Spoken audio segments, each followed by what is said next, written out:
What is it like to traverse into the bloodline of Grindelwald, only to be adopted by Dumbledore? A certain prodigious Ravenclaw student muses, as a newcomer to the British magical realm, having just dismounted from my flying broomstick, I have 3 missions upon arriving at Hogwarts: to stir up trouble, to engage in romantic escapades, to delve into research.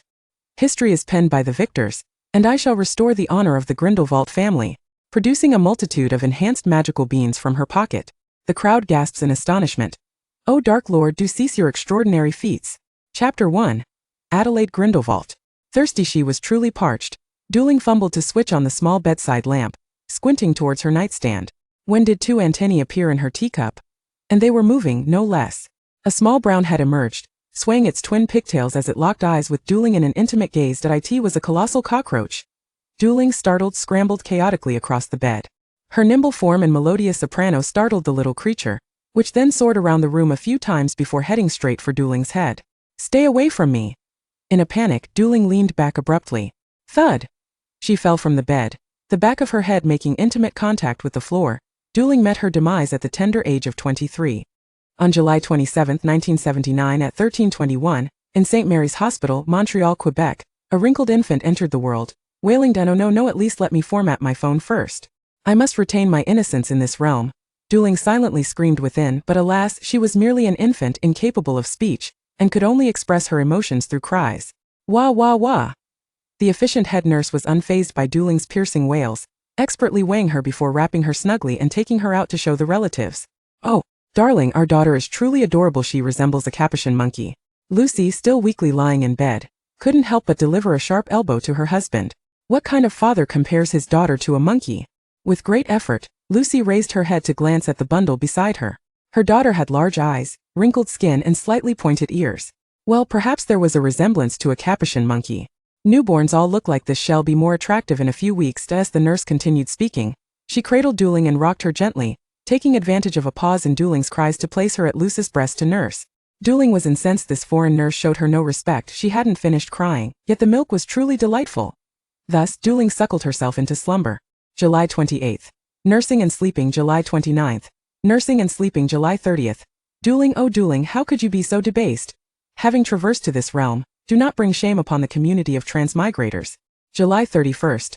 Nursing and sleeping. Clearly, expecting a newborn to accomplish great deeds was futile after all. The savior vanquished Voldemort at merely 1 year of age. After several weeks of growth, Dueling finally emerged from the eat-sleep cycle, gaining additional vigor for brief information gathering and contemplation. The calendar on the hospital wall indicated that it was now 1979, meaning she had crossed over 45 years into the past. In this life, she was named Adelaide Grindelwald, born in Montreal, Canada, to Father Carl Grindelwald and Mother Lucy Grindelwald. Both parents were zoologists currently employed at McGill University. Dueling no, she should now be referred to as Adelaide. Adelaide found it quite peculiar that her father, a Grindelwald, eschewed dark magic and political intrigue in favor of studying animals. Was this a perversion of Gellert Grindelwald or a degradation of Newt Scamander? A jest, of course. Her surname was likely a mere coincidence, as she was born in a Muggle hospital, and her parents did not carry wands. For 2 months since her arrival in this realm, Adelaide had observed no occurrences that defied the natural order. Though regrettable, she had to concede that this was not the magical world. This realization persisted until Adelaide turned 4, when an unforeseen event shattered her previously tranquil existence. According to the Quebec Education Board's requirements, 4-year-old Adelaide was to commence a 2-year preschool education. Before enrollment, Adelaide enthusiastically devised a plan to become the undisputed ruler of the kindergarten, only to soon regret her ambition. These little rascals were incredibly noisy, especially certain singers who occasionally belted out arias that left Adelaide's head buzzing. Unable to endure any longer, Adelaide demonstrated some talents to her parents, hoping they would advocate for her advancement to a higher grade, away from these cacophonous nuisances. In 1979, the internet was still in its infancy, and there were no foundational physics or chemistry books at home. Thus, Adelaide could not explain to her parents how she had mastered these subjects. She could only approach it through mathematics, gradually establishing herself as a mathematical prodigy. Carl and Lucy were delighted by their daughter's apparent genius, but considering that interaction with peers was paramount for children of Adelaide's age, they gently declined her proposal, offering a plethora of reasons. Montreal's primary language was French, while 4-year-old Adelaide had no trouble with spoken language. Reading and writing were entirely foreign to her, necessitating a fresh start. Her rudimentary English required polishing, along with Latin, social studies, drama, and biblical studies. Overall, Adelaide, despite her specialized skills, was not yet eligible for advancement. The most disheartening aspect was that her parents placed great emphasis on her mathematical talents, intending to cultivate her for future competitions. Help! She had no love for mathematics. Not only was her request for advancement denied, but she was also thrust into the depths of mathematical torment. This tragic predicament inflicted a profound psychological blow on Adelaide, and in a moment of despair, she inadvertently ignited the kindergarten. Adelaide was dumbfounded. In her state of collapse, she silently chanted, "I'm exhausted, may this all be swiftly obliterated, preferably by a great fire that cleanses everything." Who would have thought that a fire truly erupted? Fortunately, the conflagration occurred on a Sunday, and no injuries were reported. However, due to the unexpected nature of the incident, the kindergarten was forced to close. For Adelaide, this should have been good news, yet she found no joy in it. Her mother, who was pregnant again, took maternity leave and began tutoring Adelaide in mathematics during her idle hours. Adelaide sat at her desk on the verge of tears. Who says Western parents don't wish for their daughters to excel? At this time, the fire investigators in Montreal were equally dismayed. The kindergarten fire was a significant incident, and they worked tirelessly to uncover the cause, yet not even a thorough search yielded any answers. Until a group of oddly clad individuals wielding small wooden sticks intervened, prompting the government to order the cessation of the investigation. I can hardly believe this was caused by a minor wizard's magical surge. Her emotions and magic were so potent that they could inflict damage from 3.7 kilometers away. She's still in kindergarten, which means this child is only 4 or 5 years old. With proper cultivation, aspiring for the presidency of the International Wizarding Federation shouldn't be unreasonable, right? Oh ho! At last, our Canadian Ministry of Magic can gain some international recognition. Cackle, cackle, cackle. Finally, it's our Canadian wizard's turn to shine. Yet, there seems to be something amiss with this child's surname. Edward. How many times must we reiterate that Canada is a nation of immigrants? Whether yellow cat, white cat, or black cat, they are all good cats. Do not engage in racial discrimination. It is not a matter of race. The child bears the surname Grindelwald. Chapter 2. Dumbledore on duty. The office of the Muggle Affairs Mediation Committee at the Canadian Ministry of Magic was enveloped in an eerie silence. A prodigious wizard by the name of Grindelwald had recently materialized in Canada, and a surge of magical energy had incinerated a kindergarten from afar. Chairman Smith wiped the cold sweat from his brow, suddenly acutely aware that the Canadian Ministry of Magic's prominence on the global stage seemed rather diminished. After all, the last wizard of the Grindelwald lineage had caused chaos across Europe, and was currently incarcerated in Nuremberg. Turning to his intern, he instructed, "John, please consult Director Wilson of the Department of Magical Accidents and Catastrophes. Inform him that this situation exceeds our committee's capacity to resolve independently. No, better yet, go directly to Minister Cavendish of the Ministry of Magic, and have him engage in discussions with Europe. This matter is beyond the jurisdiction of the Canadian Ministry." Chairman, isn't that a bit excessive? After all, it's merely a 4-year-old child from a Muggle family, replied the intern. Ah, you young ones have not lived through the era when that Grindelwald rose to power, and you cannot fathom the terror he instilled. Even a 1 in 10,000 chance is not a risk I am willing to take. There is no second Dumbledore in this world. Upon receiving the news, Minister Cavendish immediately penned a letter requesting assistance, and dispatched the ministry's swiftest owl to deliver it. It was Dumbledore who had arranged for that particular Grindelwald to come to Canada, and thus he bore the responsibility for the aftermath. The owl, having been infused with a special stimulant, flapped its wings so vigorously that it began to smoke, ultimately collapsing amidst a pile of roaches in Dumbledore's office at Hogwarts by dawn. September 24, 1983, was a splendid Friday. Having just concluded his lessons for the day, Professor Gellert Grindelwald decided to reserve a table at his daughter's favorite restaurant that evening, as a reward for her recent diligence in mathematics. "Professor Grindelwald, there is a guest waiting for you in the reception area," announced his assistant. Furrowing his brow, Carl was puzzled, as he had no appointments scheduled for the day. However, out of courtesy, he nodded and made his way to the reception room. Upon opening the door, he was greeted by the sight of a sprightly elderly gentleman with a shock of white hair. If one overlooked the peculiar purple-pointed hat and somewhat ill-fitting old jeans, his demeanor resembled that of a professor. "Good day. I apologize, but I do not believe we have met. May I ask your name?" Carl inquired. The old man smiled warmly. "I am Albus Dumbledore, Mr. Carl Grindelwald. While we have indeed not crossed paths before, I am familiar with Louis Grindelwald." Carl raised his eyebrows in astonishment. Louis Grindelwald was his grandfather, a reclusive man plagued by depression, who had passed away 2 decades prior. He never expected anyone would mention his grandfather's name after all these years. "Were you a friend of my grandfather?" he asked. "To be precise, I was a friend of your grandfather's brother," Dumbledore replied. Carl, pouring a cup of coffee, remarked, "This is quite remarkable. I have never heard of my grandfather having a brother." Dumbledore accepted the coffee with a somewhat sheepish smile.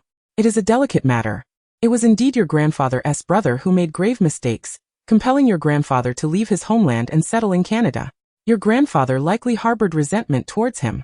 Carl's mind raced, and after a moment's contemplation he asked, "I assume you are aware that my grandfather passed away 20 years ago? What brings you here?" Dumbledore hesitated before adding 3 packets of sugar into his coffee, then took a sip. Squinting as if dissatisfied with the sweetness, he added 2 more packets, leaving Carl speechless. Only after finishing the excessively sweetened beverage did Dumbledore respond. "Miss Adelaide Grindelwald, your eldest daughter, exhibited extraordinary magical talent 5 days ago. With proper nurturing, she could become a remarkable witch." Carl's eyes widened. He understood each word, yet the coherence eluded him. "I'm sorry, I'm not well versed in British dialects. Are you saying Adelaide excels in mathematics?" "Oh indeed. She will become a great mathematician." Meanwhile, 10 kilometers away, Adelaide felt a strange heaviness wash over her, as if her eyelids were twitching inexplicably. "Mathematics? No, I believe we are discussing magic," she thought, increasingly bewildered. "Are you suggesting Adelaide possesses a talent for performing tricks?" Carl asked, now thoroughly confused. Dumbledore sighed. Realizing that Lewis had not only failed to mention Gellert to his family, but had also not broached the subject of the magical world. Considering that Grindelwald hailed from a traditional German pureblood family, and being a squib himself, he had a younger brother who was a genius. It was understandable that Lewis would wish to distance himself from a world that had ostracized him. Thus, Dumbledore felt compelled to explain from the beginning. Lucy Grindelwald set down her novel, glancing anxiously at the clock. Under normal circumstances, her husband should have returned home 3/4 of an hour ago. Yet it was now nearing 7 o'clock, and he had yet to arrive. "Mom, I'm so hungry. Why isn't Dad home yet?" Adelaide lamented, clutching her stuffed bear as she squatted on the floor, having spent the entire afternoon struggling through a sea of mathematical problems, depleting countless brain cells in the process. Suddenly, a loud noise erupted at the door, causing Lucy to approach the window cautiously. She spotted her husband standing outside alongside an unfamiliar elderly man. Relieved, she thought that perhaps Carl had simply run into an acquaintance and lost track of time. As the door swung open, Carl staggered in with an unsteady gait. Lucy rushed to support him. "Oh, darling, have you been drinking?" "Not at all. My dear Lucy, this is nothing short of a miracle." That Friday evening at the Grindelwald household became chaotic due to unforeseen circumstances, as Carl rushed into the bathroom, clutching the toilet in a fit of vomiting. Lucy, bewildered, paced anxiously at the bathroom door clutching the family medical kit, while Adelaide stared blankly at the elderly man outside, who had a white beard and was holding a small wooden stick. Goodness! She had truly been transported into the magical world. Chapter 3, Merlin's Dream at Montreal's Trudeau International Airport. Adelaide was bidding a heartfelt farewell to her parents. Considering that Adelaide had yet to control her immense magical power, continuing to stay with her parents would undoubtedly pose a significant risk, prompting Dumbledore to convince them to allow their daughter to accompany him to live in England. Given her youth, Dumbledore was wary of attempting intercontinental apparition with her, opting instead for the safer and faster Muggle mode of transportation, an airplane. Rest assured, it was not out of mere curiosity that Dumbledore wished to experience the thrill of flying. He was solely focused on what was best for Adelaide. As Adelaide's guardian in the magical realm, Dumbledore would oversee her education and daily life in England until she reached the age of 17. At the airport entrance, with tears welling in her eyes, Adelaide put on a brave front. "Mom, Dad, don't worry, I will take good care of myself." Lucy, already in tears, stepped forward to envelop her daughter in a tight embrace. "Sweetheart, please remember to keep in touch with us." With red-rimmed eyes, Carl stood nearby and gently patted Adelaide on the shoulder. "My child, you are not like us. I have faith that even in the magical world, you will achieve great things." Just then, the announcement for boarding echoed through the terminal. Adelaide took a deep breath, releasing her mother's embrace, and grasped Dumbledore's hand as they made their way to the security checkpoint. After passing through the security arch, they arrived at the departure lounge, where Dumbledore casually guided her to an empty seat. "Hooray! I'm finally free from math." Upon settling down, the myriad of micro-expressions on Adelaide's face captured Dumbledore's keen gaze. He discerned the excitement, anxiety, and thrill in the 4-year-old girl, along with a hint of sadness and unease. Yet curiously, no sense of reluctance. It was indeed strange. She seemed to possess little sense of belonging to her homeland, Canada. Dumbledore decided to probe a little deeper into Adelaide's sentiments. He softened his tone and gently inquired, We are about to leave here. Don't you feel any longing? Oh, once I learn to write, I'll write to my parents often. No, I mean this country. After you leave, you won't return until you are 17. Adelaide tilted her head thoughtfully and replied, I don't know why I should miss it. Apart from Mom and Dad, there's nothing here that particularly concerns me. Dumbledore felt a tug at his heart, and continued to question. Do you not have any friends or playmates here? Adelaide pouted, a bunch of loud, diaper-wearing toddlers hardly qualify to be my friends. No, I don't. Oh dear. Dumbledore refrained from further comment. A fleeting shadow crossed his mind, but surely with both parents present, she wouldn't be that deprived, would she? As the airplane took off, Adelaide curiously leaned against the window, covering her ears while gazing outside. Dumbledore observed her quietly, resolutely deciding to guide her into the magical world and help her discover her own connections and sense of belonging. At that moment, Adelaide's heart brimmed with anticipation for her new life, devoid of any melancholy about leaving her homeland. The concept of home felt too vague for her as a traveler. She yearned for the magical wonders of Hogwarts, which she believed was where her soul truly belonged. With dreams of the magical world filling her heart, Adelaide unexpectedly dozed off on the plane. When she opened her eyes, she found herself lying on her back atop a soft, white cloud. Sitting up, she looked around in disbelief. Where's the airplane? Such a large plane, and where's Dumbledore? My dear child, please do not be alarmed. You are currently in a dream. Following the voice, Adelaide spotted a kind, elderly man clad in a starry robe standing on a nearby cloud, appearing even older than Dumbledore. Who are you? I am Merlin. If you have heard my tale, you should know that I possess a part of dream demon blood, allowing me to traverse the dreams of mortals at will. Adelaide's eyes widened in astonishment. The great wizard Merlin was indeed real. Perhaps in your original world, I am a fictional character, but in this magical realm, I truly exist. Wow, this guy can read minds. Wait, does he know I'm a traveler? As her identity was unveiled, a wave of fear washed over Adelaide. Surely, Merlin did not intend to my child. Please remain calm. I harbor no ill intentions towards you. In the original timeline, the firstborn daughter of Carl and Lucy was stillborn, and you would never have been born. It was I who infused your soul into this existence, thus creating Adelaide Grindelwald. A sigh of relief escaped Adelaide. If her crossing over was due to Merlin's influence, he was unlikely to wish her harm. Seeing her relax, Merlin continued, 5 years ago, I observed the stars and inadvertently discovered that an unknown soul had breached the dimensional boundaries to enter the magical realm, merging with a fragment of an evil soul. If this continues, the savior will fail, and the omen of death will cast its shadow over the entire magical community in 13 years. The laws of the dimensions prevent me from manifesting in the mortal world. Hence I require your assistance, my child. Adelaide nodded, albeit somewhat bewildered. She grasped the gist of it. Another traveler had fused with Voldemort's Horcrux, and if left unchecked, they would bring about the destruction of the magical realm in 13 years. Merlin could not descend and needed her help to aid the savior against the enhanced Horcrux. I think it would be better if you spoke to Dumbledore about this rather than me. I'm just a background character without a protagonist's halo. How can I face Voldemort? Merlin shook his head. No, I can only enter his dreams but cannot communicate or provide him with hints. Wizards born into the wizarding world are destined to follow their own paths, bound by the rules. I cannot intervene in their futures. At this, Merlin winked at Adelaide. But you are different. You are an outsider, and your fate can only be dictated by yourself. If you wish, you can alter the destinies of others without revealing the true nature of this world. What does it mean to not expose the nature of the world? It means not revealing my existence, nor your identity as an outsider and the connection to the evil fragment. Adelaide nodded, a flicker of excitement igniting within her. Understood. I will do my utmost to save the wizarding world. She resolved to reverse all those heart-wrenching scenes that had brought her to tears in the original story. Observing Adelaide's determined gaze, as if she were ready to embark on a quest to save the world, Merlin expressed his satisfaction. The path ahead is fraught with challenges. I have a small gift for you. Upon your arrival in England, remember to seek out an ancient oak tree split in two at Blenheim Palace's Highland Park between the winter solstice and the summer solstice. Unlike others, no wand in the magical world will suit you. At the right time, find that ancient oak, and it will provide you with part of the wand's materials. You can obtain the other part from Dumbledore's Phoenix. Chapter 4, The Old Father Dumbledore. Magic cannot be controlled, but emotions can be. Watching Adelaide devour her chocolate ice cream, Dumbledore couldn't help but marvel inwardly. This child's extraordinary nature even left him and Gellert in awe. A 4-year-old had managed to stabilize her emotions within a year.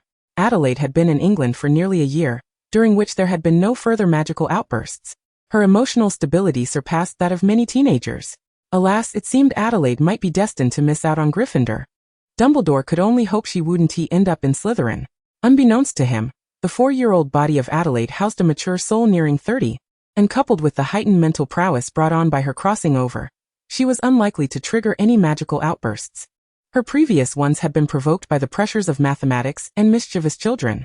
As Adelaide finished her ice cream and turned her attention to a sweet round bun, Dumbledore casually remarked, while young witches and wizards from traditional British families receive their reading and writing education at home until the age of 11.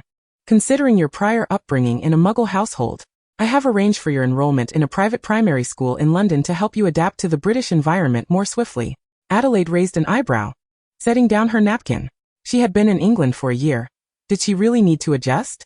She had no desire to attend school with that noisy bunch. With righteous indignation, Adelaide firmly rejected. I believe I have already adapted to the British environment, and Brew taught me to read and write in English. So I do not need to attend primary school. Dumbledore sighed in resignation. If Adelaide truly had adapted to the British environment, he wouldn't have gone to such lengths. His initial intention was to help her make friends with peers from white wizard families, even going so far as to invest heavily in renovating the old house in Godric's Hollow. After all, this place can be considered the largest gathering of half-witches in the UK, with children of similar age to Adelaide in abundance, each possessing a myriad of personalities, allowing her the freedom to choose her friends at will. Due to Dumbledore's usual preoccupations with official duties, he arranged for a seasoned house elf named Blue to oversee Adelaide's daily affairs. In Dumbledore's grand design, it was anticipated that within a few years, Adelaide would forge her own connections in Godric's Hollow. However, her degree of introversion far exceeded Dumbledore's expectations. A year had passed, and her outings were exceedingly few. Adelaide's first venture outside occurred during the Christmas break. After months of busyness, Dumbledore returned to the Valley and inquired about her recent state from Blue, only to learn that she had been cooped up at home, engrossed in television and comic books, utterly disinterested in play. Dumbledore felt that such a situation could not persist. Yet he could not compel the child to venture outdoors, as that would only yield counterproductive results. A gradual approach was necessary. He sought out Adelaide and, with a gentle demeanor, expressed his desire to take her on an outing during the holiday, inquiring as to her preferred destination. Adelaide did not reject Dumbledore's kindness. Rather, she requested to visit Blenheim Palace. Initially, everything seemed perfect, until they were strolling through the Highland Park, where Adelaide was unfortunate enough to be struck on the head by a branch of an eccentric old oak tree. Although Dumbledore mended the small wound on her forehead in mere seconds, she insisted that the branch had inflicted a concussion, necessitating her return home for rest. She even brought the culprit branch back, citing its rarity. Thus, her period of convalescence extended all the way to the summer break. As a quintessential homebody, the notion of coaxing her outdoors to frolic with little children in their short pants was nothing short of a dream. Upon returning to the Valley after the summer break, Dumbledore discovered that Adelaide's progress in making friends remained at a standstill, and he felt a growing sense of unease. Was there a flaw in his educational philosophy? Dumbledore began to question his life choices. Was the role of a guardian truly this arduous? If only he and Gellert had a child together. Shaking his head, he redirected his thoughts back to Adelaide, intending to engage in a heartfelt conversation as guardian and child. He wished to inquire what it would take for her to be willing to venture out and cultivate friendships. Adelaide was prepared for this, articulating her shyness as the reason for her reluctance to leave home, suggesting that Dumbledore allow her to start by bonding with animals, gradually accumulating the courage to face strangers. Of course, this was a fabrication. Adelaide's true aim was merely to draw closer to the phoenix named Fawkes. Dumbledore stroked his beard, finding her reasoning quite sensible. If she were to begin with animals, the intelligent and gentle Fawkes would be the most fitting choice. That very afternoon, Fawkes appeared in Godric's Hollow. The results were remarkable. Adelaide quickly befriended Fawkes with an assortment of treats. In the initial days after breakfast each morning, Adelaide would pester Dumbledore to use transfiguration on Fawkes, transforming him into a scarlet macaw, after which the two would happily frolic in the Valley. Dumbledore felt a sense of relief, believing that everything was finally falling into place. Until that is 2 weeks ago. Having amassed Fawkes's affection, he gifted her a feather from his tail. With her objective achieved, Adelaide retreated back into her reclusive lifestyle. She would lounge on the sofa, accompanied by Fawkes, indulging in snacks while watching animal documentaries. After 10 days, Fawkes had noticeably gained weight. Dumbledore worried that if this continued, Fawkes might become as plump as a free-range chicken. Most importantly, with Hogwarts set to open soon, Fawkes was too valuable an asset to remain at home. For that would surely revert Adelaide to her previous hermit-like existence, which was unacceptable. He began reaching out to old friends, inviting them to bring their granddaughters and great-granddaughters over for visits. Yet Adelaide displayed indifference towards these peers, rendering effective friendship formation impossible. The concerned father figure, Dumbledore, found himself plunged into despair once more. After much contemplation, he concluded that sending Adelaide to a Muggle primary school might compel her to interact more with children her age. If Adelaide could forge friendships with a few Muggles, Dumbledore would no longer fear that she might follow the troubled paths of Gellert and Voldemort. The idea was splendid, but the execution proved far more challenging. The enrollment procedures, trivial in his eyes, paled in comparison to the fact that the private school he had meticulously chosen was located in London. To have Adelaide move to the city centre required more than just Blue the house elf's assistance. Dumbledore needed to find at least one reliable adult to ostensibly care for Adelaide. Just as he was mulling over potential candidates, an unexpected development arose. Chapter 5. The Opposition of the Purist Party. That evening, after Dumbledore had lulled Adelaide to sleep, and was about to indulge in a calming butterbeer, he suddenly heard faint noises from outside the window. Instinctively alert, Dumbledore waved his wand to render the walls of the room transparent, revealing 4 figures clad in black robes standing on the lawn. He recognized one of them as Paul Muller, a member of the extremist opposition to the Purist Party from Germany. Their intentions appeared sinister. Dumbledore discreetly cast several protective charms within the house and slowly exited. "What brings you here at such a late hour?" Muller stepped forward and said, "Mr. Dumbledore, we have just received word that a descendant of Grindelwald's illegitimate child has been taken in by you. Is this true?" Dumbledore suppressed the smile threatening to form on his lips. Who had spread such a rumor? How could Gellert possibly have an illegitimate child? Clearing his throat, he replied, "Adelaide cannot possibly be a descendant of an illegitimate child. She is the rightful heir of the Grindelwald family. Indeed, I have a child from the Grindelwald lineage, but she is not a direct descendant of Gellert Grindelwald. Regardless, she bears the surname Grindelwald. Please do not unjustly project the grievances of the previous generation onto an innocent child." As Dumbledore and the members of the Purist Party engaged in a verbal tug-of-war, a green light descended silently from the sky, aiming directly at Muller. Had it not been for Dumbledore's swift casting of a powerful protective charm, Muller would have been struck. "Who goes there?" Muller and his companions hastily drew their wands, pointing them towards the darkness behind them. "Do not be alarmed, it was merely a little jest." With the sound of soft footsteps, a figure gradually emerged from the depths of the shadows, a tall, slender middle-aged man. His gait appeared somewhat flamboyant, as if each step was imbued with a nonchalant grace. A subtle smirk played upon his lips, and his narrow eyes sparkled with cunning, exuding a barely perceptible aura of danger. "Amantina, with the most powerful wizard of our time, Dumbledore present, your ambush is destined to fail." The disillusionment charm was automatically dispelled, revealing an exquisitely beautiful young woman clad in a black gown, perched sideways on a broomstick and hovering above the group. Her cascading, jet-black hair danced in the wind, seemingly merging with the surrounding night. Dumbledore furrowed his brow, perplexed by how these two had come to associate with one another. If one were to ask Dumbledore which wizarding family he detested the most, it would undoubtedly be the Rosier family. This pureblood lineage, having thrived for over a millennium, was divided into British and French branches, both of which could be described as deeply flawed. Evan Rosier, the head of the British branch, was among the earliest Death Eaters, ultimately meeting his demise at the hands of Moody, who in his final moments, severed a small piece of Moody's nose. His sister, Druella Rosier's eldest daughter, Bellatrix, also remained a devoted follower of Voldemort, refusing to repent even during his disappearance, and was subsequently imprisoned in Azkaban. The head of the French branch, Wendell Rosier, became the right hand of the pureblood party, engaging in numerous nefarious deeds during his tenure, truly a figure of great malevolence. While the Bach family may not have reached such extremes, they were far from virtuous. They operated the largest dark art shop in Nocturne Alley, and old Bach had even employed Voldemort as a clerk. During Voldemort's reign, although the Bach family did not publicly align themselves, they frequently participated in gatherings of pureblood supremacists in secret. The two individuals now present hailed from the Bach and Rosier families, respectively. Muller, regaining his composure, recognized that his assailant was Amantina Rosier, granddaughter of Wendell Rosier, currently a third-year student at Durmstrang. It was truly humiliating to be ambushed by a 13-year-old girl, without a hint of awareness.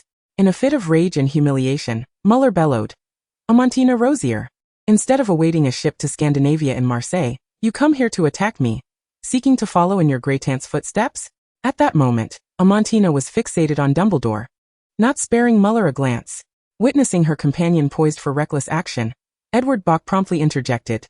Do not act impulsively. Dumbledore is one of us now. Who is with you? Dumbledore quipped, a twitch at the corner of his mouth, as he had already surmised their purpose. His mind raced, weighing the pros and cons. Regrettably, Adelaide was still too young, otherwise this would have been a prime opportunity to swiftly dismantle the remnants of dark wizards. Muller, I assure you in my capacity as president of the International Wizarding Federation, that the Pureblood Party shall not rise from the ashes. The next head of Grindelwald will be educated at Hogwarts, and I will not allow her to stray down the path of darkness. You and your companions may return in peace. Muller opened his mouth, but found no further words to express. Unable to overpower him in combat or debate, what more could he say? He shot a venomous glare at Amantina Rosier before leading his 3 subordinates away, operating back to Germany. If anything were to transpire, it would be England that suffered first. What was there to rush for? He had come to terms with the fact that as long as Grindelwald's descendants did not set foot on German soil, all would be well. With Muller's departure, Dumbledore exhaled a sigh of relief and turned to Edward and Amantina, saying, It is late. Please join me inside for a cup of hot tea. Once seated in the living room, Dumbledore cheerfully produced his treasured jar of sweets for his guests to sample. Since discovering Adelaide's fear of cockroaches, this was the first time he had brought forth his favorite treat. Come, let us enjoy while we converse. What brings you here today?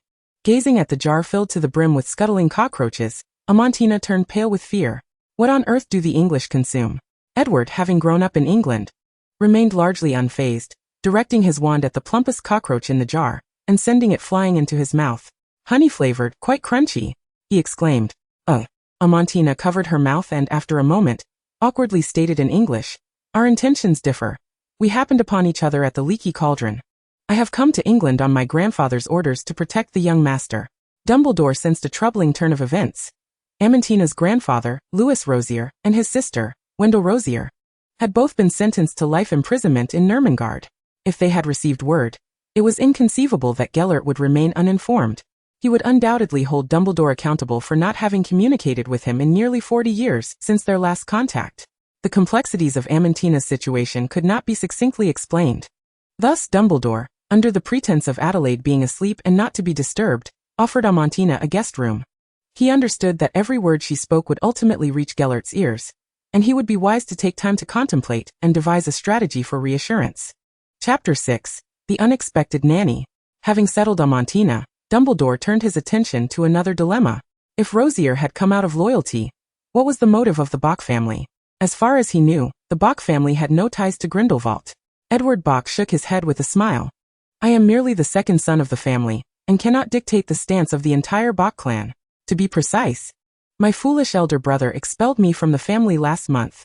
I, Edward Bok, pledge my loyalty to the future leader of the wizarding world, Adelaide Grindelwald. Dumbledore's keen blue eyes glimmered behind his glasses as he curiously inquired. I recall that the Bok family places great value on unity. Why would he expel you? Fear. Of course. I am more powerful and more intelligent than he, and his only advantage is being 2 years older. Thus, as soon as he inherited the position of head, he hastily sought a reason to cast me out. At this point, Edward, in a fit of agitation, tugged at his hair, all traces of his previous gentlemanly demeanor evaporating. My brother inherited the wealth, the shops, and the connections of the Bok family, while my sister married into the MacFusty family, the wealthy clan raising dragons in the Hebrides of Scotland. He fixed Dumbledore with his bloodshot green eyes, akin to a gambler betting all he possessed at the table, desperately hoping for a turnaround. They all have bright futures, while I have none. All my efforts in the first half of my life have been for others. Nearing 40 and still accomplished nothing, when I am clearly the most gifted wizard of this generation in the Bok family, I cannot accept it. Calm down, Edward. Dumbledore interjected quickly, sensing the turmoil within Edward. It appeared that the underappreciated Edward had been driven to the brink by his brother, placing all his hopes on the future head of Grindelwald. Dumbledore considered this a boon for Adelaide. With Edward devoid of other support, they need not worry about his betrayal. As your headmaster, I acknowledge your magical talents and would be pleased to take you in on behalf of Adelaide. Dumbledore stated solemnly, however. You must understand that the current situation in Europe is exceedingly dire, with the missing Voldemort and the disbanded remnants of the Death Eaters. The pureblood remnants barely surviving in the shadows, and the extreme opposition to the pureblood party. You will face countless challenges and trials ahead. Are you truly prepared? Edward Bok resolutely replied, I am ready. Even if it costs me my life, I will have no regrets. Dumbledore withdrew his wand. Although he was confident that Edward would not betray him, it was prudent to have safeguards in place. If he had made a decision, then he should not resist. The wand traced intricate patterns in the air as Edward Bok felt a powerful magic swirling near his heart. He stifled his instinct to resist and allowed that magic to attach itself to his heart. It was a formidable curse. From henceforth, should he harbor any ill will towards Adelaide, he would endure excruciating pain akin to 1,000 ants gnawing at his heart until it burst.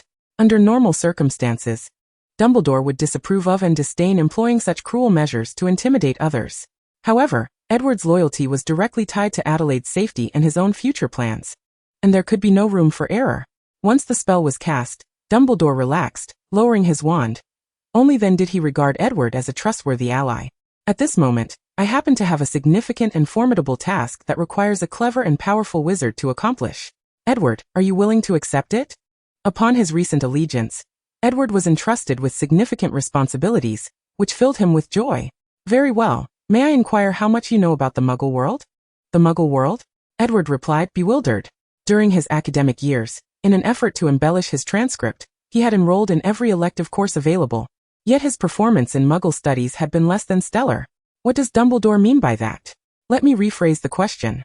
Are you proficient in using electrical appliances, baking, or even driving a vehicle without the aid of magic? After a moment's contemplation, Edward cautiously responded, May I ask, what is a car? Dumbledore shook his head in slight disappointment. It appeared that Arthur Weasley would need to be summoned to provide Edward with an impromptu tutorial. Adelaide sat in Amantina's embrace, perplexed, as this seemingly aloof elder sister gazed at her with starry-eyed enthusiasm, while playfully interacting with her. Hello, little master. You are simply adorable, like a doll. Adelaide was at a loss for words, merely turning her head to feign interest in the car engine on the coffee table. A slightly portly, red-haired middle-aged man excitedly conversed with another man, whose expression was vacant, as he rummaged through various automobile parts from a sack on the floor. How strange, she thought. I merely took a nap, yet so many unfamiliar faces have appeared in my home. Moreover, these three individuals seemed rather unhinged. Adelaide managed to wriggle free from Amantina's hold, and scampered to Dumbledore's door, cracking it open just enough to see him sitting at his desk, furrowed brow, pen in hand. Deep in thought. Hiss. Adelaide inhaled sharply.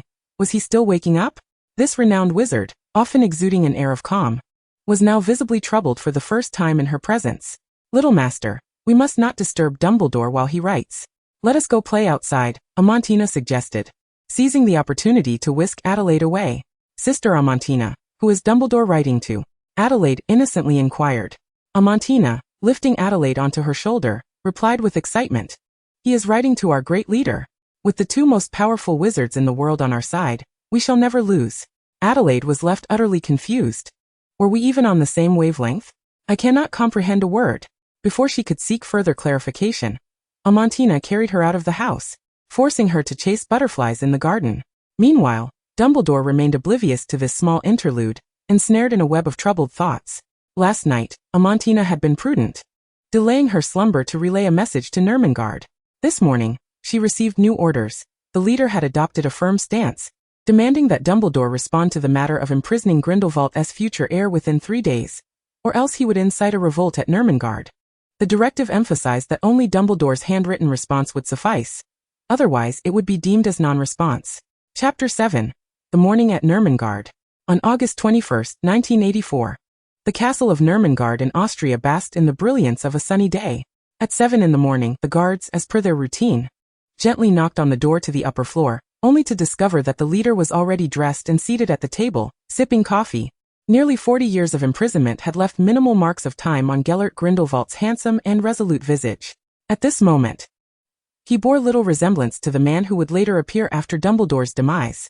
In that future, Gellert Grindelwald would be shrouded in endless disdain and despair, resembling a mere shell of his former self, devoid of vitality. He was not truly killed by Voldemort. Rather, Grindelwald's real demise was a result of suicide. Yet now, while Dumbledore still lived, Gellert maintained a vibrant spirit, akin to a seed poised to break through the earth, quietly awaiting his moment. Although no longer youthful, his fervent heart continued to burn with desires for love and power. rendering him a quintessential blend of youthful vigor and aged wisdom. Setting down his cup, Gellert gazed out the window and casually remarked, "Bring me a copy of Magical Germany and the Prophet. By the way, are there any additional letters this morning?" The guard respectfully replied, "None yet. But I will present them to you at the earliest opportunity." The guards of Nurmengard, initially dutiful in their vigilance over this high-security fortress, gradually found themselves captivated by Grindelwald's unique charisma and exceptional presence. Each of his words seemed imbued with an irresistible allure, compelling the guards to become his loyal followers. Thus, what should have been a fortress filled with tension and oppression transformed into a stronghold akin to a cult, allowing Grindelwald and the incarcerated members of his regime to intermingle freely within the castle walls. In truth, Grindelwald had long amassed sufficient power to stage a comeback. Yet guilt over his beloved prevented him from opposing Dumbledore once more. He had been biding his time, waiting for the right moment. The arrival of Adelaide sparked within him the possibility of reconciliation with his beloved. He had learned of her existence during the incident at the kindergarten fire. Though it was not yet the opportune time for recognition, he understood well that in matters of the heart, the indecisive and muddled Albus would never reach out to him first. After careful consideration, Gellert resolved to patiently wait 2 to 3 years, feigning ignorance about Adelaide during this interval. When the moment was ripe, he would orchestrate a dramatic revelation, presenting himself as someone who had just received critical news, and compose a vehement letter to Albus. In this missive, he would unabashedly express his profound sorrow and confusion, rigorously questioning why Albus had remained silent regarding the existence of Adelaide Grindelwald, and why he had not disclosed this vital information sooner. He was acutely aware that such accusations would evoke feelings of guilt in Albus. Subsequently, he could cleverly exploit this guilt to bridge the gap between them. Regrettably, due to the intervention of the opposing faction, he was compelled to expedite his plans. Gellert sat there, rubbing his chin with his right hand, as if to mask the tumultuous anxiety brewing within. Less than a year had passed. This time frame was far too brief for Albus to accumulate sufficient guilt. Yet he was unwilling to let the person he cherished suffer at the hands of those foolish bullies. These so-called extremists had remained silent as church mice during his reign of power, only to emerge from their holes clamoring for a purge of Grindelwald's followers once he and most of the regime had been imprisoned in Nurmengard. Now that another prodigy had emerged from the Grindelwald lineage, they quickly turned their ire towards Albus and Adelaide, taking advantage of Albus's kindness and gentleness to display their grotesque and aggressive demeanor. Had it not been for the timely arrival of his subordinates that evening, declaring that the remnants of Grindelwald's faction would provide protection for his future heir, the foolish Mueller would likely not have come to his senses so swiftly. With these thoughts swirling in his mind, Gellert irritably picked up the coffee pot, intending to pour himself another cup to quell his unease. For the sake of Albus and Adelaide's future peace, it was time to issue a warning to those capering buffoons.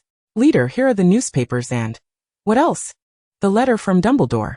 The young guard remained oblivious to the past between Grindelwald and Dumbledore, particularly regarding Dumbledore's adoption of Grindelwald's future heir.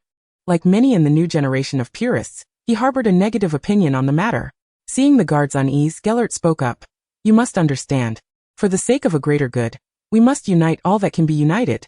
Dumbledore is not our enemy." The guard nodded fervently, impressed by the leader's ability to choose forgiveness even when facing the architect of the purist movement's downfall. It was all for a greater cause. They must endure humiliation and bear burdens for now. He respectfully placed the newspaper and letters on the table and exited the room, gently closing the door behind him. Gellert instinctively reached for the letter, but as his hand brushed against the envelope he changed his mind, exercising formidable willpower to redirect his right hand to grasp the magical Germany instead. After all, he had waited over 40 years without a word from Albus. Why should he read his letter immediately upon arrival? It was time for Albus's correspondence to experience the taste of waiting. As the minutes passed, despite Gellert's efforts to focus on the newspaper, his concentration faltered. Even the news of Leverkusen's undefeated championship victory in the Bundesliga failed to capture his attention. After spending 5 minutes perusing Magical Germany, and another 2 hastily flipping through the Prophet, he sighed, lamenting the dullness of the day's news, devoid of any explosive revelations. He feigned taking a sip of coffee, stood to stretch his body, and glanced at the wall clock, which read 11 minutes and 46 seconds past the hour. It was time to read Albus's letter. Returning to the table, Gellert cautiously picked up the missive from his beloved. His fingers delicately caressed the envelope's edge, as if he could feel the warmth and emotion emanating from afar. Moments later, he opened the envelope, ready to immerse himself in this correspondence that spanned a full 40 years. However, As he spilled its contents onto the table, he found only a thin, translucent note and a muggle photograph. His brow furrowed in confusion as he eagerly unfolded the note, where a few hastily scribbled words read, "We are well, do not worry." Gellert paused momentarily, then couldn't help but chuckle. His laughter was tinged with both resignation and a hint of irritation. Was this the result of Albus's deep contemplation over 3 long days? Just this? Taking a deep breath, he shifted his focus to the photograph. It depicted a kind-faced elderly man with a white beard embracing an innocent, charming little girl, waving at the camera from Blenheim Palace. Gellert gazed intently at the 2 faces in the photograph, unable to divert his gaze. He scrutinized the lines etched into the old man's face by time, seeking to uncover the once vibrant figure he remembered. Simultaneously, he observed the girl's mischievous eyes, akin to his own, imagining her future brimming with hope and dreams. As time slipped away, Gellert remained transfixed by the photograph, lost in nostalgia and reverie. After an indeterminate period, he let out a gentle sigh, a faint smile gracing his lips. Perhaps for Albus, such a simple greeting sufficed to convey the depths of his feelings. With this thought, Gellert resolved to set aside his grievances and forgive Albus for this seemingly hasty letter. After all, it was not the form that mattered to him, but the enduring bond and affection that transcended time and space. That evening, Dumbledore received a response from Nurmengard. To Mr. Albus Dumbledore, as the current head of the Grindelwald family, I am filled with profound interest and concern regarding a certain family member named Adelaide Grindelwald.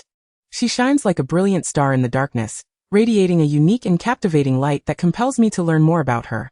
As her guardian, you bear an inescapable responsibility and duty. I kindly request that you provide detailed updates on Adelaide's growth at regular intervals, as this not only affects the future trajectory of our family, but is also a matter I deeply yearn for. In this regard, I formally propose a specific request. I hope you can send me a letter, personally written by you, at the beginning of each month. The content of the letter must be thorough and comprehensive, consisting of no less than 300 words. This way, I can vividly perceive the nuances of Adelaide's experiences, progress, and breakthroughs through your written descriptions. I am certain that with your keen observational skills and vivid prose, you can bring Adelaide's growth journey to life before my eyes. August 21st, 1984. Gellert Grindelwald, currently imprisoned in Nurmengard, Austria. Dumbledore stared at the letter in his hand, his lips twitching involuntarily. He could hardly believe his eyes. Gellert had assigned him a task. Moreover, a monthly essay on the child's growth. Had he grown so bored in prison that he concocted such a ridiculous request? Did he think Dumbledore had ample free time? Just as Dumbledore prepared to set the letter aside, his gaze inadvertently caught the signature. Gellert Grindelwald, currently imprisoned in Nurmengard, Austria. The sight of this signature stirred a complex mix of emotions within Dumbledore. Once they had been intimate lovers and partners, but their paths diverged due to ideological differences. Now, with Gellert imprisoned, perhaps he felt the loneliness and solitude of his prolonged confinement, prompting such an unusual request. Sighing, Dumbledore's once stony heart softened. 300 words were not an excessive burden when tasked with meticulously documenting a person's growth. He retrieved 2 envelopes and several sheets of parchment from his drawer, leaning over the table to write fervently. The first letter was a response to Gellert, conveying his acknowledgement and support for the request, assuring that he would diligently write letters detailing Adelaide's growth. The second letter was addressed to Edward Burke in London, who was busy preparing for work. In this letter, Dumbledore explicitly assigned Edward the task of writing a weekly journal about Adelaide starting in September, ensuring that each entry contained no fewer than 500 words to comprehensively capture Adelaide's experiences, changes, and development. This would enable Dumbledore to extract key information and compile it for Gellert's review. After completing both letters, Dumbledore gently blew on the ink to dry it, neatly stacking the correspondence. He understood that these letters not only represented the hopes and expectations he held for others, but would also become an indispensable part of witnessing Adelaide's journey of growth. At that moment, Edward Bach, who was in London grappling with home renovations and obtaining his driver's license, suddenly felt a chill run down his spine.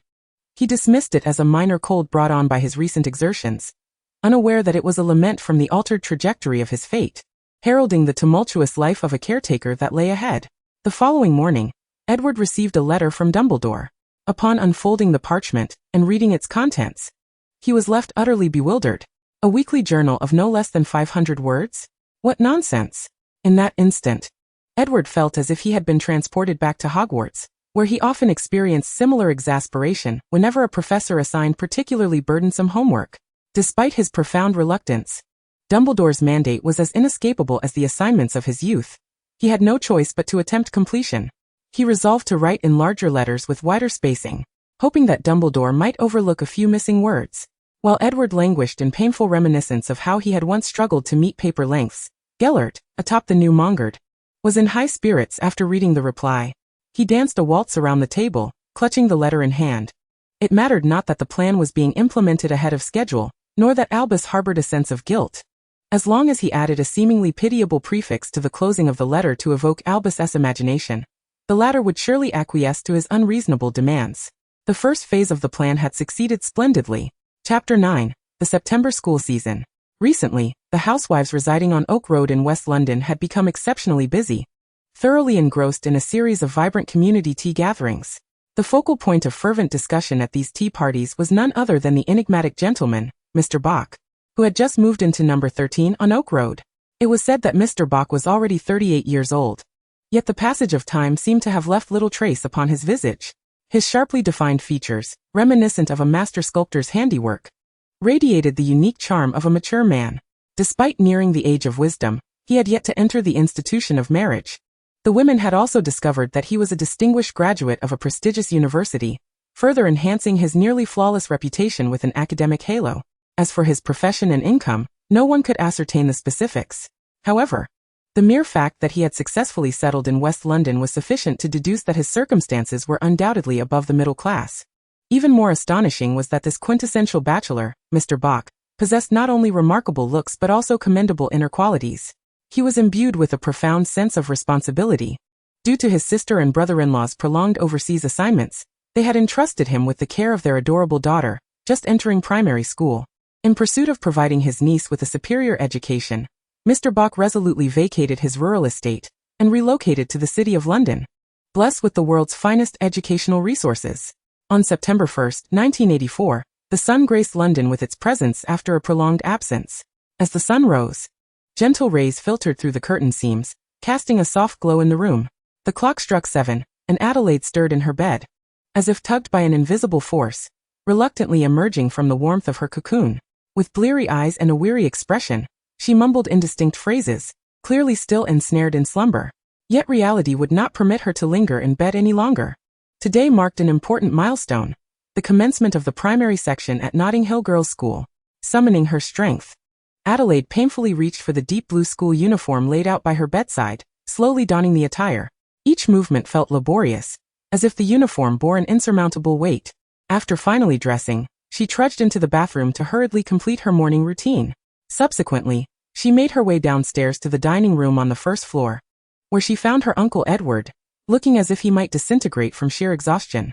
He sat there listless, dark circles under his eyes, appearing utterly worn out. Since moving to Oak Road, Edward had endured an excruciating existence. This Muggle world was nothing short of a nightmare for him, filled with a bewildering array of peculiarities that overwhelmed him. Not only did he need to swiftly adapt to this new way of life, but he also had to meticulously conceal his wizarding identity, leaving no room for error. Heaven knew how many confundus charms he had cast over the past week to obscure the details that might raise suspicion. Even more daunting was the fact that every time he stepped outside, he found himself besieged by overly enthusiastic neighbors, particularly the gossiping matrons, who would swarm around him the moment they laid eyes on him, launching into their perennial opening line about the splendid weather, thereby igniting an endless barrage of conversation. Poor Edward found himself ensnared, forced to endure this incessant chit-chat. Ultimately, when all else failed, he resorted to casting a disillusionment charm before stepping out, allowing him to exit his home with a semblance of confidence. Observing Adelaide devouring her breakfast voraciously, Edward let out a deep sigh. At last, the day had arrived for Adelaide to commence her schooling. As long as he could drive her to school in the morning, he would be free from the Muggle realm until the evening, when he would return to the comforting embrace of the magical world. Previously, Dumbledore had penned a letter of recommendation to the Ministry of Magic, and Minister Millicent Bagshot had graciously appointed him to the Department of Magical Law Enforcement, specifically within the Office for the Prohibition of Muggle Artifacts, where he would serve directly under Director Arthur Weasley. Although Edward felt that being assigned to this peripheral department was somewhat beneath his talents, he considered it advantageous to have a familiar superior who could provide cover for his comings and goings while he tended to Adelaide's needs. With today marking his first day at the ministry, Edward inhaled deeply, striving to rally his spirits. He donned a smile and amiably addressed Adelaide across the table, softly saying, "Dear Miss Adelaide, have you finished your breakfast? If you're ready, we shall set forth for school. After all, today is the first day of term. And arriving early might leave a splendid first impression on your teachers and classmates." Adelaide nodded in agreement. Although she was a newcomer in the first year, she knew that such private schools typically began admitting students at the age of 4, compared to those who had enrolled the previous year and spent a year in preschool. Adelaide was indeed a latecomer.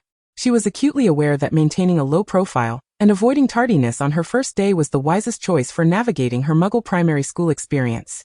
Edward sat nervously in the driver's seat like any novice who had just obtained their license, cautiously starting the engine and attempting to maneuver his newly acquired luxurious sports car out of the narrow garage. The morning sun illuminated the garage floor, causing the silver Aston Martin to gleam brilliantly. This car had been meticulously selected by Dumbledore's Muggle acquaintance. It was said to be as popular in the Muggle world as the Nimbus 1500 was in the magical realm. It was a stunning vehicle, yet Adelaide, seated in the passenger seat, could not find joy in it. Would arriving at school in such a luxury car make her seem overly ostentatious? This concern quickly dissipated as they reached the school entrance. At the spacious entrance of the school, it appeared as though a grand automobile exhibition was underway, featuring luxurious sedans, dashing SUVs, and an array of dazzling sports cars, each more resplendent than the last. Edward's new vehicle seamlessly blended into this opulent and fashionable scene, as if it were a fish in water, perfectly at home. Chapter 10. Hermione the Younger, Hermione's Mom. Adelaide originally believed that her primary school life in Notting Hill would be rather dismal, yet the reality unfolded in a manner that was entirely unexpected. Perhaps it was due to the fact that this institution was an all-girls school. In contrast to the boisterous antics of boys, the charming young girls were evidently much more demure. However, for Adelaide, these factors were not the most pivotal. What truly astonished her was the serendipity of encountering an old acquaintance here. Just a few days prior, while she languidly rested her head on the corner desk, pretending to doze off but actually eavesdropping on the teacher's idle chatter outside, she inadvertently caught wind of exhilarating news.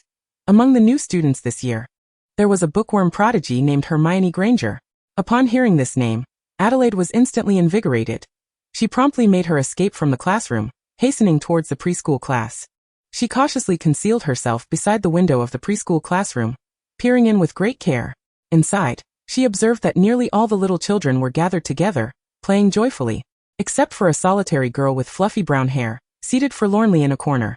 Although the girl's prominent front teeth were not yet fully apparent, her furrowed brow and rapt concentration on her storybook immediately confirmed to Adelaide that this inconspicuous little girl was destined to become the remarkable Miss Know-It-All. What astonished Adelaide further was that this future paragon of knowledge had yet to integrate into her class.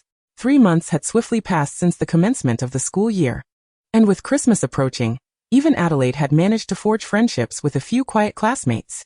These friends not only provided companionship during group assignments, but also served as delightful targets for her playful teasing, making them an indispensable part of her otherwise mundane elementary school life. Did little Hermione not find her solitary existence in the corner tedious? Adelaide's curiosity about this future Miss Know-It-All grew immensely. In the days that followed, she found herself increasingly attentive to and collecting various tidbits of information regarding Hermione. Through diligent inquiry and observation, Adelaide was astounded to discover that Hermione's academic prowess was nothing short of extraordinary, surpassing even her own, the time-traveling little genius. In every class, whenever a question was posed by the teacher, Hermione's bright eyes would instantly light up, and her petite hand would shoot up, as if fearing someone might beat her to the answer. Once called upon, she would articulate her responses with clarity and precision, leaving everyone in awe. Whether it was complex spelling or obscure grammar rules that might confound other children, Hermione effortlessly mastered them and applied them with remarkable ease. This merely 4-year-old girl had already developed the ability to read independently. While other children were still engaged in picture talks, she was able to delve into the text of fairy tale books. During every quiz or assignment evaluation, Hermione consistently ranked at the top, far ahead of her peers. Such remarkable academic capability instinctively elicited a sense of aversion among her classmates. As the saying goes, nothing is more daunting than encountering someone who is both smarter and more diligent than oneself. How could others possibly compete? Coupled with Hermione's somewhat awkward disposition, during recess, she would retreat to the classroom's reading corner, finding a cozy spot to immerse herself in the enchanting world of literature, oblivious to everything around her. It was for this reason that, despite having been in school for quite some time, Hermione still had not made any friends. Adelaide resolved to become her very first friend. Her primary mission in this new world was to assist the Savior in dismantling the Horcruxes. And becoming acquainted with the members of the protagonist's circle would facilitate her integration into the Savior's team. Armed with Hermione's innate affinity for academic excellence, coupled with Adelaide's unique charm and relentless determination in friendship, it wasn't long before she successfully bridged the gap between them and ultimately realized her wish of becoming Hermione's sole close companion. In both studies and daily life, Hermione would scrutinize and oversee every minutiae, leaving Adelaide, who had longed for a carefree friendship, feeling exasperated and helpless. This was not merely gaining a friend. It felt akin to acquiring a motherly tutor. Adelaide, have you even glanced at the Bible? Even a little bit? At this rate, you are bound to fail your religious studies final. Adelaide twitched her mouth. As a witch who revered the great Merlin, how could she possibly be interested in that so-called deity? Yet, bound by the constraints of the Ministry of Magic, she could not disclose her wizarding identity to Hermione, who was still a muggle. Adelaide felt as if she were silently suffering, unable to voice her grievances. With no other choice, to silence Hermione's incessant chatter, Adelaide reluctantly seized the school-issued Bible, her brow furrowed in distress as she began to peruse its pages, forcing herself to memorize. Adelaide, why can't your Latin be as commendable as your mathematics? Hermione scolded, hands on her hips, her expression one of indignation. People inevitably have subjects they are not adept at. Adelaide attempted to defend herself, unwilling to invest excessive time in Latin, deeming it futile. After all, Latin had long fallen out of use in the wizarding world. Studying it seemed far less beneficial than ancient languages like Sumerian.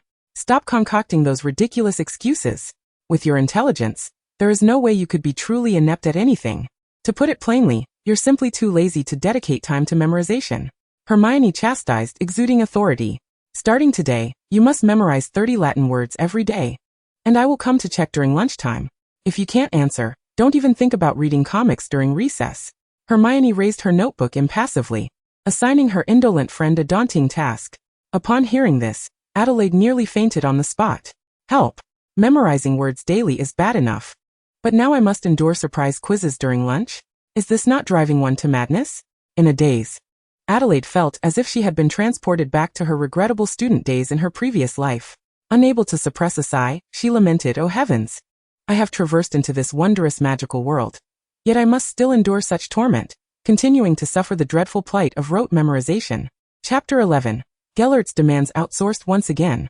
"Adelaide, please help me see if my hair is messy," Hermione exclaimed, her hands flustered as she attempted to tame her thick brown curls, her face awash with anxiety. Observing Hermione's nervous demeanor, Adelaide couldn't help but feel a mix of exasperation and amusement. "Oh dear Hermione. This marks the 7th time you've asked me that today. We've been good friends for 4 years, and you've met my uncle before. I truly don't understand what has you so flustered." Upon hearing this, Hermione's face flushed crimson. Summoning her courage, she declared loudly, "But this is my first time visiting your home." In recent years, Adelaide had ardently invited her to her home for visits, yet each time Hermione, overwhelmed by shyness, found various reasons to graciously decline. Now reflecting on it, Adelaide had visited Hermione's home a staggering 93 times, to the point where Hermione's parents nearly regarded her as a daughter of their own. However, Hermione had yet to set foot in Adelaide's abode. She felt that if she continued to postpone her visit, it would be rather inconsiderate. With this thought in mind, Hermione took a deep breath, striving to compose herself. Adelaide, with a beaming face, swung open her heavy front door and called out with exuberance, "Uncle Edward, hurry, bring out the delicious treats. Hermione has come to play."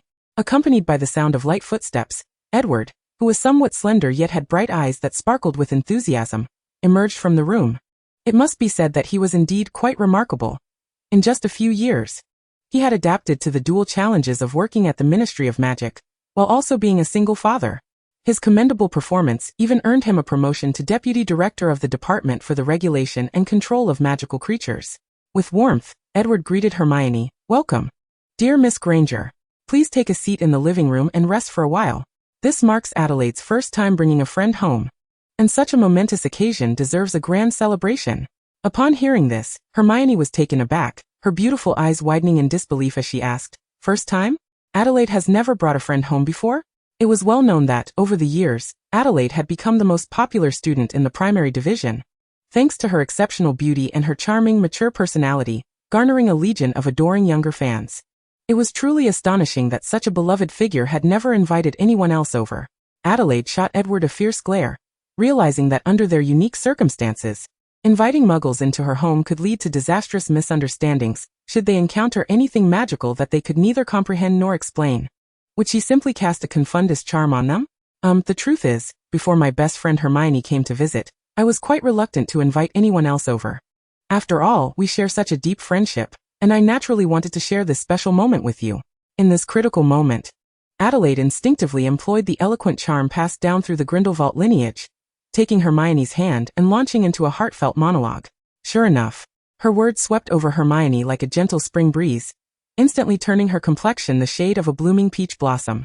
In that moment, Hermione felt her heart race, overwhelmed with shyness, unsure of how to respond to Adelaide's sudden flattery. Meanwhile, Adelaide secretly reveled in her success, pleased that she had deftly diverted the conversation away from the delicate subject of inviting muggles over. Cough, Adelaide, could you fetch the Bible for us? But before she could finish her sentence, Adelaide, who had been lounging on the sofa, suddenly changed color, clutching her stomach in distress, exclaiming, "Oh no, my stomach suddenly hurts. Hermione, please stay seated, I need to rush to the bathroom." With that, she sprang up like a startled rabbit and dashed toward the restroom, disappearing from the living room in the blink of an eye. Left alone, Hermione sat in stunned silence before bursting into laughter. She found the situation amusing. She had merely intended to ease the awkwardness, not anticipating such a strong reaction from Adelaide. At that moment, Edward entered the living room carrying a plate of fresh fruit and sighed in exasperation. Leaving a good friend to languish alone in the living room was exceedingly rude. He resolved to have a serious talk with Adelaide later that evening, concerned that Hermione's favorable impression of Adelaide might diminish. Edward took a seat beside Hermione to engage her in conversation. To his astonishment, he discovered that, disregarding their age and her muggle status, Hermione was remarkably similar to himself. Both possessed extraordinary talents and a fervent desire to prove themselves, yet they were equally subjected to the disdain and neglect of the mediocre and foolish. Suddenly, a brilliant idea struck Edward. Under the cunning guidance of the old fox, their conversation grew increasingly animated, shifting towards Adelaide's daily antics. As Adelaide entered the living room, she overheard Edward lamenting about the weekly journal he was required to write to document Adelaide's daily life for his sister abroad. He pretended to complain about being too busy with work to find time to write. The kind-hearted Hermione immediately offered her assistance, promising to diligently compose a brief diary of about 100 words each day, detailing Adelaide's experiences at school for Edward's reference. Adelaide couldn't help but roll her eyes. She was well aware that Professor Dumbledore had assigned Edward the task of writing the journal. To her surprise, the seemingly upright and dependable fellow had shamelessly passed his responsibility onto someone else. Meanwhile, Dumbledore, in his office reviewing documents, sneezed unexpectedly. Puzzled as he rubbed his throat, was he coming down with a cold? Chapter 12. Gellert's Grave Illness, Adelaide's First Encounter with the Savior. On the eve of Christmas in 1988, Dumbledore delivered a grave message to Adelaide. He revealed that her long-lost great-uncle, the formidable Gellert Grindelwald, the first Dark Lord who once instilled terror throughout the wizarding world, had fallen gravely ill. According to the reports from the Azkaban healer, Gellert's condition was dire, teetering on the brink of death. As part of the end-of-life care, the International Confederation of Wizards granted Adelaide permission, under Dumbledore's guidance, to visit Gellert Grindelwald for a final farewell. Upon hearing this news, Adelaide was taken aback. This was inconceivable. In the original timeline, Gellert had nearly survived until the end, with Dumbledore departing this world before him. How could it be that he was now on the verge of death? A flurry of possibilities raced through her mind, the most likely being that Voldemort's upgraded Horcruxes were at play. Yet this line of reasoning felt flawed. If he had such power, why not target his arch-nemesis, the Savior? The former Dark Lord had no direct stake in that conflict. A chilling premonition gripped Adelaide's heart. Was it possible that the Horcrux had directed the Death Eater remnants to reach out to the Savior, unbeknownst to Dumbledore? While this notion might seem far-fetched, considering Harry Potter's circumstances before arriving at Hogwarts, it could very well be plausible. Adelaide gazed at Dumbledore with a complex expression, pondering a question that had long troubled her. Why had Dumbledore chosen to turn a blind eye to the bullying Harry endured at his aunt's home, as well as the violence he faced at school? It is essential to understand that the transformation of Tom Riddle into the formidable Voldemort was significantly influenced by the misfortunes he endured during his childhood. Presently, Dumbledore's primary concern is that Harry might succumb to the adulation of the masses and lose his sense of self. However, does he not fear that Harry, having long suffered from unjust treatment, might become psychologically warped and ultimately tread the same path as Voldemort, emerging as the third Dark Lord? Adelaide sighed, her unease palpable, for the magical world is rife with makeshift arrangements. It is evident that the savior will arise between Potter and Longbottom, and that Voldemort will target them. So why does the secret keeper not enlist Dumbledore, the very individual he fears the most, to take on this responsibility? The injustice surrounding Sirius Black remains uninvestigated, while the traitor Peter has lived undetected among the Weasley family for over a decade, even sharing a dormitory with the savior for 3 years. Did the Weasley brothers not find it curious that their younger sibling shared a bed with a stranger named Peter after obtaining the Marauder's map? The more Adelaide pondered, the more anxious she became. Given the convoluted procedures required to visit Numungard, she and Dumbledore would not be able to depart until next week, leaving her with a few days of idle time. She felt compelled to utilize this time wisely and personally ascertain the current state of the savior. Rubbing her head, she vaguely recalled that the savior's aunt resided at 4 Privet Drive in Surrey, a train ride of less than an hour away. Seizing the moment, Adelaide concocted an excuse to inform Edward that she was going to a classmate's home to complete an assignment, and then slipped out of the house. Fortune favored her that day. The train tickets were readily available, and she arrived in Surrey well before noon. After inquiring for directions, she reached Privet Drive, and as she approached the corner, a cacophony of high-pitched and jarring shouts reached her ears. Almost immediately, a small boy, clad in ill-fitting clothes, darted past her, sprinting with all his might toward the horizon. Though their encounter was brief, Adelaide discerned a lightning-shaped scar on his forehead, and an old pair of glasses perched precariously on his nose, bobbing up and down as he ran. It was evident that this was none other than the legendary savior, Harry Potter. Trailing closely behind him was a group of boys who unmistakably harbored ill intentions. Their faces contorted with malice, they hurled threats and insults at the savior as they pursued him relentlessly. It appeared that she had stumbled upon a scene of daily bullying inflicted upon the savior by his cousin and his gang. To her slight relief, aside from appearing somewhat disheveled, the savior seemed to exhibit no other abnormalities. It appeared that the Death Eaters had yet to make their move against him, leading her previous assumptions to be somewhat misguided. Yet if it had nothing to do with the Horcruxes, what could possibly have caused Gellert Grindelwald's grave illness? What are you sneaking around for? A cold, deep voice interrupted Adelaide's thoughts from behind her. Startled, she struggled to comprehend the accusation. After all, she was standing openly at the street corner, not lurking in secrecy. Wait, this voice belonged to an adult male. Why would he address a girl who had yet to reach 10? In a flash, Adelaide adjusted her expression, adopting a dramatic demeanor, resembling a startled fawn as she turned to face him in panic. Before her stood a tall, stern-looking middle-aged man, his head slightly balding, clad in an ill-fitting oversized jacket and loose, worn-out jeans, with what appeared to be a slender object concealed within his voluminous sleeves. Drawing upon her knowledge of the magical world, Adelaide quickly deduced that the bald man likely concealed a wand within his sleeve. Could he be a wizard sent by the Ministry of Magic to covertly protect the savior? Why then would he call out to her? Deciding to probe further, Adelaide blinked her large, watery eyes and, adopting an exceedingly pitiful and delicate tone, pleaded, "Uncle, look at that little boy over there. He is truly unfortunate. I implore you to show compassion and help him." The bald man scoffed, his impatience evident as he retorted, "What does that have to do with me? Mind your own business and get lost." How peculiar. Harry Potter is universally recognized as the savior of the magical world, yet this man stood by coldly, indifferent to the bullying he witnessed. From the look on his face, it was clear that his apathy was not a mere fade. Adelaide raised an eyebrow. This man was certainly suspicious. Chapter 13. Another surge of magic. Adelaide glanced down at her empty hands, her mind racing. Without a wand, how could she possibly subdue the bald man before her? She needed to ensure he had no chance to escape. Just then, her peripheral vision caught sight of a house not far away. Inside, a housewife was diligently attending to her chores, oblivious to the events unfolding outside. A spark of inspiration ignited in Adelaide's mind.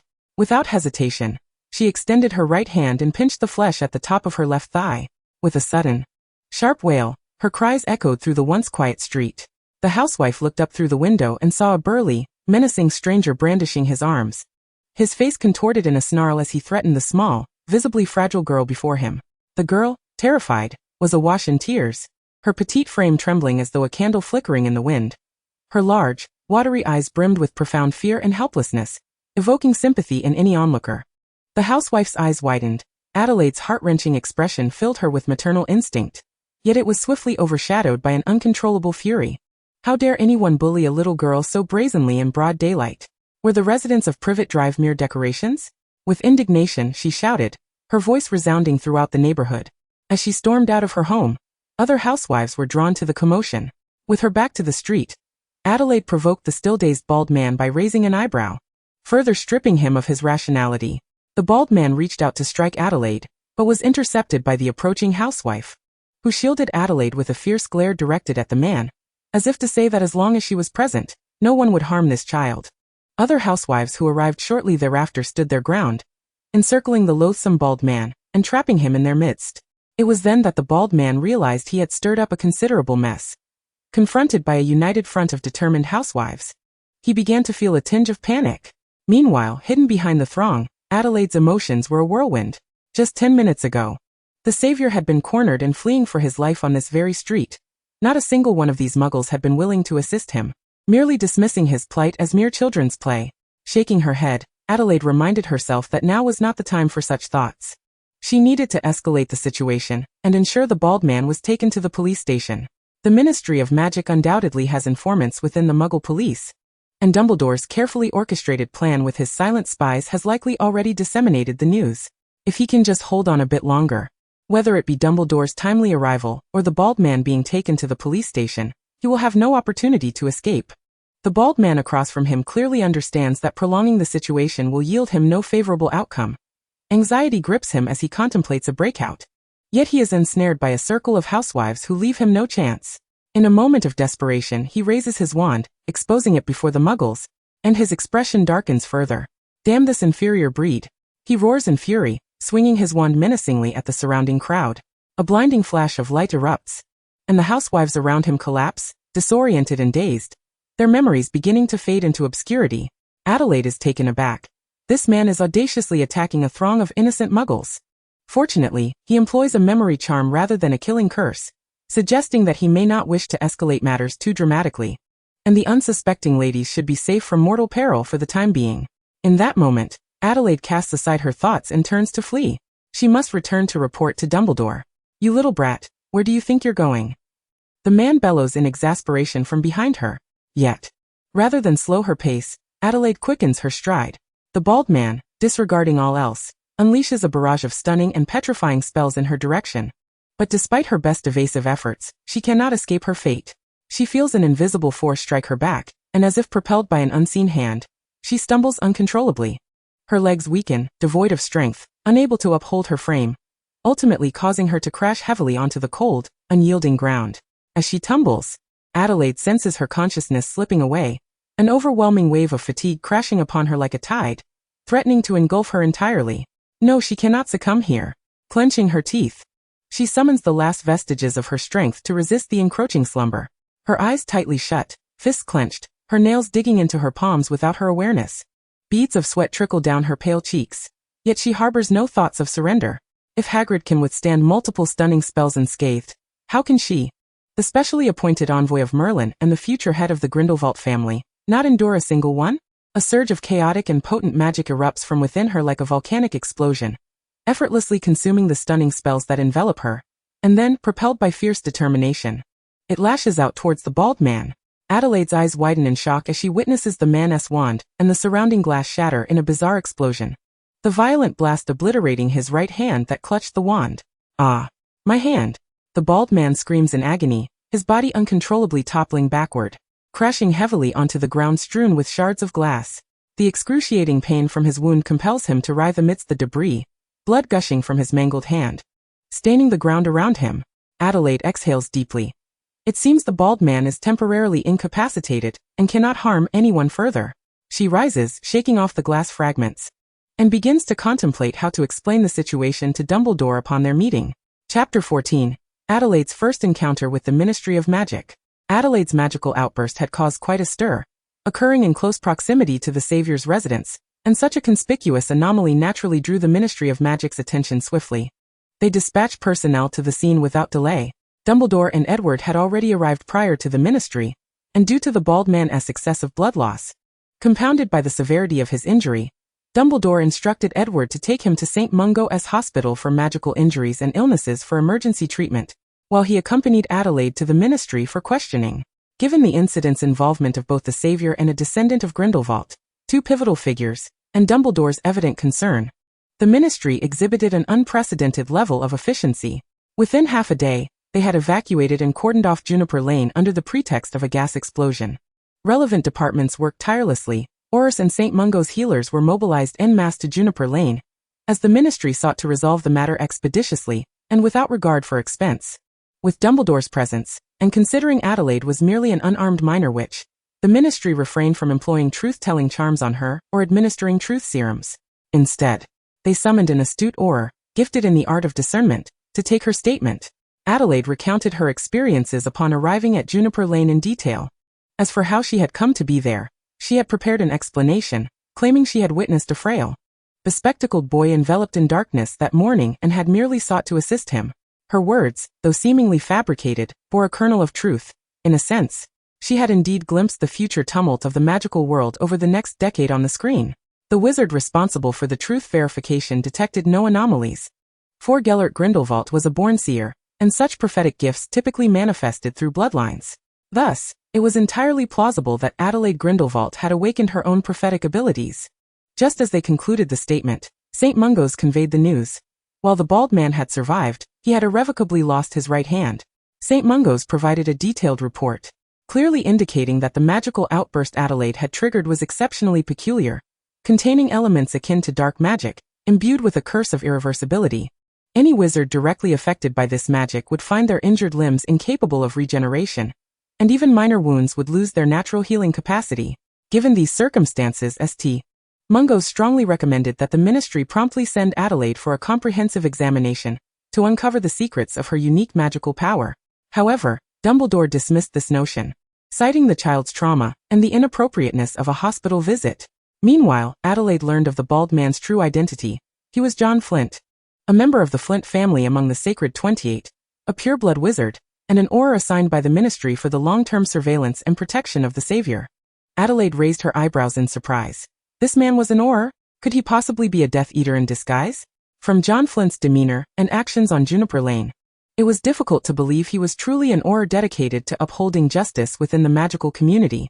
The Aurors in the Ministry also sensed the anomaly, as the 20 or so Muggle housewives who had been brutally subjected to memory charms could hardly be deemed collateral damage from Adelaide's magical outburst. Rufus Scrimgeour, the director of the Auror office, sat grimly at his desk, his sharp eyes fixed intently on the report in hand. It seemed he grasped the implications. Yet the gravity of the situation rendered him hesitant to fully accept it. After a moment's deliberation, he unhesitatingly picked up a quill and swiftly signed a search warrant, targeting John Flint's residence. As the search operation unfolded, a series of shocking revelations followed in rapid succession. When the Aurors meticulously opened the secret compartment in Flint's study, they could scarcely believe their eyes at the astonishing number of letters bearing the dark mark concealed within. Even more terrifying was the realization, pieced together from the correspondence, that John Flint had exploited his position as an Auror to provide vital information to those malevolent Death Eaters, enabling them to evade capture. These letters, originally retained by John Flint as a means to ensure repayment of favors owed to him by the Death Eaters, had now inadvertently become evidence of his covert allegiance. This discovery struck Rufus Scrimgeour like a thunderbolt, shattering his complacency with brutal force. Veins bulged on his forehead as his furious roar reverberated throughout the Auror office. This was no ordinary dereliction of duty. Decisive action was imperative. With that, Rufus Scrimgeour rose abruptly, leading a team of elite Aurors hastily toward St. Mungo's hospital. At that moment, John Flint had just emerged from a grueling surgery, his body still weak. However, Rufus Scrimgeour was undeterred by such considerations. He strode into the hospital room with determined resolve, his gaze as frigid as ice. Showing no sympathy even though Flint was his colleague, with a sweeping motion of his hand, several Aurors sprang into action, expertly deploying a series of memory recovery spells, followed by administering a vial of a specially crafted truth serum. The Aurors, trained in counterinterrogation techniques, knew that even the truth serum might not fully elicit compliance. Thus, they first sought to weaken Flint's will and spirit through physical means before resorting to magical coercion. The effectiveness of this approach was evident as Flint's previously pallid complexion twisted in agony, beads of sweat rolling down his forehead as he could no longer conceal the truth. John Flint divulged everything in detail, including his recruitment by the remnants of a pureblood family as Death Eaters 6 years prior, and how he had been using his position to shield them all these years. although he dared not directly harm the Chosen One. He often cast spells on muggles in little whinging, subtly guiding them to act violently against the savior. Upon learning of this, Dumbledore's expression darkened. Out of respect for the Ministry, he had refrained from placing additional wizard spies near Harry Potter, instead opting to develop Mrs. Fig, a resident nearby, as his informant. Mrs. Fig, being a squib, was unable to perceive magic, thus the information she relayed to Dumbledore over the years was limited to Harry Potter's less-than-ideal living conditions, though at least there had been no overt signs of abnormality in his surroundings. Chapter 15. Adelaide awakens her prophetic gift. As news of John Flint's infiltration spread like wildfire through the upper echelons of the Ministry of Magic, the senior officials were plunged into an indescribable state of shock. It was utterly inconceivable that the Ministry could be so negligent as to allow a treacherous Death Eater to secretly guard the Chosen One for 6 long years. Minister Millicent Bagnold could well imagine the uproar that would ensue if this scandal were to permeate the wizarding world, plunging the Ministry into a maelstrom of public outrage, potentially leading to demands for the resignation of all involved. This was undoubtedly a severe blow to the Ministry's reputation, subjecting them to unprecedented shame and scrutiny. Even more unexpectedly, the individual who first discerned the true identity of the Death Eater and averted disaster was none other than a descendant of Grindelwald. Faced with such a dire situation, Minister Millicent Bagnold had no choice but to humble herself and personally implore Dumbledore and Adelaide to sign a confidentiality agreement, preserving some semblance of dignity for the British Ministry of Magic. To commend the heroic efforts of Adelaide, the Ministry decided to award her a generous bonus of 1,000 galleons, while also promising to subtly rehabilitate the image of the Grindelwald family in the pages of the Daily Prophet. Adelaide readily acquiesced to the Ministry's demands, for tangible benefits outweighed any ephemeral accolades in her eyes. Dumbledore, however, felt this was insufficient. After further discussions with Minister Bagnold, he insisted on 2 additional stipulations. Individuals privy to the information from the Ministry and St. Mungo's hospital must sign a confidentiality agreement regarding Adelaide Grindelwald's extraordinary magical outburst and her awakening prophetic abilities. Furthermore, no individual or organization was permitted to conduct a physical examination of Adelaide Grindelwald without the consent of her guardians. With the Ministry enacting new regulations for the oversight of underage saviors, increasing the number of monitors to 3 per group, and ensuring mutual supervision among them, the incident was temporarily brought to a close. As Adelaide trudged home with heavy footsteps alongside Dumbledore, she sensed the impending storm awaiting her. True to her intuition, she was met not only with Dumbledore's stern admonitions, but also Edward's furious reprimands. They expressed their profound dissatisfaction with her recent actions, especially during such a sensitive time with Gellert Grindelwald gravely ill. Should Adelaide err at this juncture, the hidden remnants of the pureblood fanatics would undoubtedly lose their reason and commit unlawful acts, unleashing chaos upon the magical community. Enduring the relentless lectures from her elders, Adelaide bowed her head in silence, feeling a twinge of injustice within, yet recognizing her own recklessness. Ultimately, after a severe reprimand, Adelaide was subjected to house arrest, forbidden from stepping outside her home, before departing for Nurmengard. This entire day left Adelaide utterly exhausted. She hastily completed her evening routine before collapsing onto her bed, yearning to slip into slumber and escape her troubles. However, as her consciousness began to fade, peculiar images rapidly flickered before her eyes. The first to materialize was an ancient and dilapidated castle, towering into the clouds as if piercing the very heavens. At the pinnacle of this castle stood an elderly man with heterochromatic eyes, gazing keenly out the window, his penetrating gaze sweeping across the horizon. From the intensity and ambition reflected in his eyes, it was evident that he was scheming a momentous event, harboring an unwavering confidence in his pursuits. Suddenly, the scene shifted to a tempestuous night, where fierce winds howled and thunder rumbled, enveloping the world in darkness. Amidst this tempest, a colossal black dragon soared through the skies, its expansive wings blotting out the sun, each powerful flap stirring up torrents of wind and rain. Below the dragon, a structure resembling Hogwarts could be discerned amidst the chaos. The scene transformed yet again, as enormous, towering vines erupted from the ground, reminiscent of the Earth's wrath unleashed. The vines twisted and coiled like great green dragons, adorned with an array of pods in varied shapes, some crescent-shaped, others resembling smooth pearls, dazzling and overwhelming to behold. A group of shadowy figures clad in black robes, their features obscured by veils, launched a fierce assault on the vines and their pods. Their wands shimmered with an otherworldly light, casting vibrant yet perilous beams of magic that shot towards the vines and pods like shooting stars. Amidst this turmoil, Adelaide was astonished to discover that behind the throng of vines stood a young witch strikingly similar to herself, and for reasons unbeknownst to her.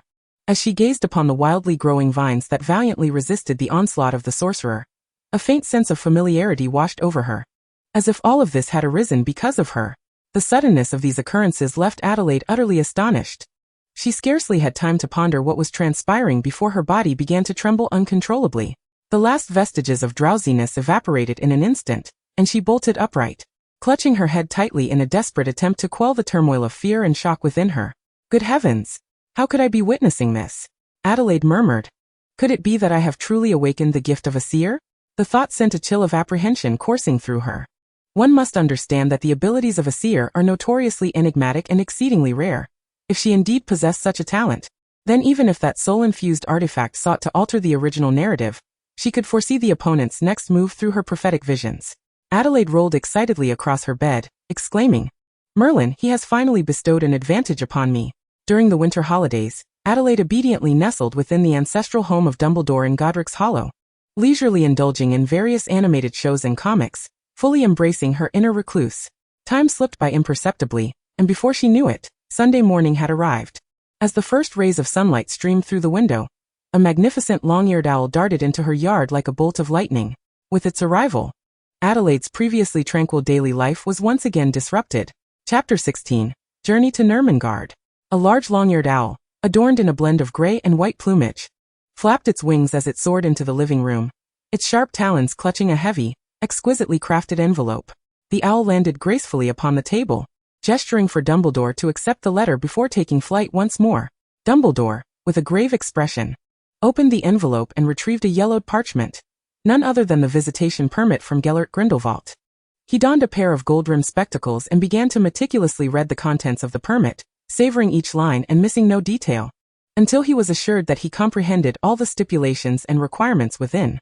Standing beside him, Adelaide could no longer contain her intense curiosity, and eagerly leaned in to catch a glimpse. However, upon seeing the so-called key to the door resting on the table, her heart sank in disappointment.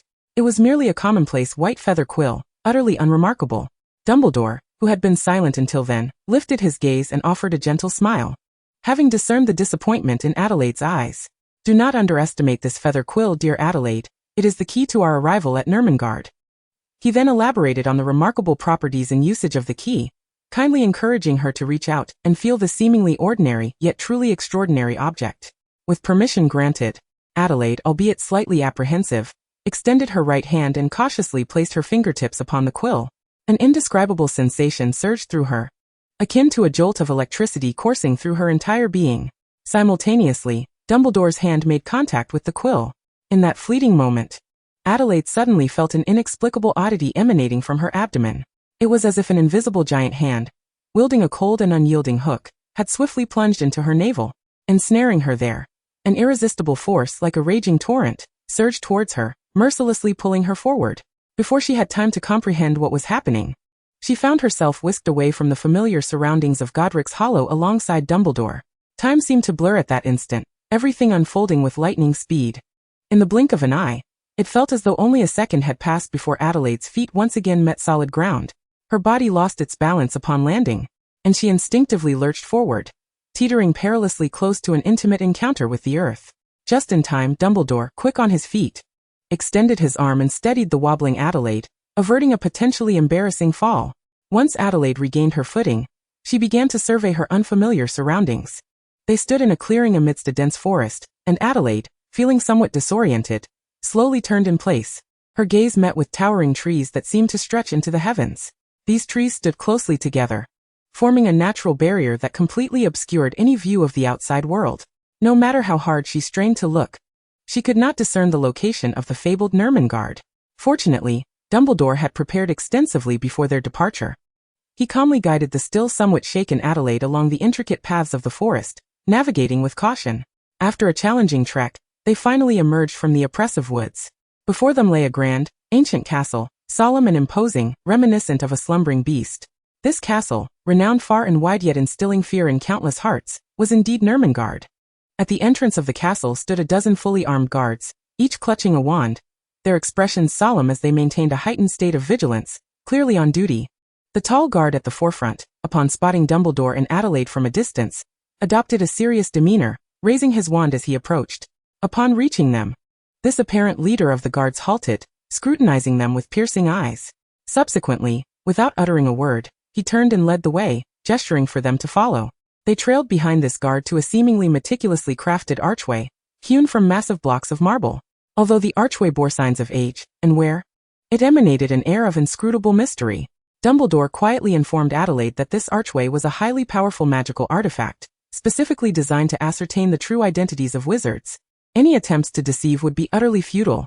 Regardless of the various magical potions or intricate transformation spells employed, any contact with the archway's magical aura would render them ineffective.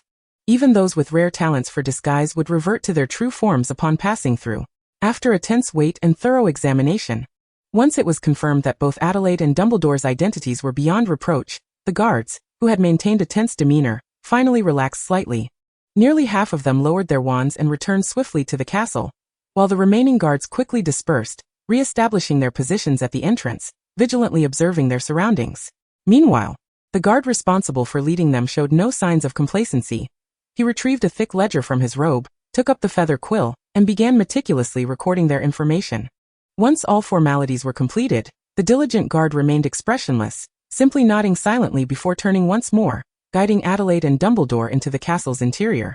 They progressed slowly along a winding corridor, the light within exceedingly dim, with only a few flickering oil lamps suspended on either side of the walls, barely illuminating the path ahead. The ground beneath their feet was uneven and pockmarked, seemingly neglected for ages. Cobwebs and dust adorned the walls, and sporadic, eerie sounds echoed from unknown sources, sending shivers down their spines. Particularly unnerving were the spiraling staircases that descended into darkness, giving the impression of an endless descent, instilling a sense of dread and unease. Chapter 17. The first encounter with the great actor Gellert. I sincerely apologize. We absolutely did not intend to offend either of you. Please believe that what I say is the truth. The situation has become exceedingly peculiar and sensitive ever since that dark wizard's condition deteriorated. Life has become nearly unbearable. Upon entering the castle, the guard seemed to have completely relaxed, incessantly muttering to himself, as if he wished to unburden his troubled mind. Adelaide sensed that the guard's mental state had reached its limit. If this continued for a few more weeks, he might very well descend into madness. You know what I am referring to, don't you? It is the matter of Gellert Grindelwald's grave illness.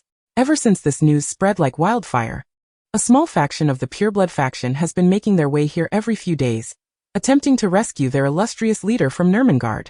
There are even rumors suggesting that his illness is a result of our maltreatment. It is utterly ridiculous.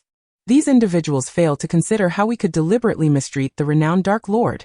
Yet, regardless of our explanations, they remain convinced of their narrative.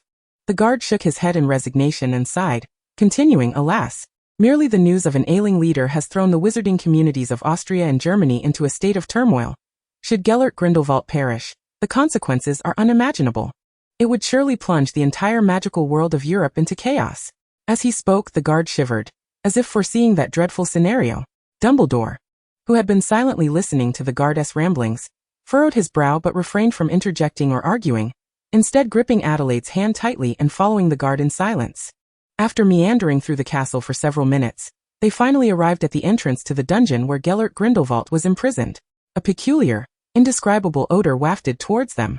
A foul stench that seemed to intertwine the dampness of post-rain with the decay of flesh, prompting Adelaide to instinctively cover her nose. Due to the perpetual absence of sunlight in this place, the air was thick with a miasma that made breathing laborious. Merely standing there for a short time left Adelaide feeling almost suffocated. The guard used his wand to unlock the heavy dungeon door, and Adelaide tiptoed forward to peer inside. The dungeon was shrouded in darkness, illuminated only by the faint glow of oil lamps on the stone walls. These meager lights scarcely illuminated the entire chamber, rendering everything around them increasingly indistinct. With a heart laden with trepidation, Adelaide followed Dumbledore into the dungeon, where she beheld her once great ancestor, Gellert Grindelwald. His countenance was gaunt, akin to a piece of parchment weathered by time, his once robust physique now emaciated, as if a mere gust of wind could topple him. His once vibrant heterochromatic eyes now dulled, revealing profound fatigue and despair. Adelaide was taken aback. Apart from his increased frailty and emaciation, Gellert Grindelwald's visage was strikingly reminiscent of the elder she had envisioned in her prophecy. Her foretelling was accurate, yet not entirely so. Adelaide pondered. Could it be that she was seeing a healed Gellert from years hence? But the environments of the dungeon and the tower differed vastly. Could it be that Gellert Grindelwald would escape in the future? As Adelaide's thoughts spiraled, Gellert, who had been bowing his head, slowly raised it. His face was as pale as parchment, his gaze dull. Yet upon recognizing the familiar yet strange visage before him, he mustered a weak smile. 15,714 days and 16 hours. 51 letters later, they were finally reunited. You have come, he rasped, his voice hoarse as though it had been scraped with sandpaper, each word seemingly extracted from the depths of his being with great effort. Albus Dumbledore, standing nearby, could no longer contain his inner indignation and dissatisfaction. He abruptly turned towards the guard, questioning, even if he has committed unforgivable wrongs, the conditions of this prison are utterly deplorable. How can anyone endure such a dark, damp, and filthy place? This is precisely why he is ill. I demand you transfer him to a more suitable cell immediately. In response to Dumbledore's inquiry, the guard remained motionless, merely shaking his head in resignation as he explained, I apologize, Mr. Dumbledore, but this decision was made collectively by the International Wizarding Federation. We at Nurmengard have no authority to unilaterally change a prisoner's cell. Upon hearing this response, Dumbledore took a deep breath, silently chastising himself for losing his composure. He was all too familiar with the protocols as the president of the International Wizarding Federation. Why had he chosen to challenge a guard? Dumbledore endeavored to regain his calm, addressing the guard in a gentle tone. I should be the one to apologize. I am truly sorry. Regarding the cell transfer, I will personally propose this to the International Wizarding Federation. In the corner, Gellert Grindelwald let out a soft sigh, a bitter smile appearing on his haggard face, evoking a sense of pity in those who beheld him. Albus, he replied weakly, this is not their fault. I have committed too many unforgivable sins. Enduring this punishment is but my due. I have resided here for a full 43 years. I have long since grown accustomed to this existence. Moreover, my flame of life is nearly extinguished. I likely have little time left, so there is no need for you to exert yourself on this matter. With that, he gently closed his eyes, seemingly unwilling to gaze upon this world that filled him with regret any longer. Upon hearing these words, a complex expression crossed Dumbledore's face. Indeed, Gellert had committed numerous unforgivable errors, bringing immense calamity and grief to the magical world. Yet he had paid dearly for those transgressions, repenting in this dark, damp dungeon for 43 years. Concerning the tragedy involving Ariana, he could not place the entirety of the blame upon Gellert's shoulders. After all, that tragic event was not solely of Gellert's making, and he too bore significant responsibility. Albus, I wish to speak with Adelaide alone, to have a conversation between Grindelwalds. Can you grant me this final wish as I approach the end of my life?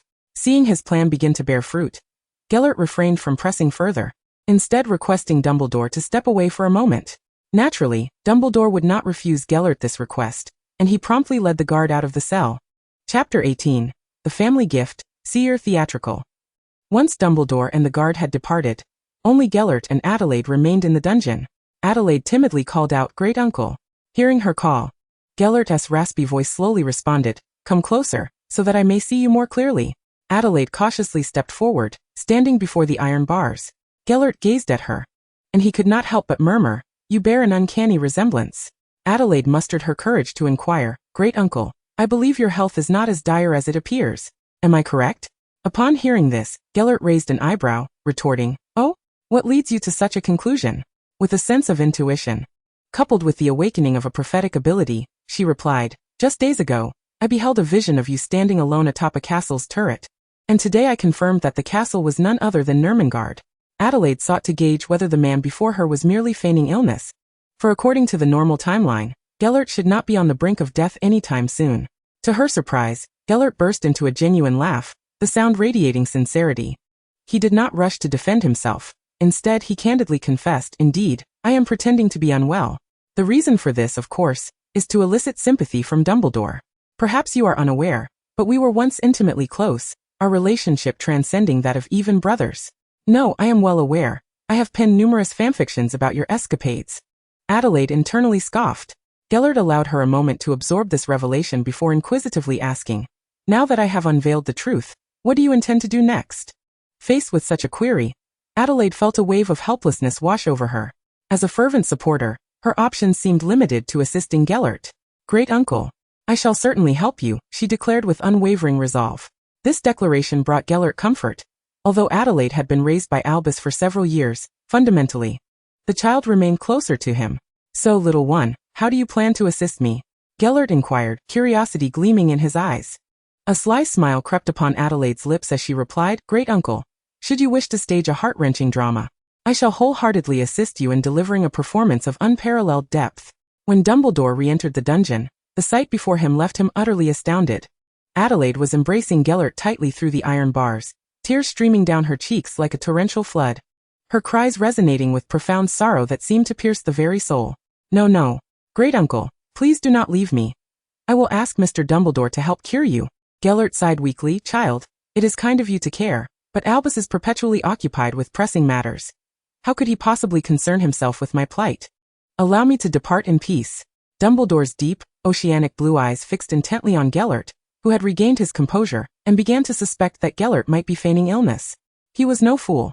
The candles on the stone wall were clearly newly replaced, and while this could be overlooked, the candlesticks appeared as pristine as if they had just emerged from the forge, which was decidedly unusual. Furthermore, according to the guards, Gellert's cell door had not been opened for the past 43 years. Yet in all that time, the dungeon had not been equipped with even a single toilet or chamber pot. Was it conceivable that Gellert could endure such a deprivation for 43 years? The only explanation he could fathom was that Gellert, fastidious and somewhat obsessive about cleanliness, would not even entertain the idea of sharing a space with a chamber pot, even in pretense. Additionally, the prison doctor claimed that Gellert was suffering from an unexplainable depletion of magical energy, swiftly leading to his decline. However, upon closer examination, Dumbledore was astonished to observe that although Gellert's magical reserves were indeed waning rapidly, his heart continued to beat robustly, displaying no signs of a heart that belonged to a mortal on the verge of death. All signs indicated that the once feared Gellert, who had sent tremors through the entire magical community, was likely engaging in a charade, concealing a significant and nefarious agenda. As Dumbledore wandered outside the dungeon, he had already reached a conclusion. For the sake of peace in the European magical community, he must unmask Gellert's deception and unveil the truth to the world. Yet, upon re-entering the dungeon and witnessing Adelaide's face, contorted with profound sorrow and streaming tears, his heart, which was usually renowned for its composure and steadiness, began to soften and waver involuntarily. After a moment of silence, Dumbledore finally broke the heavy atmosphere, speaking in a low yet resolute voice. I shall petition the International Magical Association to grant Gellert Grindelwald the opportunity for medical leave. The words resonated like thunder in the air. The guard leading the way could not suppress a smile, though fortunately, Dumbledore stood in front of him and his grin went unnoticed. Hearing this, Adelaide suddenly lifted her tear-streaked face, her expression transformed by joy, almost incoherent with excitement. Mr. Dumbledore, is what you say true? This is simply marvelous. Thank you so much. She wept once more, but this time, her tears flowed from a place of joy. Great uncle, we have succeeded. Adelaide whispered excitedly in Gellert's ear. Gellert managed a wry smile as he affectionately ruffled her hair, softly replying, No, it is not I who has succeeded. It is you. He keenly sensed Albus's scrutinizing gaze, realizing that Albus had begun to harbor doubts about him. However, when Albus beheld Adelaide weeping so heart-wrenchingly, a flicker of compassion surfaced in his eyes. He recognized that Albus was aiding Adelaide's great uncle, rather than his former lover. What does that mean? Adelaide questioned, utterly bewildered, unable to comprehend the situation. Wasn't her success and Gellert's success essentially one and the same? Chapter 19. Gellert's successful medical leave. The joyous moments slipped away like fleeting shadows, and in the blink of an eye, the ample visiting hours had come to an end. As she departed, Adelaide frequently glanced back, her gaze brimming with deep reluctance and endless affection, her eyes firmly fixed on the closed prison door behind her, as if yearning to catch one last glimpse of the figure within who occupied her thoughts and heart. She silently prayed, Great uncle, please remember to uphold our agreement. Indeed, Adelaide was not merely assisting Gellert for free, she had been promised a reward. Gellert had solemnly vowed that in a few days, he would dispatch someone to escort Adelaide to a wand shop, where a wand would be custom-made for her. Previously, Adelaide had made several requests to Dumbledore, hoping to have a wand crafted from her collection of elderwood and a phoenix feather from fox, but Dumbledore had consistently denied her, citing her young age as a reason for her inability to wield a wand. Although Adelaide had not intended to rush, she learned from Edward that under restricted material conditions, crafting a wand could take from 1 to 3 years, as the wood and core required extensive time to harmonize for optimal performance. This revelation left nearly 10-year-old Adelaide in a state of anxious urgency, Merlin had proclaimed her unique constitution, and if she could not acquire her wand in time, she would miss the opportunity to enroll at Hogwarts at 11. Such an unprecedented occurrence of missing enrollment due to a lack of a suitable wand could not be allowed to transpire. To avoid becoming a laughingstock in the pages of the Daily Prophet, Adelaide had no choice but to seek her great-uncle's assistance. Fortunately, the other party was not one to adhere to rigid conventions. Upon hearing Adelaide express her desire to acquire a wand early, Gerald readily acquiesced without a moment's hesitation. With this thought in mind, Adelaide sighed in relief and glanced up at the impassive Dumbledore, who appeared starkly unsentimental in contrast to her lingering reluctance. He remained silent, and at the appointed time, he quietly took Adelaide by the arm and turned to leave, as if eager to distance himself from this contentious place. Even after Adelaide and Dumbledore had departed for some time, Gerald continued to cling tightly to the cold iron bars of his cell, leaning slightly forward, his gaze fixed intently on the iron door of the dungeon. His expression was one of desolation and sorrow, reminiscent of a solitary stone yearning for its lost love. One might say, a stone longing for its great niece. Indeed, he was merely contemplating his great niece, and had no regard for the man who hadn't even turned his head. On the way back, Adelaide softly inquired, "Professor Dumbledore, will my great-uncle recover?" Dumbledore nodded slightly, affirming her question, and explained, "I shall exert every effort to save him. After all, Gerald's identity is exceedingly unique. If we can ensure his survival and appropriately channel his influence to guide certain extremist pureblood wizards, it may play a pivotal role in maintaining peace and stability within the entire magical world. In contrast, allowing him to perish would be a regrettable loss." Upon hearing this, Adelaide pouted slightly. The discourse was steeped in noble ideals, devoid of any personal sentiment. The path her great-uncle traversed in pursuit of his beloved was certainly not an easy one. After returning, Dumbledore tirelessly immersed himself in his demanding responsibilities. In addition to his duties at Hogwarts, he traversed various countries in Europe, engaging in negotiations and discussions with numerous officials, striving to secure more opportunities for Gerald. Even during the most significant holiday of the year, Christmas, he merely made a brief appearance at Hogwarts and Godric's Hollow to extend festive greetings before hastily vanishing through apparition. Fortune favors the diligent. After Dumbledore's persistent efforts, and in light of the recent surge in activity among the extremist factions, the International Confederation of Wizards passed a resolution on March 1, 1989, to grant Gerald Grindelwald medical parole. Given Gerald Grindelwald's past transgressions and potential dangers, the International Confederation specifically designated him to be housed in a special ward at St. Mungo's for treatment. After all, should the day arise when Gerald Grindelwald attempted to escape, it seemed only Dumbledore could hope to subdue him. Upon receiving the news, Gerald felt as if his aches and pains had vanished, and he leapt into a joyous waltz once more, celebrating the successful culmination of his second phase of plans. On the following day, as Gerald Grindelwald was escorted by the combined enforcement of the Aurors from England, Ireland, and Scotland to the special ward at St. Mungo's, Amantina Rochelle, a recent graduate from Durmstrang and a trainee Auror at the French Ministry of Magic, operated directly into the living room of 13, Oak Road in the Ealing district of London. She was sent by Gerald to fulfill an agreement to take Adelaide to have her wand custom-made. Although Amantina favored Grigovich's wand-making skills, Adelaide was under strict restrictions regarding her freedom of movement. Without Dumbledore's permission, she could not step outside of England, let alone seek out Grigovich. Fortunately, Adelaide was not overly concerned, and they set their sights on Ollivander's wand shop in Diagon Alley, hoping that the renowned wand maker, Mr. Ollivander, would accept Adelaide's order. Due to Amantina's limited half-day leave, she promptly took Adelaide and operated to the entrance of Ollivander's. It was Adelaide's first visit to Diagon Alley, and before she could fully absorb her surroundings, Amantina whisked her into the wand shop.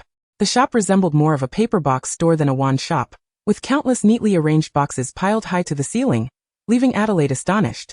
Surely there were thousands of wands here. Did that many wizards in Britain need to replace their wands each year? A figure with an explosion of white curls, Ollivander, drifted out from the back, murmuring dreamily, "Ah, unexpected guests. Let me see.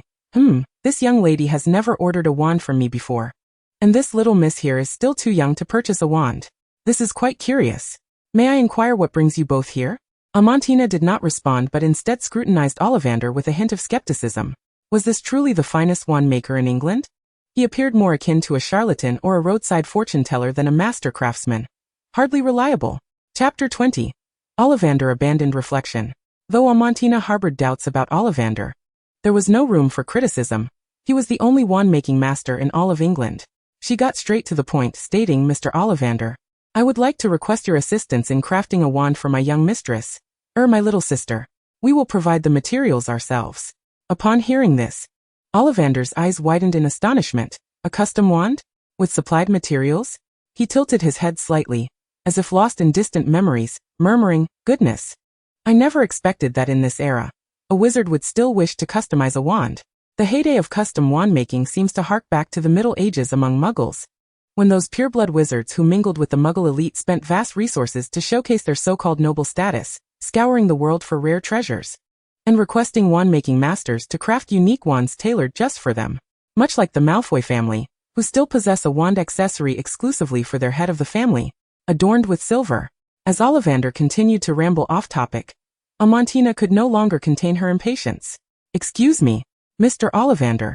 I'd like to inquire, if we were to customize a wand today, when might we expect to receive the finished product?" Ollivander, momentarily startled by the sudden interruption, paused but did not seem offended.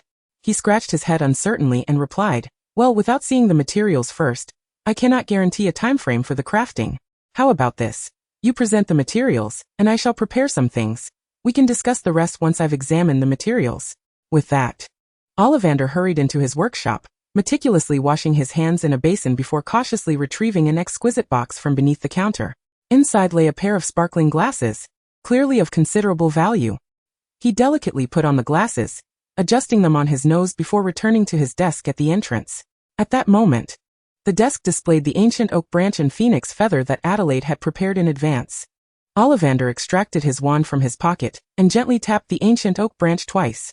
The oak branch, aged approximately 100 years and sourced from a local ancient oak tree, reverberated with magical energy. At the moment his amplification spell touched the branch, it began to shimmer with a brilliant green light, an occurrence Ollivander had never witnessed in his decades of wand-making, having handled tens of thousands of branches. What followed was even more astonishing. The seemingly lifeless branch, which had been dry for years, began to sprout leaves and buds as if infused with the essence of life itself. Tender green leaves emerged from the branch, unfurling gradually, as if eager to exhibit their tenacious vitality. Witnessing this miraculous scene, Ollivander gasped, his eyes gleaming with wild excitement as he fixated on Amantina standing nearby. The formidable power of nature. "Where did you procure this branch?" The intern Aura felt a prickling anxiety coursing through her, an inexplicable dread that if she failed to provide an answer, she would be ensnared by some unseen force. "Don't look at me. How would I know where the young master found this treasure?" Amantina instinctively turned her head, casting a pleading glance towards Adelaide, hoping for assistance or clarification from her young master. Observing the situation, Adelaide promptly interjected to extricate Amantina from her predicament. "This branch was collected during my visit to Blenheim Palace, in the Highland Park. It fell from a tree and struck my head. For some reason, I felt an inexplicable affinity towards it, as if it were destined to be mine. So I brought it home. Indeed, it was fated. It had drawn blood from Adelaide, which in the East is often regarded as a sign of a magical bond." "You found it?" Ollivander exclaimed in astonishment. "Is it truly possible to casually stumble upon such a treasure? We are all Europeans, yet why are we so different? Damn that luck." Ollivander inhaled deeply, suppressing his jealousy, and waved his wand, murmuring incantations. A flash of white light illuminated the room, and parchment along with a quill appeared on the table. With a warm smile he addressed Adelaide. "Dear young lady, if it wouldn't be too much trouble, could you kindly inscribe the precise location where you discovered this branch? In return, I would be delighted to offer you a special discount of 20%. No, 30%. Faced with Ollivander's request, Adelaide felt an inner turmoil. Even if she divulged the exact location, without Merlin's intervention, it would only be a fruitless endeavor for him. Yet, if she remained silent, he might perceive her as stingy or deceitful, potentially jeopardizing her business with him. After all, he was the only wand maker in all of Britain. With her heart racing, Adelaide reluctantly picked up the quill, and detailed the whereabouts of the ancient oak tree, split in two by lightning. She resolved to omit any mention of Merlin, documenting only the facts. Once Ollivander received the parchment, he cast a verification charm to confirm the authenticity of its contents before his gaze shifted to the phoenix feather. This feather belonged to Fawkes. Ollivander was taken aback, realizing it was an old acquaintance, no, an old avian friend. He had previously crafted 2 wands from fox feather. One had been purchased by a mysterious figure, while the other remained unsold. "Where did you acquire this phoenix feather?" Adelaide replied candidly. "I have a close relationship with Fawkes. It gifted it to me. Ollivander scrutinized Adelaide, his mind racing. My dear young lady, I seem to have neglected to inquire about your name. How remiss of me. Might I ask your surname? After a moment's hesitation, Adelaide revealed her true name. I am Adelaide Grindelwald. Ah, that makes perfect sense. Ollivander had ceased his contemplations, relinquishing thoughts of the connections between Grindelwald II and the mysterious figure using the same phoenix feather. Which hand do you favor? The right. Very well. Allow me to take some measurements. He noted that the magical resonance of the materials she had brought was remarkably high, and thankfully their compatibility appeared favorable. The wand-making process would likely require 1 year and 3 months, meaning she should return in June of the following year to collect her wand. The cost for a custom wand was 50 galleons, but with the discount, it would be 35 galleons, requiring a deposit of 15 galleons.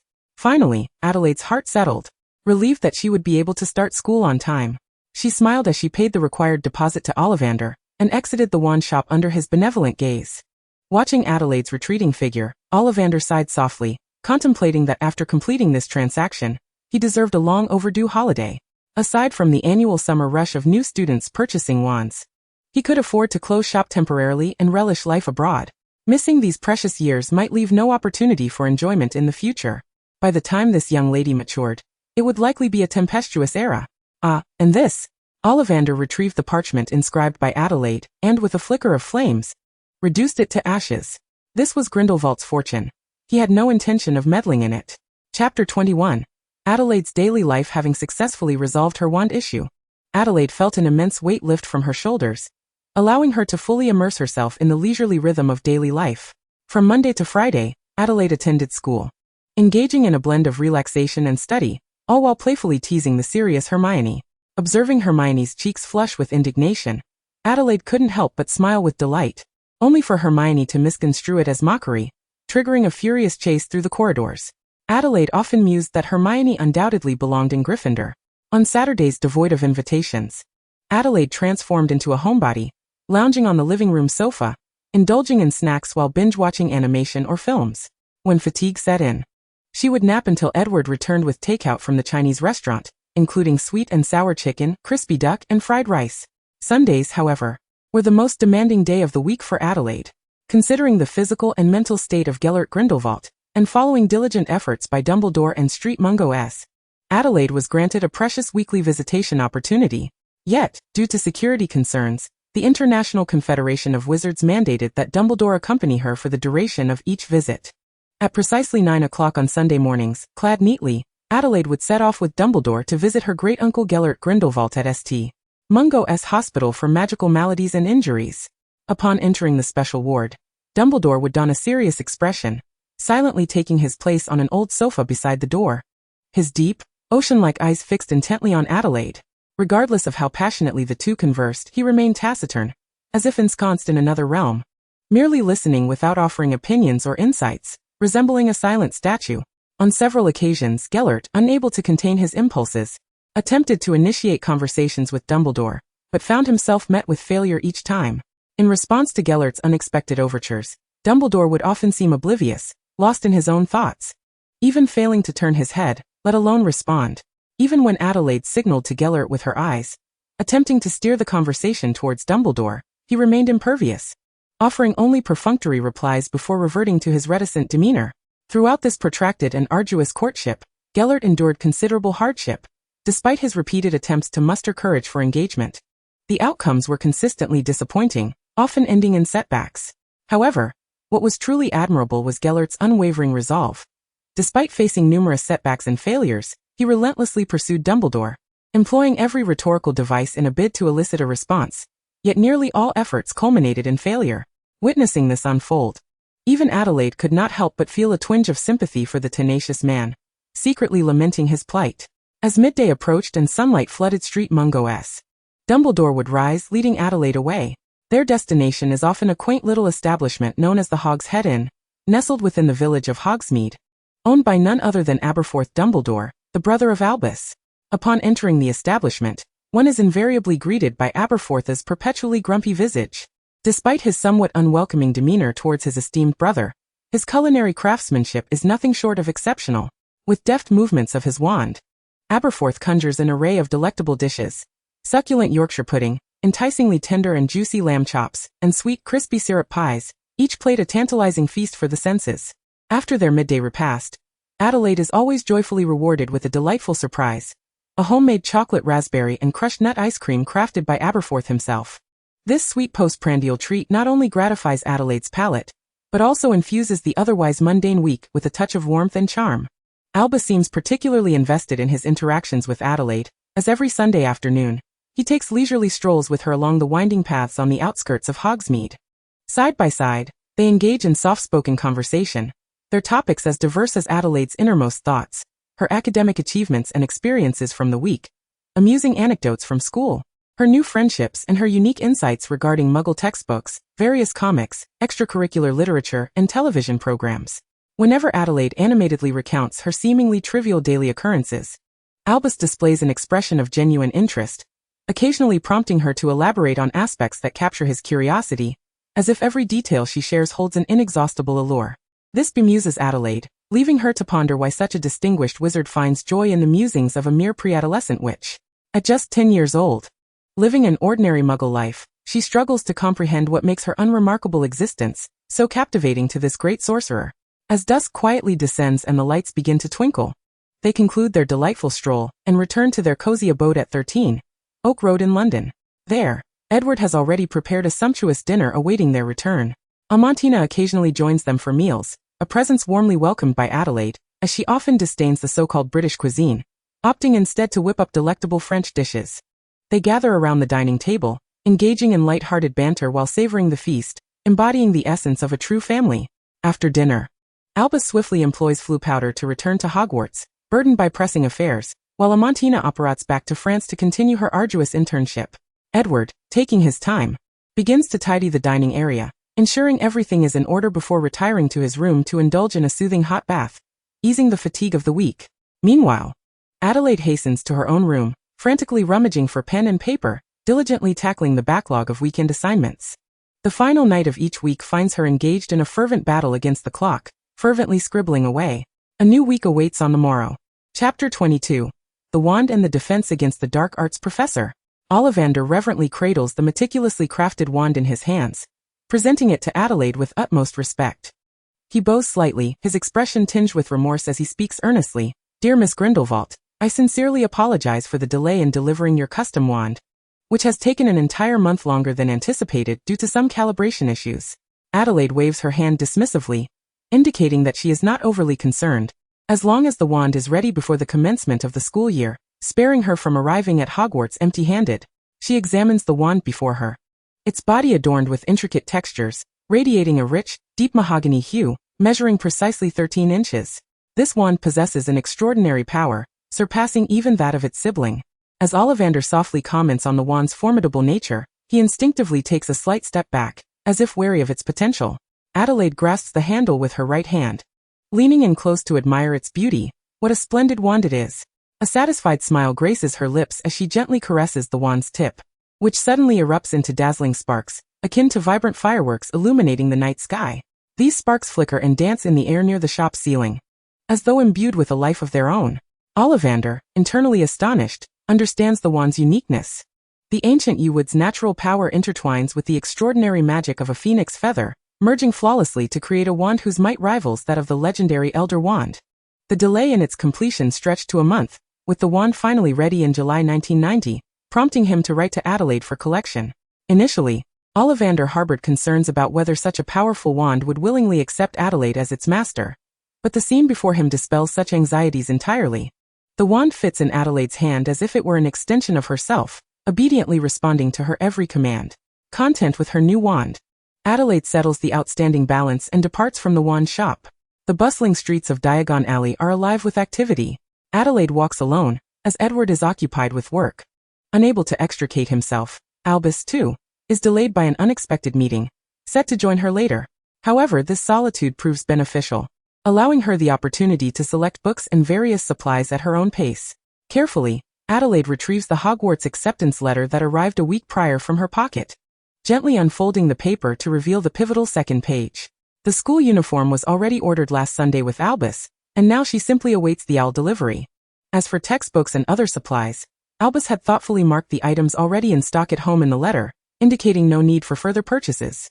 Textbooks. All students must prepare the following books. Standard Spells Level 1, by Miranda Goshawk. History of Magic, by Bathilda Bagshot. Magical Theory, by Adalbert Waffling. A Beginner's Guide to Transfiguration, by Emmerich Switch. 1000 Magical Herbs and Fungi, by Philidus Spore. Magical Drafts and Potions, by Arsenius Jigger. Fantastic Beasts and Where to Find Them, by Newt Scamander. Defense Against the Dark Arts, Stay Vigilant, by Jack McFusty. Dancing with Dragons, by Alice McFusty. Other supplies. A wand. A cauldron standard size 2 pewter. A set of glass or crystal vials. A telescope. A brass scales. She has already acquired her wand. The cauldron and vials can be purchased at the previous shop, but the textbooks, aside from the one required for Defense Against the Dark Arts, Stay Vigilant, remain elusive. What on earth is Dancing with Dragons? Adelaide widened her eyes and leaned closer to the parchment, scrutinizing it twice to confirm that she had not made a mistake. The author of Dancing with the Black Dragon was indeed Alice McFusty, while Defense Against the Dark Arts, Stay Vigilant was penned by Jack McFusty. Could it be that this Year S instructor for Defense Against the Dark Arts was a scion of the McFusty lineage? Now that she thought about it, the name sounded quite familiar. Edward S. sister seemed to have married into that family. Adelaide was lost in reverie. Edward had mentioned this family several times, stating that they were quite affluent, having amassed considerable wealth through generations of raising black dragons on the Hebrides Islands in Scotland. Coupled with the fact that Dumbledore had sent Edward away on official business last month, Adelaide began to suspect that this Defense Against the Dark Arts teacher might have been lured to Hogwarts by Edward and his sister from the McFusty clan. Poor fellow. She hoped he would survive his year-long tenure at Hogwarts, and preferably without losing any limbs. The infamous curse on the Defense Against the Dark Arts position at Hogwarts had long been the talk of the wizarding world in Britain. Professors of this subject seemed to be mere consumables, changing annually without fail. The chaotic teaching structure had led to a decline in the prowess of Hogwarts graduates in Defense Against the Dark Arts, trailing behind their contemporaries from Durmstrang and Beauxbatons for nearly 30 years. Previous ambitious wizards, undeterred by superstition, had attempted to take up the mantle of teaching this subject, yet none had fared well, and students' performances had hardly improved. The professors, having sacrificed their lives to the cause, could neither ensure their own safety nor that of their students, who could withstand such pressure. In recent years, aside from Severus Snape, no one had dared to apply for the post of Defense Against the Dark Arts professor. For Dumbledore, the most daunting task each year was finding a suitable candidate for this position. He certainly could not let the potions master take on this role, could he? Although the potions professor expressed great interest in dark arts, and offered to juggle both roles, Dumbledore was still reluctant to take such a risk. There were perhaps fewer than 10 potion masters in the world who could rival Snape, and if something went awry with him as the Defense Against the Dark Arts instructor, Hogwarts would suffer greatly.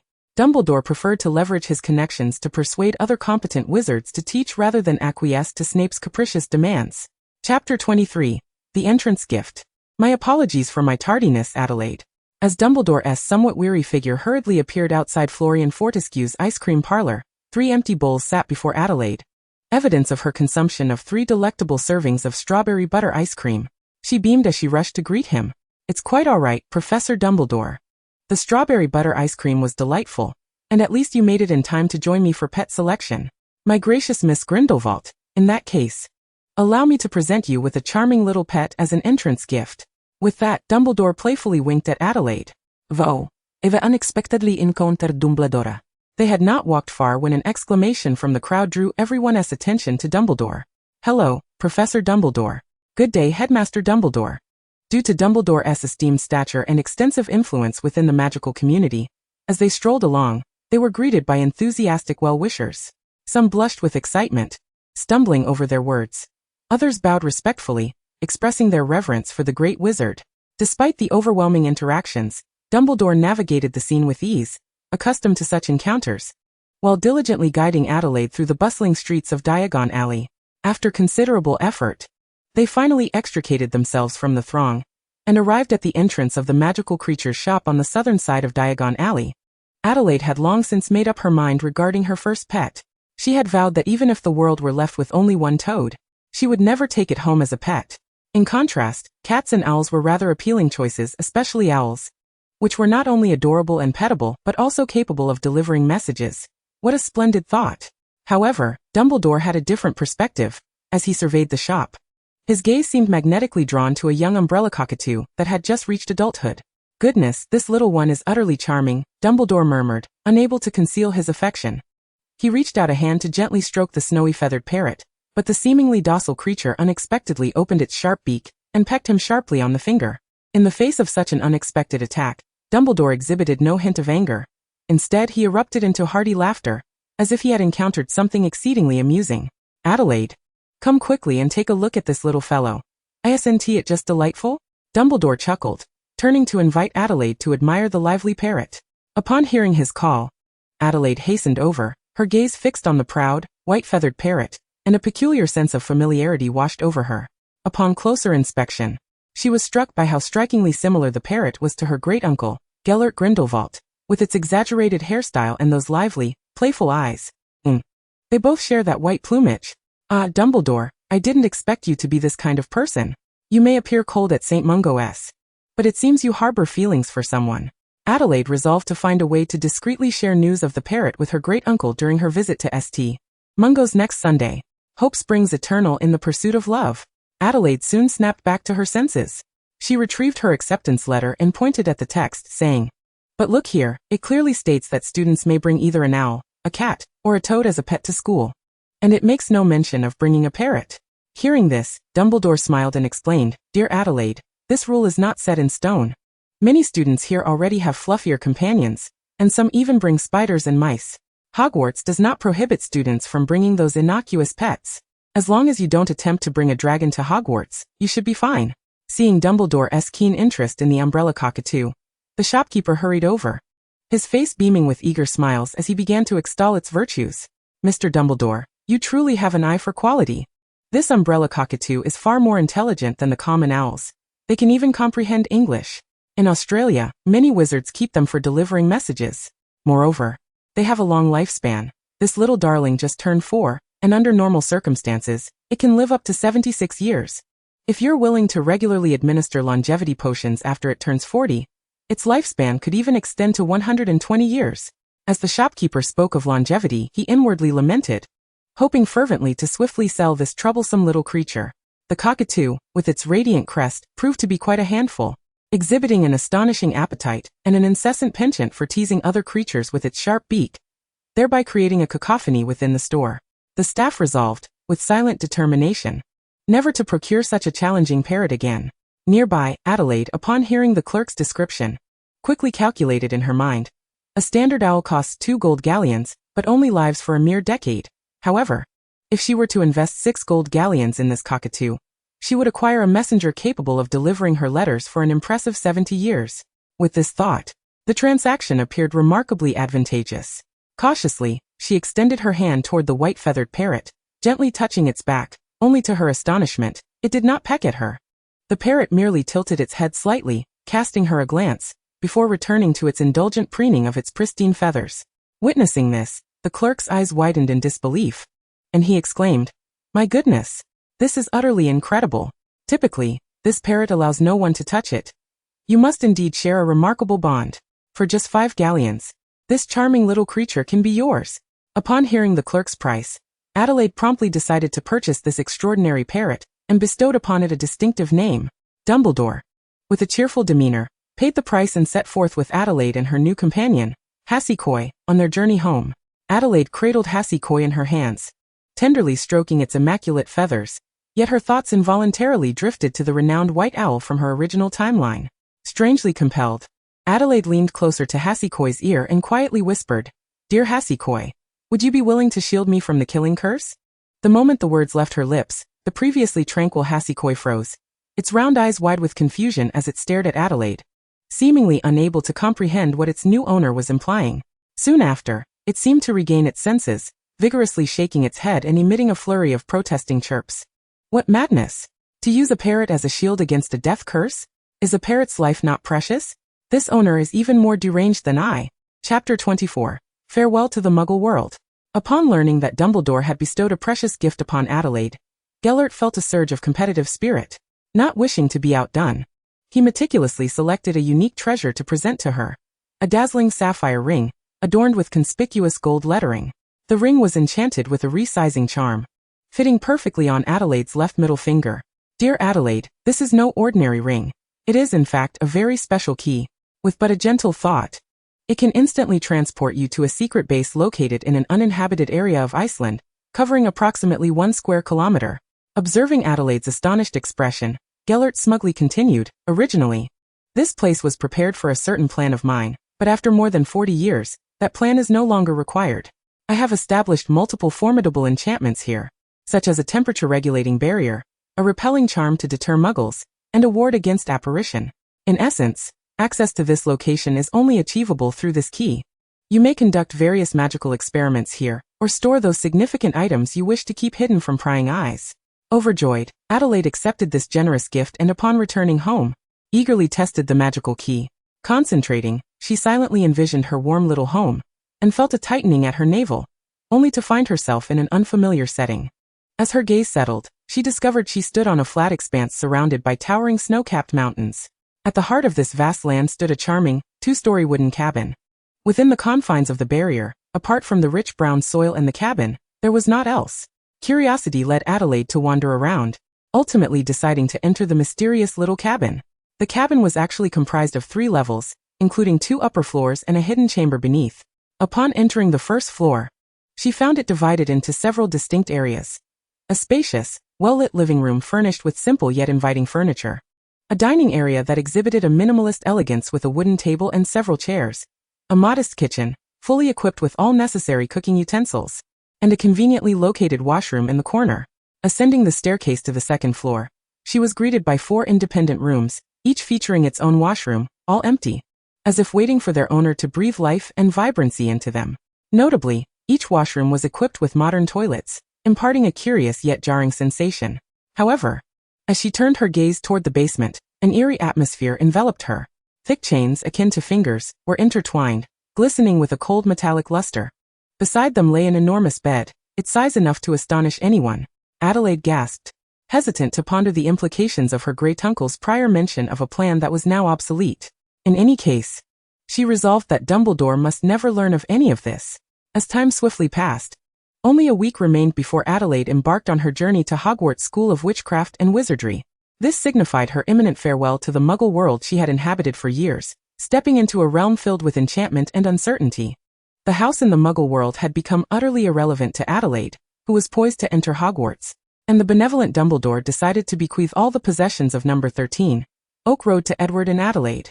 Recently promoted to deputy captain of the Magical Law Enforcement Squad, Edward appeared to harbor little sentiment for the place, retaining only his impressively stylish Aston Martin 8, while the remaining belongings and the house were promptly sold off.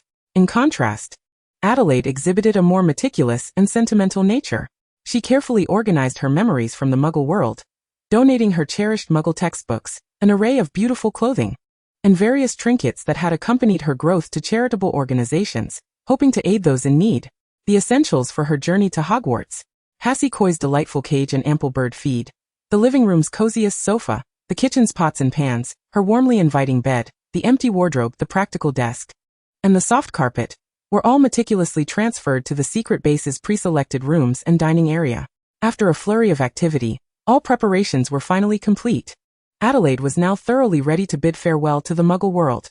Oh, but she had yet to say goodbye to her dear friend Hermione Granger. At that moment, Hermione still innocently believed that Adelaide would appear as scheduled in the secondary school classroom when term commenced in September. Being a year younger, Hermione would not receive her acceptance letter from Hogwarts until the following year. Upon this realization, a playful notion of mischief sparked in Adelaide's mind. Hermione, there is something I must convey to you. I may not attend the secondary school next semester. Adelaide's expression was grave as she gazed at Hermione, whom she had invited to the park, slowly articulating her words. Upon hearing this, Hermione's previously carefree demeanor instantly froze, her eyes widening in disbelief as she responded. Not going to secondary school? Where then shall you go? Her voice involuntarily rose an octave, clearly shaken by the unexpected revelation. Cheltenham? St. Weston? Or perhaps St. Paul's? The names Hermione recited were all prestigious local secondary schools, renowned for their exceptional teaching quality and faculty. She had always hoped to progress to secondary school alongside Adelaide, continuing their camaraderie and friendship. If Adelaide chose not to advance directly, She would strive doubly hard to attend the same institution as her friend. A silence enveloped them, broken only by the gentle breeze caressing their cheeks, bringing a hint of chill. No, Adelaide's voice trembled, her eyes glistening with unshed tears, the faint redness around them betraying her profound anguish and sorrow. She inhaled deeply, striving to stabilize her emotions before continuing. I have fallen gravely ill. The doctors insist I must seek specialized treatment in America, and the severity of my condition leaves me uncertain if I shall ever return. With a sudden surge of energy, she lunged forward, enveloping the now petrified Hermione in a tight embrace. Despite the throng of admirers at school, you are, in truth, my dearest friend. Adelaide buried her head in Hermione's shoulder, her body quivering as her choked voice emerged in broken phrases. You are the only one with whom I can share my innermost thoughts. Now I must depart, and perhaps this is our final farewell, Hermione. Before her words had fully dissipated, Adelaide resolutely turned and sprinted towards the horizon, her pace quickening as though attempting to escape the heart-wrenching place. The house on Oak Road had already been sold, and she harbored no fear of Hermione seeking confirmation. All that remained was to patiently await their reunion a year hence, eagerly anticipating the astonished and incredulous expression that would adorn Hermione's face. Chapter 25. The Hogwarts Express today marks a momentous occasion. Adelaide is set to board the Hogwarts Express for her enrollment at school. The morning sun had just begun to cast its golden rays upon the ground when Edward, driving his meticulously modified, sleek emerald green sports car, arrived in a whirlwind at Dumbledore's old abode in Godric's Hollow. Dumbledore, preoccupied with myriad tasks in preparation for the school year, had not returned home for several days. Thus, the weighty responsibility of escorting Adelaide to King's Cross Station fell squarely upon Edward's shoulders. From the moment they set off, Edward's chatter flowed incessantly, akin to a rapid-fire barrage, as he imparted various insights and experiences regarding the Sorting Hat. It would be best for you to be sorted into Slytherin. Being placed in Ravenclaw is also a commendable option. Should you, by misfortune, find yourself in Gryffindor, rest assured that Dumbledore must have had a hand in it. After all, in my view, there is no way you would be sorted into Hufflepuff. Adelaide, however, appeared somewhat indifferent to Edward's fervent discourse. She shrugged and remarked, "Isn't the curriculum across the four houses essentially the same? I truly do not perceive any significant differences among them."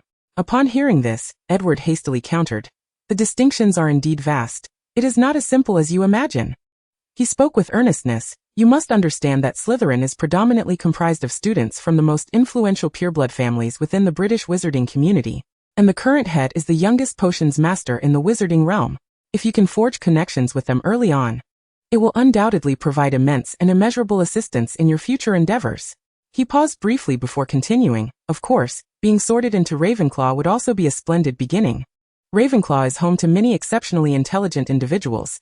The current head, Phileas Flitwick, was a 3-time champion of the dueling championships in his youth. With their remarkable intellect and strategy, you are certain to glean invaluable experiences and insights, paving the way for extraordinary achievements." As he spoke, Edward's brow furrowed slightly, revealing a hint of disdain as he added, "As for Gryffindor, well, they are merely a bunch of reckless individuals, brawn over brain, who charge forward without a thought. These so-called lions serve little purpose beyond being cannon fodder on the battlefield." He sneered, "And the rabble of Hufflepuff? They are simply the mediocre offspring of common muggles and lowly half-blood clerks. What great deeds can you expect from them?" Listening to Edward's lengthy tirade, Adelaide felt a wave of exasperation wash over her. Did she truly need to achieve some grand legacy? For heaven's sake, who decreed that she must inherit the legacies left by her great-uncles? In truth, she harbored no such ambitions. Her mission in this world was solely to assist the Savior in vanquishing Voldemort. Well, that and to vindicate the Grindelwald family. Adelaide had resolved that once she accomplished these 2 Herculean tasks, she could comfortably bask in the accolades of the magical community, relishing the pleasures of life. As the clock's hands approached 11:15, Adelaide, with a dainty leather suitcase in hand, stepped lightly alongside Edward through platform 9. The petite suitcase, a gift from Edward for her enrollment, had been bewitched with the undetectable extension charm, providing approximately 100 cubic meters of space, perfect for her books and necessities, allowing for easy access. Upon crossing platform 9, a magnificent steam train came into view, belching clouds of vapor. The locomotive exhaled white smoke, resembling a great dragon poised to embark on a wondrous journey with its passengers. Do enjoy your school life. If you encounter any insurmountable issues that are difficult to share with Dumbledore, like wishing for someone to disappear, you can have Hasky send me a letter. Regardless, I am always on your side." Edward hurriedly imparted his final words before gently ushering Adelaide onto the train. as a sharp whistle pierced the air. The steaming behemoth began to move slowly, the wheels clattering against the tracks, shattering the previously vibrant atmosphere. Adelaide stood at the train door. Just as she was about to quip that student conflicts need not resemble mafia vendettas, the train had already departed.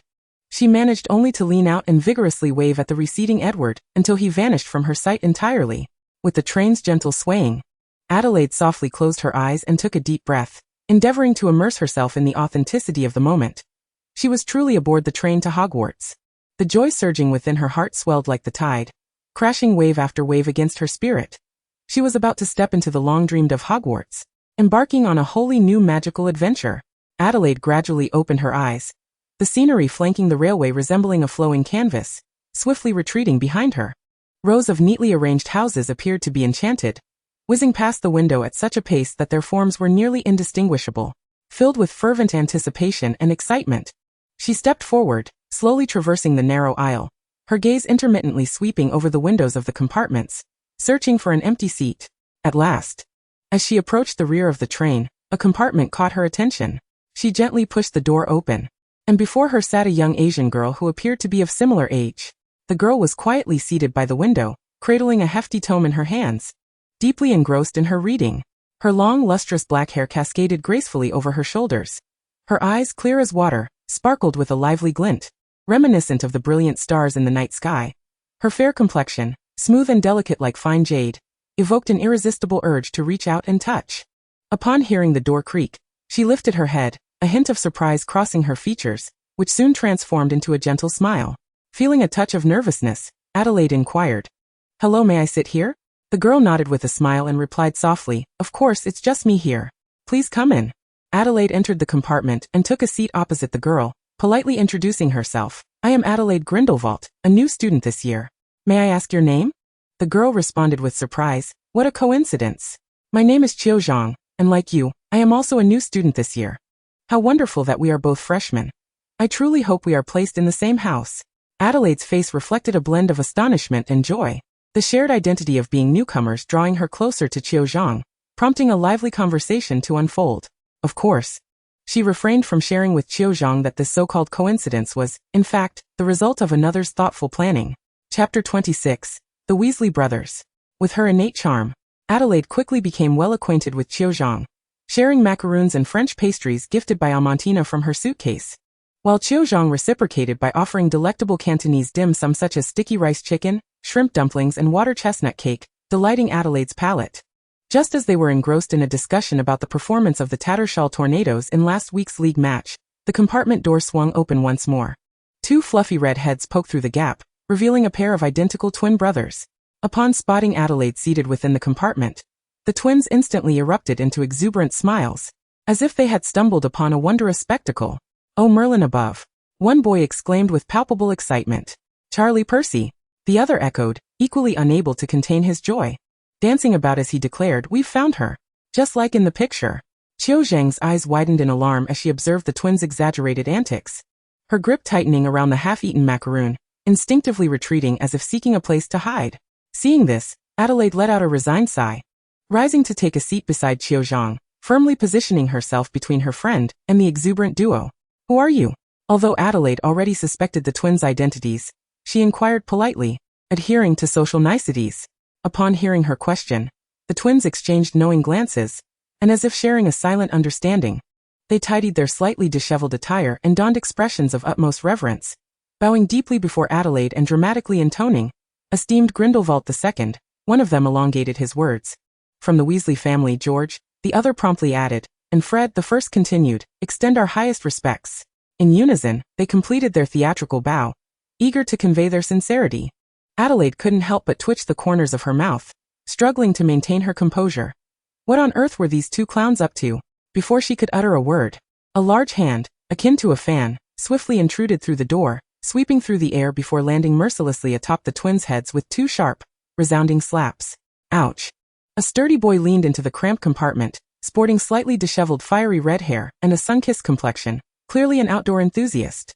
"I do apologize," the red-haired boy exclaimed, beaming at Adelaide as he squeezed his robust frame into the compartment, managing to fit most of himself inside. "I am Charlie Weasley, son of Arthur Weasley, the brother of these two knuckleheads." Our parents instructed us to keep an eye on you since they've heard you would be attending Hogwarts this year. He gestured towards the twins, who were now cringing and nursing their sore heads. Knuckleheads?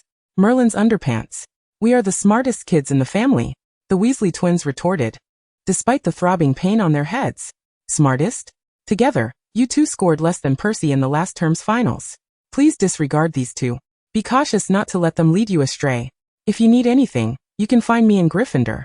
I am in my 7th year, and also the captain of the Gryffindor Quidditch team. Charlie puffed out his chest with pride before adding, oh, by the way, let me introduce you to Percy Weasley, my brother, who is in his 4th year at Gryffindor and excels academically. You can count on him for help when I'm not around. Charlie then pulled another red-haired head into the compartment. Percy, initially annoyed at Charlie for yanking his glasses askew, shifted his expression entirely upon hearing the words prefect, proudly lifting his chin. Adelaide nodded politely, familiar with their car-obsessed father, Arthur Weasley. She had often heard Edward grumble about how Arthur had him assist in modifying their muggle car, a vintage Aston Martin, hoping to add invisibility and flying capabilities.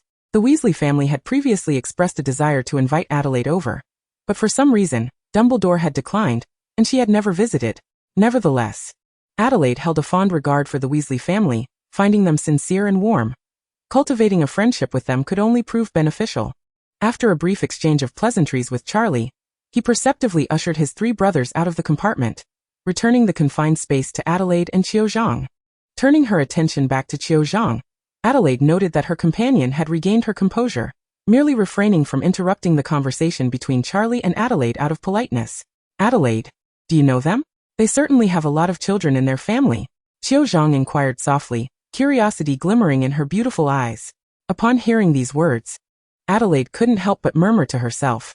They have only encountered 4 so far, yet in reality, there are 3 more children from their family who are not currently at Hogwarts. To be considered acquaintances, their father and my, uncle are colleagues. The earlier pair of twins called you Grindelwald too, so you are a relative of Gellert Grindelwald. It was only after this realization that Cho Chang gasped in shock. Hailing from a prestigious wizarding family in China, Cho Chang had moved to London with her parents at the tender age of 4. Consequently, when she first heard Adelaide's surname, Grindelwald, she did not exhibit excessive surprise or fear. For her, the first Dark Lord, who once wreaked havoc across the European continent, had not left a significant shadow of dread in her heart. It was only when reminded by the Weasley twins that she recalled the weight of the Grindelwald name. Chapter 27, Hogwarts. The autumn sun filtered through the dappled leaves, casting a tapestry of golden light upon the train. However, the atmosphere within the compartment towards the end of the train felt rather somber. Adelaide's delicate features were marred by sorrow, her lake-like eyes fixated intently on Cho Chang, causing a blush to creep up the latter's ears. Cho, are you really willing to abandon our friendship simply because I am a blood relative of Gellert Grindelwald? Adelaide's voice trembled slightly, each word laden with her heavy emotions. Cho Chang, taken aback by this sudden inquiry, widened her eyes, momentarily at a loss for words. The innocent and kind-hearted girl found herself completely taken in by Adelaide's strategic retreat, hastily waving her hands in explanation. No, I absolutely do not mean that. Really. He is he and I am I. I have no interest in power or ambition. I merely wish to lead a peaceful and uneventful school life. So, will you still be willing to be my best friend?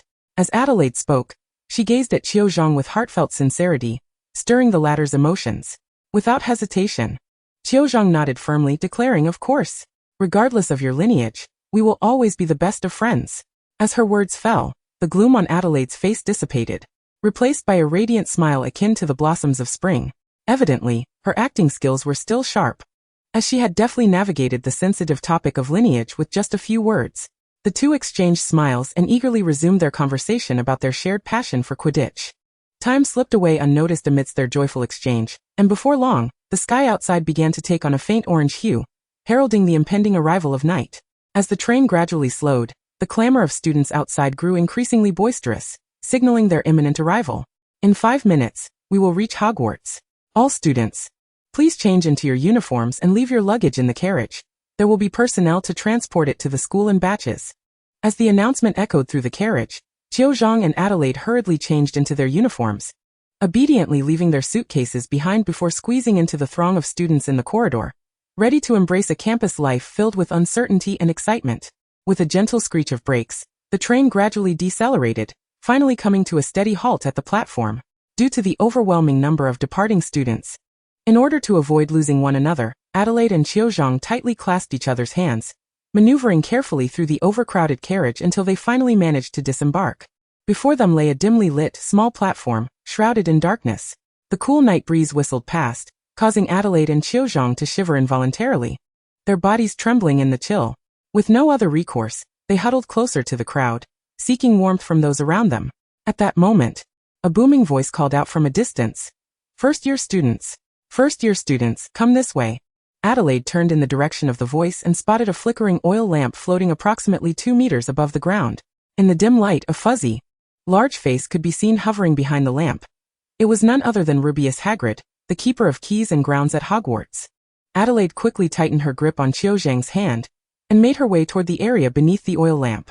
Along the way, they stumbled and staggered with the other first years, resembling a flock of disoriented lambs.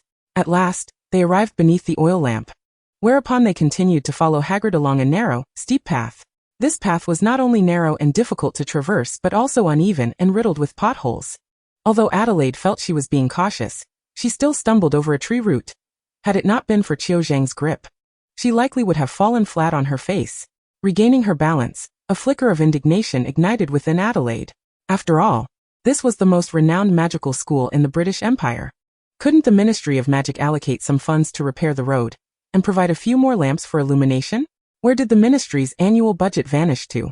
Once settled at Hogwarts, she would promptly pen an anonymous letter of suggestion. "You all will soon have your eyes wide open to behold this. This is your first glimpse of Hogwarts," Hagrid bellowed, panting. "Just around this bend, and we shall arrive." They finally turned the last corner, and the few first years at the front of the line suddenly gasped in awe. "Wow! Look over there!" With a chorus of excited exclamations. All eyes were drawn to the spectacle before them. The once narrow and winding path now opened up like a grand tapestry unfolding. What first caught their attention was a vast, jet-black lake, its surface as smooth as glass, yet exuding an air of mysterious depth. On the opposite shore stood an imposing castle complex, its towering spires and intricately arranged turrets appearing exceptionally magnificent against the night sky. The warm glow emanating from the castle's windows intertwined with the twinkling stars above, creating a surreal and enchanting vista.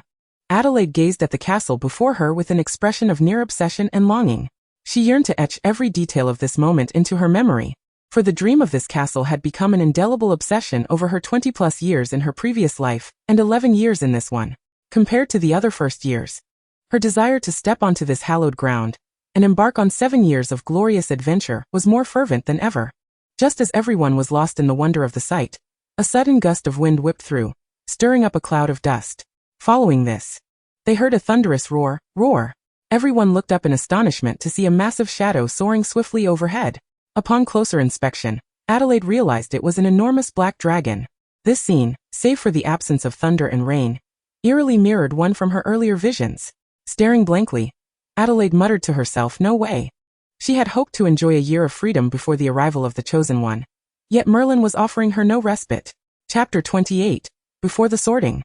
Hagrid's eyes widened in amazement as he fixated on the dragon disappearing into the distant sky, murmuring to himself, "That little creature is simply enchanting.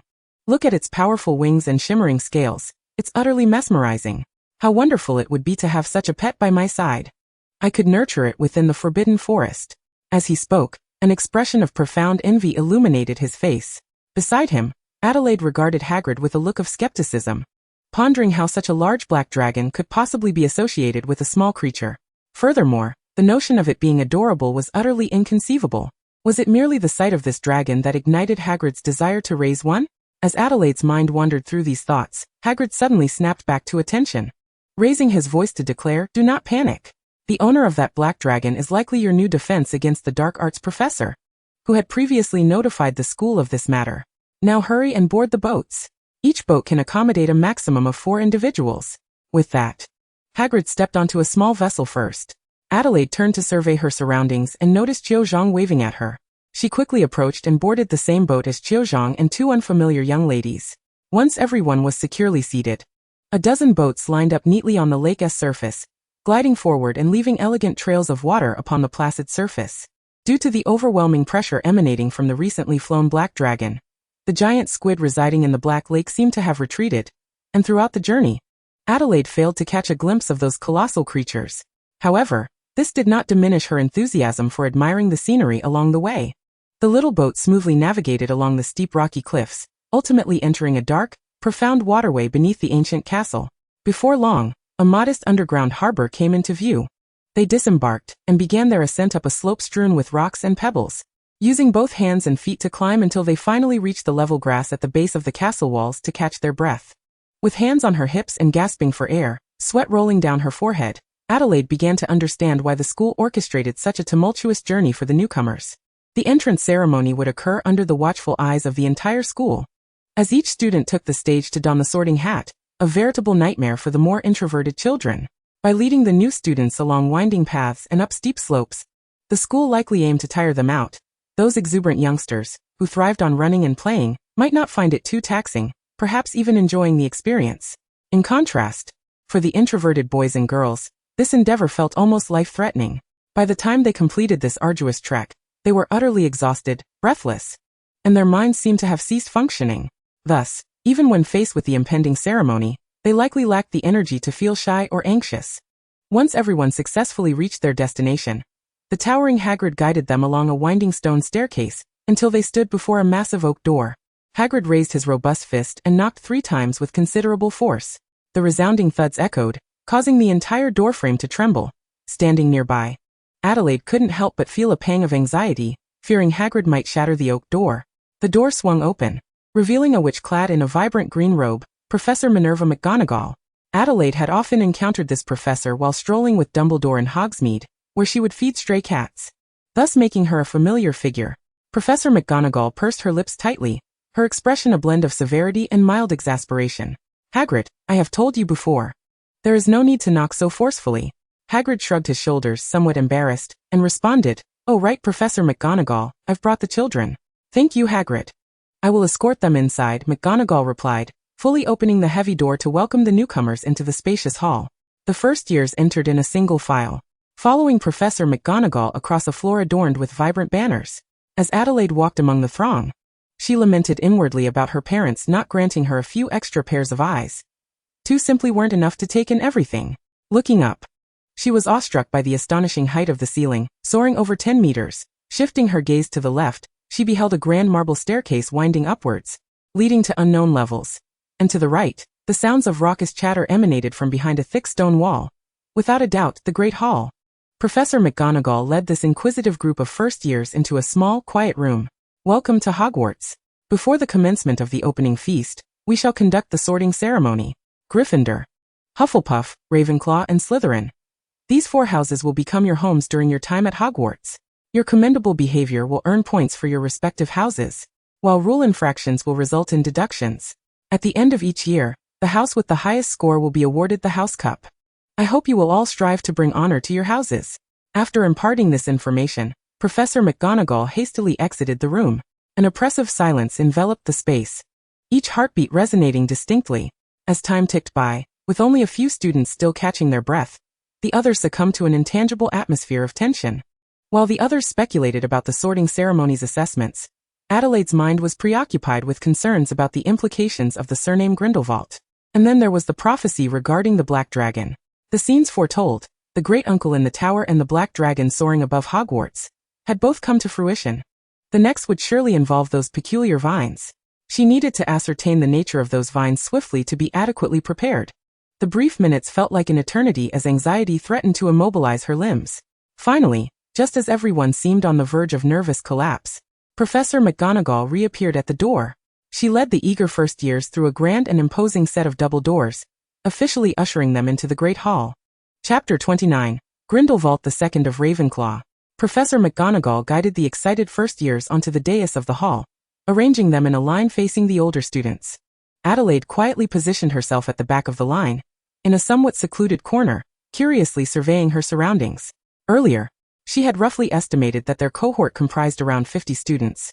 However, as she glanced around the hall, she was astonished to see that there were nearly 300, approaching 400 upperclassmen, averaging almost 70 per year across 6 grades. In stark contrast, her year appeared quite sparse. However, considering that her cohort and the one following, the one destined to produce the savior, had been born during the years when Voldemort's influence was at its most rampant and terrifying, it was understandable. During those dark, harrowing days, countless non-pureblood wizards faced persecution, and even the purebloods who joined the Death Eaters suffered heavy casualties. Those fortunate enough to survive were likely haunted by their experiences, far too preoccupied to consider marriage, let alone parenthood. Thus, the profound impact and far-reaching consequences of that merciless war on the British wizarding community had understandably led to a significant decline in the number of newcomers in these 2 years. Her gaze fell upon the 4 elongated dining tables, each with at least 1/3 of its seats unoccupied. Perhaps during the zenith of Hogwarts, there would have been 600 to 800 students simultaneously engaged in their scholarly pursuits here. Fewer students is preferable. It grants spacious dormitories and facilitates employment opportunities. Adelaide silently rejoiced, her peripheral vision catching sight of the red-haired twin brothers at the far left table, who were mischievously winking at her, only to be swiftly reprimanded by Charlie, who sat beside them. Ouch! Before she could indulge in a moment of schadenfreude, a sharp pain shot through her right hand, causing her to gasp. Surely, Cho Chang could not have mastered any martial arts from the East? The grip was astonishingly strong. Adelaide vigorously attempted to shake her right hand free, yet it felt as though it were ensnared by some enchantment, utterly immovable. After several fruitless attempts, she resigned herself to the situation, inwardly praying for the sorting ceremony to commence swiftly, hoping to escape this awkward and uncomfortable predicament. Perhaps her silent supplication was heeded, for Professor McGonagall returned with the sorting hat and a lengthy scroll of parchment, her solemn and dignified demeanor inspiring a sense of reverence. Professor McGonagall gently placed the sorting hat upon a 4-legged stool, and as soon as it was freed from her grasp, the hat seemed to spring to life, suddenly opening its wide mouth to sing in a loud, raucous voice. The melody echoed like the screech of an owl, sharp and intolerable. Out of basic courtesy, Adelaide refrained from covering her ears. In truth, it was because Cho Chang had a firm grip on her right hand, rendering her completely immobile. She could only grit her teeth, enduring the horrendous cacophony that persisted for 5 long minutes, striving to maintain a composed expression. When the sorting hat concluded its song with a deep bow to the 4 long tables, the first-year students collectively exhaled. The tension that had permeated the hall due to the scrutiny of upperclassmen dissipating in the wake of the hat's performance. When I call your names, please take a seat and don the hat, Professor McGonagall instructed, unfurling the scroll with her characteristic cool and authoritative tone. Jason Albert. No sooner had she spoken than a stout, rotund boy ambled from the crowd, waddling to the stool and carefully placing the sorting hat upon his head. Mere seconds passed before the hat proclaimed loudly Slytherin. The students at the table adorned in green ties erupted with enthusiastic applause, their faces aglow with delight, suggesting that the Albert family was quite esteemed among the purebloods. The sorting ceremony proceeded in an orderly fashion according to the alphabetical order of names, and soon it was Adelaide's turn. Adelaide Grindelwald. As anticipated, her surname ignited a commotion in the great hall, as if a bomb had been detonated. What? I must have misheard. It cannot be Grindelwald, exclaimed one incredulous voice, eyes wide with disbelief. Merlin above, how is she here? She should be at Durmstrang. I've heard from my father that her guardian is Professor Dumbledore. The Slytherin students began to exchange whispers, while many of the Hufflepuff students curiously inquired of their peers. What is the fuss about? Is there something special about the Grindelwald name? Amidst the cacophony, Adelaide adopted a poker face as she seated herself upon the stool, calmly placing the sorting hat upon her head. Inside her mind, the hat muttered incessantly, as if grappling with a monumental conundrum. Highly talented, yet utterly devoid of ambition. Some courage, though not much. Exceptionally kind and quite affable. Difficult. But fear not, after much contemplation, I declare, Ravenclaw. As the sorting hat's resounding declaration echoed through the hall, an immediate silence enveloped the room. Adelaide strode with a light step toward her new cohort, for entering Ravenclaw was undoubtedly the most favorable outcome for her. It would alleviate any excessive concern from Professor Dumbledore, while sparing Edward and the remnants of the purest faction from embarrassment. Aside from a few jesters exclaiming, "We have Grindelwald II." Most of the Ravenclaw students reacted with calm acceptance to Adelaide's arrival, save for a handful who regarded her with an almost fervent curiosity, as if they wished to dissect her from head to toe. Adelaide mentally noted the faces of those eager upper-class-women, resolving to avoid them as much as possible. Cho Chang was the 4th to last name called, and as expected, she too was sorted into Ravenclaw. She hurriedly rushed to Adelaide's side, seating herself closely beside her. Their eyes met, and as if sharing a silent understanding, they both exhaled a long breath of relief. Chapter 30, Stars Shine Brightly. The sorting ceremony finally concluded, and Professor McGonagall carefully rolled up the parchment listing the new students.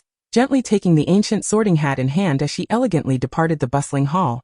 At that moment, Albus Dumbledore, who had been seated at the head table, slowly rose, a smile gracing his face as he opened his arms and boomed in a voice rich with enthusiasm. Dear students, a warm welcome to you all. Welcome to this wondrous and magical Hogwarts. Let us cheer together to celebrate the grand commencement of this new academic year. As his words faded, the hall erupted in thunderous applause and cheers. Once the clamor subsided, Dumbledore cleared his throat and continued, before we commence the feast, allow me to make a brief introduction. This year, there have been 2 changes to the Hogwarts faculty. Firstly, Professor Roger Bacon, who taught the 6th and 7th year potions classes, has embarked on a long and anticipated journey. Henceforth, the potions curriculum will be entrusted to the capable hands of Madame Amantine L. Croix from France. At this juncture, Dumbledore paused, directing his gaze toward the beautiful new instructor standing nearby, signaling to the crowd. A wave of gasps and whispers rippled through the hall, many students captivated by the enchanting beauty of the new teacher. Clad in a splendid black robe, Amantine's long, dark hair cascaded like a waterfall over her shoulders, and her deep blue eyes sparkled like a mysterious lake, radiating an alluring glow. Next, Dumbledore gestured toward another tall and handsome gentleman, smiling as he said, additionally, I am delighted to introduce our new defense against the dark arts teacher, Mr. Jack McFusty. I am confident that under his guidance, students will master the skills and knowledge necessary to defend against dark magic. Another round of enthusiastic applause ensued, many girls sporting starry-eyed expressions. Among the exuberant students, Adelaide's eyes widened in disbelief as she gazed at the smiling Amantine on the dais, a flurry of questions swirling in her mind. Amantine had actually resigned from her position as an intern auror at the French Ministry of Magic to journey all the way to Hogwarts to become a potions teacher? Wasn't she averse to England's dreary weather and unpalatable cuisine? Most importantly, she was only 19. Could she truly be competent in such a role? To comprehend the intricacies of alchemy is to engage with a profoundly intricate discipline, one that intertwines the study of transfiguration, potion-making and muggle chemistry, primarily focusing on the transformation of matter. This elective course is exclusively offered to the most distinguished students of the 6th and 7th grades, boasting the lowest pass rate among all subjects. However, her trepidation swiftly dissipated amidst the swirling gossip that filled the air as the banquet commenced. Adelaide nonchalantly nibbled on a lamb chop, her ears perked up to the fervent discussions among her peers, who were animatedly sharing tales about a first-year Slytherin named Alice McFasty, the very author of one of this year's prescribed textbooks for defense against the dark arts. At the tender age of 9, she penned a remarkable work titled Dancing with the Black Dragon. The gossip did not cease there. Alice is also said to have an older brother, Jack McFasty, who has just turned 18, and is the new instructor for defense against the dark arts. Although a British wizard, he did not attend Hogwarts but opted for home education. He exhibited prodigious talent in dark magic from an early age, having authored the highly regarded Defense Against the Dark Arts. Always stay vigilant at the age of 15. Hearing this, Adelaide felt herself enveloped in a state of near stupor. What on earth was happening this year? Even the so-called butterfly effect seemed excessively outrageous. Look at them first. The 11-year-old prodigy Alice, followed by the 18-year-old genius Jack, and now the 19-year-old alchemy teacher Amantina. Could it possibly be that Merlin himself had orchestrated this? Once the guests had satisfied their appetites, Dumbledore rose once more, cleared his throat, and began to emphasize certain rules that students are prone to transgress. These included: students must not embark on stealthy adventures around the campus at midnight.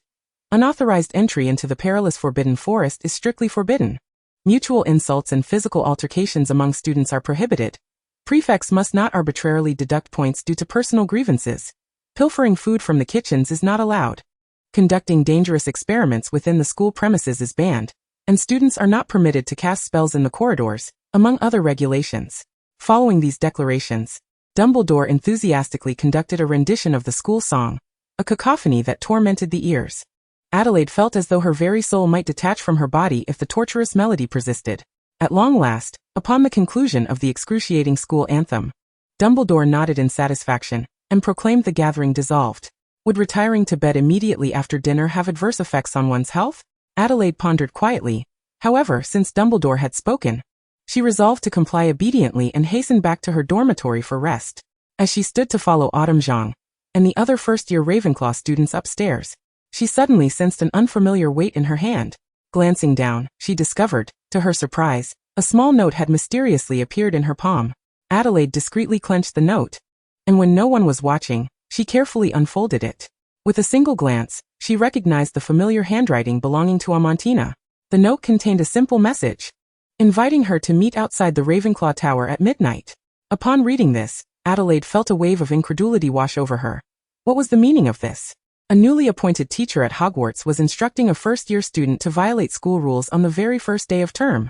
Did she not harbor any concern about being discovered and subsequently reprimanded? Oh, but wait, she nearly forgot. Dumbledore, the headmaster, was on their side. So perhaps it was of no consequence. Shaking her head in resignation, Adelaide contemplated how to stealthily exit the Ravenclaw common room for the rendezvous. Chapter 31. Adelaide is under surveillance. Adelaide, clad in loose-fitting pajamas, stealthily pushed open the door to the Ravenclaw common room, tiptoeing like a nocturnal cat as she made her way quietly towards the corridor's corner. There, leaning against the wall with a serious expression, was Amantina, her furrowed brow seemingly capable of crushing a fly. You are exceedingly lax. Startled by Amantina's sudden admonishment, Adelaide blinked in confusion. Her wide eyes filled with bewilderment as she asked, "What do you mean?" Observing her perplexed young charge, Amantina sighed in exasperation, her previously refined countenance now marred with concern. Lowering her voice, she said, "I mean, you ventured out here completely unguarded? Did you not consider the potential dangers?" Adelaide, puzzled, retorted, "But you were the one who called for me. Weren't you? Should I have come fully armed? Or is my nightwear too disheveled for your taste?" With a stern expression, Amantina clarified, "It is not for those reasons. What I mean to convey is that you cannot be so careless. What if the person who summoned you was not me, but someone with nefarious intentions seeking to do you harm?" After a moment of silence, Adelaide replied, "The handwriting on the note is undeniably yours. I trust you completely." Amantina tucked a stray lock of hair behind her ear, and in the moonlight streaming through the window, Adelaide noticed a blush creeping up her neck. Though Amantina would never admit to it, she cleared her throat and earnestly cautioned, "My young mistress, you must understand that for dark wizards, forging handwriting is as simple as drinking water. A skilled dark wizard can not only mimic another's script, but can also alter their appearance, form, and even memories with ease. Therefore, you must remain vigilant at all times. But we are currently in Hogwarts, the safest place in the world aside from Gringotts," Adelaide countered. Her words trailed off as she reflected on the basilisk in the Chamber of Secrets, the animagus transformations of Sirius and Peter, and Barty Crouch Jr. disguised as Mad-Eye Moody. How could this seemingly impregnable fortress possess so many security flaws? Did the annually replaced Defense Against the Dark Arts teachers never voice their concerns? Oh right, the deceased cannot protest. Much like sellers of subpar parachutes online who never receive negative reviews. As these thoughts swirled in her mind, Adelaide vigorously shook her head, attempting to dispel the chaotic musings and redirect the conversation back to the matter at hand. "So you summoned me in the middle of the night merely to discuss matters of heightened security? If there is nothing of greater significance, I must return to my slumber." In response to Adelaide's remarks, Amantina refrained from giving a direct answer. Instead, she posed a question with keen interest, "My young mistress, are you not at all surprised by my presence at Hogwarts?" "Surprised, yes, but wait. From today onward, please refrain from calling me young mistress. You are the professor, and I am the student. It is quite embarrassing for me if others overhear. Just call me Adelaide." "Very well, my dear Adelaide. Let us set aside the jest for now." Amantina's demeanor shifted to one of seriousness as the light-hearted atmosphere dissipated. With a slight furrow of her brow, her expression now revealed hints of worry and tension as she spoke slowly. "Just 3 months ago, we received intelligence from the British branch of the Pureblood Party. They discovered that remnants of the Death Eaters had held a secret gathering near Little Hangleton. Upon receiving this intelligence, we swiftly took action, dispatching personnel to follow the clues and successfully apprehending a Death Eater privy to critical information." At this point, Adelaide felt a tightening in her chest, a foreboding sense of dread washing over her. Amantina continued to narrate the unfolding events. "We employed certain special methods to interrogate the captured Death Eater, ultimately extracting vital information from him. Voldemort had issued a command to the Death Eaters, instructing them to employ every means possible to capture you swiftly." Adelaide was momentarily stunned, her mind blank. She could not fathom why she had become Voldemort's primary target, especially given that she had no personal disputes with the Dark Lord. After all, the renowned savior Harry Potter and the eminent white wizard Albus Dumbledore were not being pursued. Why then was the focus directed at her, a mere inconspicuous individual? Even if he was seeking an easy target, she hardly seemed like one worth pursuing. Moreover, it had already been 3 months, and neither Gellert nor Dumbledore had shared any news with her. Amantina paused briefly, inhaling deeply before continuing. Initially, we suspected that the infiltrator within Hogwarts was Jack McFasty, but Dumbledore and Snape seized an opportunity to administer some Veritaserum to him. He turned out to be neither a Death Eater, nor was he targeting you for employment at Hogwarts. Now, any student at Hogwarts could potentially be an infiltrator under the influence of Polyjuice Potion. My purpose in coming to Hogwarts is to ensure your personal safety. From this moment onward, you must exercise utmost caution in all your actions. You must never allow yourself to be alone. If you encounter any trouble or sense something amiss, you must seek assistance from either myself or Dumbledore immediately.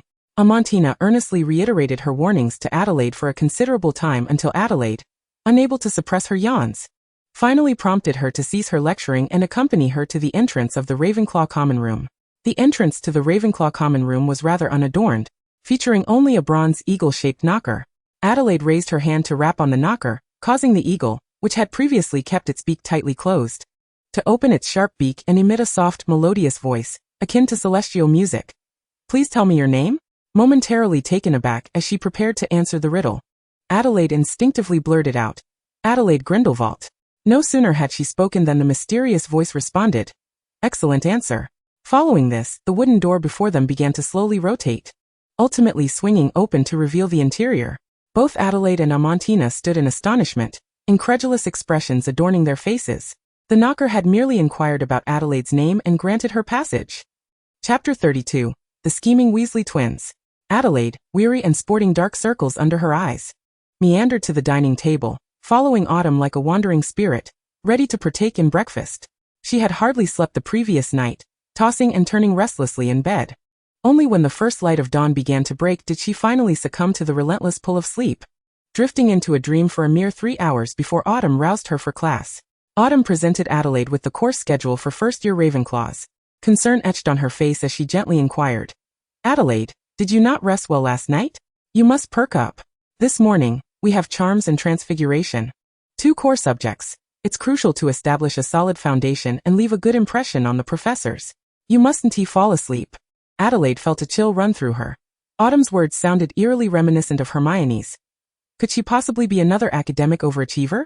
If so, her life at Hogwarts was off to a disastrous start. She lifted her head slightly, managing to muster a faint smile as she replied, don't worry. I'm merely adjusting to the bed. I will pay close attention in class. With that, she eagerly seized a slice of delectable pumpkin pie, devouring it hungrily. In no time at all, she had obliterated the entire piece of pie. After breakfast, she rummaged through her suitcase for a moment, retrieving a neatly folded Hogwarts map. She spread the map out and together with Autumn, meticulously searched for the optimal route to the Charms classroom. This map had been entrusted to her by Edward through Amantina, containing essential information about all the hidden passages and the shifting staircases within Hogwarts, ensuring that neither she nor Autumn would be tardy due to a lack of direction. Regrettably, it did not possess the remarkable features of the fabled Marauder's map, which could pinpoint the exact locations of everyone within the castle. A brilliant idea suddenly sparked in Adelaide's mind, forming a clever plan in an instant. During the lunch break, she seized the moment to cleverly intercept the bustling Weasley twins at the entrance of the Great Hall. Hey, Fred, George, don't rush off just yet. I have something particularly intriguing to share with you. Adelaide wore a mysterious smile as she spoke. Oh, what is it? Fred inquired curiously, halting his steps. Adelaide led them to a secluded corner, lowering her voice. Have you heard of a magical map that can accurately record all the hidden passages in Hogwarts Castle, as well as the precise locations of everyone in the school? What? A map that can even indicate the locations of everyone, including the patrolling professors? George exclaimed, wide-eyed in disbelief. Indeed. Moreover, this map purportedly clearly marks all the entrances and exits of the hidden passages within Hogwarts. Adelaide continued to embellish the tale. Hearing this, the already inquisitive twins ignited with enthusiasm, their spirits soaring. So where is this map? Tell us quickly, Fred urged impatiently. Seeing that she had hooked them, Adelaide allowed a subtle smirk to grace her lips, raising an eyebrow as she feigned suspense. Haha, don't be too hasty. I can reveal the map's whereabouts. But we must first engage in a little transaction. What transaction? The Weasley twins queried in unison. Quite simple. If you manage to locate this map, its ownership will belong to you, and you may occasionally lend it to me for a few days. How does that sound? Adelaide regarded the two before her with confidence, certain that they would not refuse her. The Weasley twins exchanged glances, contemplating briefly before both nodded in agreement. clearly satisfied with the proposition. Adelaide continued. Just yesterday at dinner, I overheard some upperclassmen mentioning that there is a blank piece of parchment in Filch's office drawer. If you point your wand at it and declare, I solemnly swear that I mean no harm, it will transform into a marauder's map. What? It's actually in that old curmudgeon Filch's office. George could not help but exclaim. Fred frowned, muttering, this could be troublesome. It's important to note that at this moment, the twins had only just advanced to their second year, and were still subjected to the strict oversight of their elder brother Charlie, which made them instinctively wary of Filch, unlike the reckless antics they would later indulge in. Oh dear, if you're too afraid to go, I completely understand. I mean, it is Filch's office after all. He has likely punished you both numerous times, hasn't he? Adelaide circled around the two brothers before remarking, TSK. Even those as mischievous and spirited as you two would scurry away like mice upon encountering him and Madame Loris. How could you ever dare to intrude upon his office? However, fret not. If you find yourselves incapable of acquiring that marvelous map, I happen to possess a standard one.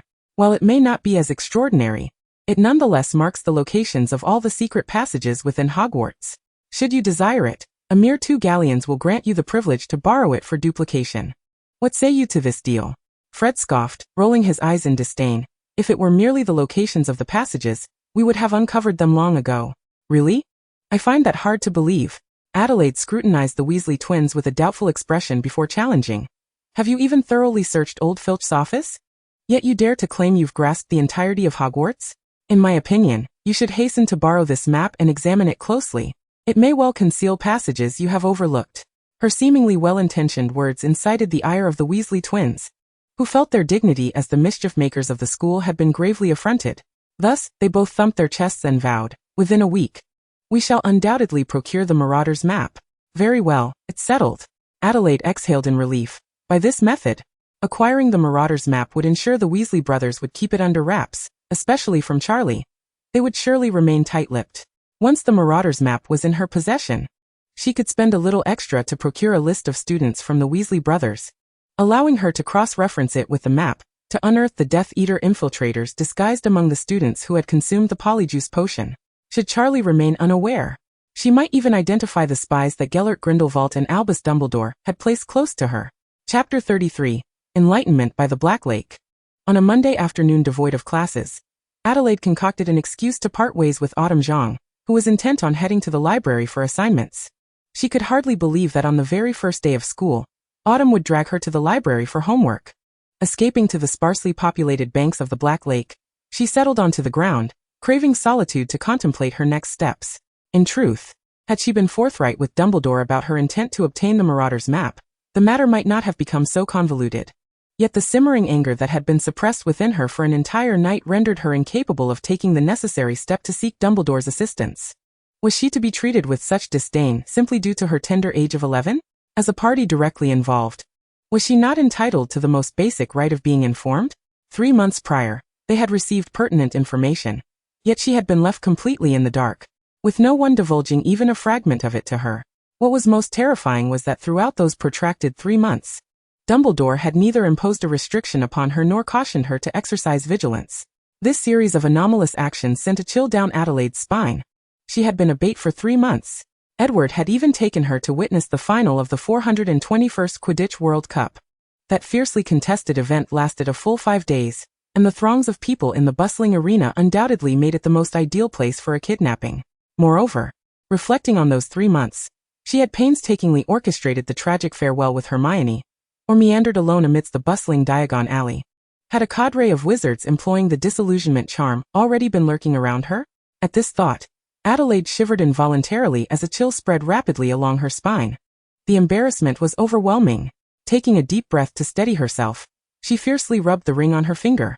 She had once believed that the key ring Gellert gifted her was intended to provide a safe space for practicing perilous spells or conducting clandestine potion experiments. How naive she had been. What 11-year-old wizard possessed the strength to engage with such matters? The true purpose of this ring was evidently to ensure her self-preservation in the face of life-threatening situations, allowing her to teleport to Iceland for rescue should the unseen guardians be breached, or if she encountered unforeseen circumstances leading to abduction.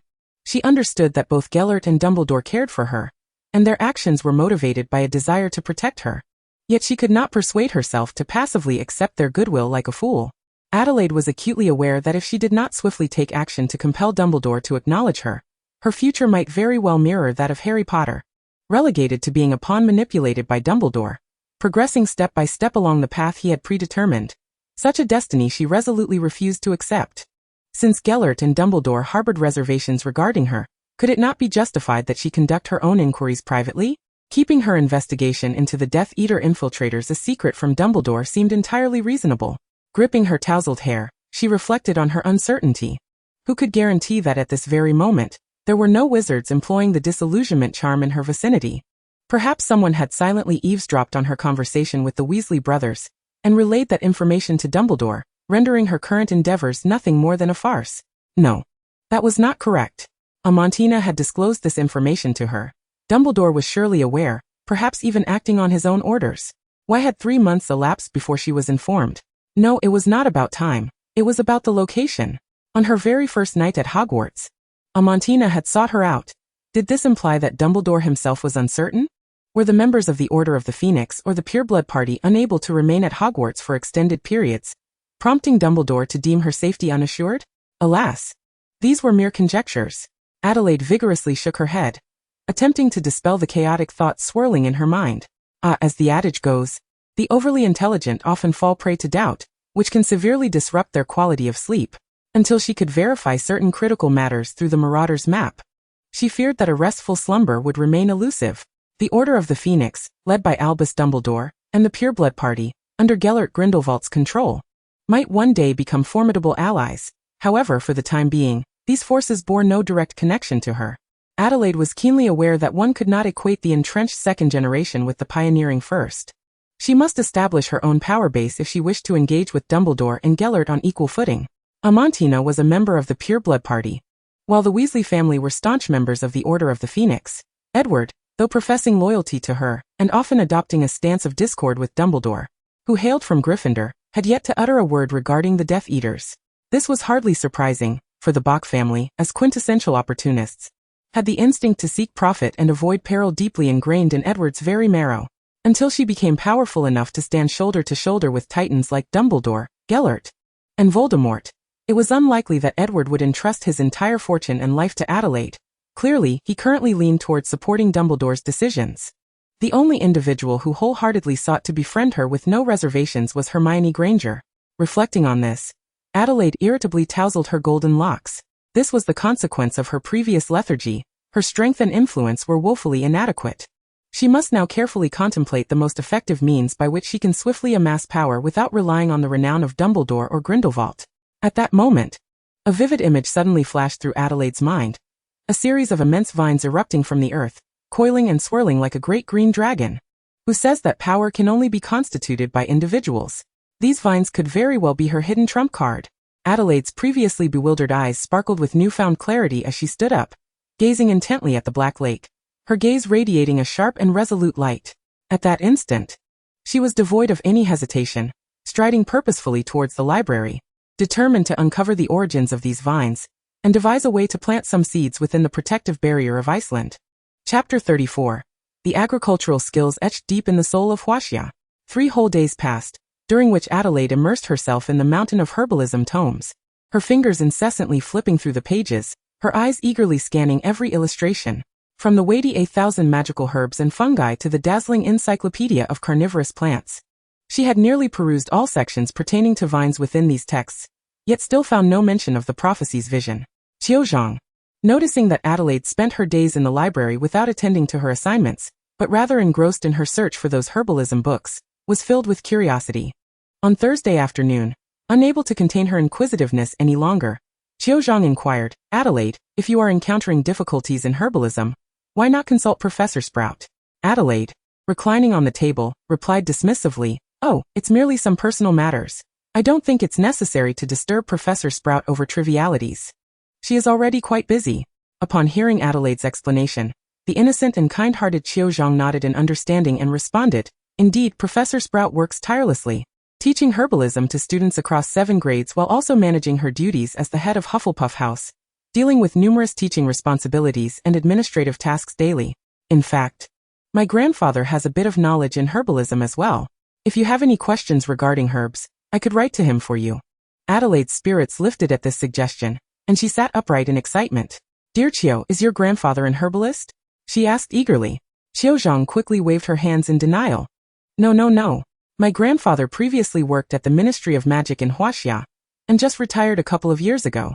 Many elderly individuals in Huaxia, after retirement, enjoy dabbling in gardening, including my grandfather. He joined an association dedicated to the study of herb cultivation, where many retired herbal masters gather. That is splendid.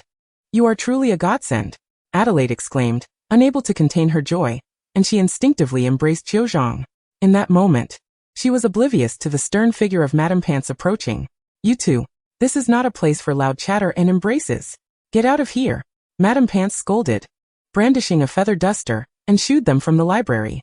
Cho Chang took the incident to heart, and that very evening, based on Adelaide's detailed description, she meticulously penned a letter and promptly sent it off. Time flew by, and soon it was Sunday morning when they received a colossal package delivered by 4 snowy owls. Cho Chang, brimming with joy, tore open the accompanying letter and read aloud, Dear Cho, regarding the enormous vine adorned with peculiar pods, to be honest, I had never heard of it before. I consulted several herbal masters within the association, and after much discussion, they concluded that this is likely a magical bean that has undergone a rare mutation or accidentally hybridized with another herb. Please convey my regards to your friend. I must say, her interests are quite refined. I've specially sent you some planting tools, an ample supply of mooncalf dung, and additionally, 10 magical bean seeds, hoping you enjoy the pleasures of cultivation. After reading the letter, Cho Chang, under Adelaide's urging, unwrapped the enormous package, releasing an indescribably wondrous aroma into the hall. The students, initially drawn to the package, quickly lost interest upon realizing it contained mooncalf dung. Cho Chang discovered 2 trowels, 2 small shovels, 2 watering cans, and a small bag of light purple seeds, each the size of a ping-pong ball. These are magical beans. I saw an introduction to them in 8,000 Magical Herbs and Fungi, Adelaide exclaimed, rummaging through her suitcase for her herbalism textbook. With her remarkable memory, she flipped to the page on magical beans. Magical beans are an annual leguminous plant native to northern and eastern Europe, typically growing between 30 to 50 meters, with heights reaching up to 70 meters. Due to their towering stature, they have frequently been cited by Muggles, leading to the proliferation of various fairy tales about magical beans throughout Europe. The fruits of the magical bean possess a degree of toxicity, causing diarrhea if ingested. However, a small amount can be used medicinally to treat constipation. Adelaide fell silent. The height of 30 to 50 meters did indeed correspond to the height of the vines from her dreams, yet this substance was merely a potent laxative. Nevertheless, now that the seeds had arrived, she felt compelled to plant them and see for herself. After deliberation, Adelaide and Cho Chang decided to split the magical beans, each receiving 5 seeds and 1 set of planting tools apiece. To express her gratitude, Adelaide carefully selected a beautifully bound limited edition of Gigglebox and Hoxbox as a gift for Cho Chang, fearing that if she were to cultivate the beans alone, the Death Eater undercover might become suspicious. She persuaded Cho Chang to submit a planting request to the school under the guise of a magical bean enthusiast group, which would serve to obscure their true intentions. The school promptly approved their request, allocating a plot of fertile land beside the Black Lake for their cultivation, and appointing Professor Sprout as the group's supervising teacher. Ultimately, with a professor involved, Adelaide sighed inwardly. However, the current situation remained within her expectations, and she was untroubled. Professor Sprout expressed great appreciation for the 2 girls' enthusiasm for planting, personally demonstrating and patiently instructing them on how to properly till the soil, evenly apply fertilizer, carefully bury the magical beans, and appropriately water them. Perhaps it was true, as people often said, that the Huaxia people possessed an innate affinity for agriculture. The magical beans planted by the 2 girls unexpectedly thrived remarkably, flourishing to such an extent that even the well-versed Professor Sprout could not help but give them a thumbs up, repeatedly praising their extraordinary talent for cultivation. Upon learning of Adelaide's interest in planting, Grindelwald penned a letter expressing his strong discontent. For some reason, it inexplicably reminded him of someone he thoroughly detested.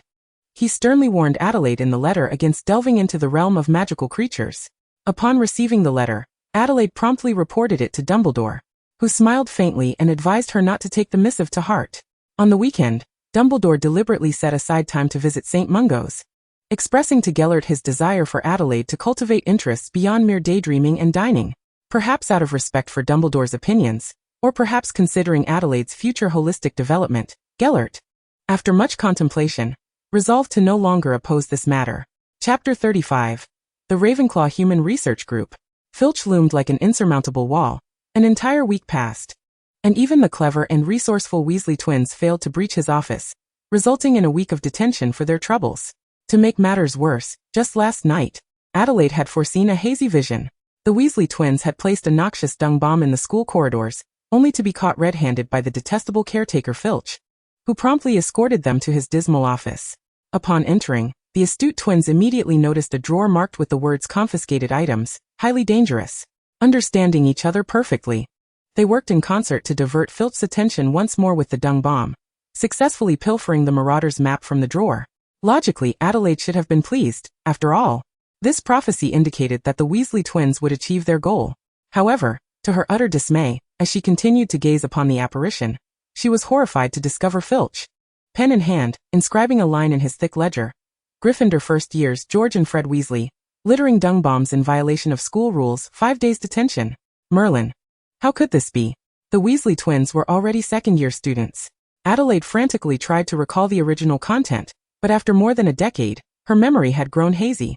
She could only remember some significant events in the magical world, having long forgotten the specifics of when the Weasley twins acquired the Marauder's map.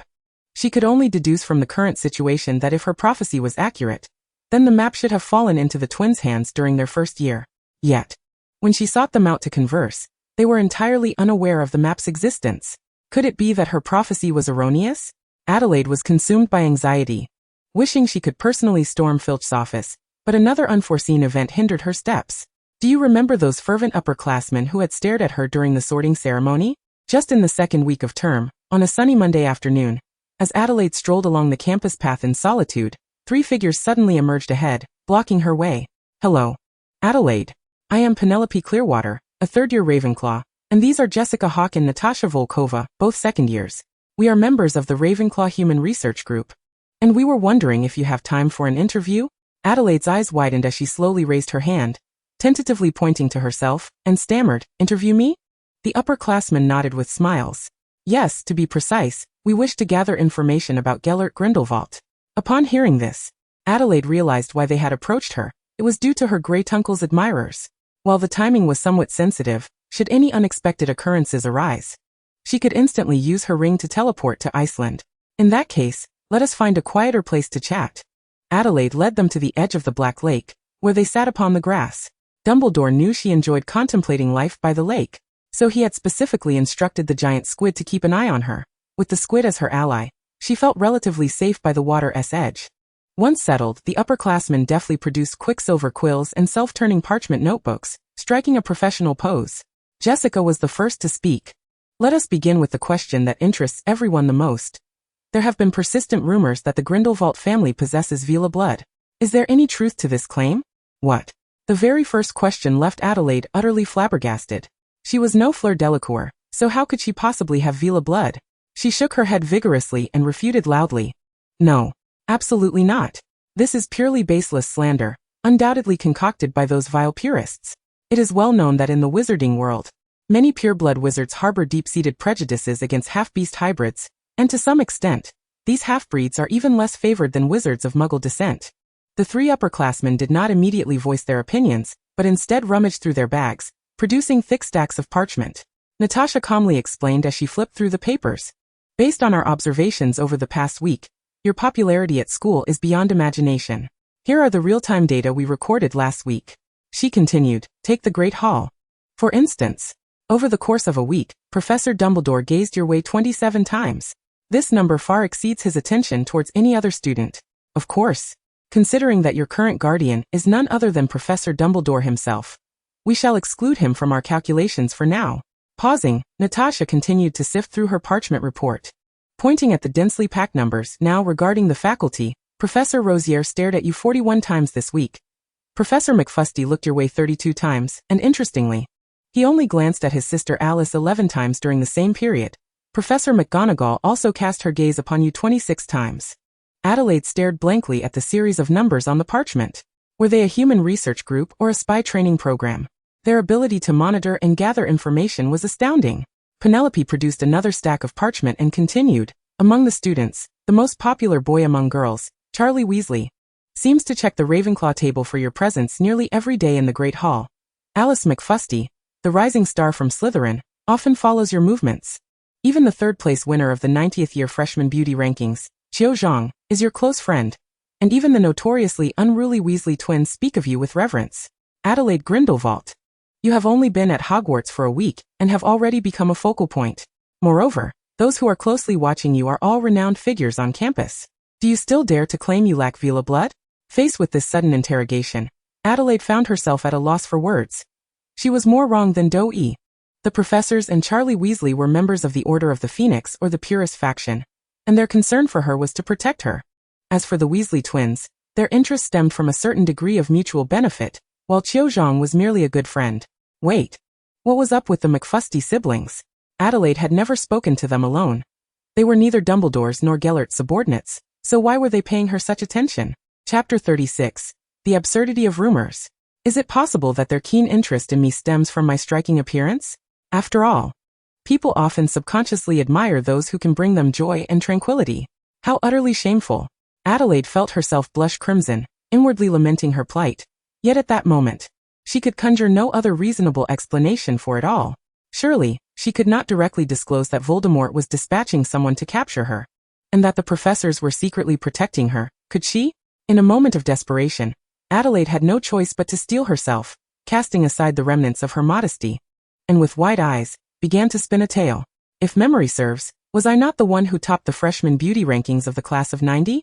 Thus, it is plausible that they simply regard me as possessing striking good looks. As Adelaide spoke, she discreetly observed the subtle shifts in the expressions of the senior girls before her. The three upperclassmen fixated intently on her, their gazes betraying a hint of contemplation. After a brief silence, Penelope finally broke the stillness, acknowledging, I must concede, even at the tender age of 11, your appearance is indeed quite captivating. Hearing this, Adelaide let out a small sigh of relief. However, before she could fully relax, Jessica swiftly added, nonetheless, your family, the Grindelwalds, with their eerily similar pale golden hair and extraordinary beauty, raises considerable suspicion.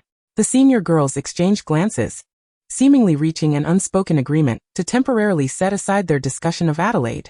They then rummaged through their bags, producing a plethora of seemingly antiquated documents, and commenced a new round of inquiries and debates centered around this material. What then can you say about Gellert Grindelwald's extraordinary allure? They queried. Our comprehensive records reveal that any wizard who has engaged in conversation with Gellert Grindelwald, regardless of whether they are pureblood, half-blood, or of Muggle descent, be they male or female, all exhibit an almost fanatical admiration for his ideals, and the fervent recognition of his persona. Even more astonishing is the fact that many wizards, whose families had suffered at the hands of the Death Eaters, were nonetheless drawn to Grindelwald, choosing to align themselves with his faction. This phenomenon is indeed perplexing, transcending the mere allure of physical beauty. I share your incredulity, Adelaide inhaled deeply, suppressing her urge to retort, and began to elucidate. In truth, this phenomenon, while seemingly implausible, may find its rationale when we delve into the historical context of the time. Consider that it was an era when the Muggle world was rapidly ascending due to the Industrial Revolution. Their relentless technological advancements posed an unprecedented threat to the wizarding community. Grindelwald merely adeptly brought this latent threat to the forefront, deftly tapping into the fears nestled deep within the hearts of wizards. And with his eloquent rhetoric depicting the enticing benefits of war, he successfully persuaded many to rally to his cause. Penelope and the other two seniors nodded in agreement, acknowledging Adelaide's perspective. Indeed, I concur. Those haughty pureblood families would not be easily swayed merely by a person's charisma. There must be deeper underlying reasons. If it stems from a fear of the Muggle Industrial Revolution, then it all makes sense, Natasha chimed in. Jessica, who had been quietly listening, suddenly interjected, in that case, is it not absurd to entertain the rumor that Gellert Grindelwald attempted to seduce Dumbledore into joining the Death Eaters with his charm before his downfall? The group paused, momentarily taken aback, before their collective gaze converged on Jessica. She fumbled through the parchment in her hands, muttering, I believe I came across some documentation regarding this. Before she could locate the desired content, Adelaide, caught off guard by this startling assertion, sputtered in disbelief, followed by a fit of coughing. By Merlin! What on earth is this? Has the magical community truly succumbed to such absurd literary gossip? What was even more disconcerting was that she found herself unable to counter such an outlandish rumor. Perhaps, just perhaps, there might be some truth to it. Adelaide subtly averted her gaze, hesitating as she responded, I cannot say for certain. I suggest you inquire directly with Dumbledore. Natasha, visibly annoyed, scratched her head and sighed in resignation. Alas, we sought clarification from Professor Dumbledore on this matter last year. What? You truly dared to confront the source? Adelaide's curiosity piqued, momentarily overshadowing her concerns, as she eagerly pressed, and what was Professor Dumbledore's response? Penelope replied with a hint of disinterest. He did not provide us with a definitive answer. Rather, he treated us to a plethora of Bertie Bott's every flavor beans. In hindsight, perhaps he deemed the question too ludicrous to merit a response. Very well. If you say so. Having gleaned the situation, Adelaide felt a wave of relief wash over her as the seniors showed no intention of pursuing the matter further. She deftly replied, I should be the one expressing gratitude to you all. I hope that when the subject of this rumor arises, you might advocate for the Grindelwald family. With a smile, Penelope reassured, this is no trouble at all. Jessica's parents are seasoned reporters for the Daily Prophet. And Natasha's and my own parents are likewise veterans in the field of journalism. When the opportunity arises, we could submit a piece to the newspaper to dispel this rumor. Adelaide raised her eyebrows in astonishment, realizing the source of the seniors' composure and adeptness. They hailed from families steeped in journalism. She resolved to cultivate a favorable rapport with these three neutral information experts. Before she could fully process her thoughts, Jessica eagerly posed a second question. There is another rumor that claims you are the illegitimate descendant of Gellert Grindelwald and Vinda Rosier. Considering that the current head of the Rosier family's French branch, Amantine Rosier, has taken a keen interest in you, is there any truth to this? In that instant, Adelaide felt as if struck by lightning, her mind buzzing, rendered speechless and uncertain of how to respond. Chapter 37. Ravenclaw Observation Report. Throughout the afternoon, Adelaide patiently recounted her lineage to the seniors, detailing every nuance and experience, until they were finally convinced that she was not a direct descendant of Gellert Grindelwald. After maintaining the same posture for so long, Adelaide felt a stiffness creep into her body. She stretched her arms and gently twisted her waist to ease the tension in her muscles. Meanwhile, her mind raced as she pondered how to approach the group assignment Penelope had entrusted to her. Just as the interview was drawing to a close, in a bid to establish a positive relationship with these three adept information gatherers, Adelaide expressed her desire to join the Ravenclaw Human Research Group. The seniors did not acquiesce immediately, but instead presented a condition. Adelaide was to submit a comprehensive report on her observations of Ravenclaw students within a week. Should this report meet their approval, she would gain membership in the group, along with unrestricted access to all internal documents. Initially, Adelaide considered this task trivial. However, as she began her observational work, she quickly realized that the endeavor was far more complex than she had anticipated. After discarding the stereotype that all Ravenclaws are merely intelligent overachievers, Adelaide mused that Ravenclaw House would be more aptly renamed the Institute for the Extraordinary. Upon entering the Ravenclaw common room, one is immediately greeted by the ghostly figures of its students, reminiscent of those from Azkaban.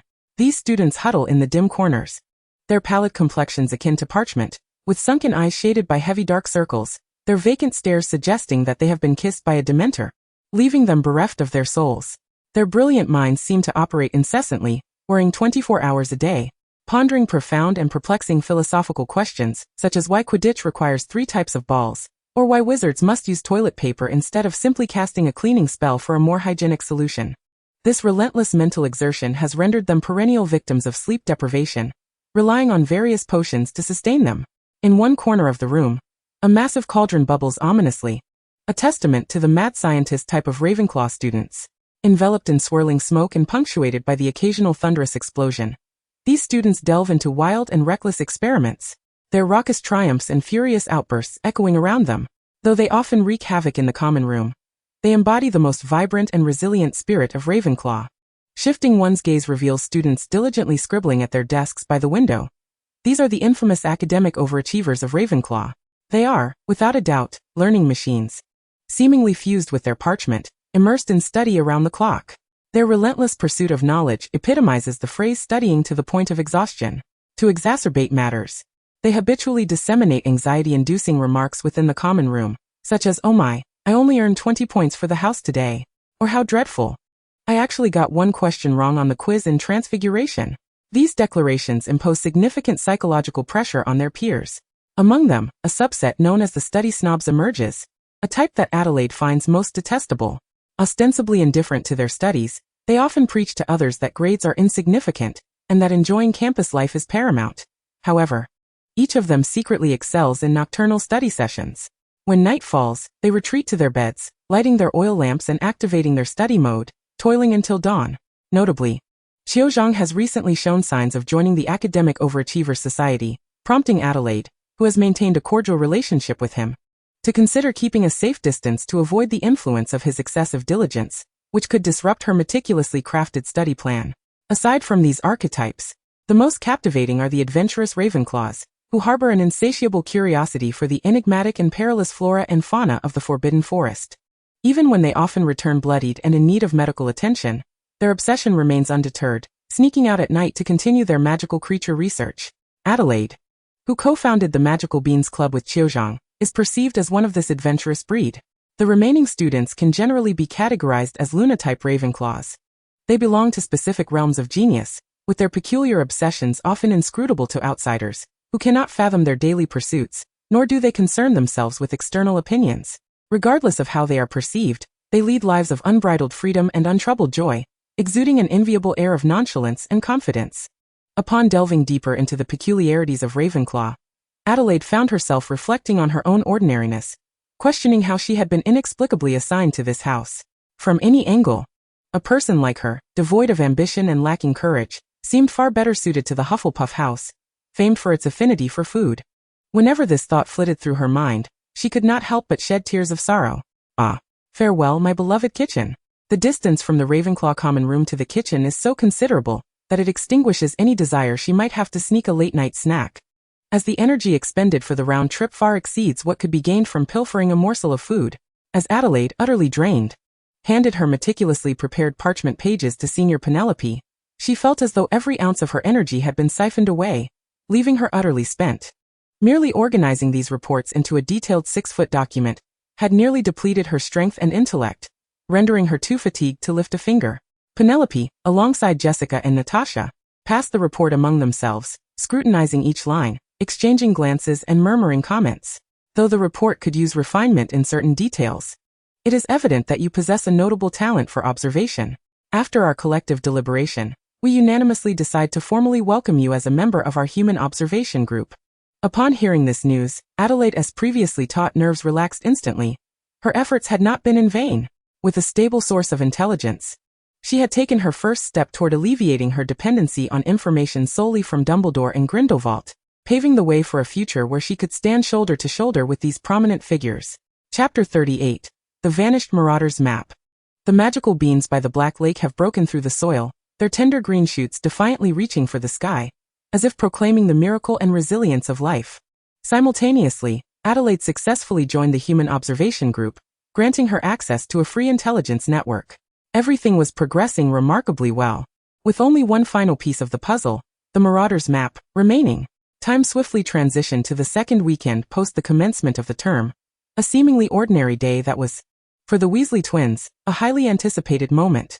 After meticulous planning and waiting, they finally seized the perfect opportunity to infiltrate Filch's office. Alas, despite their thorough search of the office, scouring every nook and cranny, they were unable to uncover the magical map described by Adelaide. Initially disheartened, the Weasley twins even speculated that the entire endeavor might be a clever ruse devised by Adelaide to toy with them. However, a fortuitous encounter revealed Filch requesting Professor McGonagall to install additional trap spells in his office, expressing his desire to avoid a repeat of the previous year's theft. We cannot allow history to repeat itself. That wretched little thief not only wreaked havoc in my office, but had the audacity to pilfer several confiscated items from my drawer. Although that little scoundrel did not manage to steal anything this time, he turned my office upside down, and I can no longer tolerate this. The Weasley twins exchanged wide-eyed glances, filled with astonishment and confusion. The little thief from a few days prior was none other than themselves. But who was the thief from the previous year's incident? They had not even heard of the theft occurring in Filch's office last year. When this shocking news emerged from the lips of the Weasley twins, the once expectant and confident Adelaide's complexion instantly turned as pale as a ghost, and her mood plunged to an unprecedented heaviness. To her astonishment, the office of Filch had been burgled as early as last year, and that crucial Marauders map was already missing without a trace. This unexpected turn of events was undoubtedly a severe blow to Adelaide, for it signified that her meticulously crafted plans had declared failure before they had even commenced. Without the guidance of the map, She could not ascertain whether anyone was covertly surveilling her, let alone apprehend any Death Eater infiltrators. The more intricate dilemma lay in the fact that if this theft indeed occurred last year, she would have to temporarily exclude the McFusty siblings, who had long been regarded as prime suspects, from her list of potential culprits. According to the timeline, it was improbable that they were linked to last year's incident. However, this seemingly reasonable exclusion only served to deepen the enigma surrounding the matter. According to intelligence from the Human Observation Group, that pair of siblings had been discreetly monitoring her every move since the start of the term. Surely, they couldn't be captivated by her beauty, could they? In her desperation, Adelaide found herself placing her last hope on the formidable observational prowess of the 3 senior members of the Human Observation Group, hoping they could serve as a substitute for the Marauder's map, and assist her in unearthing the Death Eater hidden within Hogwarts.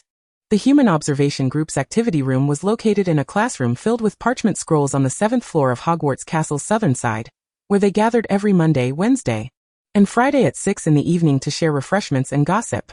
What? You're saying there's a Death Eater in our school who has been taking polyjuice potion for a prolonged period? Adelaide appeared somewhat uneasy, her voice barely above a whisper as she timidly responded, "Oh, Natasha, please don't mention this to anyone else. I'm not entirely certain. I just happened to overhear a casual conversation between Professor McGonagall and Professor Amontina. Moreover, the notion about the Death Eater is merely a conjecture made privately by Headmaster Dumbledore." Upon hearing this sensational gossip, the petite Jessica became exceedingly animated, unable to contain her excitement as she began pacing the slightly cramped activity room, muttering to herself, "Merlin above. This is undoubtedly earth-shattering news." Seeing the 3 seniors exhibit such keen interest in the matter, Adelaide's mind raced as she continued. "I believe that regardless of whether a Death Eater truly lurks within our school, this presents an excellent topic for investigation. We could assist the professors by alleviating their concerns from the shadows." As she spoke, Adelaide discreetly observed the expressions of her seniors. The success of her proposition hinged on this pivotal moment. Penelope gently rubbed her chin, responding thoughtfully, "While the polyjuice potion can render a person's exterior indistinguishable from others, their behavior and habits are exceedingly difficult to alter. We could certainly initiate our investigation from this angle. Perhaps we might uncover some clues. Even if we ultimately fail to identify the hidden Death Eater, it would serve as a comprehensive update to the student database of the school, so we wouldn't be at a loss." Under Adelaide's astute guidance, the small Human Observation Group truly began to operate. Stepping in to fulfill the role of the Marauder's map, they decided to commence their investigation with the 7th-year students, with the most populous Hufflepuff house entrusted to Penelope. Natasha was assigned to her friendly house, Gryffindor, while pureblood Jessica took on the dual responsibilities of investigating both Slytherin and Ravenclaw, as their numbers were manageable for her. The relatively inexperienced Adelaide was tasked with organizing the data collected by her seniors and seeking more information about the Death Eaters from Professor Amontina. As they delved into the gossip with fervor and enthusiasm, time seemed to slip away unnoticed. When they finally realized how much time had passed, they were startled to discover that the curfew was fast approaching. The 4 of them hurriedly gathered their belongings and dashed toward the Ravenclaw common room. In recent days, Adelaide had been swamped with various responsibilities, diligently tending to her magical beans, grappling with the pressures of academia, keeping a watchful eye on the Weasley twins, and attending the gossip gatherings of the Human Observation Group. The prolonged intensity of her relentless schedule had finally rendered this resilient young woman utterly fatigued. When she climbed into bed, dragging her heavy limbs, she didn't even respond to Autumn's good night. She fell into a deep slumber almost instantly. Chapter 39. Hogwarts 007. At 1825, Marcus Flint finished his meal and prepared to leave the Great Hall. At 1827, Marcus Flint entered the first-floor corridor, when suddenly, a situation arose at the first corner. Concealed in the shadows, Adelaide was unexpectedly struck on the head by a paper airplane. Expertly, Adelaide picked up the paper airplane and unfolded it, revealing an important message from Natasha. Gemma Farley had just exited Professor McGonagall's office, and was now walking down the second-floor corridor toward the Great Hall, expected to encounter Marcus Flint within 3 minutes. Adelaide furrowed her brow. Gemma Farley was Marcus Flint's secret crush. If they happened to cross paths, it was highly likely that Marcus would deviate from his intended route to escort Gemma back to the Slytherin common room. This could not happen. In an instant, Adelaide resolved to intervene personally to prevent this unforeseen encounter. She quickly set down her enchanted quill, which continued to write on its own, leaving it behind to carry on its work, and seized her satchel, sprinting away like the wind. In her haste, she narrowly avoided colliding with several passing students, But her mind was consumed with a singular thought. She had to intercept Gemma before she descended the staircase.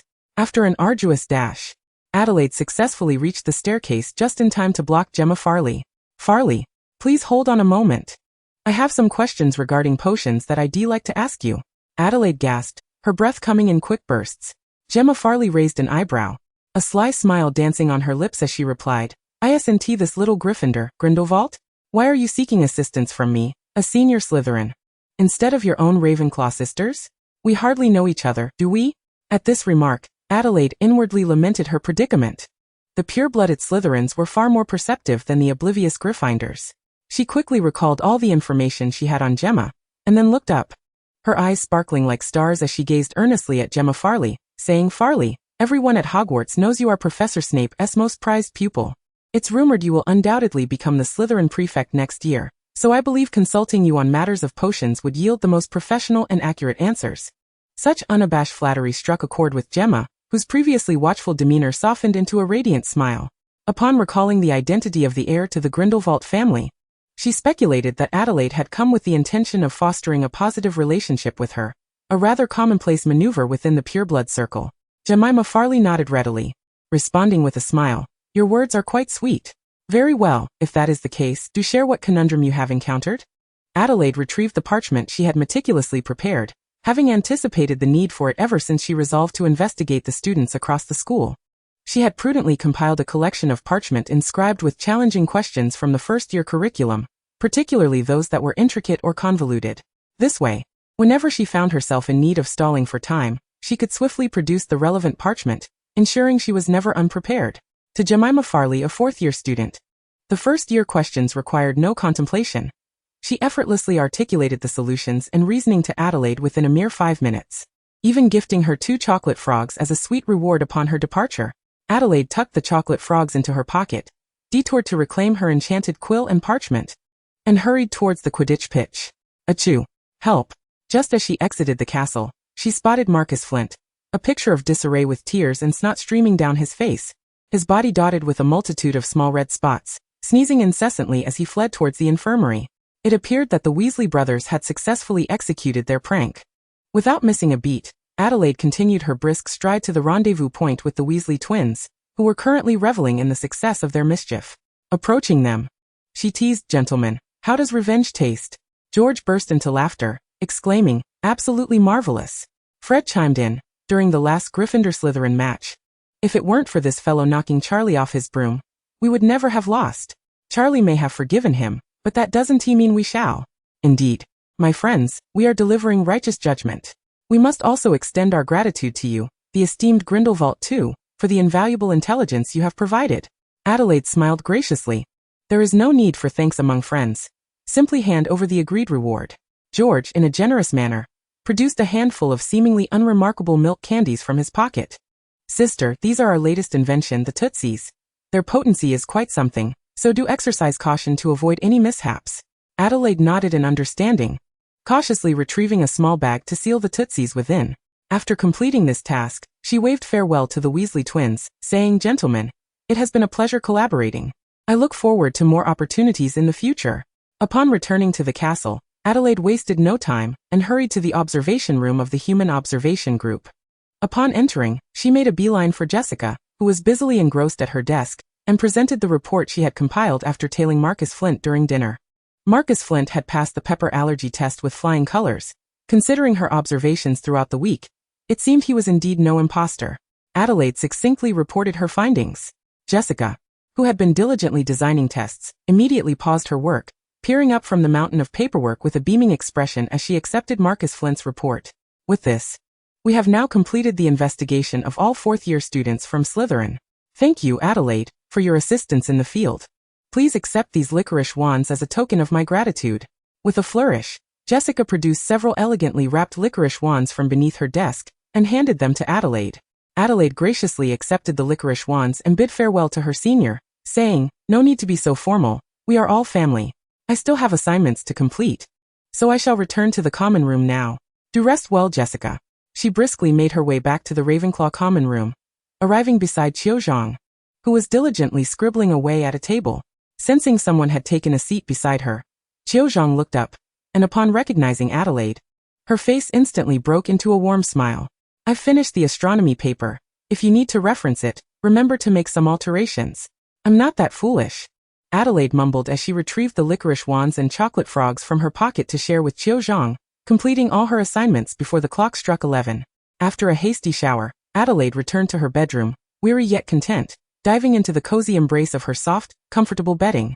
Another fulfilling day had come to a close. Chapter 40, The Gifted Adelaide. As the first snow of winter gracefully descended upon the earth, Adelaide was on the cusp of celebrating her first Halloween at Hogwarts. Ever since Jessica had discovered Adelaide's remarkable talent for fieldwork, she and 2 other senior girls had consciously begun to cultivate her execution abilities. From her seniors, she learned the art of deftly utilizing Gryffindor students' camaraderie and recklessness to conduct targeted tests on Slytherin students. She then reversed this strategy, employing the sharp tongues and vengeful nature of Slytherin students to challenge Gryffindor. Furthermore, she adeptly employed her intelligence, utilizing buzzing honeybee candies and exquisite Cantonese pastries provided by Cho Chang to successfully engage Hufflepuff students in conversation. Finally, she leveraged Ravenclaw's pursuit of truth, employing rigorous logic to conduct in-depth testing of Ravenclaw students. Thanks to this series of thorough and meticulous arrangements, keen observations, and ingeniously designed tests, the human observation group's progress exceeded all expectations, successfully completing a comprehensive investigation on the eve of Halloween and identifying 2 suspicious individuals, thereby providing a clear direction for subsequent inquiries. One was Terrence Higgs, a 5th-year student from Slytherin, known for his rough and boisterous demeanor on the Quidditch pitch, where fouling was as commonplace as eating and drinking. However, since the previous year, he seemed to have undergone a transformation, emerging as the most courteous player in the entire Slytherin Quidditch team. Such a drastic change was baffling and piqued the interest of the human observation group. The other was Stibbons, a 3rd-year student from Hufflepuff, notorious in his first year for his insatiable sweet tooth, utterly unable to resist any form of dessert. Yet, since the previous year, he had suddenly declared his intention to diet, resolutely abstaining from all sweet treats. It was hardly reasonable for a 12-year-old boy to diet for over a year without breaking his resolve, leading the human observation group's 4 young women to unanimously suspect he might have consumed a polyjuice potion from a Death Eater, albeit lacking evidence to confirm their suspicions. Additionally, first-year Slytherin student Alice McFusty also exuded an air of suspicion. One tranquil night, Natasha unexpectedly encountered Alice sneaking into the Forbidden Forest. It wasn't until dawn that Alice emerged from the forest, disheveled and pale, her hair in disarray, her dress crumpled, and her shoes caked in mud, all suggesting she had experienced something extraordinary within the Forbidden Forest. Initially, Natasha had assumed she was on a clandestine rendezvous with a secret boyfriend. With the intention of documenting this newfound discovery, she had staked out by the tower window for half a month, witnessing Alice enter the Forbidden Forest 3 times, but never spotting anyone else in her vicinity. Natasha's curiosity intensified, compelling her to follow Alice into the Forbidden Forest to unravel the enigma. Alas, fate has a penchant for thwarting one's ambitions. Each time Natasha was on the verge of successfully tailing her target, she encountered a myriad of unforeseen circumstances. Be it the sudden emergence of patrolling professors in the previously deserted corridors, or a fateful collision with Madame Loris around a corner, resulting in her being chased throughout the castle by Filch. Such serendipitous occurrences plagued Natasha, causing her to repeatedly miss her chance to discern the secrets that Alice McFasty concealed within the depths of the Forbidden Forest. However, according to Jessica's friends in Slytherin, Alice McFasty had begun to forge alliances from the moment she entered Slytherin, suppressing 1st and 2nd-year students, and amassing a significant following among the lower-year students. Adelaide was confident that this individual harbored grand ambitions. Nonetheless, she was currently unconcerned, as Halloween was approaching, and she had resolved to take a few days off to indulge in the festivities and unwind. 2 months had sufficed for the first-year students to acclimatize to the rhythm of Hogwarts courses and extracurricular life. Some exceptionally gifted students had begun to distinguish themselves among their peers. For instance, Adelaide had already secured 95 points for Ravenclaw, making her the current top scorer among first years, outpacing Alice McFasty by 15 points. However, this slight margin did little to bridge the gap between Slytherin and Ravenclaw scores, especially considering that Ravenclaw's Quidditch team was currently the weakest among the 4 houses, capable of reversing all the points Adelaide had accrued in class within just 2 matches. As a fervent Quidditch enthusiast, Autumn felt an overwhelming frustration at her house's lackluster team performance, but what astonished her even more was Adelaide's academic prowess. Adelaide seldom devoted her extracurricular time to studying, yet consistently achieved outstanding results in class assessments. This left Autumn, who had only managed to secure third place in the year despite joining the top scorer group, questioning her own efforts. Wasn't success supposed to stem from hard work? Autumn was not alone in her bewilderment. Even Albus Dumbledore had begun to discreetly scrutinize Adelaide's academic performance. His observations revealed that Adelaide's aptitude in charms, transfiguration, and defense against the dark arts surpassed even that of the renowned Tom Riddle in his time. Regardless of how complex or intricate the incantation, as long as the instructor demonstrated it once at the lectern, she could effortlessly commit it to memory, perfectly emulating every nuance of the motions and tonal inflections during spellcasting. He had also heard from Charlie that students had privately dubbed Adelaide the Copying Sorceress, a title that was indeed fitting. Speaking of Adelaide's remarkable talent in herbology, it was nothing short of astonishing. Typically, courses such as the cultivation of magical beans aligned with the difficulty level of 6th-year classes. Yet Adelaide, in her initial attempt alongside Autumn, achieved success effortlessly. The simpler topics designed for first years posed no challenge for her whatsoever. In potions, although Adelaide exhibited apprehension towards the brooding and acerbic Severus Snape, her potion creations were the finest among her peers, with Snape unable to find fault even as he peered into her brewing cauldron. Unbeknownst to Dumbledore, Adelaide had previously studied biochemistry and had conducted numerous experiments. Compared to the highly intricate procedures of her past, the first-year potions curriculum seemed like child's play. While Adelaide showed little interest in flying and history of magic, her grades remained consistently at the top of her year. The only exception was astronomy, where she barely scraped by. Chapter 41. Blurred Celestial Patterns. Cho, lend me your star chart. Immediately after Charms class, Adelaide grasped Cho's arm and hurried towards the library. Her urgency was not a reflection of her passion for study, but rather because it was Wednesday, and they had astronomy class in just 4 hours, with an assignment due. The mere thought of astronomy ignited a fire of frustration within Adelaide. To her classmates, the vast expanse of the night sky was merely a collection of twinkling points, easily memorized for academic requirements. However, for poor Adelaide, the situation was drastically different. To her eyes, the entire celestial canvas seemed enchanted, filled with overlapping shadows. Even a single Jupiter manifested dozens of points in the sky. How was she to accurately mark those intricately shifting celestial patterns? She had attempted to clarify the night sky by cataloging each Jupiter and its moons, comparing her painstakingly annotated chart with Cho's standard star chart, meticulously searching for potential patterns. After several sleepless nights, Adelaide had to concede that it was a futile endeavor. There was simply no discernible order. Thus she began to give up. Submitting her assignments just before the deadline, relying on intuition and occasionally referencing Cho's work to barely scrape through. She held no lofty expectations for her astronomy grades. As long as she passed, she would be satisfied. Since arriving at Hogwarts, the myriad of trivial matters had nearly drained Adelaide of her energy. She had little left to devote to the study of astronomy. Perhaps one day, when she could fully harness her precognitive abilities, she might utilize them to complete her astronomy assignments. Cho had long since grown accustomed to Adelaide's frequent reliance on her astronomy work, a stark contrast to her friend Hermione Granger. In Cho's perspective, everyone had their own areas of weakness or subjects of disinterest. Even if Adelaide showed scant enthusiasm or refused to invest energy into studying, Cho believed it was inconsequential, as astronomy was hardly a pivotal subject. One could simply abandon it post-exams. After an arduous struggle, Adelaide ultimately sacrificed her dinner, hastily completing her assignment just before class. She devoured 2 delectable chicken sandwiches that Cho had thoughtfully prepared for her, then sprinted to the astronomy tower at the highest point of the school, arriving just in time to submit her work. With her assignment behind her, Adelaide felt a wave of relief wash over her, but as Professor Sinistra's monotonous lecture washed over the class like a lullaby, her eyelids grew heavy, and she succumbed to a drowsy stupor. It wasn't until the class bell rang that Adelaide revived, embracing her nocturnal lifestyle. The following morning as the sun rose, a weary Adelaide emerged from the common room, sporting panda-like dark circles under her eyes. The rich aroma of roasted pumpkin instantly revived her spirits. Today was Halloween. She gleefully gazed at the fluttering bats and clusters of adorable little clouds adorning the great hall, calculating that if she could endure transfiguration in the morning and flying class in the afternoon, the Halloween feast would soon follow. Upon entering the transfiguration classroom, her classmates were equally disinterested in their studies, chattering excitedly about the evening's feast, but their chatter quickly subsided as the stern-faced Professor McGonagall entered the room. Professor McGonagall seemed in a particularly foul mood today.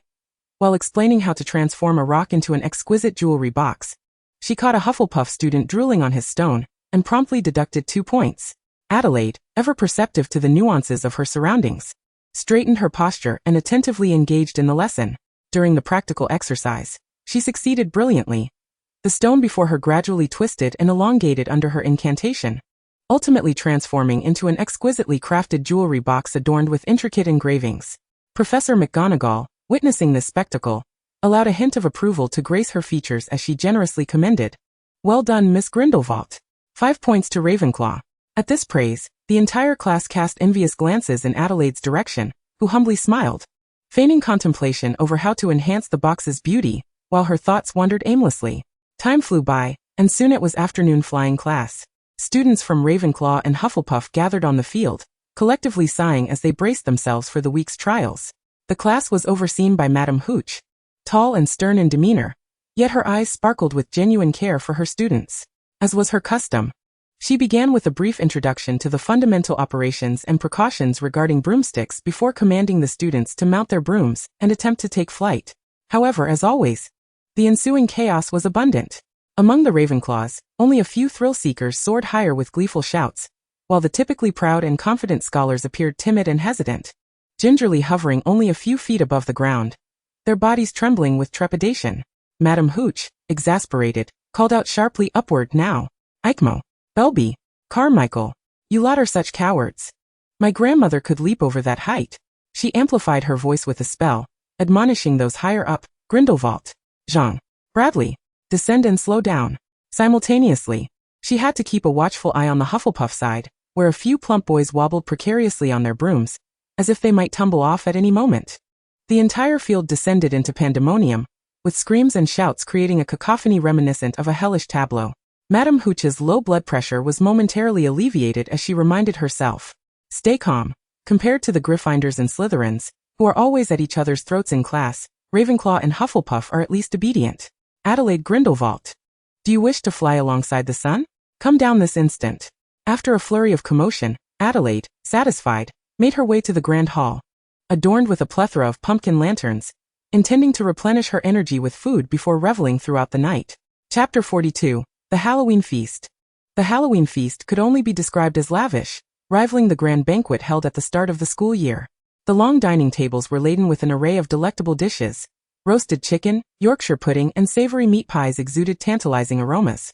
Colorful fruit platters resembled exquisite works of art, tempting one to indulge, and towering heaps of candies and chocolates resembled a sweetened hillock. Seated at the table, Adelaide gazed hungrily at the food before her, continuously chewing. With a lamb chop in her left hand, she busily stowed several medium-rare steaks into a sealed bag she had brought along. A few days prior, Autumn's grandfather had sent her some hot pot base, and tonight they intended to experiment with a cauldron to prepare hot pot as a midnight snack. Adelaide hoped to gather some ingredients from the feast. Once the students had feasted sufficiently, Dumbledore waved his wand, moving the long table aside, and the skeleton dance troupe made its entrance. Clad in black robes and sporting purple butterfly masks, their 206 exposed bones were a sight to behold. Adelaide overheard Mrs. Grey muttering words like debauched and shameless as the troupe passed by, indicating that their reputation among the deceased was less than stellar. The skeletons danced to the rhythm of the music, their movements agile and eerie, occasionally spinning and leaping, executing bold feats unattainable by the living, which elicited cheers and applause from the audience. The entire hall was enveloped in a joyous atmosphere, with students and professors alike swaying to the music, reveling in their exuberance. At that moment, the Weasley twins stealthily produced pre-prepared fireworks and aimed them at the bats flitting through the air. With a series of resounding pops, vibrant fireworks erupted in the sky, blooming like flowers. Startled, the bats flailed in panic, some darting straight toward the performing skeletons. A few skeletons screamed in fright as the bats swooped down, floundering to extricate the creatures trapped within their rib cages. However, the terrified bats clung tightly to the skeleton's ribs, refusing to let go despite the frantic tugging. The scene descended into chaos, abruptly interrupting the captivating dance performance, sending the audience into peals of laughter, and lifting the atmosphere in the hall to another crescendo. Adelaide had intended to turn and assist Natasha, who was doubled over in laughter, nearly collapsed on the floor, but in that moment, her gaze drifted toward the Slytherin side. There stood Alice McFusty, pale as a ghost amidst the joyful crowd, her body trembling slightly, and devoid of any semblance of a smile, starkly contrasting with the surrounding merriment. She discreetly retreated, shrinking into an inconspicuous corner, her footsteps unsteady as she cautiously navigated along the hall's wall. Adelaide's mind raced back to the earlier conversation with Natasha regarding Alice McFusty. This was the perfect opportunity. She turned and handed the bag of steak to Autumn, playfully coaxing her. Autumn stood there quietly, her gaze fixed on her mischievous friend, her beautiful eyes reflecting a blend of exasperation and mild annoyance. In recent days, their extracurricular schedules had overlapped so little that they had not enjoyed a quiet, heartfelt gathering to share their thoughts and experiences in quite some time. Just yesterday, Adelaide had vowed to spend Halloween night with her. Yet now she had suddenly changed her mind, opting to slip away from the feast to engage in a game of hide-and-seek. Faced with this situation, Autumn felt a pang of disappointment, but more so, a sense of frustration at her friend's untrustworthy behavior. Nevertheless, the kind-hearted and gentle Autumn ultimately could not bring herself to refuse her friend's request. After a struggle with her conscience, she chose to compromise, agreeing to provide cover for Adelaide, allowing her to sneak away from the hall undetected. As Adelaide stepped through the grand hall doors, she realized to her surprise that the weather had taken a turn for the worse. Snowflakes cascaded from the sky, and the biting wind chilled her to the bone. Yet, for Adelaide, this inclement weather proved to be an unexpected advantage. The swirling snowflakes created a thick veil of white mist, obscuring the already dim environment, and effectively muffling the faint sounds of her footsteps as she pursued her quarry. Thus, she cautiously followed the trail left by Alice McFasty, trailing closely behind until she ultimately entered the Forbidden Forest. This marked Adelaide's first venture into the Forbidden Forest. Prior to this, she had only heard myriad rumors about it from the Weasley brothers. She had long harbored a desire to explore this place, yet hesitated to act due to uncertainty over whether Dumbledore had stationed any undercover agents under the disillusionment charm nearby. However, just last week, Adelaide had successfully deduced, using the data from the Human Observation Group, that there were no members of the Order of the Phoenix or the Death Eaters covertly safeguarding her. She had been engaged in a battle of wits with mere air, perhaps due to the peculiar regulations at Hogwarts. Dumbledore had only assigned Charlie Weasley and Cho Chang as undercover protectors to ensure her safety. Indeed, Cho Chang was the secret informant placed beside her by Dumbledore. Adelaide speculated that Cho Chang's role as an undercover agent likely commenced shortly after their acquaintance, during which time Dumbledore had summoned Cho Chang to his office for private discussions on 2 separate occasions. Yet, given Dumbledore's meticulous nature, Adelaide surmised that he might not have divulged too many details to Cho Chang, likely merely requesting her to keep a vigilant eye on Adelaide's actions, to prevent her from making any reckless decisions. The earlier test she had conducted reaffirmed this notion. Cho Chang had not insisted on preventing her from slipping out of the Great Hall to follow Alice McFasty. Had Dumbledore informed Cho Chang of the Death Eaters, she would certainly not have allowed Adelaide to depart. Adelaide could not help but breathe a silent sigh of relief, for the unfolding events were aligning with the trajectory she had envisioned in her mind, a scenario undoubtedly the most ideal among all possibilities. She was acutely aware that this undertaking was rife with uncertainties and latent dangers. Should she encounter any unforeseen circumstances during her mission, Cho Chang, noticing her prolonged absence from the dormitory, would undoubtedly seek Dumbledore for assistance, thus providing her with an additional layer of assurance. Chapter 43, The Blood-Cursed Beast. Alice McFasty appeared exceedingly familiar with the Forbidden Forest, as Adelaide observed her hastening toward a scene of devastation with purposeful strides. Perhaps due to the intensity of the wind and snow, they encountered no intelligent creatures of the Forbidden Forest along the way, nor did they stumble upon any perilous beasts. As they progressed, Adelaide noticed Alice come to an abrupt halt, prompting her to hide behind a large tree, peering ahead with keen curiosity. What lay before her left her utterly astonished. A row of trees not far off appeared to have been subjected to an extraordinarily violent impact. Splintered and scattered across the ground, the soil in the clearing had been upheaved, and even beneath the thick blanket of snow, Adelaide could discern the irregular trenches etched into the earth. A bold hypothesis struck her. Could the McFasty siblings be harboring a giant within the Forbidden Forest?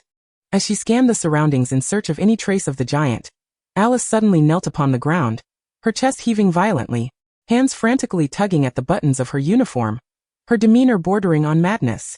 Adelaide's eyes widened in disbelief. Was this girl possibly under the influence of a drug? Who could be so monstrous as to subject her to such a fate, when she was merely 11 years old? As Alice shed her garments, her expression morphed into one of increasing ferocity, her gaze growing more menacing, accompanied by a low guttural growl. Adelaide quickly dismissed the notion of drug-induced behavior, for the scene before her was far too bizarre to be merely the result of substances. Merlin! What on earth was happening? Adelaide found herself engulfed in a tumult of conflicting emotions. On one hand, she felt it was morally questionable to remain and spy on someone in such a vulnerable state. Yet on the other, she was concerned that Alice might be in grave danger. If she were to turn and leave, well, they were classmates after all. Just as Adelaide wrestled with her indecision, Alice's actions grew increasingly peculiar. She began to contort her body in an unsettling manner, as though something terrifying were poised to emerge from beneath her skin. Faced with such a staggering spectacle, Adelaide held her breath in trepidation. Her gaze fixated on the naked figure not far away, her heartbeat resonating with alarming clarity in the stillness of the forbidden forest. The scene shifted seamlessly from a benign tableau to a horror show, and Adelaide felt a rush of regret for not having fled sooner. An eerie grinding sound emanated from Alice's petite form, a noise that seemed as though it could pierce through Adelaide's eardrums, compelling her to clench her teeth in response.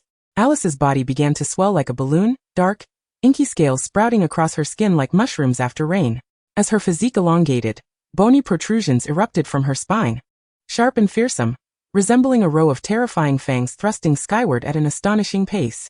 Moreover, Alice's formerly pristine teeth began to twist and elongate, transforming into massive, razor-sharp canines, akin to those of a beast.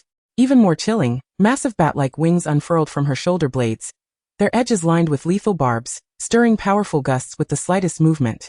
At the base of her tailbone, a long tail extended, its tip arrow-shaped and glimmering ominously, as if capable of piercing through any material with ease. Furthermore, her hands and feet underwent a terrifying transformation, fingers and toes sprouting curved, wicked claws, capable of rending steel asunder.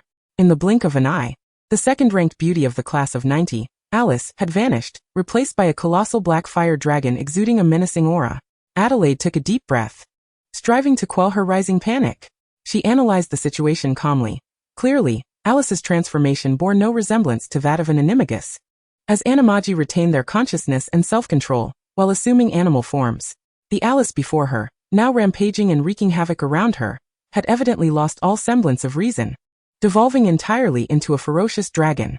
Adelaide desperately recalled the book she had perused as extracurricular reading, Fantastic Beasts and Where to Find Them. Soon, an illustration of a Hebridean black dragon surfaced in her memory. Upon meticulous comparison, Adelaide became unequivocally convinced that the dragon before her belonged to the very breed documented in the book, a Hebridean black dragon tended to by the McFasty family for centuries. Adelaide felt as though struck by a bolt of lightning, the fog in her mind dissipating in an instant. She finally comprehended the enigmas surrounding Alice's dossier that had previously perplexed her. No wonder the McFasty family, despite being a pure-blood lineage, did not belong to the Sacred 28. No wonder they were fabulously wealthy, yet remained reclusive on the Hebridean Islands.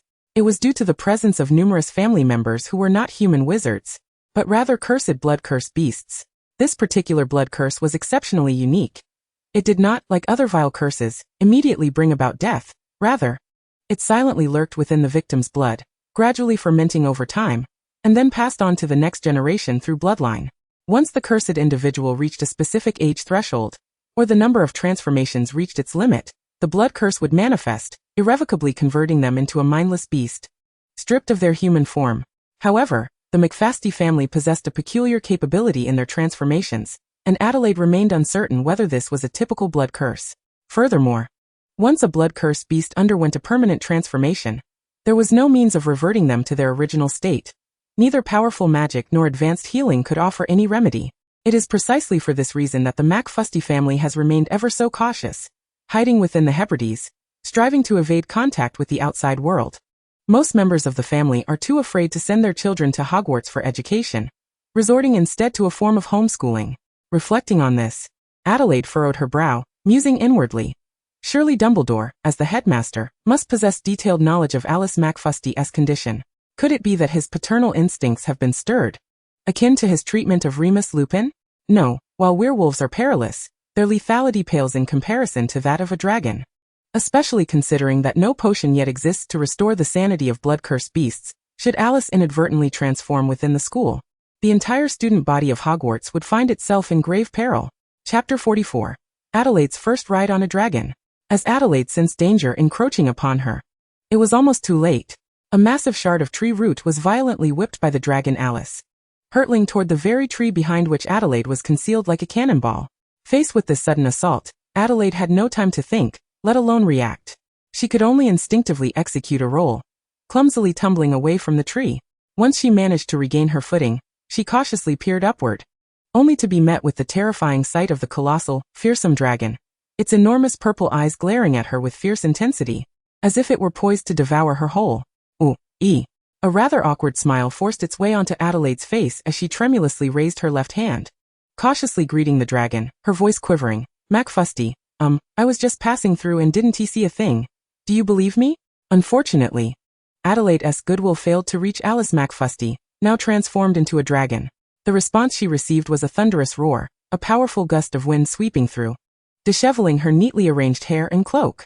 Without mercy, the dragon pivoted, its robust tail slicing through the air in a fierce arc, threatening to strike Adelaide like a whip.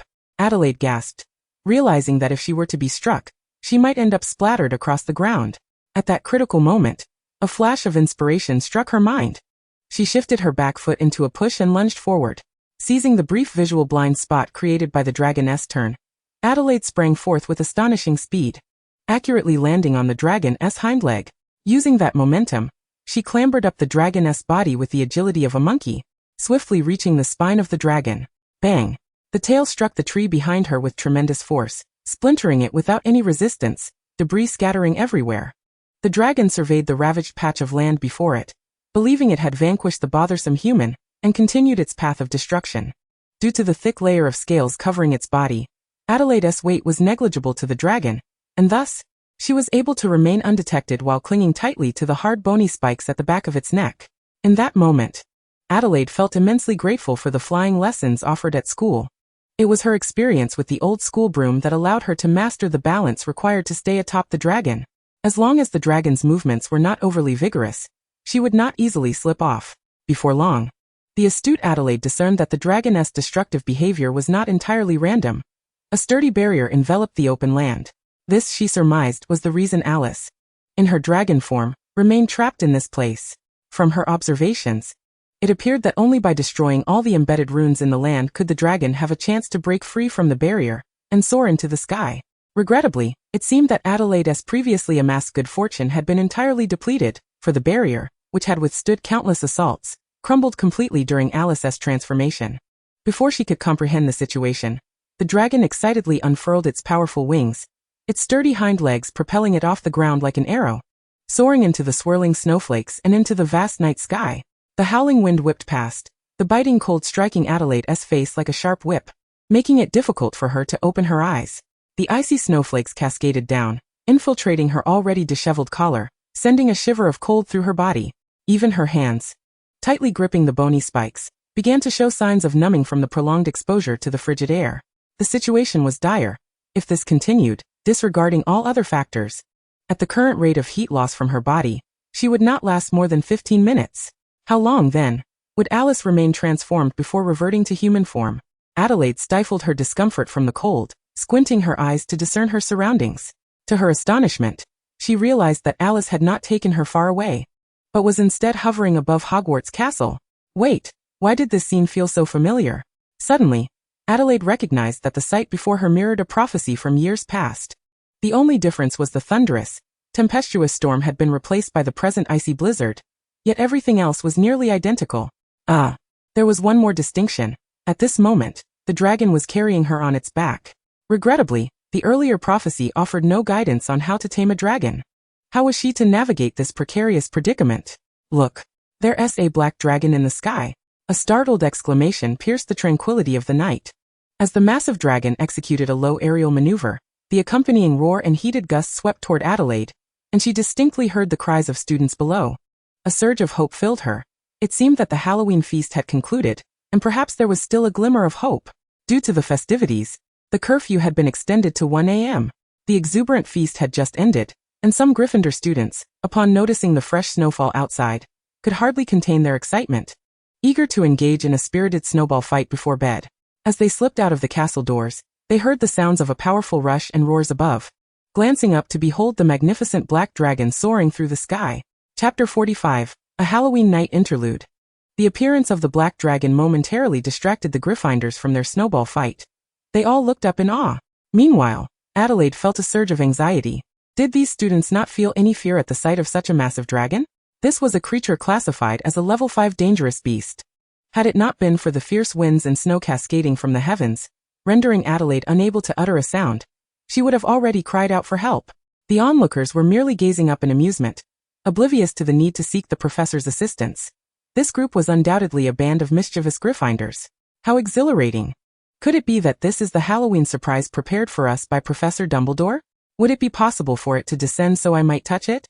One Gryffindor's eyes widened in delight. Surely not, after all, the feast had already concluded. Another more astute lion shook his head in skepticism. Hey mate, am I imagining things? Do I see someone riding on the dragon's back? Suddenly, another voice echoed the inquiry. Indeed, there is someone up there.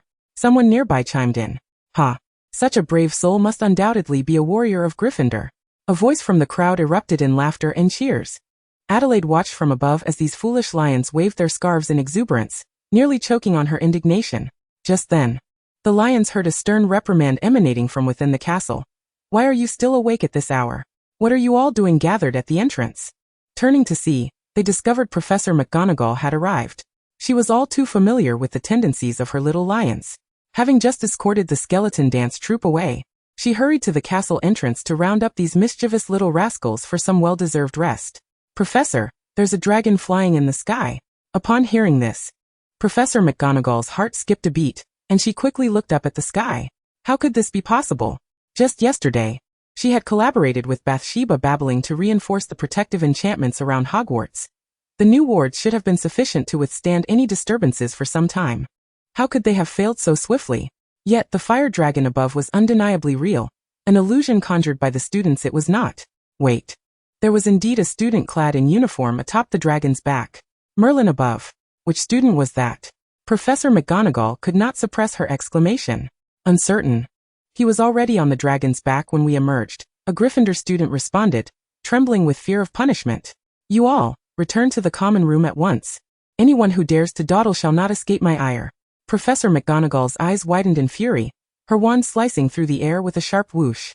She brusquely ushered the students back towards the castle, her tone so stern that none dared to defy her. Simultaneously, she swiftly cast a powerful Patronus charm.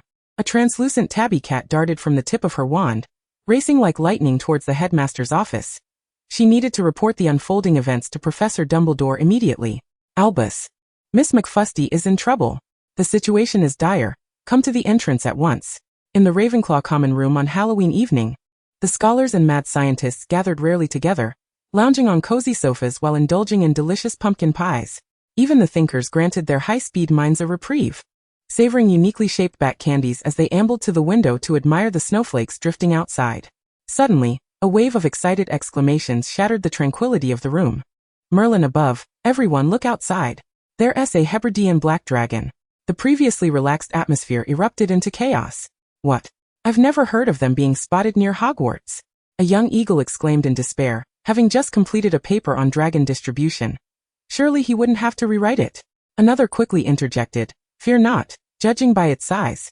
It appears to be only 20 feet long, significantly shorter than the average 30 feet for an adult of its kind. It must be an underage dragon that has strayed from its kin and lost its way here. Before he could finish, someone voiced a counterpoint. No. Look closely at the number of barbs on its wings. 6 pairs instead of 5. That's a female dragon, and female dragons are generally larger than their male counterparts. Thus, I believe this dragon is still quite young, and probably cannot fly this far alone. This must be the one Professor McFusty brought. I heard she arrived riding a dragon on the first day of term. Perhaps she has been keeping it in the Forbidden Forest. Another student's eyes widened in response. Are you saying there's a dragon in the Forbidden Forest? I simply must see this. Calm down. Have you forgotten the last time you stole from a giant 8-eyed spider's nest and got pierced through the chest? If Hagrid hadn't saved you, you'd likely be fertilizer by now. The impulsive student retorted with indifference. Oh come now, how can you call it stealing? I merely intended to borrow a few eggs for a hybridization experiment. Cough. Academic research. Besides, even if it accidentally turned into dragon dung, I wouldn't mind. Suddenly, someone pointed at the dragon's back and shouted, look! There's someone on the dragon's back. From the color of the scarf, it appears to be one of our own. How infuriating, they got there first. Upon hearing this, everyone turned their gazes towards that direction, chattering excitedly. In stark contrast to the raucous atmosphere of the common room, Cho Chang's complexion was as pale as a ghost, her limbs cold and trembling against the glass. The Ravenclaws in the tower, benefiting from their height, had a clearer view than the Gryffindors below. Upon noticing the familiar figure atop the dragon, Cho Chang recognized her closest friend, Adelaide. Hadn't she gone off to play a tracking game with Alice McFusty? How could she have attracted the attention of a dragon? Wait, hadn't TA Senior just mentioned that this dragon was brought by Professor McFusty? Could it be that while following them, Adelaide had uncovered their secret, and they intended to silence her? The mere thought of Adelaide facing such a perilous situation, potentially fighting for her life, tightened Cho Chang's heart with dread. In an instant, a surge of energy coursed through her, as if boundless vigor filled her legs. With the swiftness of an arrow, Cho Chang darted through the crowd, racing towards the headmaster's office. At that moment, a singular thought consumed her mind. May Merlin grant that Adelaide can hold on until Professor Dumbledore arrives. Chapter 46, Dumbledore's Letter. In the headmaster's office, soft light cascaded over the massive oak desk. Dumbledore, clad in a star-patterned set of pajamas, sat leisurely at the desk, preparing to compose his monthly letter to Gellert. The end of the month always brought a wave of hesitation within him whenever he picked up the quill to write. Truthfully, Dumbledore felt no obligation to continue corresponding with Gellert Grindelwald. After all, he devoted a portion of his Sunday mornings to visiting the old acquaintance at St. Mungo's, sharing a few simple words. Such frequent visits were not entirely of Dumbledore's own volition. If he neglected to see Gellert for even half a month, the Dark Lord's condition would swiftly deteriorate, prompting St. Mungo's emergency department to dispatch a swift owl, delivering a dire notice directly to Dumbledore's hands.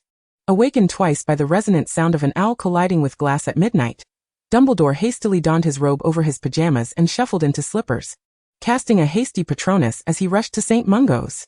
Ultimately, he chose to acquiesce. What perplexed him most was that each time he arrived at the hospital in a flurry, finding Gellert's condition perilous, a miraculous transformation would occur. Gellert's health would stabilize instantaneously, and within 2 to 3 days he would return to his previous state. It was as if he were not even attempting to feign illness. Dumbledore was acutely aware of the machinations at play in Gellert's mind. He understood all too well that there was a 99% likelihood that Gellert's malady was merely an act, a ruse to remain in England, allowing him the frequent opportunity to visit. Yet, despite this knowledge, Dumbledore could not risk that minuscule 1%. What if Gellert felt neglected, despondent, and relinquished his will to live? Although Dumbledore vehemently denied and resisted this reality, he was compelled to concede that after 6 long years of intermittent contact, Gellert Grindelwald had stealthily re-entered the chambers of his heart, much like resilient wildflowers flourishing in spring, taking root deeply within. With Gellert occupying a place in his heart, Dumbledore maintained the habit of writing letters, a sentiment seemingly reciprocated by Gellert, who continued to respond in kind. Thus, time ebbed away in the exchange of letters, both men silently upholding the tradition of monthly correspondence. To outsiders, such a mode of communication might appear overly simplistic and plain. Yet only they knew that the emotions and longings embedded in those words held far greater significance than any grand ceremony.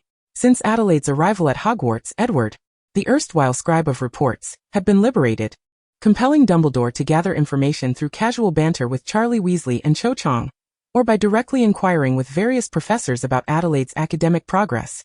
Gradually piecing together her growth report, Dumbledore found himself lost in thought, reflecting on Adelaide's recent achievements. He recalled that Phileas had mentioned to him just last night that, during the previous day's charms class, Adelaide had once again demonstrated her astonishing talent, levitating a feather with remarkable ease in a mere 4 seconds. A feat even the young Tom Riddle had been unable to accomplish. Phileas had further asserted that, should her progress continue at this rate, Adelaide could potentially win the dueling championship for a decade following her graduation. This reminiscence transported Dumbledore back to years past. Lying on the roof of the old house under a starlit sky with the equally gifted Gellert, who had proudly recounted his own heroic exploits from 4th year. How he had single-handedly challenged 6 upperclassmen, and emerged victorious. With a faint smile, Dumbledore penned a note. Dear Gellert, I hope this news about Adelaide brings you pride. A silver tabby cat Patronus deftly slipped through the crack of the office door, followed by a call from Minerva McGonagall. Albus, trouble is afoot. Miss McFusty has breached the protective barrier, and she carries a student on her back. The situation is dire. Please come to the castle entrance at once. Dumbledore, who had been fervently writing, felt his pen halt mid-air at this sudden revelation. He lifted his gaze, his deep, oceanic eyes sharp as a hawk's, fixated on the tabby Patronus. After a brief moment of observation and confirmation, he was assured that this indeed was an urgent message from Minerva. It appeared that the Death Eater sent by Voldemort could no longer remain in the shadows. Without hesitation, he rose, swiftly donned a black cloak, and hurried towards the exit. The portraits, previously in slumber, were jolted awake, clamoring in a cacophony of voices, speculating on the unfolding events. Dumbledore did not pause to acknowledge the clamor, but proceeded down the corridor with urgency. As he reached the staircase leading to the Ravenclaw Tower, a figure appeared, calling his name as they raced down the stairs with remarkable speed. Dumbledore looked up, squinting slightly towards the source of the voice, and was startled to see Cho Chang, Adelaide's dear friend. Observing her frantic demeanor, a sense of foreboding gripped Dumbledore. An ominous premonition surged within him. Nevertheless, he maintained his composure and gently inquired, "Cho, it's quite late. What has transpired to cause you such distress?" Clearly having run the entire way, Cho was breathless, struggling for air, yet she summoned every ounce of strength to exclaim, "Adelaide! Adelaide is riding on the back of a fire dragon."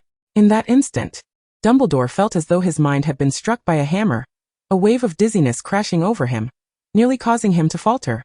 The student on the dragon's back was none other than Adelaide. This was the worst possible scenario. If she were to meet with misfortune, the consequences would be unimaginable. Not only would he endure immense personal anguish and guilt, but the pressures from Gellert and the pureblood faction would be suffocating. Voldemort had indeed played his cards well.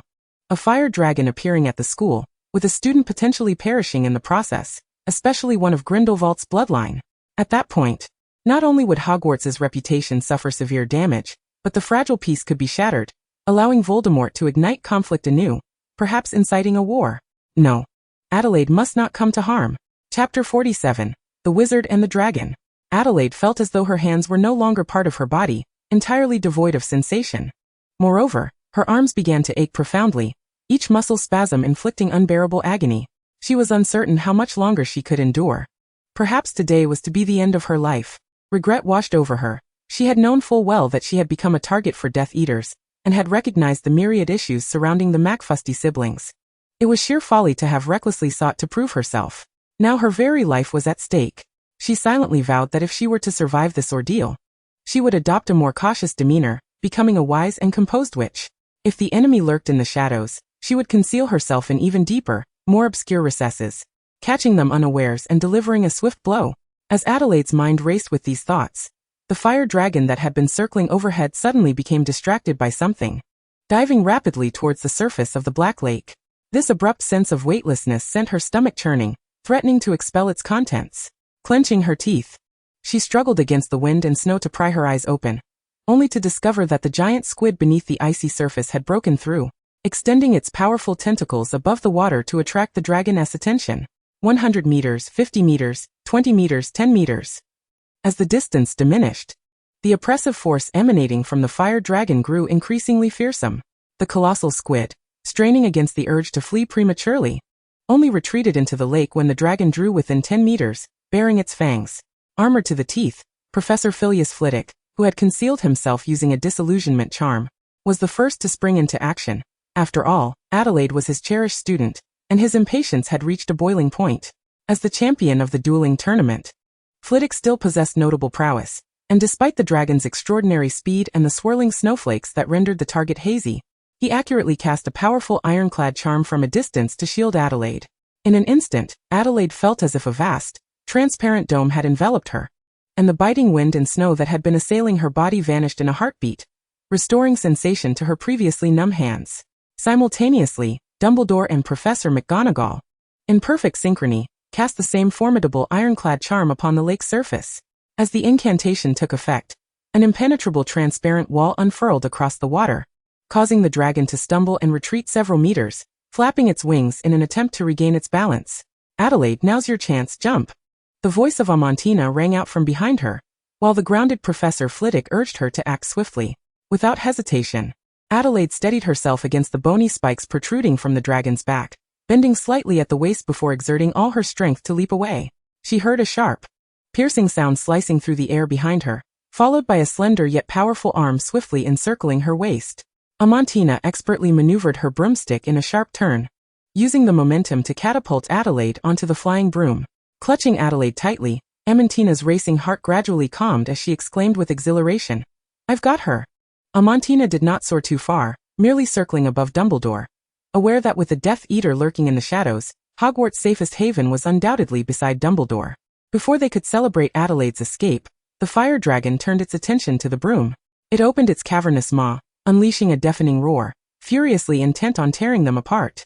Just as it prepared to pounce upon Amantina and Adelaide, a searing pain suddenly shot through one of its wings. It was Madame Hooch, arriving on her broomstick. In that moment, Madame Hooch completely abandoned her usual composed and dignified demeanor, wielding a sturdy bat like a valiant warrior, as she unleashed a barrage of wild, boisterous shouts while deftly striking a series of bludgers towards the dragon. Each ball, propelled by a fierce gust of wind, accurately struck the dragon's wings. Enraged, the dragon found itself at a loss against her.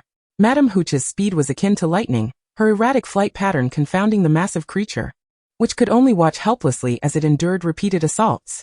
Just then Professor Babbling, utilizing her invisibility charm, completed her own masterpiece. A dazzling line of golden runes suddenly illuminated the ground by the lake. The dragon instinctively grew wary, swiftly distancing itself from the shimmering runes, ignoring the ongoing onslaught of bludgers. Contrary to its expectations, the runes did not launch an attack as it had feared. Instead, they seemed to be drawn by an invisible force towards the 4 magical beans that Adelaide and Autumn had planted by the Black Lake. The once modest 5-meter-high beans, upon contact with the runes, began to surge with newfound energy, growing wildly and expanding until they reached a staggering height of nearly 100 meters in the blink of an eye. To Adelaide's astonishment, these beans appeared to have developed a consciousness of their own, skillfully maneuvering their stout vines like a pack of trained hunters, swiftly ensnaring the dragon's wings and immobilizing it. Seizing the perfect opportunity while the dragon was incapacitated, several professors simultaneously cast powerful stunning spells. However, the dragon's magical resistance was formidable. The barrage of spells only left it feeling dizzy, failing to render it unconscious. Yet this was evidently anticipated by Dumbledore. As a black bat holding a large cauldron suddenly appeared in the snow, it was Professor Snape. With a scowl, Snape waved his wand, pouring a steaming cauldron of potion directly into the dragon's yawning mouth. The dragon smacked its lips, emitting wisps of green smoke from its nostrils, its massive form gradually collapsing onto the thick tangle of vines. Accompanied by a faint rustling sound, the once mighty dragon began to shrink visibly, ultimately vanishing amid the mountainous vines. Professors McGonagall, Babbling, and Madame Hooch quickly took flight towards the direction where the dragon had disappeared.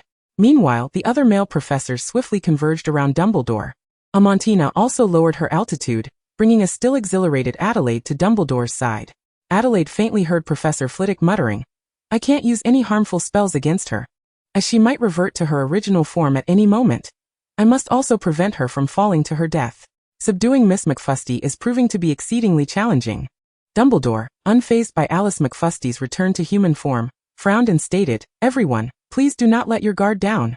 Since our adversary has chosen today to strike, I fear Hagrid and Jack are likely facing turmoil as well." Before he could finish his thought, they all beheld a remarkably tall figure, drenched in blood, sprinting from the forbidden forest while carrying an unconscious burden. Close behind this figure trailed a group of centaurs, their faces contorted with rage, seemingly on the verge of berserk fury. As the group drew closer, Adelaide finally discerned that the figure was a battered Hagrid, who bore over his broad shoulders the unconscious and bloodied form of defense against the dark arts professor Jack McFusty. Chapter 48. Centaurs and Stars 3 brothers. We have lost 3 brothers. Dumbledore, you must provide a reasonable explanation today. We are not mere ordinary mules to be slaughtered without resistance. We shall not tolerate your abhorrent kind's wanton massacre.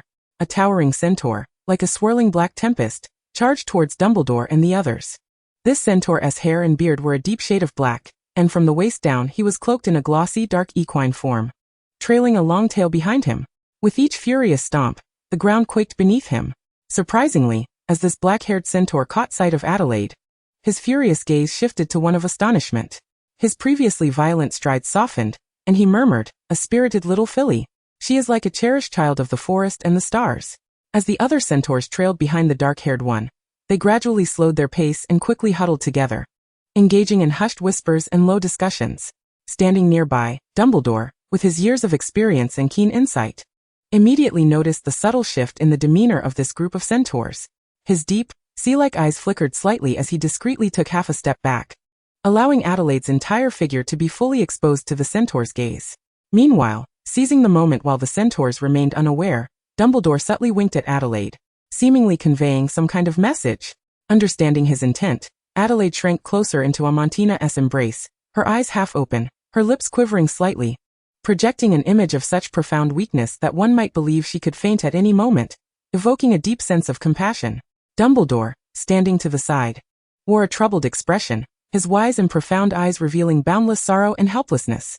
He spoke gravely to the centaur. Mr. Bane, I sincerely apologize. But the tragedy that has transpired today was never our intention. That malevolent fiend not only attacked your kin, but also nearly took the life of one of our students. Upon hearing this, Bane, already agitated, became even more incensed. His coppery eyes widened in disbelief as he bellowed, "What? He even attempted to harm that innocent little foal? This is defying the will of the heavens." As his emotions escalated, the other centaurs grew restless, lifting their heads and fixating on the night sky. Indeed, tonight, Jupiter's light was dim, while Saturn shone with remarkable brilliance. Bane huffed heavily, anxiously pacing the ground. A sharp crack resonated as Adelaide caught a glimpse of the centaur crushing a small stone beneath his hoof with sheer force. If such a powerful kick were to land on a person, the consequences would be unimaginable. Suppressing his rage, Bane solemnly declared, "We centaurs shall steadfastly defend this forest. But not to assist humans. Only to heed the will of the heavens, to protect our own safety and interests." Dumbledore replied earnestly, "Thank you for making the right decision. We commend the generosity and selflessness of the centaurs." Bane said nothing further, casting one last glance at the frail Adelaide before turning and leading his kin back into the forbidden forest. Professor McGonagall, hurriedly approaching with Alice, who was tightly wrapped in a heavy cloak and still unconscious, gasped for breath as she asked, "Albus, what shall we do next?" At that moment, Dumbledore's gaze remained fixed on the distant centaurs, his deep eyes sparkling with contemplation, as if pondering something of great significance. After a moment of silence, he spoke in a low voice, "We must swiftly ensure that Hagrid, Adelaide, and the McFusty siblings are taken to Madame Pomfrey for treatment. As for the other matters, we will deliberate on them once these urgent situations are addressed." With that, he gestured for everyone to hasten their pace towards the castle entrance. Upon their hurried arrival at the castle doors, Professor Sprout, responsible for the safety of the other students, was already waiting there. "Pomona, I am relieved to see you unharmed. How is the situation inside the castle?" Dumbledore inquired with concern. Professor Sprout replied, "Aside from a minor incident in Gryffindor, no other abnormalities have been detected." Mr. Catterburn, who was guarding the Gryffindor common room, threw his prosthetic leg to catch a student attempting to escape, inadvertently knocking out a third-year student, and the Weasley twins somehow lost their eyebrows to a fire lizard. McGonagall's expression darkened instantly, resembling a storm cloud threatening to unleash a tempest. She entrusted Alice to Madame Hooch, concocted a hasty excuse, and rushed towards Gryffindor Tower. The other professors remained composed, seemingly accustomed to such chaotic circumstances. After all, in light of what had occurred, if the Gryffindors did not take the opportunity to stir up some commotion, it would indeed be rather peculiar. Dumbledore suddenly inquired, "Where is Sybil now?" At this question, Professor Sprout paused, astonished. Why would Dumbledore seek out that divination charlatan? "If you are looking for Trelawney, she should be in the Ravenclaw common room as we previously discussed," Professor Sprout replied, rolling her eyes. "If you wish for a divination, I suggest you find Victor. She is in the Slytherin common room. Her arithmancy readings are more reliable." Dumbledore shook his head, continuing, "It must be Sybil. When you attend to the Hufflepuff students, please also bring Aurora to my office.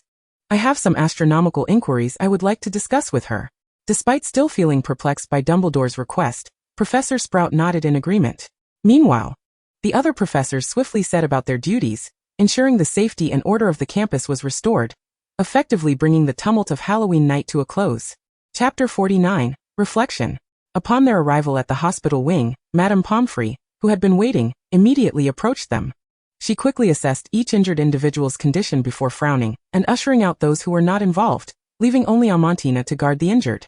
Dumbledore departed the hospital wing with Hagrid, whose superficial injuries had been treated by Madame Pomfrey in just a minute, continuing to address subsequent matters. The injured Adelaide had been forcefully administered a large quantity of a peculiar potion that dulled her sense of taste, plunging her into a state of nausea without the ability to vomit. Madame Pomfrey discovered that aside from feeling a bit chilled and slightly startled, she had no other issues. With a night of rest, she would be able to discharge and return to her normal school life the following day. In contrast, the conditions of the other two injured were far more precarious. Professor Snape had administered an extraordinarily potent sleeping draught to Alice, one strong enough to render a young dragon in slumber for an entire night. For Alice, a human Such a significant dosage implied that she might remain unconscious for as long as 2 weeks before awakening. During this time, Madame Pomfrey would have to regularly hydrate and provide essential nutrients to the comatose Alice to ensure her bodily functions did not deteriorate due to prolonged sleep or complications. As for Jack, although excessive blood loss was a minor issue, the real trouble lay in the fact that he had been struck by a mysterious and perilously potent dark magic curse. If he could not regain his senses within the next 2 days, Madame Pomfrey would have no choice but to transfer him to St. Mungo's Hospital for urgent care. This year's curses in defense against the dark arts were particularly ruthless. Jack McFusty, who had performed admirably in class, had fallen after only 2 months. Adelaide lay sprawled on the bed like a limp rag, her eyes fixed blankly on the ceiling, utterly devoid of sleep. The events of the night felt akin to a harrowing nightmare, causing her already restless heart to race wildly like a runaway steed. Forcing herself to sleep felt futile. It would be more prudent to calm her mind and reflect on the occurrences of the night, so as to glean lessons from them.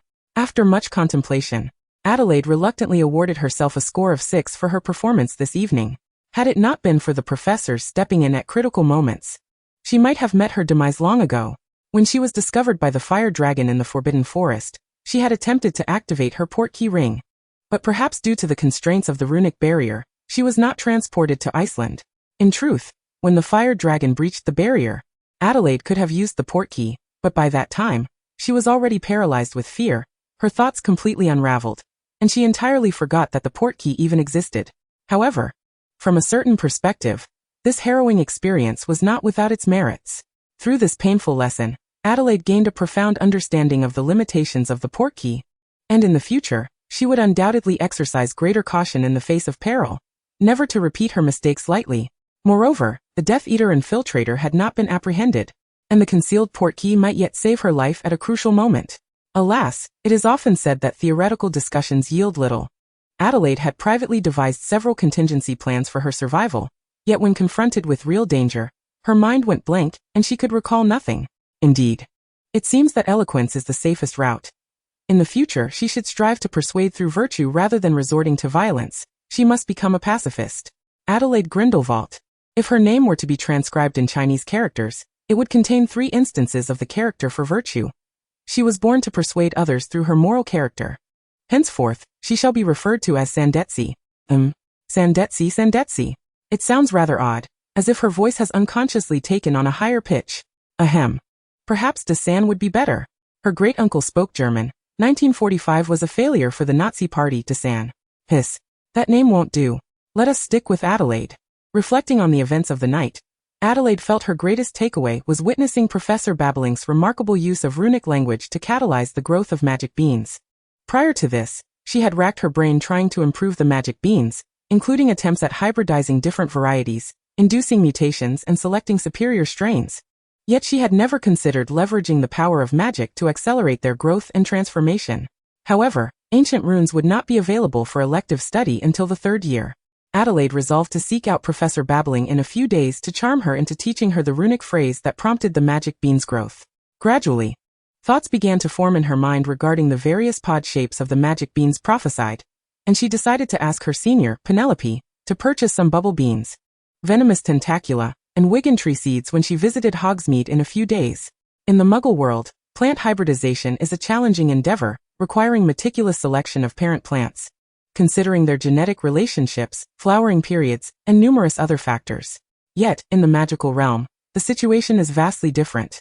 These extraordinary plants possess unimaginable vitality and adaptability, combined with a plethora of peculiar spells and marvelous potions, significantly reducing the difficulty of plant hybridization. Adelaide felt she could venture a suitable attempt. Also leaving a deep impression on her was Madame Hooch's bludger.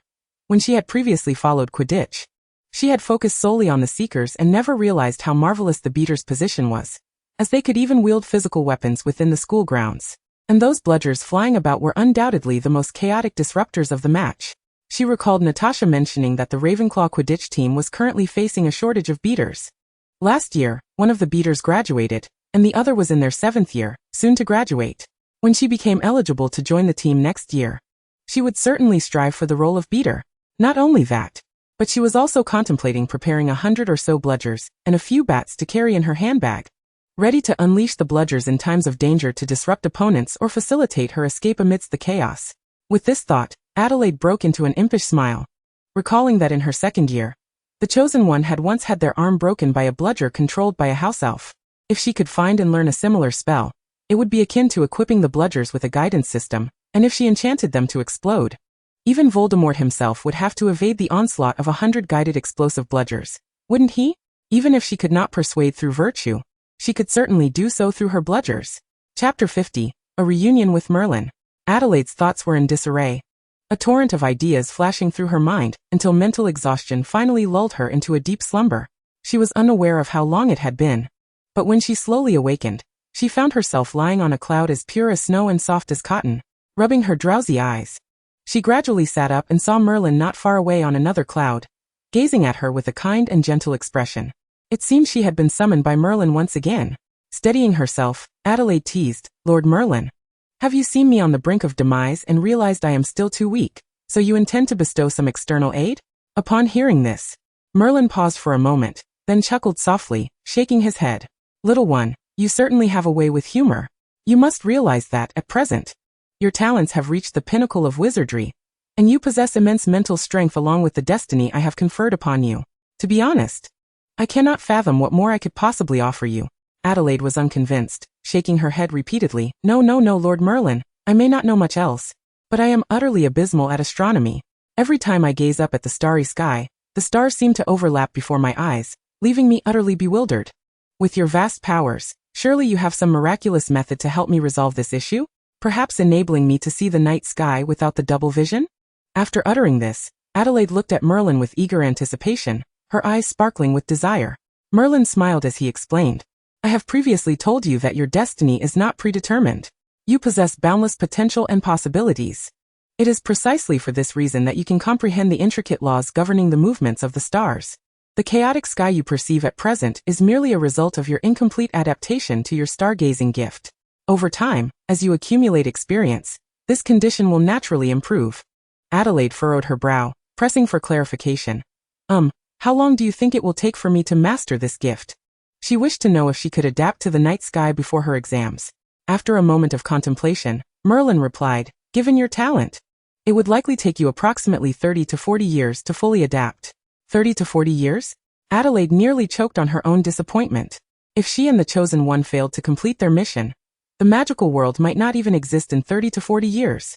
Sensing Adelaide's inner turmoil, Merlin hastily explained, "You must understand that ordinary astrologers spend their entire lives striving to discern the most probable future outcomes. However, you are different. You possess the extraordinary ability to directly perceive all possibilities presented by the entire night sky.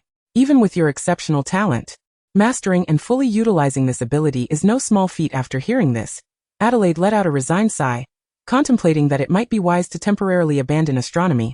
Time was of the essence. She would be better served honing her prophetic abilities, perhaps even predicting the correct answers for her final exams. "I am grateful to the great Merlin for enlightening me. However, I still have a question regarding my prophetic gift. It consistently diverges, to varying degrees, from reality. Why is that?" Merlin patiently explained, "As I mentioned earlier, you possess the extraordinary ability to perceive all possibilities through your prophetic talent. However, your current proficiency in utilizing this ability is still lacking, which is why it can only randomly reveal one potential future. You may consider this as the actual scenario of a parallel world, and it is entirely natural for it to differ from the future you truly experience. As long as you diligently strive for self-improvement, one day you will be able to see through all possible futures, and select the one most advantageous for you to manifest." Upon hearing this, Adelaide felt a stirring within her. The prospect of autonomously choosing the best future indeed sounded remarkably alluring. Yet, for some inexplicable reason, she sensed that Merlin was merely painting a grandiose picture for her, something beautiful yet seemingly unattainable. Perhaps it was her keen intuition that detected a certain peculiarity in Merlin's gaze, hinting at the concealment of significant information. Sensing Adelaide's inner turmoil, Merlin subtly averted his gaze and swiftly changed the subject. "The reason I summoned you is to convey some good news." "Oh, more good tidings?" At this, Adelaide's expression shifted to one of intense focus. Merlin continued, "After thorough investigation and inquiry, I have finally uncovered the background of another transmigrant." He paused momentarily to gather his thoughts before proceeding at a measured pace. "No wonder the celestial chart guided me to summon your soul as the pivotal figure.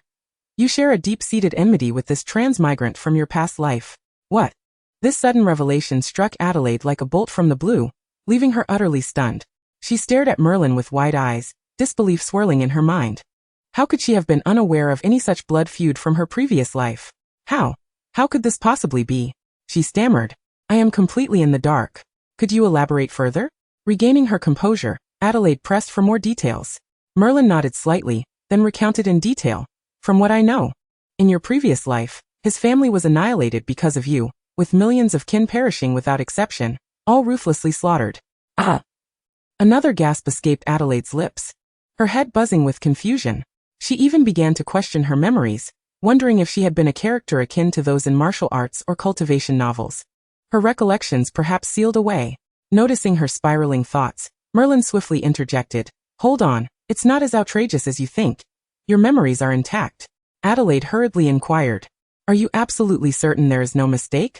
My ancestors were all upstanding citizens, and I am merely an ordinary graduate student. Moreover, I am quite timid.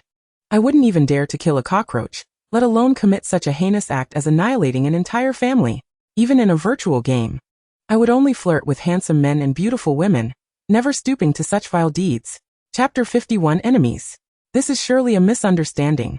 Adelaide cried out to the heavens, refusing to bear this inexplicable blame. Merlin continued, there has been no error, and I believe you must harbor animosity towards him as well, given that you perished because of him. Adelaide's expression morphed into one of shock and confusion, her eyes widening as if she suddenly realized something. Her voice trembled as she asked, wait, are you saying? Merlin nodded, affirming, indeed as you suspect. The soul that traversed into this world is none other than the cockroach that terrified you to death. Adelaide's eyes glazed over, her mind seemingly paralyzed by the implications. After a prolonged silence, she managed to ask, are you saying that the soul that merged with Voldemort's fragment was that of a cockroach? On a positive note. If that were the case, at least she need not worry about the opponent knowing the subsequent plot. Merlin sternly corrected her, do not underestimate it. This is no ordinary cockroach. It successfully escaped the reincarnation cycle of your original world, due to its formidable obsession, and even breached the boundaries between dimensions, coming to my world, where it precisely attached itself to the calamity of this realm. To put it in your world's terms, this is a protagonist cockroach. Oh. Adelaide accepted the concept of a protagonist cockroach with an unsettling calmness. Honestly, at this point, she felt there was little left in the world that could shatter her worldview. Even if someone told her she would become a deity in the future, she would accept it with a stoic expression. Merlin compassionately recounted the events following her demise in her previous life. After you fell to your death from fright over the cockroach, your roommate heard the commotion and rushed to your room, calling for an ambulance, but alas, it was too late. Your passing garnered significant attention from the local community office, which promptly initiated a large-scale campaign to eradicate cockroaches, successfully exterminating millions. Adelaide's complexion turned ashen, her lips trembling as she interjected, wait. Are you saying that all the aunties in the neighborhood know I died due to a cockroach? Merlin replied casually, not only that, but due to the peculiarity of your cause of death, many reporters came to interview and report on the incident, which became a trending topic online in your world. But all that is of little consequence. Adelaide's face drained of color as she mentally berated herself. I am now Adelaide Grindelwald, Adelaide Grindelwald. The embarrassment of my demise has nothing to do with me. Merlin went on. The cockroach that frightened you to death was never killed by your roommate and, during its subsequent evasion, became one of the last to be exterminated. Just before its demise, it inexplicably gained sentience. And upon realizing that this series of events stemmed from your death, it harbored deep resentment and hatred towards you. Adelaide forced herself to calm her thoughts. Being exterminated, discovering the identity of an enemy just before death, and then reincarnating as a weakened Dark Lord indeed resembled the growth trajectory of a dark fantasy protagonist. Yet, she was no less remarkable herself, a blood relative of the first Dark Lord, raised by a white wizard at the pinnacle, endowed with exceptional talent. She was indeed favored by fate, and had no reason to fear her adversary. However, a logical inconsistency nagged at her. Adelaide queried, you mean to say that the cockroach died several days after my death, correct? How then did it manage to sneak into this world before my reincarnation? There is such a significant time gap that I should have already been reborn by then. Merlin explained leisurely, as I mentioned earlier, the cockroach did not follow the usual procedures to report to the underworld of your world. Instead, it took a risky gamble and clandestinely crossed over into my realm. When I sensed something amiss and ventured to the underworld of your world to search for your whereabouts after observing the celestial signs, you were still in line. filling out forms to receive the Mangpa soup. As for reincarnation, during that time in the underworld, you were in a wandering spirit state, which is why you do not recall. Adelaide felt as though struck by lightning. So she was merely waiting for the Mangpa soup for several days in her previous life, and had not even been served. The entire situation had escalated far beyond her expectations. It felt as though it belonged in a novel that would leave readers questioning whether the author had returned home for the new year with too much to account for. You must strive for progress. No partner? The neighbor Xiaohua has had 3 babies, including twins. The absurdity of it all was overwhelming. As if a mental assault had rendered her senseless, her head pressed against the keyboard as she typed out random plot lines. How could the world have become so chaotic? Merlin sighed, drawing Adelaide's consciousness back into the realm of magic, and cautioned her. The current situation is dire. Voldemort's Horcrux has awakened after absorbing the formidable life force of a cockroach, and it has ensnared innocent students at Hogwarts to serve his purposes. You mentioned that the Horcrux, possessing the cockroach, is none other than Ravenclaw's diadem. Adelaide was both astonished and terrified. In fact, during the beginning of the term, she had contemplated whether to acquire Ravenclaw's diadem from the Room of Requirement. However, considering her lack of tools to destroy the Horcrux and the potential influence of prolonged close contact with it, she refrained from acting. In hindsight, she was fortunate not to have acted rashly. Had she alerted Voldemort, the situation would likely have become far more complicated. The most alarming aspect is that Voldemort's Horcrux, influenced by the cockroach, has developed an intense obsession with you. It is no exaggeration to say that the hatred Voldemort's Horcrux harbors for you is rivaled only by its animosity towards the Chosen One. Adelaide was both amused and indignant. Even a clay figure has its limits. How dare it harbor hatred towards her, the victim? What right does it have to feel such emotions? I understand now. I will strive to enhance my strength and eliminate this insidious threat as soon as possible. Merlin's face broke into a smile of reassurance, and he nodded in satisfaction, softly replying, "Indeed, it is splendid that you think this way. Only when you become truly powerful do we stand a chance against that malevolent entity. Hurry and grow stronger. When you are capable of standing on your own, I shall be liberated. At that time, I must embark on a journey." "What are you mumbling about?" "Ahem, nothing. I simply entrust the future of the magical realm to you." Although Adelaide was unsure of Merlin's sudden fervor, she responded, "Oh, I will certainly do my utmost to safeguard the peace and tranquility of the magical world." "Then let us leave it at that for now. Take care of yourself. Once you have destroyed the diadem, I will summon you back." Chapter 52, A Win-Win Situation. Adelaide awakened from her slumber as warm sunlight streamed through the window, casting a glow upon the white sheets. She blinked her eyes and, adjusting to the light, glanced at the clock on the wall. Discovering that the hour hand was nearing 11 o'clock, lunchtime was fast approaching. Since Madame Pomfrey had not awakened her and sent her away, she figured she might as well linger a little longer. Adelaide lazily turned over in bed, allowing the sun to warm her evenly. Her thoughts began to drift. She had never anticipated that the traveler fused with the Horcrux would turn out to be a colossal cockroach. Upon reflection, Voldemort and the cockroach shared numerous similarities. Both preferred to hide in shadowy corners, don dark colors, were objects of disdain and fear, could fly, were difficult to exterminate, and possessed no noses. Fortunately, the cockroach was oblivious to books and films, unaware of the plot. Thus, she maintained a considerable advantage. With this thought, Adelaide couldn't help but let out a soft sigh. She dared not take reckless risks before truly strengthening herself. It would be best to inform Dumbledore about the Horcrux's mischief within Hogwarts and let the adult wizards handle the cockroach Horcrux diadem. However, since the cockroach Horcrux involved a traveler, and as Merlin had previously advised her not to reveal the essence of this world, she could not directly disclose anything related to the traveler to other wizards. Thus, she needed to carefully consider her words when informing Dumbledore. But before that, her most pressing concern was to survive the upcoming disciplinary assembly. Following Miss McFusty's nighttime escapade into the Forbidden Forest, where she had ridden on her back for about 10 minutes, she had narrowly escaped disaster. Dumbledore, Amantina, and Professor Flitwick would undoubtedly not let her off easily. Adelaide only hoped that her points earned over the past 2 months would not be entirely deducted.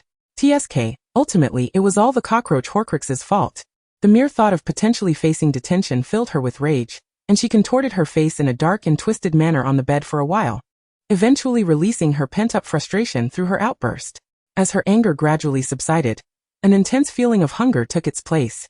Adelaide sat up, rubbed her aching arms and knees, and cast her gaze towards the hospital wing's door, contemplating a trip to the Great Hall for some food to satisfy her hunger. Then she noticed Amantina standing at the entrance, holding a plate of beef sandwiches, her expression one of sheer horror as she stared at her. Oh no. She had been seen in her outburst. Amantina wouldn't he think she had gone mad, would she? Adelaide silently cursed her luck and quickly spoke up. It's not what you think, I can explain. But before she could finish, Amantina let out a sharp wail.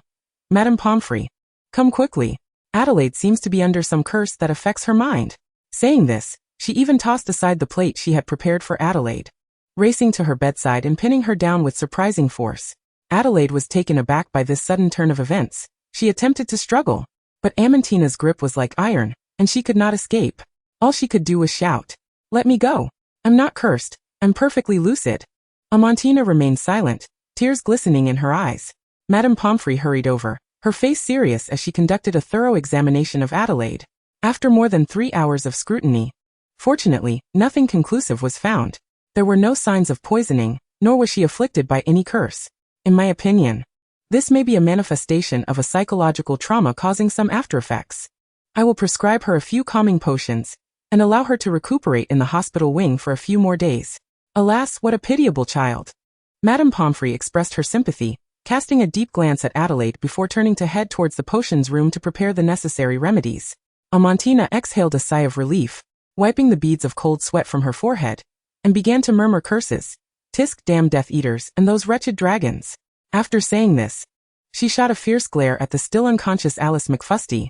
Adelaide felt somewhat embarrassed. After all, she had initiated the following, and it was her own lack of caution that nearly led to her demise. Amantina looked back at Adelaide on the hospital bed, her gaze filled with maternal concern, and in a sweet voice, she gently inquired, "Dear Adelaide, please do not be afraid, just relax and enjoy your school life. We will take care of everything else." Adelaide found herself covered in goosebumps from her overly saccharine tone. She had intended to explain that she was merely stretching her legs. Wait, this is a golden opportunity. She could play the victim, and perhaps the professors would lessen her punishment out of pity. Additionally, she might even manage to undermine Voldemort once again. This was a win-win situation, specifically a double win for her. Adelaide's eyes flickered as she activated her dramatic mode. In truth, it had little to do with Miss McFusty.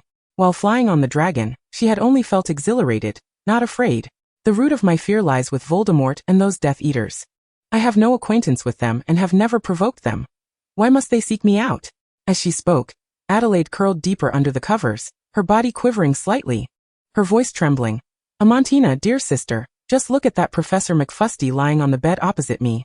He is a prodigy in the field of defense against the dark arts, having published his own work at the tender age of 15. Even someone as powerful as he, with the assistance of Hagrid and the Centaurs, was nearly driven to death by the frenzied Death Eaters. Just think, if it were weak and helpless me who fell into their clutches. Before she could finish her words, Amantina's furious interruption resounded. Such a thing is absolutely inconceivable. If they dare to do so, I shall ensure they pay a grievous price. Amantina's eyes blazed with fury, the palpable aura of menace seemingly threatening to solidify and escape her gaze. Those filthy rats dwelling in the sewers. This is nothing short of an open provocation against our purists. Dumbledore, in his misguided concern for the reputation of the British Ministry of Magic, is foolishly intent on keeping this matter under wraps.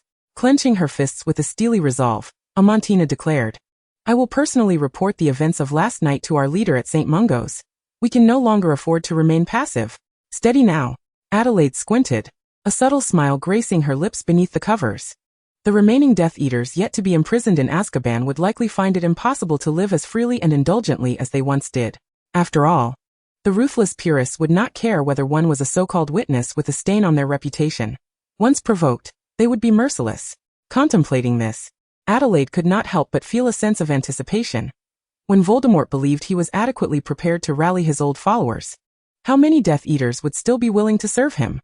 Chapter 53. The Dragon Riders of Hogwarts. Adelaide had comfortably recuperated in the school hospital for several days, before being granted permission to leave. Upon her return, she was once again the center of attention. Though this time, the focus was not on her identity as the prodigious second coming of Grindelwald, but rather on Adelaide Grindelwald herself. To this day, she remained perplexed as to who had disseminated tales throughout Hogwarts, claiming that she had ventured into the Forbidden Forest on Halloween night to tame Professor McFusty's dragon, and succeeded. For this, she had earned the moniker of the Hogwarts Dragon Rider. Fortunately, Adelaide's earlier performance of feigned vulnerability had yielded favorable results. The benevolent professors, concerned that excessive punishment might further traumatize her fragile spirit, ultimately decided to impose only a symbolic deduction of 20 points from Ravenclaw as a consequence for her nocturnal escapade. However, this minor penalty did not deter the exuberant Gryffindor students, who, ignited by fervor, eagerly risked their own safety to venture into the Forbidden Forest in search of Professor McFusty's dragon. After deducting over 100 points from Gryffindor, Professor McGonagall could no longer endure the chaos and requested Dumbledore to announce at dinner that, for the sake of student safety, the dragon had been relocated, thus quelling the fervor for exploration in the Forbidden Forest, and preserving the fragile points earned by the Gryffindor Quidditch team. While the excitement surrounding the Forbidden Forest expedition had subsided, a wave of gossip surged forth. Now, wherever Adelaide wandered within the campus, Gryffindor students greeted her with enthusiasm, imploring her to recount the thrilling details of her dragon-taming escapades. Each time, a cluster of Hufflepuff badgers would gather around, munching on snacks while eagerly supplying her with heroic details she herself had not even known. Even the older students from Ravenclaw could hardly contain their eagerness, seeking her out to request summaries of her dragon-taming experiences and reports on her feelings while riding the dragon.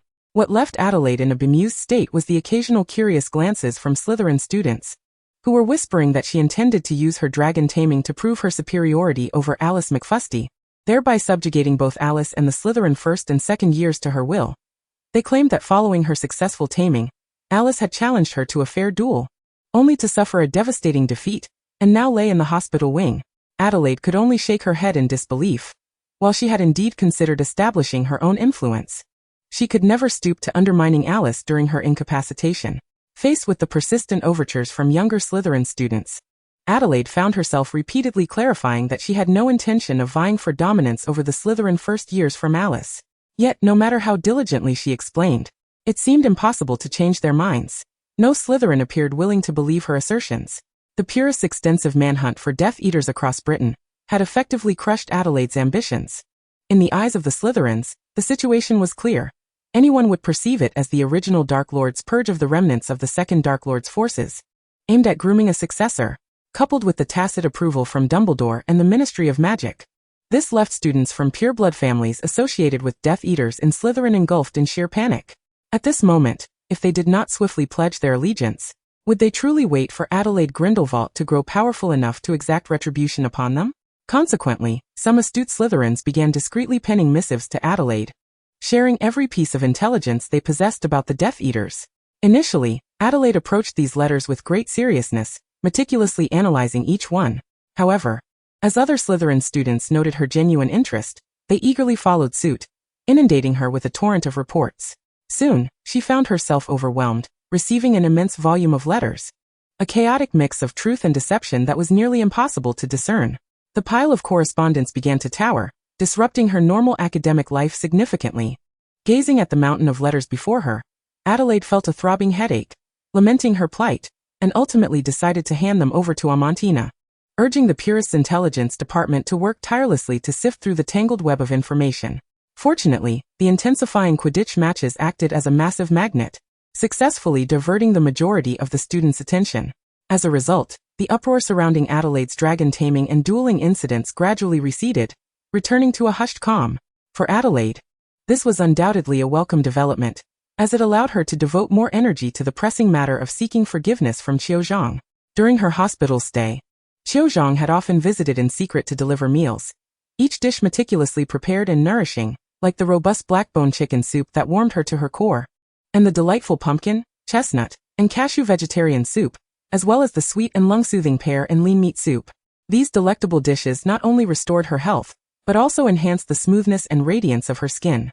However, what puzzled Adelaide was that Cho Chang always delivered the meals while she was fast asleep.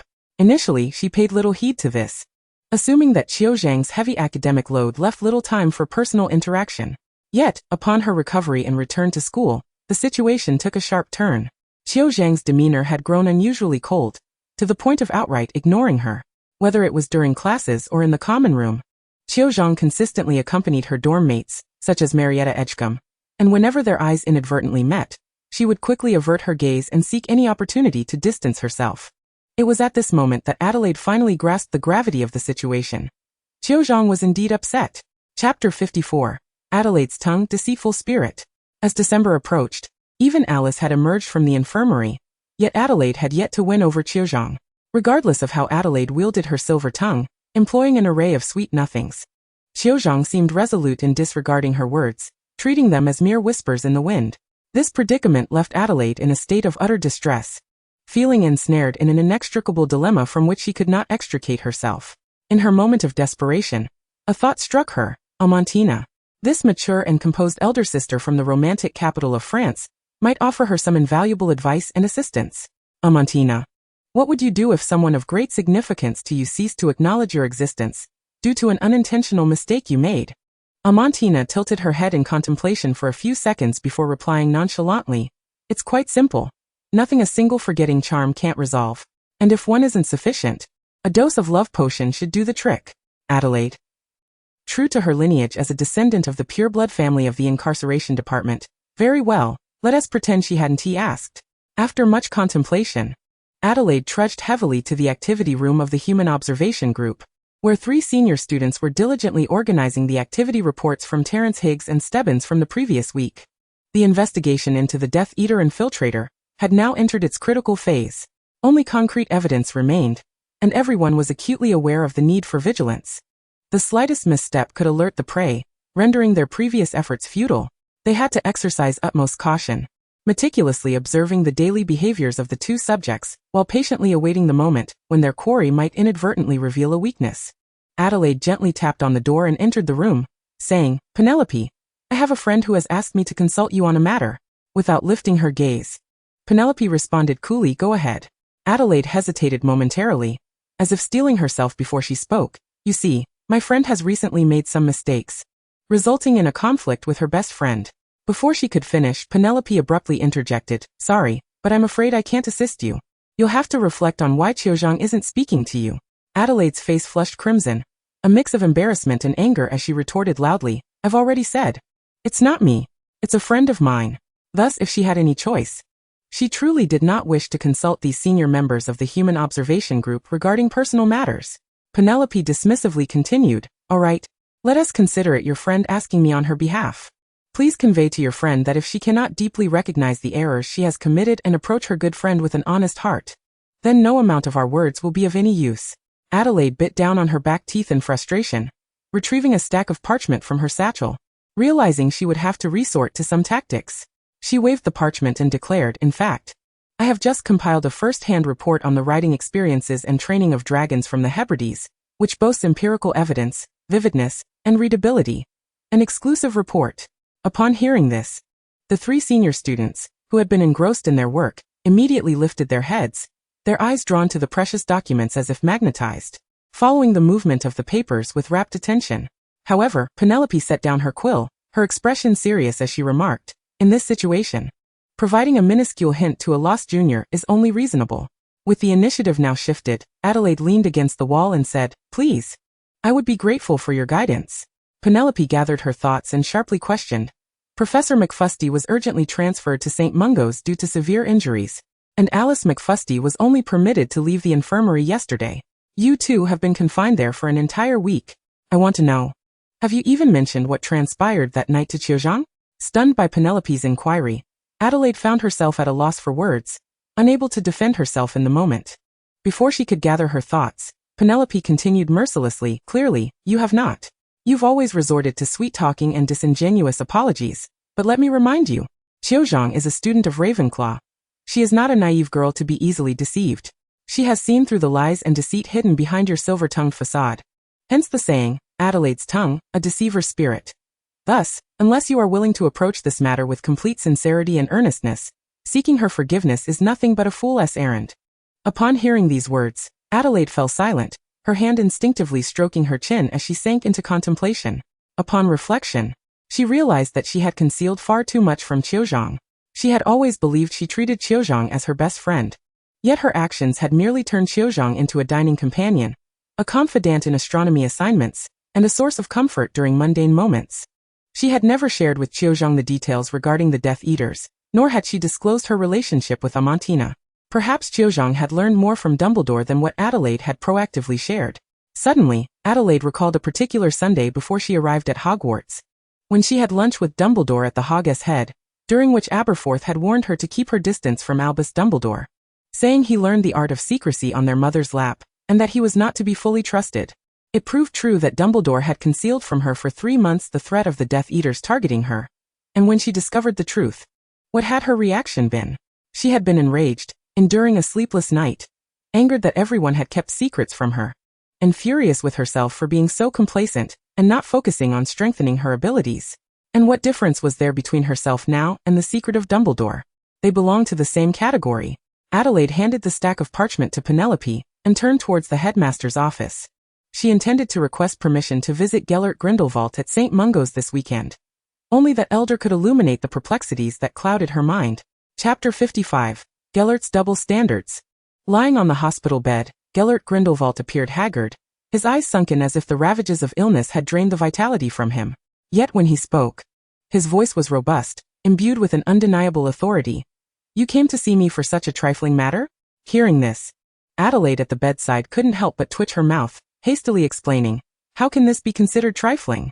Do you not think my demeanor has been overly cold and indifferent? My feelings for friends so insipid?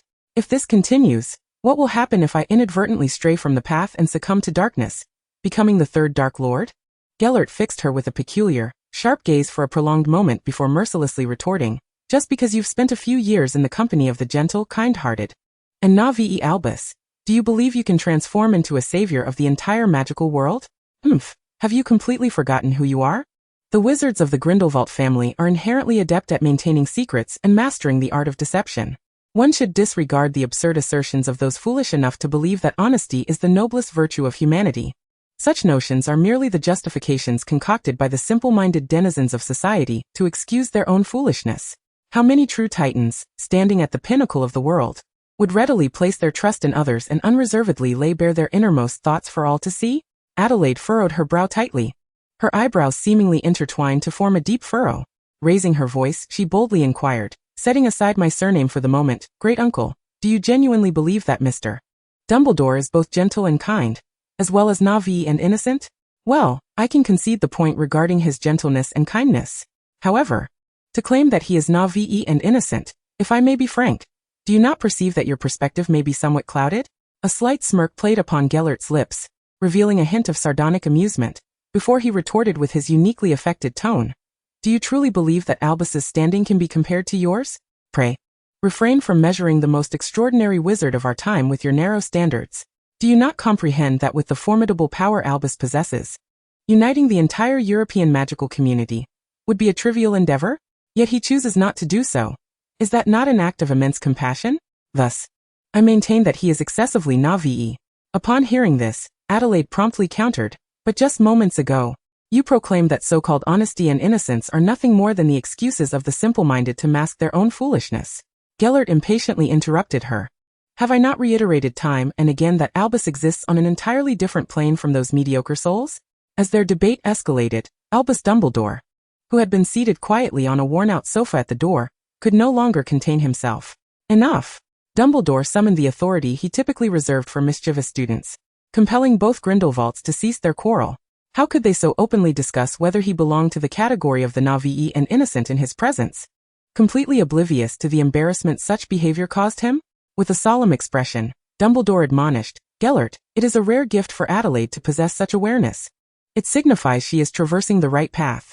Moreover, lineage is by no means the determining factor. What truly matters is the education she receives and the guidance provided. Do you suppose that under my careful tutelage, Adelaide would repeat your mistakes?" Faced with such a stern inquiry, Gellert hastily defended himself. "Albus, that was never my intention. I merely wished to see her natural disposition flourish." Dumbledore replied decisively, "Her nature is precisely as it is. It is because of Adelaide's innate goodness that she regards deceiving her dearest friends as an abominable act. By this measure, both you and I fall short of her." Gellert cast a sidelong glance at the innocent-looking Adelaide, and, with a slight raise of his brow, muttered with a hint of resignation, "Very well, if you believe so, then let it be." Dumbledore kindly addressed Adelaide, "My child, you have acted rightly. Upon your return to Hogwarts, be sure to sincerely apologize to Cho Chang. In the future, regardless of the burdens you carry, always be forthright with one another and share your hearts." Only then can you truly be regarded as the best of friends. Share all my concerns with Cho Chang, and then have her relay everything back to me? Adelaide internally scoffed, yet she responded with gentle compliance, I will. The previously tense atmosphere in the infirmary began to ease, and under Dumbledore's gaze, Adelaide engaged in light conversation with her great-uncle before taking her leave. Before departing, she extended her hand to her great-uncle, saying, I know you are concerned for my safety, but I shall no longer take risks. Therefore, I hope you can provide me with another space ring. Gellert, puzzled, inquired, what other ring? Adelaide raised the sapphire ring he had gifted her and, with wide eyes, said, This one. You must have another, right? If its purpose is to transport me to safety in the event of encountering Death Eaters, then you surely possess a means of swiftly locating me. Gellert shook his head, asserting, No, there is only this one. Oh, Adelaide replied, feigning innocence. But this little house is clearly not meant for one occupant. There's a basement, after all. Enough.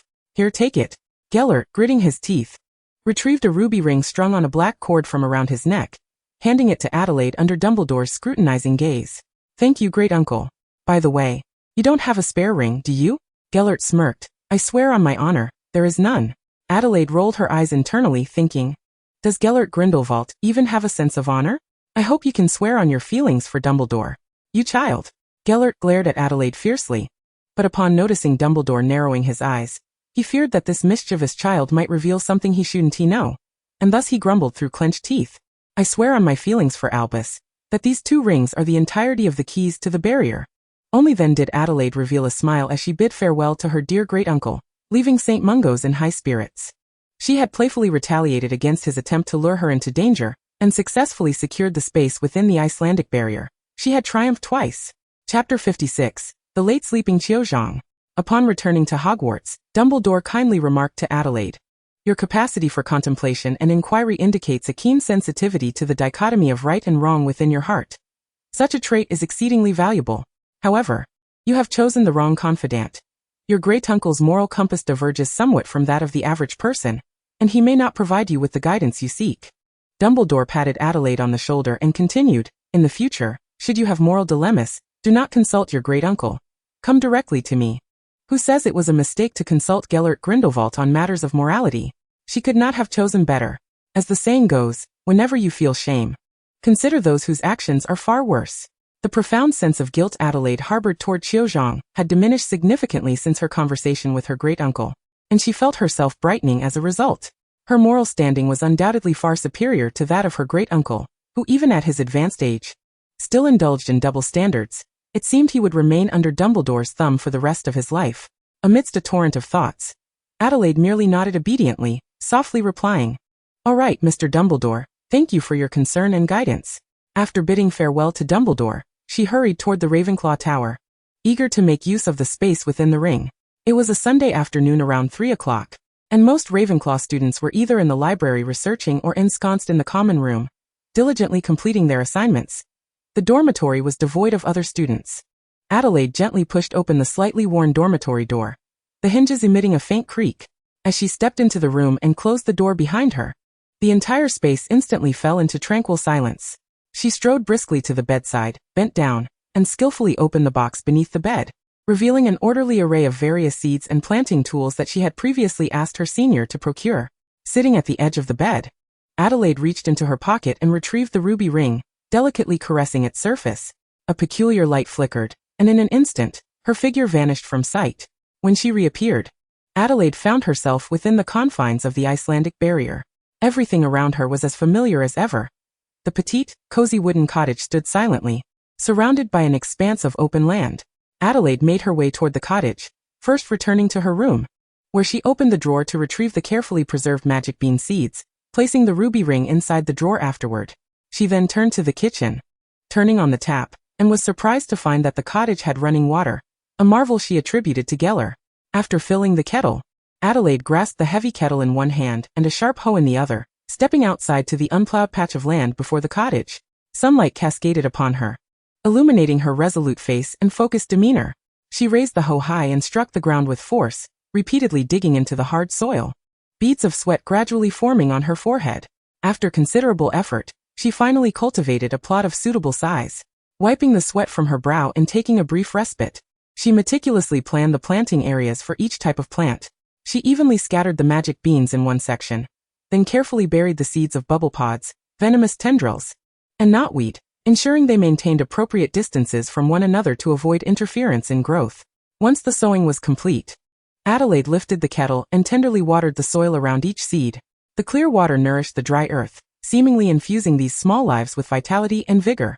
She worked tirelessly, unaware that night had fallen, stars twinkling in the sky, and nearly 10 hours had elapsed.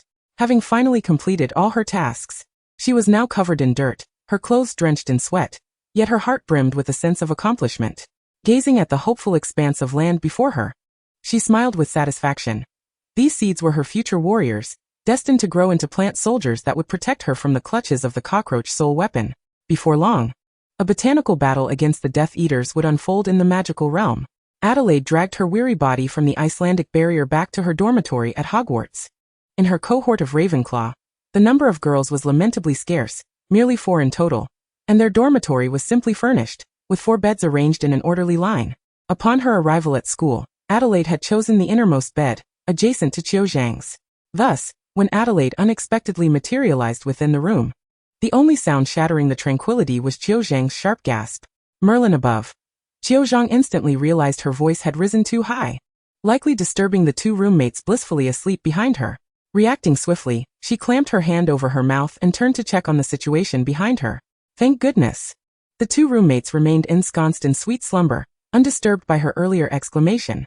Seeing this, Adelaide raised an eyebrow, pondering internally.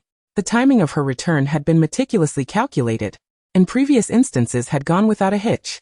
Why then, was Cho Chang still awake today? It was well known that Cho Chang was a creature of habit, a paragon of a diligent student. She rose promptly before 7 each morning, and retired to bed by 11 every night. Yet now, as midnight approached, she had a dim nightlight aglow, engrossed in a book. Was she intentionally waiting for her return? Under Adelaide's inquisitive gaze, Cho Chang's cheeks involuntarily flushed. Like a startled fawn, she swiftly diverted her gaze and stammered, her tone awkward. I was just so caught up in my afternoon activities that I forgot to finish my study tasks. I'm just trying to cram in a review for tomorrow's classes. This was a fib. Adelaide recalled vividly entering the common room that afternoon, where she had spotted Cho Chang sitting by the window, diligently studying alongside the top scholars. Chapter 57. Nothing a hot pot can't solve. I'm going to sleep. Cho Chang flusteredly extinguished the dim nightlight, and dove under the covers like a frightened rabbit, attempting to cocoon herself tightly to evade Adelaide's gaze. However, contrary to her intentions, a cool hand, like a silent serpent, reached into the covers and firmly grasped her shoulder. Adelaide's sudden action startled Cho Chang, causing her to tremble. Almost simultaneously, Adelaide's deep voice drifted into her ear. Dear academic overachiever, I know you must have stayed up late to study diligently.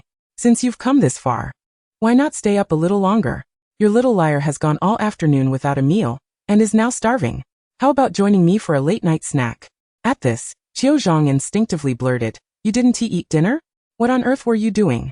The moment the words escaped her lips, she realized they were still in a silent standoff, and a hint of embarrassment crept upon her face. She quickly added, Whatever you do is none of my business. If you want a late-night snack, hurry up. I'm going to sleep, and you better not breathe in my ear. Adelaide found Cho Chang's adorable demeanor amusing, unable to suppress a soft chuckle that was accompanied by the warm breath that brushed against Cho Chang's earlobe, sending a wave of heat rushing to her cheeks. In an instant, Cho Chang's face turned crimson, and she began to push against Adelaide with all her might.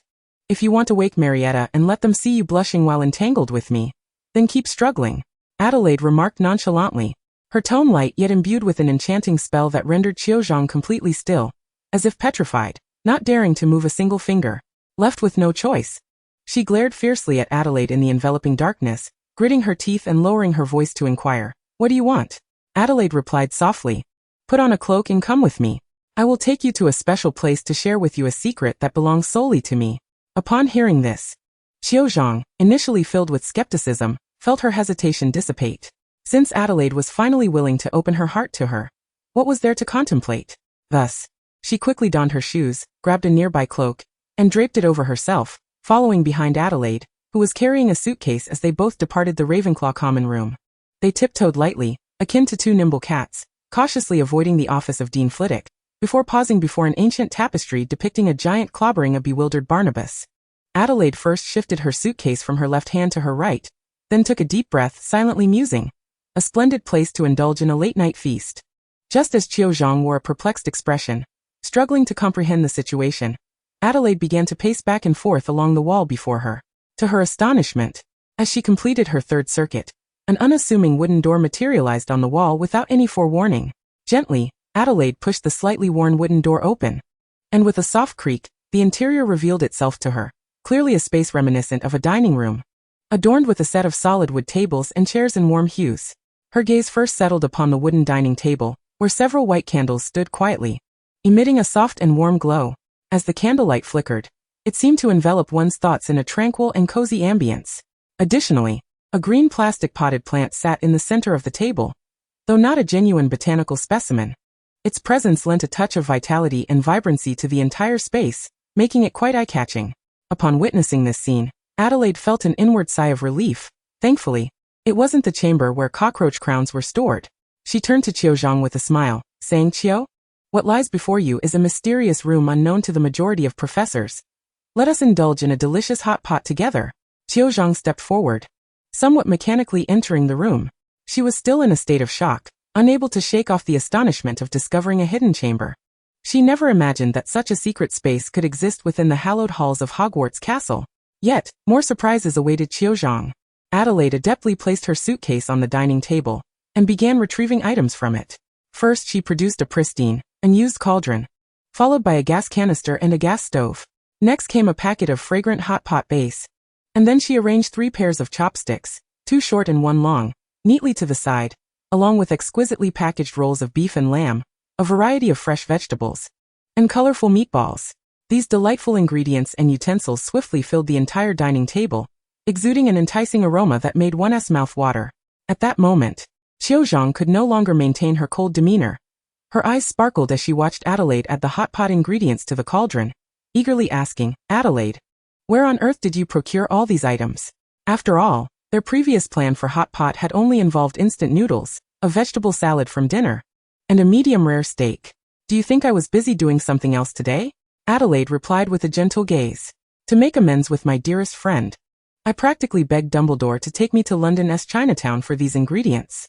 This was not entirely a fabrication, but rather an embellishment. In truth, she had merely mentioned to Dumbledore that Cho Chang had spoken of the authentic Chinese delicacies in London's Chinatown, as well as unique desserts unavailable elsewhere in England.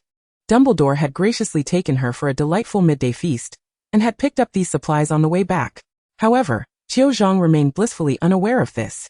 Upon hearing that Adelaide had gone to such lengths to procure the ingredients as a gesture of apology, the flames of her earlier anger were instantly doused.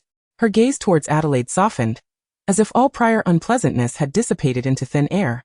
In Chapter 58, Hot Pot Resolves Resentments, Adelaide divulged everything to Cho Chang, except for matters concerning the cockroach soul fragment and the teleportation ring. "Since the beginning of the term, you have been pursued by Death Eaters. That Miss McFusty from Slytherin is a blood curse beast, and on Halloween night, Professor McFusty was severely injured by Death Eaters."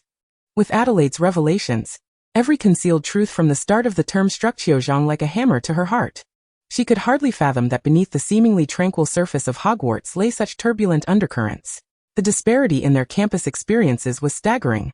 While she led a Ravenclaw's mundane daily life, Adelaide was entangled in a bloody saga since first year, unearthing that Death Eater, and unexpectedly facing a blood-cursed beast. Cho Chang's heart raced, her hands trembling involuntarily. Merlin above. This is far more thrilling than Quidditch. To steady her nerves, she hastily grabbed 2 slices of beef roll and stuffed them into her mouth, chewing vigorously to assuage her shock. However, upon hearing Adelaide's admission that she had refrained from telling her earlier for fear of dragging her into danger, Cho Chang could no longer maintain her composure. She swallowed the beef roll with a forceful gulp, slammed her hands on the table, stood up, and met Adelaide's gaze with unwavering determination. "Do you truly believe I would be the kind of person to shy away when my friend is in peril?" Adelaide, shrinking into her chair, replied softly, "I never thought you would disregard a friend." From the moment they had first met, Cho Chang had always been a gentle girl. Even when upset, she merely engaged in a cold war. This was the first time Adelaide had witnessed such assertiveness from her. "Then what are you still hesitating for? We are best friends. No matter what happens, I will stand by you and face it together." "Cho." Adelaide gazed at her, a wave of indescribable emotion swelling within her. Cho truly was a remarkable friend. Yet, just as she was about to utter heartfelt words of praise to enhance the warm atmosphere, Cho Chang swiftly returned to her seat like a gust of wind. With practiced ease, she picked up a spoon and began to place one succulent shrimp ball after another into the steaming hot pot, fully engrossed in adding a variety of accompaniments, while also reminding Adelaide, hurry up and fish out the cooked ingredients. If they boil too long, they'll lose their tenderness. Fine, Adelaide conceded, recognizing that her personal allure could hardly compete with the allure of hot pot to her Chinese heritage. Cho Chang had also endured a long wait. Previously at home, she could at least savor her mother's authentic Chinese dishes. Since arriving at Hogwarts, she had subsisted on nearly 3 months of medium-rare steak and greasy fried fish, chicken legs and fries. The fragrant hot pot before her was nothing short of a sumptuous feast, stirring her heart and causing her hands to tremble with excitement. Now that the rift between them had been mended, other matters seemed less pressing. After all, there was ample time to address subsequent issues. Why rush? The priority at this moment, of course, was to relish this delightful hot pot. Cho Chang cast aside all distractions and immersed herself wholeheartedly in this culinary celebration. Seeing Cho Chang's impatient demeanor, Adelaide couldn't help but feel a mix of amusement and exasperation. Upon reflection, Cho Chang was merely an 11-year-old girl still in the throes of growth. The temptation of exquisite food was indeed significant for her. Adelaide had been brimming with sweet nothings, yet in that moment, she stifled them all, silently picking up her chopsticks to retrieve a few slices of tripe and duck intestines from the pot, hastily sending them to her mouth lest she end up with nothing at all.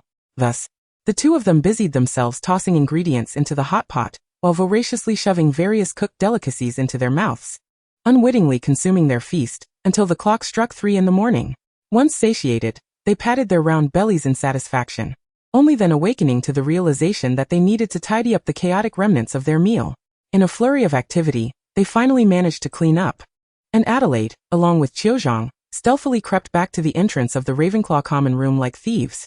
As they made their way, they frequently glanced back, fearful of encountering other night owls who might catch a whiff of the hot pot aroma and demand a taste of their broth.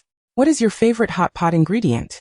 The bronze door knocker inquired as usual, posing simple personal questions to Adelaide, a routine she and Cho Chang had grown accustomed to. On particularly crowded days, Cho Chang would even shield Adelaide from knocking on the door. Without a moment's hesitation, Adelaide replied, of course it's lamb rolls. Without lamb rolls, it feels as though something vital is missing from the meal. After speaking, she couldn't help but let out a loud belch. Upon hearing her response, the bronze knocker responded, well answered. No sooner had the words left its mouth than the heavy wooden door slowly began to rotate.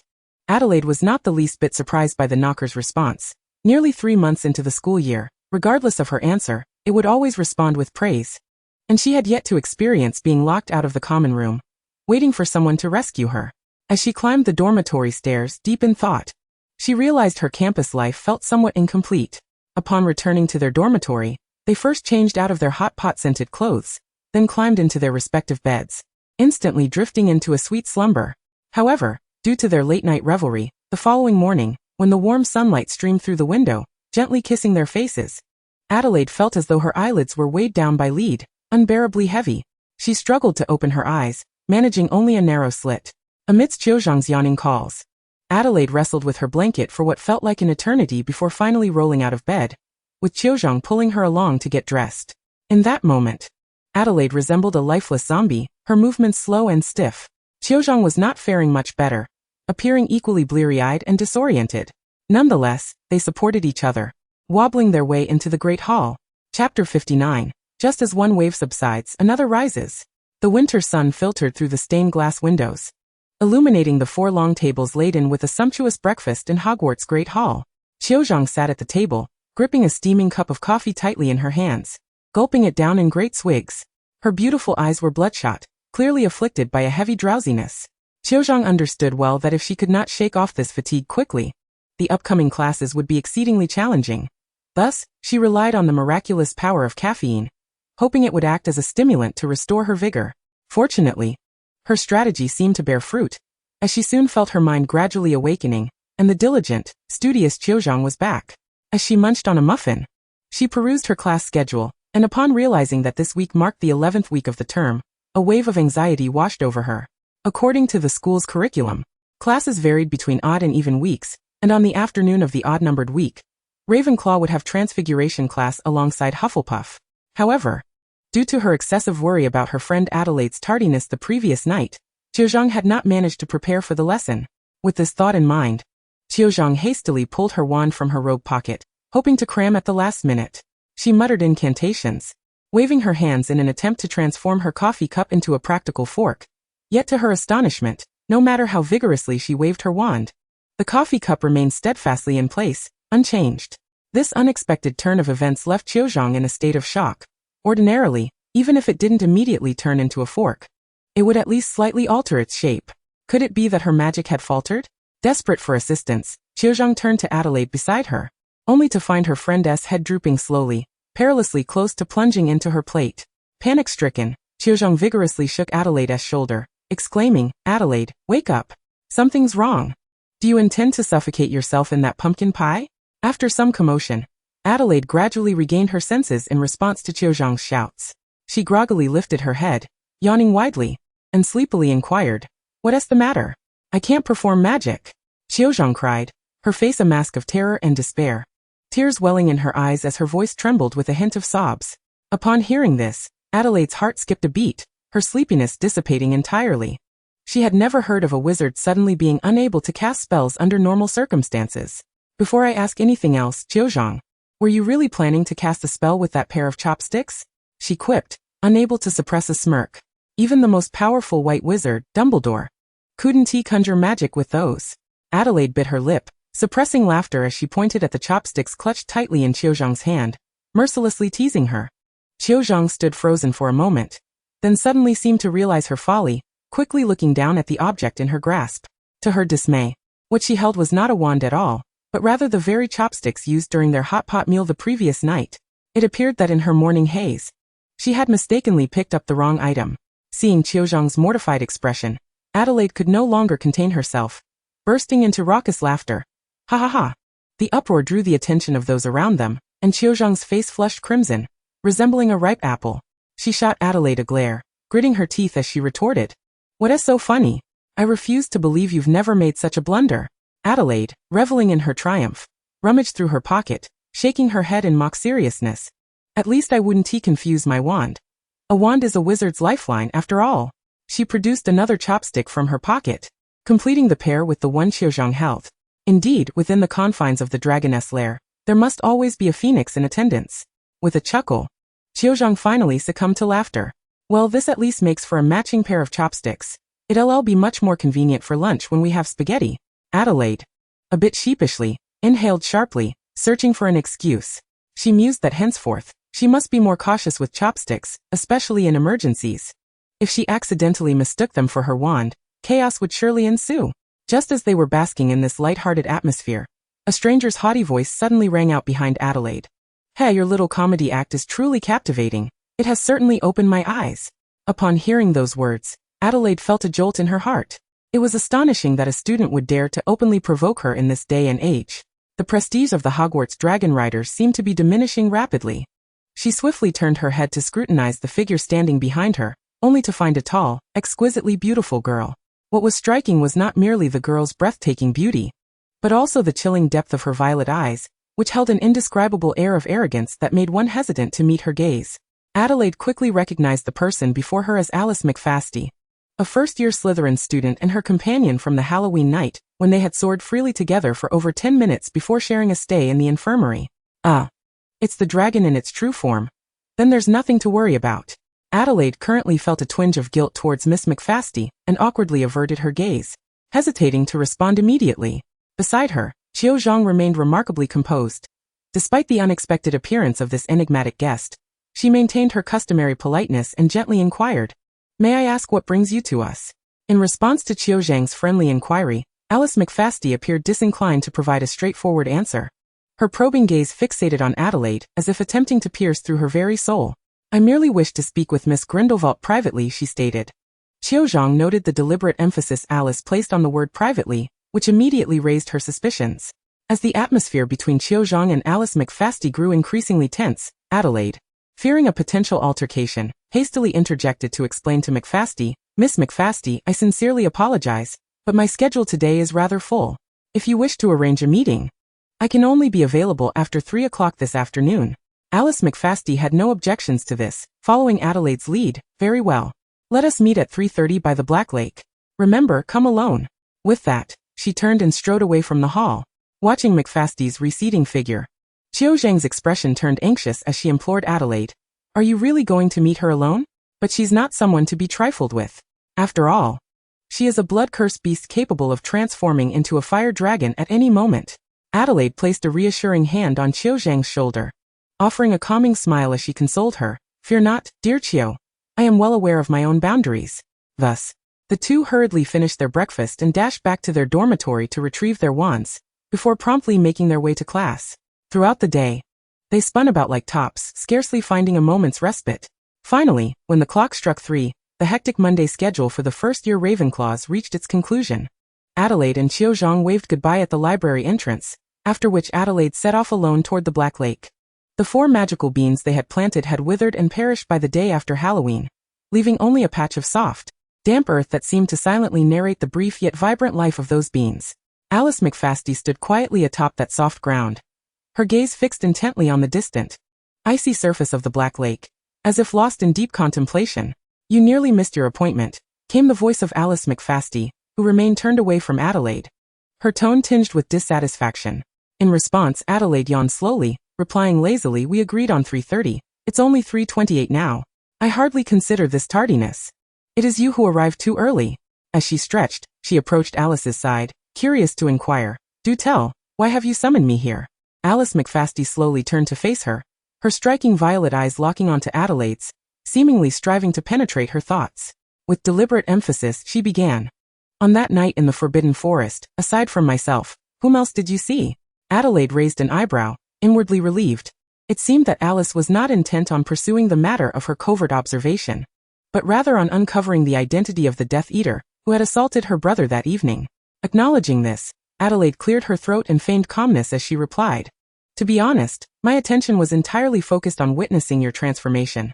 That individual was likely using concealment spells to mask their appearance, hence I saw no one. Alice narrowed her eyes, her gaze piercing as she scrutinized Adelaide, as if seeking to discern any hidden falsehoods lurking within her words.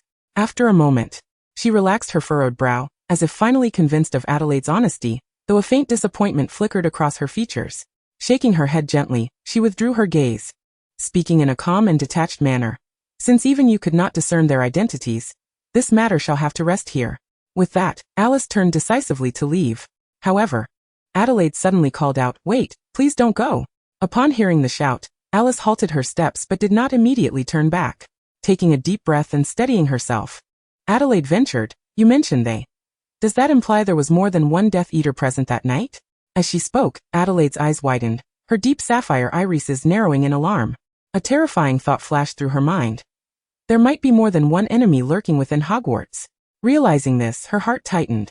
She had previously surmised that the Death Eater concealed within Hogwarts was not masquerading as a student through Polyjuice Potion, but rather was ensnared by the awakened cockroach crown. Considering the enhancement that the cockroach's soul provided, it was plausible that the Ravenclaw crown could ensnare more than one student, unlike Riddle's diary, which had only bewitched a single individual, especially when she recognized that, even with the aid of the cockroach crown, it would be exceedingly difficult for an ordinary student to single-handedly slay 3 formidable centaurs, gravely injure Professor McFasty, and even inflict minor wounds on the robust Hagrid. Such concerns intensified within her. Adelaide couldn't help but gnash her teeth in frustration, berating herself for her earlier oversight. Those 2 individuals in the final circle, Terence Higgs and Stebbins, were likely Death Eater infiltrators ensnared by the cockroach crown. Yet, as Adelaide furrowed her brow once more, she pondered, if that were the case, even if they were indeed Death Eater infiltrators, could 2 individuals truly contend against 5 powerful adversaries and manage to escape unscathed? Was it possible that there were still undiscovered vulnerabilities in their previous investigations? After a brief moment of hesitation, Alice McFasty finally responded to Adelaide's inquiry. Dumbledore once told me that when he and Hagrid went to inspect the scene, they unexpectedly discovered a severely damaged vanishing cabinet. Upon hearing the phrase the vanishing cabinet, Adelaide suddenly appeared as if awakening from a dream, forcefully striking her own head in frustration. How could she have forgotten such a pivotal detail? Chapter 61 Clue. Alice McFasty regarded Adelaide with an unusual and curious gaze. The latter fidgeted restlessly like an ant on a hot skillet, her hands flailing in a chaotic manner against her disheveled hair, as if this frantic gesture could somehow clarify her muddled thoughts. After a considerable pause, Alice could no longer contain her curiosity and inquired, "Do you know about the vanishing cabinet?" At this question, Adelaide abruptly halted her movements, lifting her gaze to meet Alice's, her eyes reflecting a mix of confusion and inner turmoil. I'm not quite sure how to articulate it. Do I truly know about it? Yet. That object is indeed remarkable. It can directly transport Death Eaters into Hogwarts. She lamented, "Oh, how foolish I am. Why hadn't I thought of this sooner?" Complaining in frustration, she tugged at her hair, which resembled a chaotic nest. Recalling the moment she first encountered the vanishing cabinet in her previous life, a heavy melancholy enveloped her. During her 6th year, the malevolent Death Eaters had invaded Hogwarts using the vanishing cabinet, ruthlessly murdering the beloved headmaster Dumbledore. At that time, the young Adelaide was devastated, weeping inconsolably, her tears soaking the pages of her book. Later, she learned that this tragedy had been orchestrated by Dumbledore and Snape as part of a grand scheme. Although knowing the truth provided some solace, the haunting memories of that heart-wrenching event still inflicted upon her an indescribable pain and regret. Taking a deep breath, she compelled herself to regain composure. The foremost task at hand was to uncover the infiltrators within Hogwarts and the traitorous cockroach, with the vanishing cabinet to be addressed later. By the way, what about Hagrid? Did he not see the Death Eaters? He need not discern their faces. Merely telling me if one among them was short would suffice. By 5th year, Terence Higgs had grown to a normal height, yet in 3rd year, Stibbons was still quite small, even cloaked. The disparity between his stature and that of an adult was evident. With solid evidence, Professor Snape could petition the Ministry of Magic for the use of the Veritasrum on underage wizards, ensuring that no Death Eater could evade justice. Alice gently shook her head, her eyes betraying a hint of anguish as she spoke slowly. "When my brother discovered my transformation, he did not hesitate for a moment, rushing off to find Hagrid. Soon after, they arrived hastily with a group of towering centaurs surrounding the barrier. However, by then, I had already broken through the barrier, soaring into the sky with you. Due to their location in the Forbidden Forest, the dense trees obscured most of their view, preventing them from ascertaining my flight path. Consequently, they had no choice but to split into 2 groups to search. One group led by Hagrid, accompanied by some centaurs, ventured in one direction, while my brother and 3 centaurs proceeded in another. Yet, shortly after their separation, a sudden cacophony of centaur screams and deafening explosions erupted nearby. Hagrid's heart sank, sensing impending danger, and he quickly led his group towards the source of the sound. Upon their arrival, they were met with a shocking sight. 3 centaur corpses lay strewn across the ground, blood staining the earth. My brother lay unconscious nearby, and not far off. A severely damaged vanishing cabinet remained. Nothing else left behind. Initially, they feared those vile Death Eaters might be lurking in some nearby corner, poised to strike. Hagrid made a swift decision, carrying his unconscious brother, and leading the others out of the Forbidden Forest, desperately seeking Headmaster Dumbledore for assistance. Later, the Centaur tribe joined forces with the professors of Hogwarts to conduct a thorough search of the entire Forbidden Forest. Yet, disappointingly, they could not uncover the hidden Death Eaters' whereabouts. Dumbledore speculated that the vanishing cabinet might not have been damaged at the time of the battle's conclusion. The situation had been dire, and the Death Eaters lacked the time to relocate it. They were compelled to flee quickly, allowing the infiltrator left behind at Hogwarts to seize the opportunity to utterly destroy the vanishing cabinet, preventing Dumbledore from using it to continue tracking the Death Eaters. After listening to this account, Adelaide nodded slightly, expressing her agreement with Dumbledore's hypothesis. If this were not the case, it would be challenging to explain why no bodies of the Death Eaters were found at the scene, nor were there any wounded Death Eaters fleeing the Forbidden Forest. If the Death Eaters could effortlessly slay 3 centaurs and inflict severe injuries upon Professor McFusty, then logically, they would never allow Hagrid and the other centaurs to escape unscathed to seek Dumbledore's aid. After all, Dumbledore would never afford them a second chance to seize such a rare opportunity as when the dragon lost control. The Death Eaters' purpose in this incursion could not merely be to slay a few centaurs and severely injure Professor McFusty. They undoubtedly harbored ulterior motives. Their hasty retreat, even at the expense of abandoning their original plan, could only be reasonably explained by the fact that their own casualties exceeded their expectations, rendering them incapable of continuing their mission, thus necessitating a hasty withdrawal with their injured and deceased comrades. A sigh of relief escaped Adelaide as she grasped this crucial breakthrough. She distinctly remembered that another vanishing cabinet was stored within Borgin and Burke's, a legacy passed down through generations of the Burke family. If she could pen a letter to Edward O, it seemed he had fallen out with his brother. Pondering this, Adelaide furrowed her brow slightly. her hand gently stroking her chin as she sank into thought. Suddenly, an idea struck her like a bolt of lightning. She vaguely recalled Edward mentioning that his sister had married into the McFusty family. Eagerly, she turned to Alice McFusty beside her, asking urgently, "Miss McFusty, do you have a relative who married into the Burke family?" Taken aback by this somewhat abrupt question, Alice paused briefly but soon regained her composure, responding, "Indeed. A cousin of mine had the fortune of marrying Miss Anna Burke a few years back." Chapter 62 Annihilation. Adelaide mused silently to herself, though she was not entirely certain about the nature of the relationship between Anna Burke and her elder brother. The current head of the Burke family must surely be on high alert regarding the McFusty family after that perilous Halloween night. Thus, attempting to glean useful information through indirect means might prove ineffective. Instead, a direct confrontation between the two families might be the most prudent course of action. This incident had escalated beyond a mere dispute. It involved the much-discussed genius siblings of the McFusty family, particularly Jack McFusty, who possessed both a legitimate wizarding lineage and a rare talent for dark magic, currently lying unconscious in St. Mungo's Hospital's intensive care unit. Adelaide was convinced that the McFusty family would not simply swallow this affront without retaliation. A spark of inspiration ignited within her as she addressed Alice McFusty. "Miss McFusty, how well do you get along with that lady who married into your esteemed family? I suddenly have an idea." Alice McFusty cast a dubious glance at her and said, "If you have any good ideas, please do not hesitate to share. There is no need for concern." Adelaide continued, "As you are aware, the Vanishing Cabinet is no ordinary magical artifact found just anywhere. And the Borgin and Burke shop operated by the Bach family is the largest establishment for magical item transactions in the entire British wizarding world. Therefore, why not have your relatives accompany that Mrs. Bach to inquire at Borgin and Burke's? Perhaps they might uncover some critical clues." Alice McFusty's once dull eyes suddenly sparkled with hope, yet that brilliance flickered out as swiftly as a shooting star, replaced by a deeper shade of melancholy and desolation. A faint, bittersweet smile graced her lips as she slowly replied, "Your suggestion is indeed compelling. If it could be realized, it might indeed alter our present predicament. However, it is with profound regret that I must inform you that Mrs. Bach has passed from this world. Now the McFusty family consists solely of my brother and me, with no other kin to serve as our steadfast support." Upon hearing this, Adelaide's eyes widened in shock, her countenance frozen in disbelief. It was unfathomable.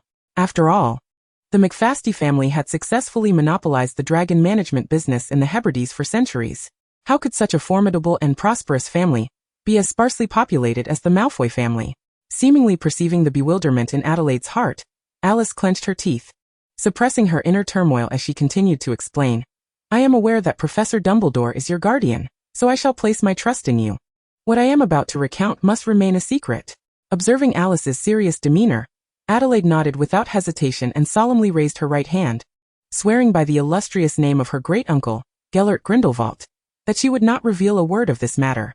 This transpired around September 2 years ago, when the weather began to cool. On what appeared to be an ordinary day, a group of sinister Death Eaters stealthily crossed the ocean to the Hebrides. They arrived with fierce intent, claiming that Lord Voldemort wished to summon the head of the McFusty family. Among the ranks of these Death Eaters were pureblood wizards, ferocious werewolves, giants and dementors. The McFusty family had always prided itself on its pureblood lineage, although there was a faint trace of blood curse werewolf lineage. It hardly constituted a justification for Voldemort's desire to eradicate us entirely. Thus, we did not exhibit much resistance to these unwelcome guests. Upon learning of Voldemort's summons, our head of the family left our territory, following those Death Eaters into the unknown to meet the fearsome Dark Lord. Little did anyone anticipate that this would become a final farewell, as our head subsequently vanished without a trace. Several esteemed elders within the family sensed that something was amiss. They acted swiftly to issue an urgent summons to family members scattered across various locations. When the responses came back, the news was shocking. Most of the family members outside the islands had fallen victim to the Death Eaters, either missing or confirmed dead. This revelation plunged those on the islands into a state of panic. And what was even more terrifying was the realization that, at some point, the entire Hebrides had become besieged by a plethora of ominous and ghastly corpses. As the paths to escape grew increasingly narrow, the elders of the family made a harrowing decision. They would do everything in their power to protect the lives of the younger generation, ensuring that the future hope of our family could endure. At this juncture, Alice McFusty's voice grew choked with emotion. Thus, amidst the chaos and terror, the young members of the family mounted their dragons and sped toward Hogwarts, all firmly believing that if they could reach Hogwarts and meet Professor Dumbledore, They would surely be able to turn peril into safety and attain true security. The Death Eaters were, of course, aware of this, and they relentlessly sought to impede our escape, attempting to thwart our flight from their grasp. Ultimately, only my brother and I managed to evade their clutches. Shortly after our escape, Professor Dumbledore and the Aurors of Britain rushed to provide support, but the members of our family on the Hebrides had already met a tragic fate. With none spared, the entire island was shrouded in death and bloodshed. Only a few battered and barely breathing dragons remained, which were later sent to Romania for rehabilitation. Upon hearing this, Adelaide felt as though a bolt of lightning had struck her, illuminating the truth. It became clear that Dumbledore's frantic busyness 2 years prior was not merely due to the process of arranging for Gellert's medical parole. He was simultaneously grappling with the formidable crises and challenges posed by those merciless Death Eaters. Perhaps even the fact that her great-uncle was able to arrive in the United Kingdom for treatment at St. Mungo's hospital was a consequence of a covert agreement between Professor Dumbledore and the Ministry of Magic to combat the Death Eaters. What shocked her further was that this incident had involved Dementors, which undoubtedly indicated that those Death Eaters imprisoned in Azkaban had regained their freedom. Chapter 63. A Changed Destiny. At this moment, Adelaide's heart brimmed with anxiety, a single question spiraling through her mind. Why did Voldemort suddenly decide to eradicate the McFasty family? This was certainly not part of the original narrative.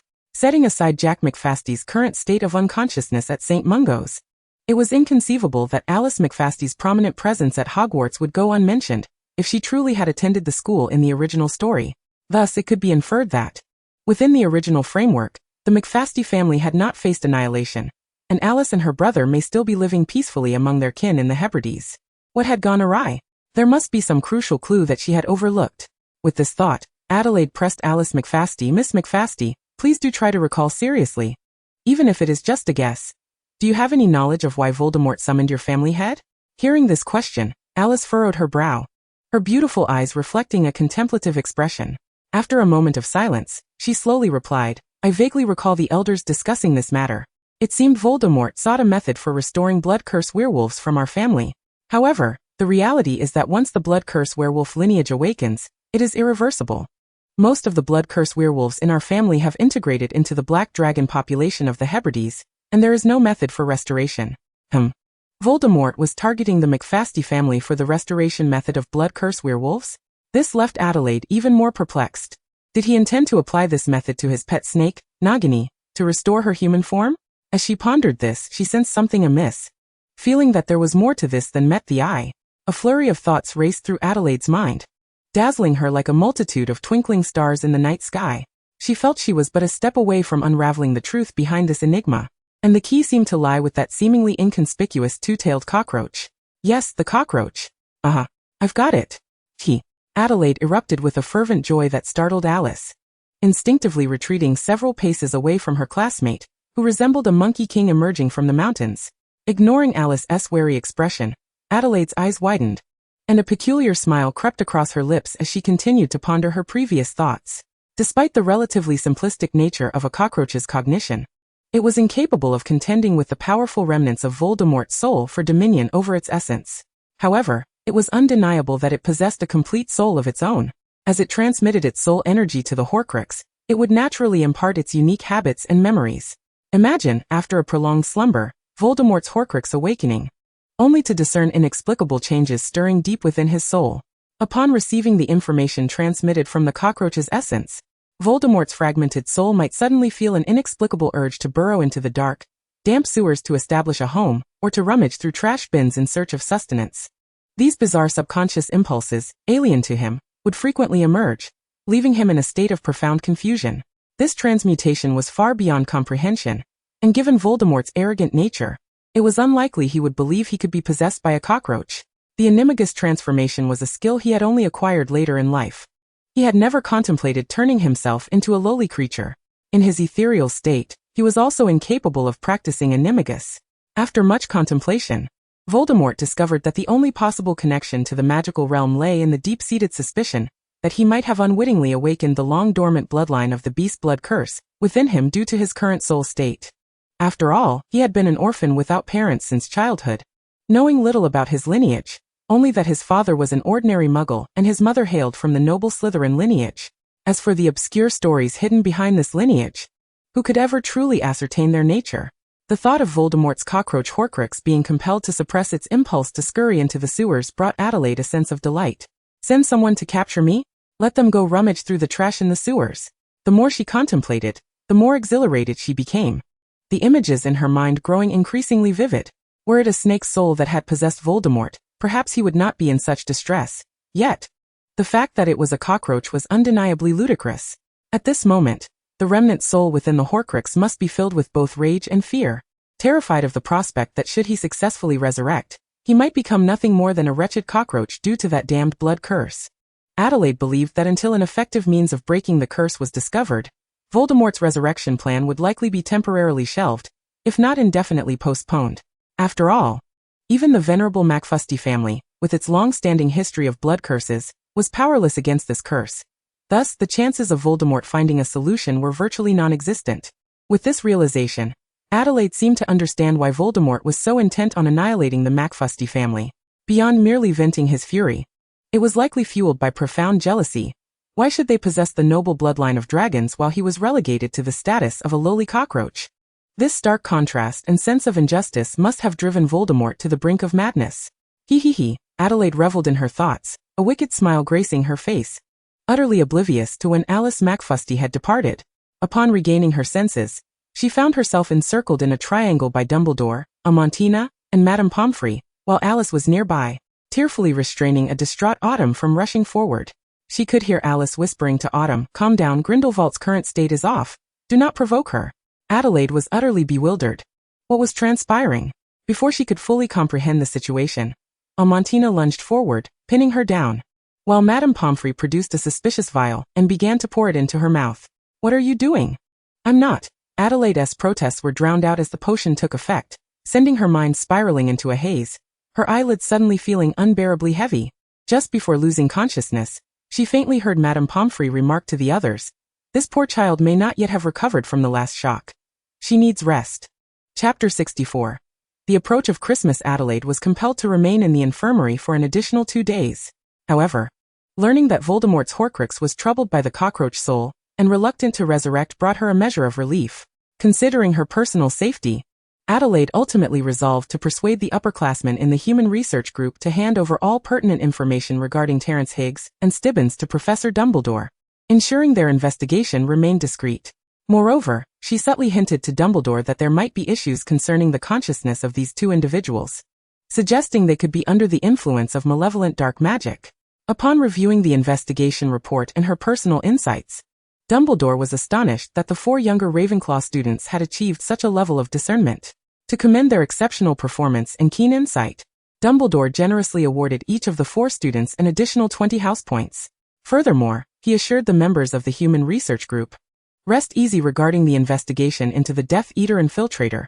I shall handle the subsequent inquiries. You all may relax and enjoy the upcoming Christmas holiday." Thus, with this hard-earned 80 points, Ravenclaw successfully reclaimed the points they had lost in the fierce Quidditch match, soaring to second place in the house rankings. The remnants of the Death Eater faction lurking beyond the castle grounds, along with those who had successfully escaped from Azkaban, had undoubtedly been severely weakened after the massacre of the McFusty family, the Halloween turmoil in the Forbidden Forest, and the large-scale purge against the purists. In the days that followed, they refrained from further provoking Adelaide. The Hogwarts campus gradually returned to its tranquil and harmonious state, and for Adelaide, the delightful pre-Christmas season afforded her a remarkably relaxed and pleasant month. Since their profound conversation by the lake, the relationship between Adelaide and Alice McFusty had advanced by leaps and bounds. They now comfortably addressed each other by their first names, a closeness that exuded warmth. Alice confided in Adelaide that since the beginning of the school year, she and her brother had been closely monitoring Adelaide, due to rumors of Voldemort's intention to capture her.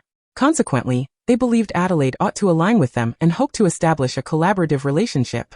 Originally, they had planned to observe for an entire year to fully understand Adelaide's character before attempting to forge a friendly connection. However, unexpectedly, merely 2 months had passed when her brother, a professor, fell into an unforeseen coma. Now, Alice could rely only on Dumbledore and Adelaide. The Slytherins, witnessing the growing intimacy between Alice and Adelaide, found the once unfounded rumors regarding them seemingly validated. Thus, the socially adept Slytherins swiftly took action, with the younger students displaying even greater respect and courtesy towards Adelaide than before. Even the older students would occasionally greet her with smiles when they encountered her in the halls. Adelaide found herself at a loss for words. No matter how she attempted to elucidate her thoughts, the other party remained unconvinced. In contrast, Alice adopted a more open-minded perspective, advising her that it was unnecessary to heed the opinions of others, and that they should simply focus on leading their own lives. Cho Chang wholeheartedly endorsed Alice's sentiment, perhaps because both she and Alice had been present during Adelaide's recent outburst. In recent days, not only had the bond between Adelaide and Alice deepened significantly, but Cho had also inadvertently woven herself into their friendship, solidifying a trio that grew ever closer. Every Friday night, as darkness enveloped the sky, they often ventured out together, clandestinely infiltrating the wish-granting room to indulge in a sumptuous feast of hot pot, thereby forging a revolutionary camaraderie. As time passed and Christmas approached, the school compiled a list of students remaining on campus for the holiday, yet none of the trio had signed their names. Cho Chang resolved to return home to spend this heartwarming festival with her family, while Alice opted to visit St. Mungo's Hospital to tenderly care for her comatose brother. Adelaide, too, had no intention of staying at school. She planned to visit the Dumbledore residence in Godric's Hollow to provide companionship for the solitary middle-aged Edward. After all, both Dumbledore and Amantina were required to remain at Hogwarts to partake in the Christmas feast with the students, leaving Edward alone, which was truly deserving of pity. On the eve of the holiday, Adelaide made a special trip to the headmaster's office to visit the traitorous pet fox. Upon realizing Dumbledore's fascination with the charming white-feathered parrot, she cleverly instructed Fox to frequently visit the headmaster's office for play and interaction, while also seeking to uncover the hiding place of the Gryffindor sword. To enable Fox to fulfill this task more effectively, Adelaide even spared no expense in acquiring precious intelligence-enhancing potions, granting Fox the intellect of a magical creature of moderate intelligence.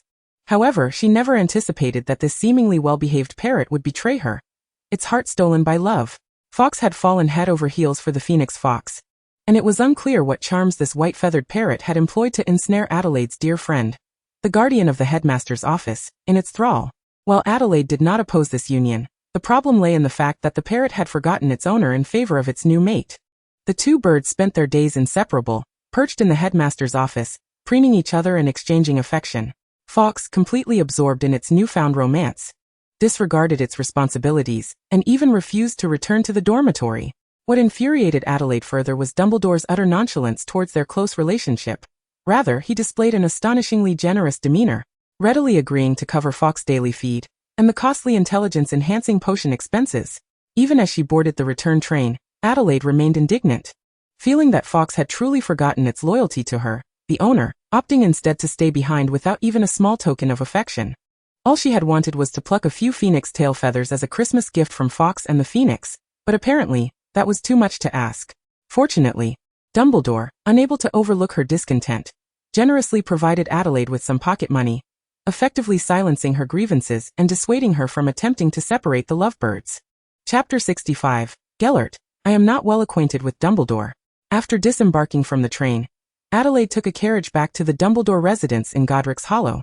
At that moment Edward, the overworked ministry employee, was still laboring diligently, leaving only the house elf, Blue, at home.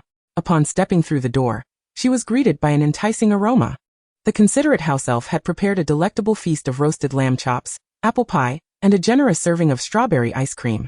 Unable to contain her eagerness, Adelaide indulged in the sumptuous dinner with great delight. After satisfying her hunger, she languidly collapsed onto the soft, comfortable sofa, casually turned on the television, and began to engross herself in animated shows to pass the time while waiting for Edward to return home. According to reliable sources, Edward would not officially commence his long-awaited Christmas holiday until Christmas Eve, leaving Adelaide with a 2-day window of leisure. As she watched cartoons, she pondered how to entertain herself in the coming days. What? Assign her homework? That was utterly preposterous. Unless it was the last day and the pressure was unbearable, she wouldn't even think of pulling out parchment and quill. Rubbing her chin, Adelaide suddenly recalled that before leaving Hogwarts, she had asked Headmaster Dumbledore for a visiting application to St. Mungo's Hospital. Since such a rare opportunity had arisen, why not personally visit St. Mungo's tomorrow to see her esteemed great-uncle? Perhaps she could even procure her own Christmas gift in advance. Then she remembered that Alice MacFusty was also at St. Mungo's. After her visit, why not invite her to stroll through London? They could enjoy some exquisite food in Chinatown. This pureblood witch, who had grown up on an island, had likely never experienced the bustling vibrancy of the Muggle world in London, and as a good friend, it was her duty to broaden Alice's horizons. "Great uncle, I'm here to see you." With a bright and cheerful call, Adelaide bounded into Gellert Grindelwald's heavily protected hospital room, her steps light and joyful. The room was tranquil, with sunlight streaming through the gaps in the curtains, casting dappled shadows on the floor. Gellert lay quietly on his bed, eyes closed, seemingly resting. Though he appeared peaceful, an intangible aura of authority emanated from him. As if even in slumber, he possessed an awe-inspiring power and dignity. As Adelaide entered, Gellert's eyes snapped open at the sound. Alert like a lion roused from sleep, his gaze sharp and vigilant. Yet in an instant he adjusted his demeanor. The formidable pressure that once surrounded him dissipated, replaced by the fragility of a sickly patient. He slightly lifted his head, a flicker of barely discernible excitement flashing in his eyes as he scanned the doorway. However, upon realizing that only Adelaide had come to visit him, the smile that had just begun to form at the corners of his mouth froze in place. His expression darkened, and the weak facade vanished in the blink of an eye, restoring him to his usual resolute and formidable self. With a disdainful huff, he turned his head away, shutting his eyes once more to resume his repose. Witnessing Gellert's abrupt change in demeanor, Adelaide was momentarily taken aback, then couldn't help but laugh in exasperation. Hands on her hips, she retorted, "Great uncle, your attitude shifts far too quickly and obviously. Even if Dumbledore isn't here, can't you at least show a little warmth towards your beloved great niece?" Gellert furrowed his brow, suddenly opening his eyes wide and retorting with a harsh tone, "Do not speak nonsense. I am merely feeling a bit fatigued today. It has nothing to do with Dumbledore. We are hardly acquainted." As Christmas approached, Dumbledore found himself exceedingly busy. On one hand, he was preparing for the grand Christmas feast at the school. On the other, he had to contend with the lurking Death Eaters, assist the Ministry in concealing the Azkaban breakout, and keep tabs on the pureblood party to prevent them from overstepping their bounds, leaving him quite stretched thin. Consequently, he had detailed his recent circumstances in a letter to Gellert, expressing his lack of time and requesting a 3-week visitation leave. Gellert was always reasonable and immediately granted Dumbledore's request with an understanding demeanor, allowing him a 5-week reprieve from visitation. However, this amiable facade merely concealed his inner turmoil. He was in fact profoundly displeased. After just 2 weeks apart, he began to display signs of petulance. Observing this, Adelaide shook her head in exasperation, a hint of disdain flickering in her eyes. This seemingly aloof and haughty individual, once ensnared by love, had completely lost his composure, transforming into an irredeemable, proud romantic. It appeared that he was in the advanced stages of this infatuation, leaving little hope for redemption in his lifetime.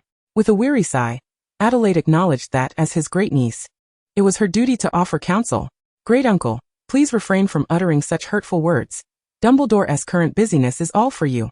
On one hand, he was striving diligently to combat the negative press surrounding the Death Eater party, working tirelessly to mitigate the adverse effects. On the other, he was engaged in arduous negotiations with the British Ministry of Magic, leveraging the eradication of the Death Eater influence as a bargaining chip, seeking favorable terms to rehabilitate the party's tarnished reputation within the wizarding community of Britain. If all went smoothly, the Death Eater party might soon rise again, using Britain as a steadfast base. At that point, you would no longer need to feign illness in this hospital room. And considering the significant contributions the Death Eater party might make in the future, perhaps you would even have the chance to secure parole, allowing you to venture out with Dumbledore and relish life's simple pleasures. Upon hearing these words, Gellert fell into a contemplative silence, closing his eyes without offering a response. Adelaide felt a surge of satisfaction, realizing her persuasive skills had improved, enabling her to paint an optimistic picture for Gellert Grindelwald. His lack of the usual sardonic retort indicated that he had absorbed her words, likely contemplating grand plans for the Death Eaters. Now, they could only hope that the Death Eaters and Voldemort would cooperate, providing an opportunity for the party to cleanse its name, granting the Ministry of Magic a chance to rectify its past mistakes, and creating a moment of respite for Adelaide and the Savior to experience a normal school life. Sacrificing a small group to save the entirety of the British magical community was a bargain worth making. Chapter 66. A chance encounter with Hermione in Chinatown. After exiting Gellert Grindelwald's hospital room, Adelaide gently closed the door behind her, leaving the heavily guarded zone. She proceeded to the curse ward on the intensive care floor, walking slowly down the corridor, where the atmosphere was particularly oppressive. The sounds of groans and indistinct whispers seeped through the cracks of the single patient rooms, sending chills down her spine. Adelaide hastened her pace, finally locating Professor McFusty's room among the many wards.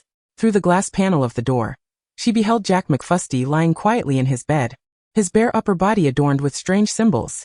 Thankfully, he had not exhibited the bizarre afflictions seen in some of the other patients, such as having multiple slitted eyes sprouting from his cheeks or a pale woman's head emerging from his navel. After nearly 2 months of meticulous treatment, Professor McFusty's condition had markedly improved, with the dark magical wounds gradually healing.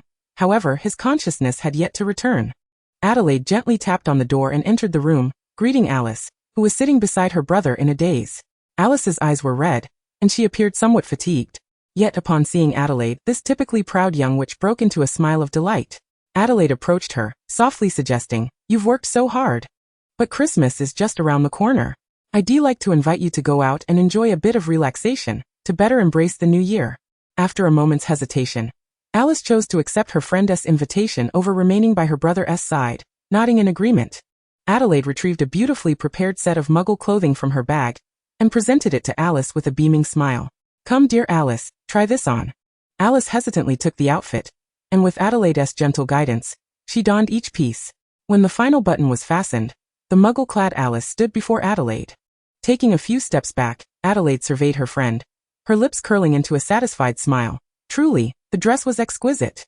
It was Alice's first experience wearing Muggle attire. She gazed in astonishment at her reflection in a small mirror on the wall, captivated by her new appearance, a blush creeping onto her cheeks. The two girls linked arms and gracefully exited Street Mungo's hospital. Upon reaching the outdoors, they were met with London's dreary, overcast sky. Heavy clouds pressed down as if to stifle them. A chill wind swept through, slicing against their cheeks like a blade. Yet this did not dampen the excitement and anticipation bubbling within them. Adelaide guided the somewhat bewildered Alice into the subway station, blending into the throngs of commuters. Throughout the journey, Alice was intrigued by the unfamiliar Muggle fashion and the subway experience. Yet she held back her curiosity out of politeness, struggling to contain her wonder. Fortunately, the train soon arrived at their destination, and they followed the signs to Soho's Chinatown in Westminster. As soon as they entered this vibrant area, a strong sense of Eastern culture enveloped them. Towering red lanterns adorned the streets, creating a serpentine trail of crimson. Shopfronts displayed colorful, intricately designed spring couplets and the character Fu, exuding a rich festive atmosphere. The bustling crowd weaved through the streets, filled with the sounds of vendors calling out and laughter ringing out, creating a lively scene. Adelaide held Alice's hand tightly, fearful of losing her, while continuously advising her on various precautions. To always be aware of her wallet and valuables to avoid thieves, to be cautious of strangers' advances, and to remember to haggle when shopping. After a lengthy discourse, she confidently led Alice into the throng. They sampled various foods from Chinatown.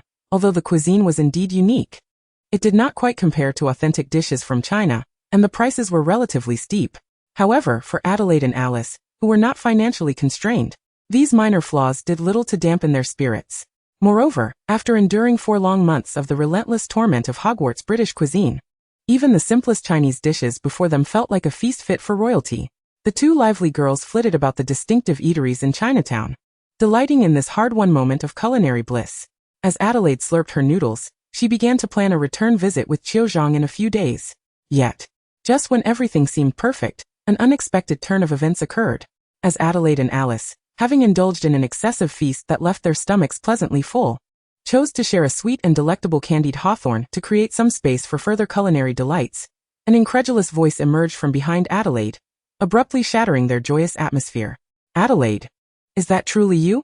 The moment the voice resonated, Adelaide instinctively turned to look, only to be met with the astonished gaze of Hermione, who stood clutching half a takeaway roast goose and a basket of dumplings, her eyes wide with disbelief. Cough, cough, cough. Adelaide suddenly expelled the candied hawthorn she was chewing, as if she might cough out her very lungs. Alice, witnessing this commotion, hastily reached out, gently patting Adelaide's back in an attempt to help her regain her composure, while Hermione's expression darkened further. "Adelaide, are you all right? Please have some water and take a moment to recover," Alice urged anxiously as she continued to pat her friend. Finally managing to suppress her coughing, Adelaide's eyes widened in disbelief as she gazed upon the familiar figure not far ahead. Goodness! How could this be possible? In this sprawling metropolis of London, covering nearly 1,600 square kilometers and home to almost 7 million people, she had encountered Hermione so effortlessly?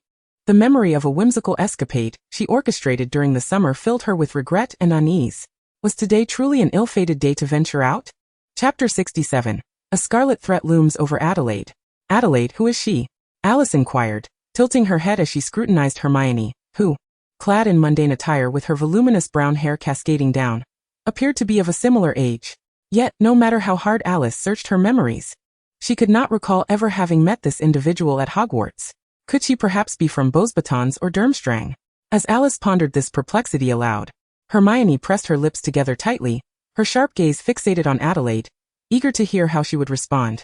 At that moment, Adelaide's mind was a tangled mess, and her words stumbled forth. She is my junior from primary school. Before she could finish, Alice's exquisite eyebrows furrowed in confusion as she sought clarification. Primary school? What is that? For a pureblood who had always lived on the islands, the term was utterly foreign, likely the first time she had ever encountered it. Meanwhile, Hermione's face, which had been taut with tension, suddenly resembled a cat whose tail had been stepped on, as she screeched, "What? I'm merely your junior?" Clearly, she was greatly dissatisfied with Adelaide's dismissive introduction. Sensing the precariousness of the situation, Adelaide hurriedly added, "No, it's not like that. You are not just my junior, you are also my closest friend." Upon hearing this, Hermione's tense expression finally eased slightly.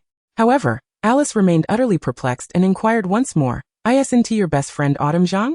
Hermione's previously softened expression instantly darkened again, akin to how the London sky might suddenly be obscured by clouds. With her piercing gaze locked onto Adelaide's eyes, her teeth clenched, she forced out the words, "Tell me, who is Autumn Zhang?" Faced with Hermione's aggressive questioning, Adelaide felt overwhelmed. Despair washed over her as she cast a pained glance at Alice, silently pleading, "Could you please refrain from causing any more chaos?" To be honest, Adelaide had indeed miscalculated. Who could have predicted that she would encounter Hermione before her official enrollment at Hogwarts? What was meant to be a joyous reunion had turned into a shocking encounter. And at that moment, Adelaide desperately wished she could slide to her knees before Hermione and cautiously inquire, "Can we reconcile?" Yet the reality was far less forgiving. It was crucial to remember that Hermione had yet to receive her acceptance letter from Hogwarts, meaning she remained blissfully unaware of the magical world. If Adelaide were to recklessly disclose that she had already begun her studies in magic, the consequences would likely include not only a stern reprimand from the Ministry of Magic, but also the erasure of Hermione's memories of this conversation. Furthermore, given that Dumbledore was currently negotiating with the Ministry regarding the eradication of Death Eaters, any slip that could compromise the interests of the Order of the Phoenix and the pureblood faction was the last thing she desired. Alas, her only option was to navigate this situation delicately. Leaning closer to Alice's ear, careful not to let Hermione overhear, she whispered, "Alice, she is just an ordinary muggle. You mustn't mention Hogwarts or anything about the magical world to her." Alice felt a warm breath brush against her ear, sending an unexpected shiver through her as she involuntarily jolted upright. Her face flushed crimson as she rubbed her now heated earlobes, glaring at Adelaide, half embarrassed and half annoyed, exclaiming, "I understand, but please don't blow air in my ear." From across the way, Hermione witnessed this exchange, and her anger flared as she observed the two act so intimately before her. Her once bright and clear eyes now glistened with fury, seemingly ablaze. She pointed a finger directly at Alice, seething as she interrogated Adelaide, "And who is she? Why are you two so close?" Caught off guard by Hermione's sudden inquiry, Adelaide felt her mind descend into chaos. How on earth could she introduce Alice without revealing her as a witch? She would simply say that Alice was her classmate. Before Adelaide could articulate her response, Alice seized her arm and, with a disdainful tone, addressed Hermione, "Humph, what does it matter to you? You and Adelaide belong to entirely different worlds. It would be best for you to keep your distance and not disrupt her life." Being a member of Slytherin, Alice, like many pureblood witches, regarded muggles with disdain.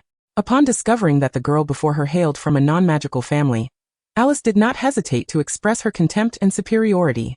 In her view, a mere muggle had no right to question a distinguished witch from the Grindelwald lineage.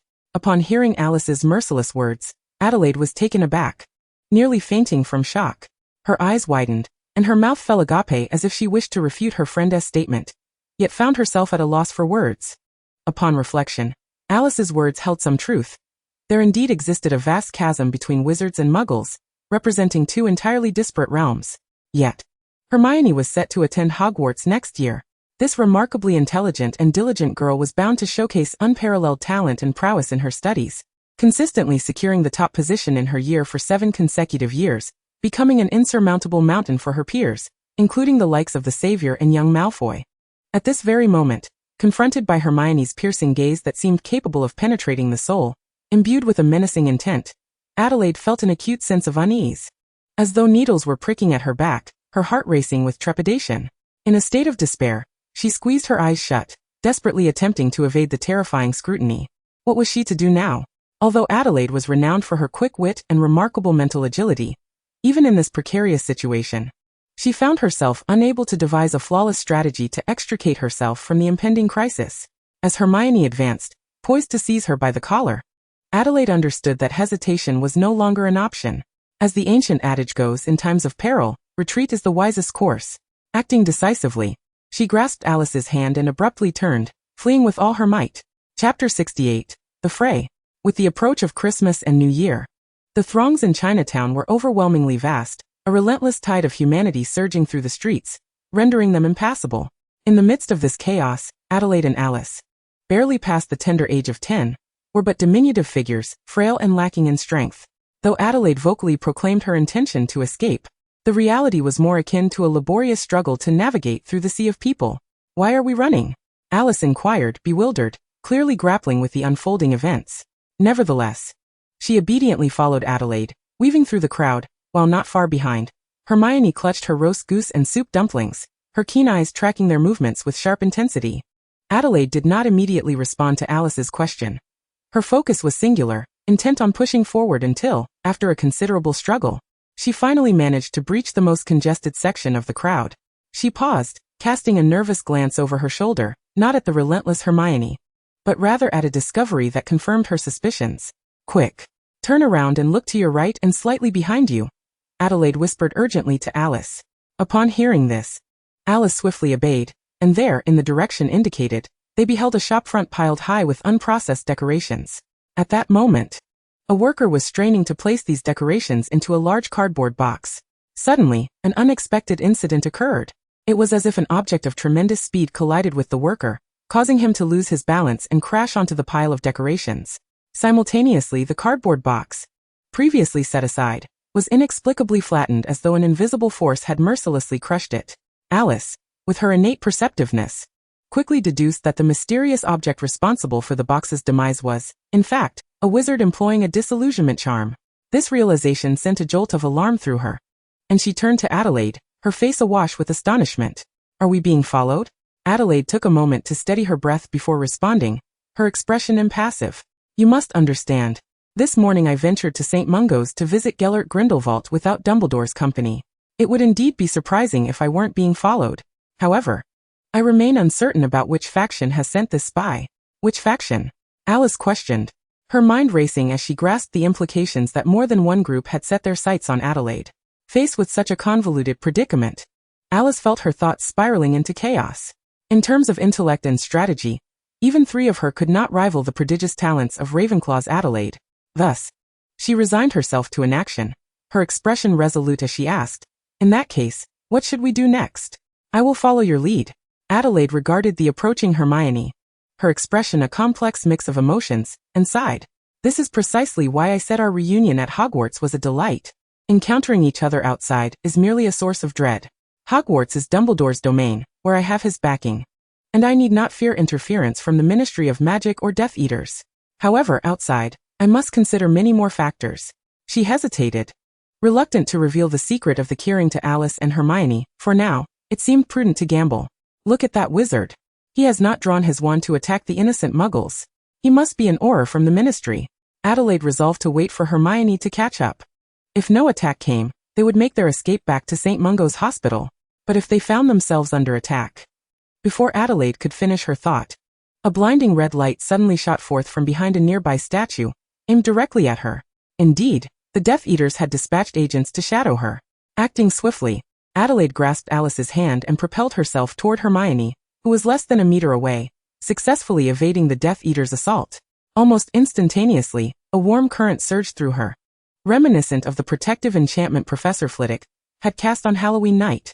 It seemed the guardians of the pureblood party had intervened decisively, bringing her a sense of relief. The red light crashed into the glass display window of a nearby shop, shattering it into a myriad of sharp fragments. A deafening explosion resonated through the street, sending screams echoing from bewildered passers-by, who fled in a panic, like startled birds. Hermione, sheltered beneath Adelaide, gasped in shock at the sudden eruption, curling up and seeking refuge in Adelaide's embrace. Shaking off the confusion wrought by the cacophony, Adelaide exhaled, relieved that events were unfolding as she had anticipated. The Death Eater responsible for tailing her had witnessed the aura fall and, having temporarily lost his ability to respond to the crisis, could no longer restrain himself from attacking. For the Death Eater, the aura's blunder represented an unparalleled opportunity, and he unhesitatingly launched an assault on Adelaide. This, however, diminished Adelaide's concern for him.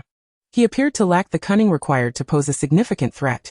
If she were in the Death Eater's position, she would have launched a lethal curse to eliminate the aura before targeting her true objective, ensuring the success of her subsequent actions. Though the aura had stumbled, he had not lost his fighting spirit. Upon witnessing a dark wizard brazenly employing offensive spells in a muggle-heavy area, he drew his wand without hesitation, confronting the dark wizard. The aura understood that defeating the dark wizard alone would be a daunting task, so while he engaged in combat, he summoned reinforcements, hoping to resolve the situation swiftly and minimize the chaos. The clash between the two wizards escalated into a fierce duel, vibrant magical lights intertwining in a dazzling display. Chapter 69, The Confrontation.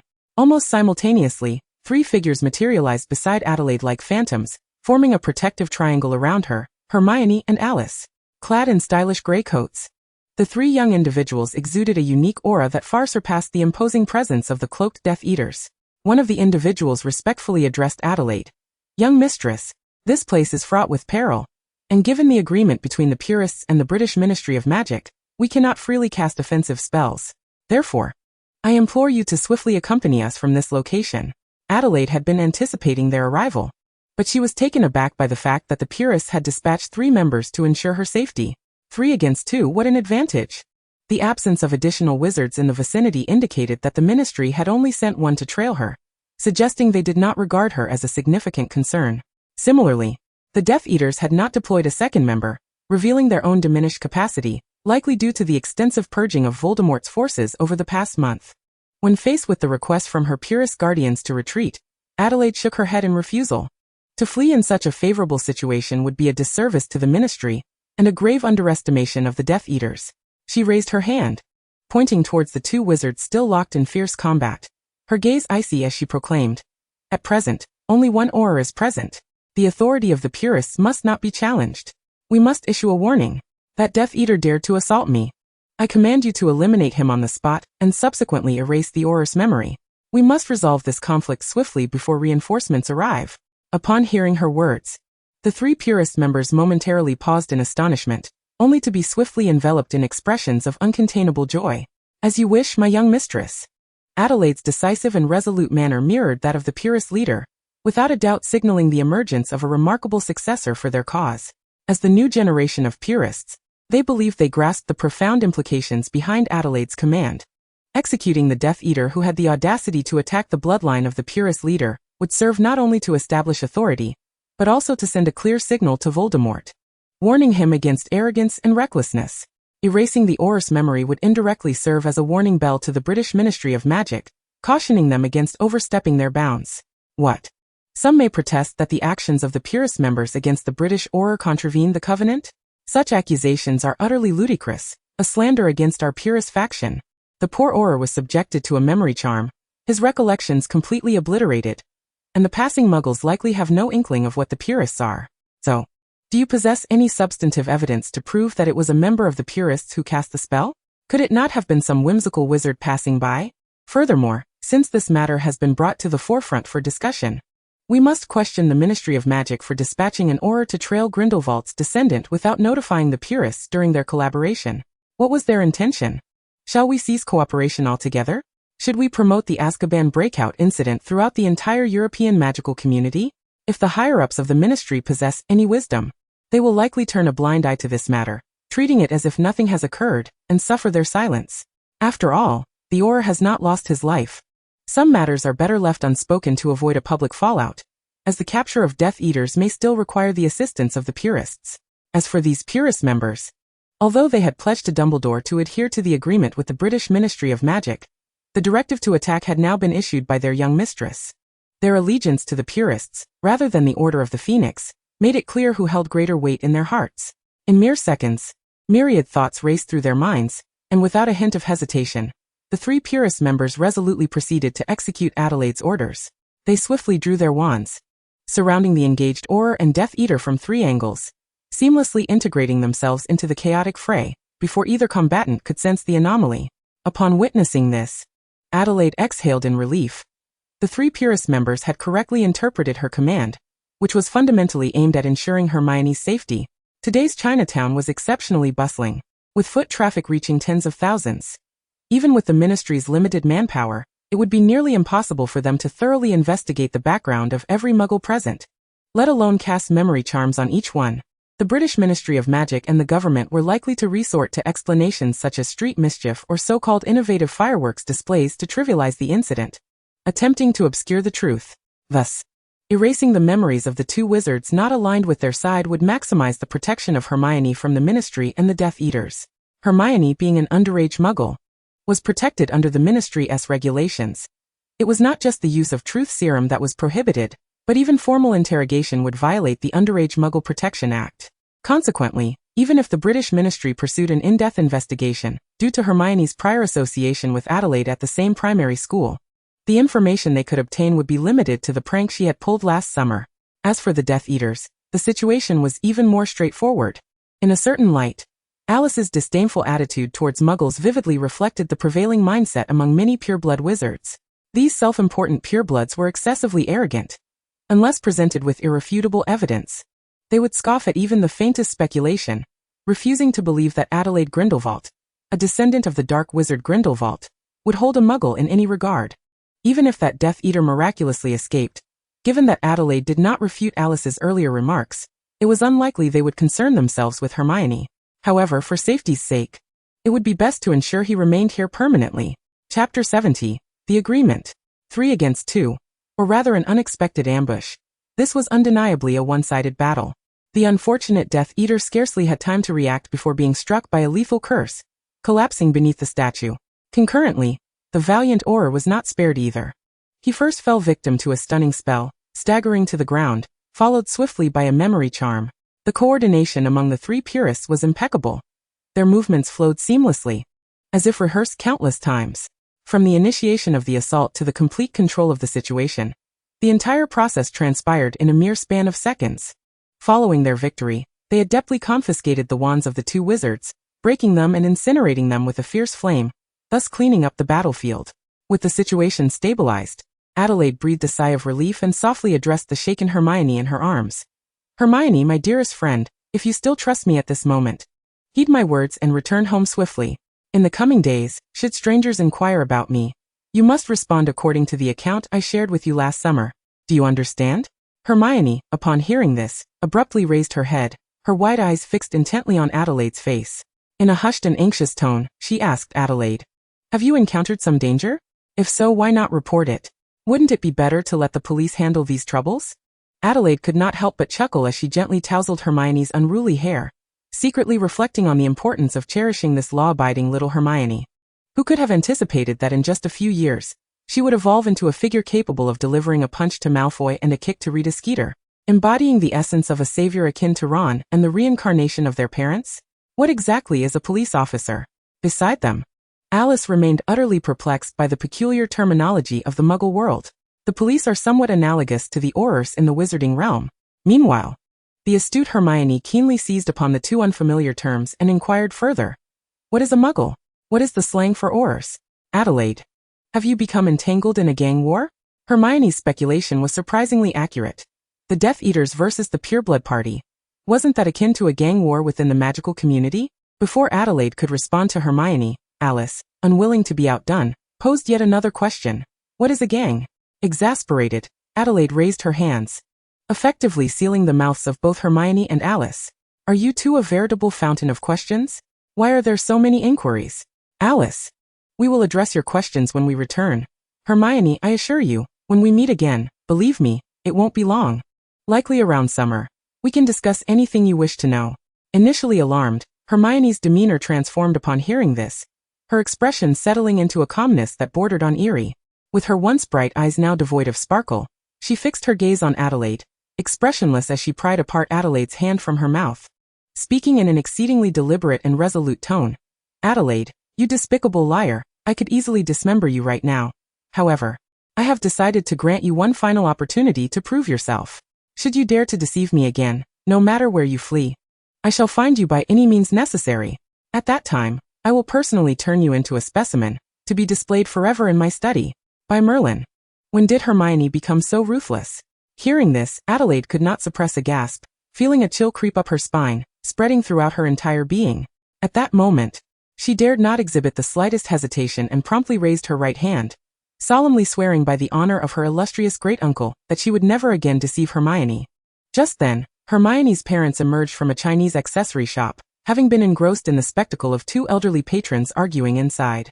It must be said, the way the Chinese argue is as splendid as Shakespeare's poetry, leaving the couple in awe. They had not noticed the explosive sounds outside, and upon stepping out, they were taken aback by the chaotic scene on the street. The most terrifying realization was that their precious daughter, Hermione, was nowhere to be found. The Granger couple's hearts leapt into their throats, and they began to call out frantically for Hermione. Hearing their calls, Hermione turned her head and spotted her parents anxiously searching for her. Understanding that it was time to part ways, she embraced Adelaide tightly before swiftly grabbing the bag containing roast goose and dumplings, turning to run towards her parents. After Hermione's departure, Adelaide rubbed her ribs as she directed the three pureblood party members, using apparition to transport herself and Alice to Dumbledore's old residence in Godric's Hollow. Upon arrival, Adelaide, with a serious expression, issued instructions to the three members, advising them to temporarily vacate England and seek a safe haven to avoid unnecessary complications. Once they had departed, Adelaide contemplated her next move, and decided to arrange for Alice to stay at the old residence. With sincere gravity, she addressed Alice. "My dear Alice, the professional therapists at St. Mungo's will undoubtedly take excellent care of your brother. He has been recovering remarkably well even in your absence. Rest assured, until Dumbledore returns, I believe it is safest for you to remain with me." Alice furrowed her brow, shaking her head in reluctance, expressing her desire to return to St. Mungo's to be by her brother's side, despite feeling somewhat helpless. Seeing that verbal persuasion was ineffective, Adelaide signaled to the house elf, Brew, who immediately understood and entered the kitchen. Moments later, Brew emerged with a large bowl of hazelnut chocolate ice cream, enthusiastically offering it to Alice. "Before you leave, you must try this to soothe your nerves. It is my specialty dessert." Having reached the threshold, Alice hesitated briefly, ultimately drawn in by the allure of the ice cream, accepting a spoonful to taste. The rich, sweet, and icy flavor melted in her mouth, prompting her to indulge in several more bites. Sensing her interest, Brew continued, "Delicious, isn't it? What a pity you must leave so soon. Tonight, we also have specially prepared roasted chicken, an incredibly delectable tomahawk steak." Adelaide chimed in. Brew's roasted chicken is made using a recipe passed down through generations. Its flavor rivals that of the roast goose we enjoyed today. Missing it would be a grave loss.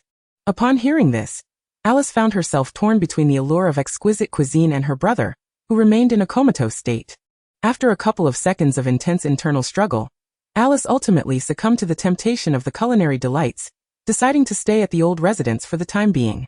Adelaide breathed a sigh of relief and joyfully savored the strawberry mango ice cream that Brew had specially prepared for her.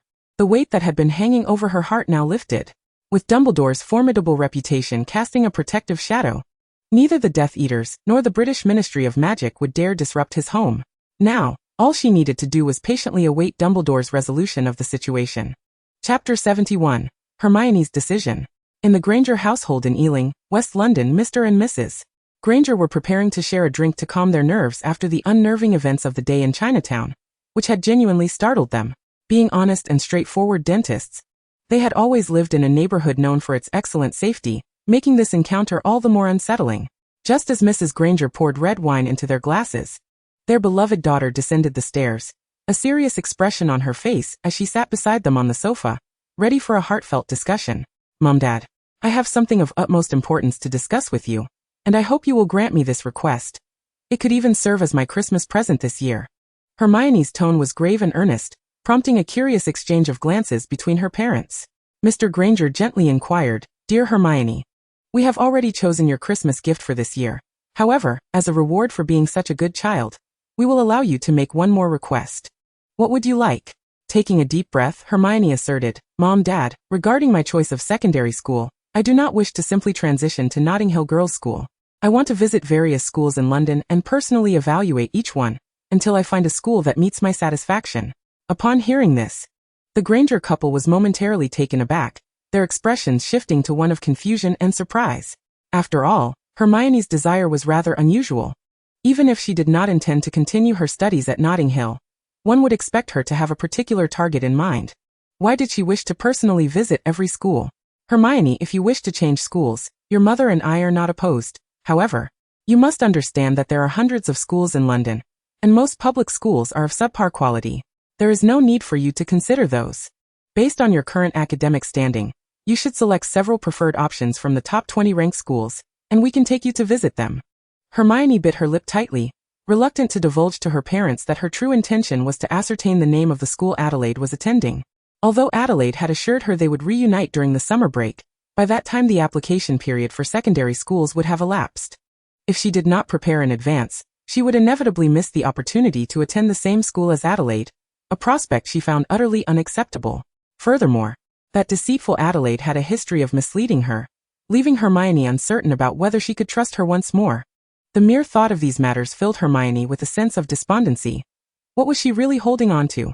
Perhaps Adelaide was not even studying in London, or even in the UK, but merely returning to London for a holiday during Christmas. Yet, she could not bring herself to accept that. Hermione, who had exhibited extraordinary maturity and wisdom from a young age, had already sketched a clear and precise blueprint for her future. For this precocious girl, her diligent studies were not motivated by a desire to enhance her allure and competitiveness in the marriage market, but stemmed from a profound and unwavering pursuit of excellence, along with a steadfast belief in empowering herself through profound knowledge to sculpt a flawless character. It was precisely this fierce ambition and stubborn uniqueness that rendered Hermione so distinct and out of place among her peers, akin to an isolated anomaly. Only Adelaide could genuinely comprehend and resonate with her fervent heart, making this equally remarkable companion Hermione's sole confidant in the realm of academia, their bond profound and inseparable. Reflecting on the past, Hermione's life before the 5th grade had been nothing short of idyllic. The carefree days filled with laughter that she had shared with Adelaide sparkled like brilliant pearls embedded in the river of her memories. However, all of that came to an abrupt halt that summer when Adelaide inexplicably vanished from her world, plunging her existence into perpetual night like the setting sun. Since then, the long 6 months drifted by, each moment an unbearable torment for Hermione. During this arduous time, she found herself ensnared in an unending struggle against loneliness and isolation. Despite her teacher's unreserved praise, heralding her as a rare prodigy, and her classmates' envy and jealousy due to her frequent brilliance, these superficial accolades could not fill the immense void in her heart left by the loss of her dear friend. No one could truly penetrate her inner world to grasp the pain and helplessness of being misunderstood. Whenever she reminisced about those sunlit days, her once bright eyes would involuntarily dim. If I had never seen the light, I could have endured the darkness of being misunderstood. Adelaide must be held accountable. She could not simply abandon her. With that thought, Hermione's gaze regained its determination as she declared, I can go through the list of secondary schools in order of their rankings, one by one. If I cannot find her in London, I will search in other regions. The Grangers felt a twinge of panic, but recalling Hermione's intelligence and independent thinking since childhood, they quickly regained their composure. Mr. Granger inquired again, Darling, this idea is quite unique. But what prompted such a sudden decision? Hermione blinked and explained, Because I believe that choosing a secondary school is of utmost importance. It directly impacts my future development. I wish to find the environment best suited for my learning and growth, and only by experiencing each school's atmosphere and educational quality can I make the best decision. The Grangers exchanged glances, revealing a hint of complexity in their expressions. As parents, they naturally wished to guide and protect their daughter. Yet they also understood that one day she would need to face life's choices independently. After a brief and silent exchange, they comprehended each other's thoughts. They had never been the kind of parents to be unreasonable or obstinately opinionated. They had always respected and supported Hermione's growth and development as a clever and opinionated daughter. Now, it was evident that she had pondered deeply and made a decision regarding her future, though they might still harbor some concerns. As long as her decision was not overly outlandish or risky, they were willing to acquiesce to her wishes. After all, children inevitably go through various trials and explorations during their growth, and what parents can do is provide appropriate space and trust. Well then, since you have thought this through so clearly, Your father and I support your decision. However, this will not be an easy task. It requires considerable time and effort. So I hope you are mentally prepared for it." Upon hearing her parents' agreement, Hermione responded with excitement. "I understand. Thank you, Mom and Dad. I will prepare diligently and will not let you down." Thus, on this cozy eve of Christmas, Hermione received a unique gift: the opportunity to find her son and attend the same secondary school. Of course, Hermione was not naive. She knew Adelaide was currently in trouble. Therefore, before locating Adelaide, she would not reveal her true intentions, and would employ the responses Adelaide had previously taught her to deal with any suspicious individuals. Once she found Adelaide, she would persuade her and face the challenges together. In the days that followed, Hermione began meticulously planning her school visit journey, eagerly anticipating the exploration of those mysterious campuses, and the search for Adelaide's presence. Chapter 72, The Icelandic Plantation. In the Dumbledore residence in Godric's Hollow, Alice, having just finished dinner, succumbed to fatigue and dozed off. Adelaide gently coaxed her to rest in the guest room. After more than a month of close companionship, Adelaide had come to understand the temperament of this cursed girl. Though Alice often appeared cold and haughty, aloof from all, a deeper look into her inner world revealed her to be a sweet and simple soul, as innocent as a blank sheet of paper, with an insatiable love for food. One thing that perplexed Adelaide was whether maintaining an air of detached superiority, which caused ordinary people to recoil, was a uniform standard instilled in children by these European pureblood families. In her own past encounter with Amantina, Adelaide had been similarly captivated by the latter's distant demeanor, mistakenly perceiving her to be a frigid ice queen. It was only as they grew closer that she was astonished to discover that Amantina was, in fact, a bold and whimsical magical enthusiast with a penchant for beauty and youth. Alas, the standards of the magical world had deteriorated, and individuals like herself and the Savior, who were genuine both inside and out, were becoming increasingly rare. With a sigh, Adelaide trudged back to her room, locked the door, and gently caressed the sapphire ring on her finger. Suddenly, drawn by a powerful force, she vanished from her spot, transported into the barrier of Iceland. When Adelaide opened her eyes again, she was greeted by the astonishing sight of the seeds she had sown just days before, now thriving remarkably. Under the dual nourishment of mooncalf dung and ancient incantations, these seeds had grown at an astonishing rate. The two magical beans had now reached heights of over 10 meters, their sturdy stems coiling upward like giant serpents, supporting lush foliage that stretched skyward with vigor. On the tender branches of this colossal plant, a series of bubble-like pods were quietly maturing. These pods exhibit a delicate hue of pale pink, reminiscent of freshly blossomed peach flowers, tender and enchanting, yet not fully matured. As if they were a group of bashful maidens hiding behind verdant leaves, awaiting the opportune moment to unveil their beauty and allure. This is the result of Adelaide's successful grafting of the new branches of the bubble pods onto the magic bean vine, which has proven that her research direction is indeed correct. The current magic beans are now approaching the product of her dreams. Meanwhile, the knotted vine beside the magic beans is equally vibrant, as its formerly smooth surface begins to sprout dainty little bulges, akin to tiny sprites peeking out from the shadows, quietly surveying the world. Observing the venomous tentacles, they too exhibit new changes. Each elongated tentacle has developed nascent soft spines. Although they have yet to reach the stage of secreting lethal toxins, they exude an aura of danger, prompting thoughts of how deadly they might become once fully developed. Beholding this scene brimming with life and vitality, a faint smile of satisfaction graces Adelaide's face. She swiftly rolls up her sleeves, seizing the prepared spray bottle and mooncalf dung nearby, diligently navigating through the lush flora, meticulously checking each plant for moisture or nutrient deficiencies, providing timely supplementation. After completing her tasks, Adelaide takes a moment to catch her breath before carefully retrieving an exquisite little vial from her pocket. Upon uncorking it, a potent scent of blood immediately fills the air. Within the vial resides the dragon's blood imbued with magical properties. With her wand in hand, she delicately dips it into the dragon's blood, then concentrates fully as she begins to inscribe intricate and mysterious runes upon the ground. With a gentle flick of her wand, dark crimson lines slither across the soil like serpents. Initially, these lines appear somewhat indistinct, but as she imbues them with her magic, they gradually become clearer. The dark red lines seem to come alive, shimmering with an eerie and enigmatic glow, each possessing a unique shape and trajectory, intertwining and coiling together, as though a complex and exquisite tapestry is slowly unfurling. Once all the strokes are inscribed, the dark crimson lines begin to twist and contort as if responding to a stimulus. The formerly straight lines instantly bend into strange angles, some even twisting tightly together like a pretzel, erupting in a dazzling golden light that is nearly blinding. Subsequently, these shimmering golden lines, seemingly guided by an unseen force, swiftly dart towards the root of the nearest plant. In the blink of an eye, they completely vanish into the plant's roots, leaving no trace behind. Upon witnessing this, Adelaide steps back a few paces, gazing up at the magic beans, eagerly anticipating the outcome. These lines represent the word grow, which she had tirelessly learned over the past week from the ancient runic professor, Babbling. For an entire week, she had persistently pursued the stern and aloof Professor Babbling, who initially found her insistent inquiries quite bothersome. However, out of respect for Dumbledore, he refrained from dismissing her outright, and merely provided her with some rudimentary knowledge. Gradually, however, Professor Babbling was moved by her intelligence, and after considerable contemplation, he imparted to her the writing of the word grow. Ancient runes are a captivating form of script. In the distant past, when wizards had yet to invent wands for casting spells, these astute individuals discovered with delight that the words they inscribed possessed a dynamic quality akin to spoken language. They conducted extensive experiments, concluding that by utilizing a potent magical liquid to write these words, one could unleash the inherent magic contained within them. Among the myriad of magical creatures, the blood of fire dragons and phoenixes is particularly infused with such essence.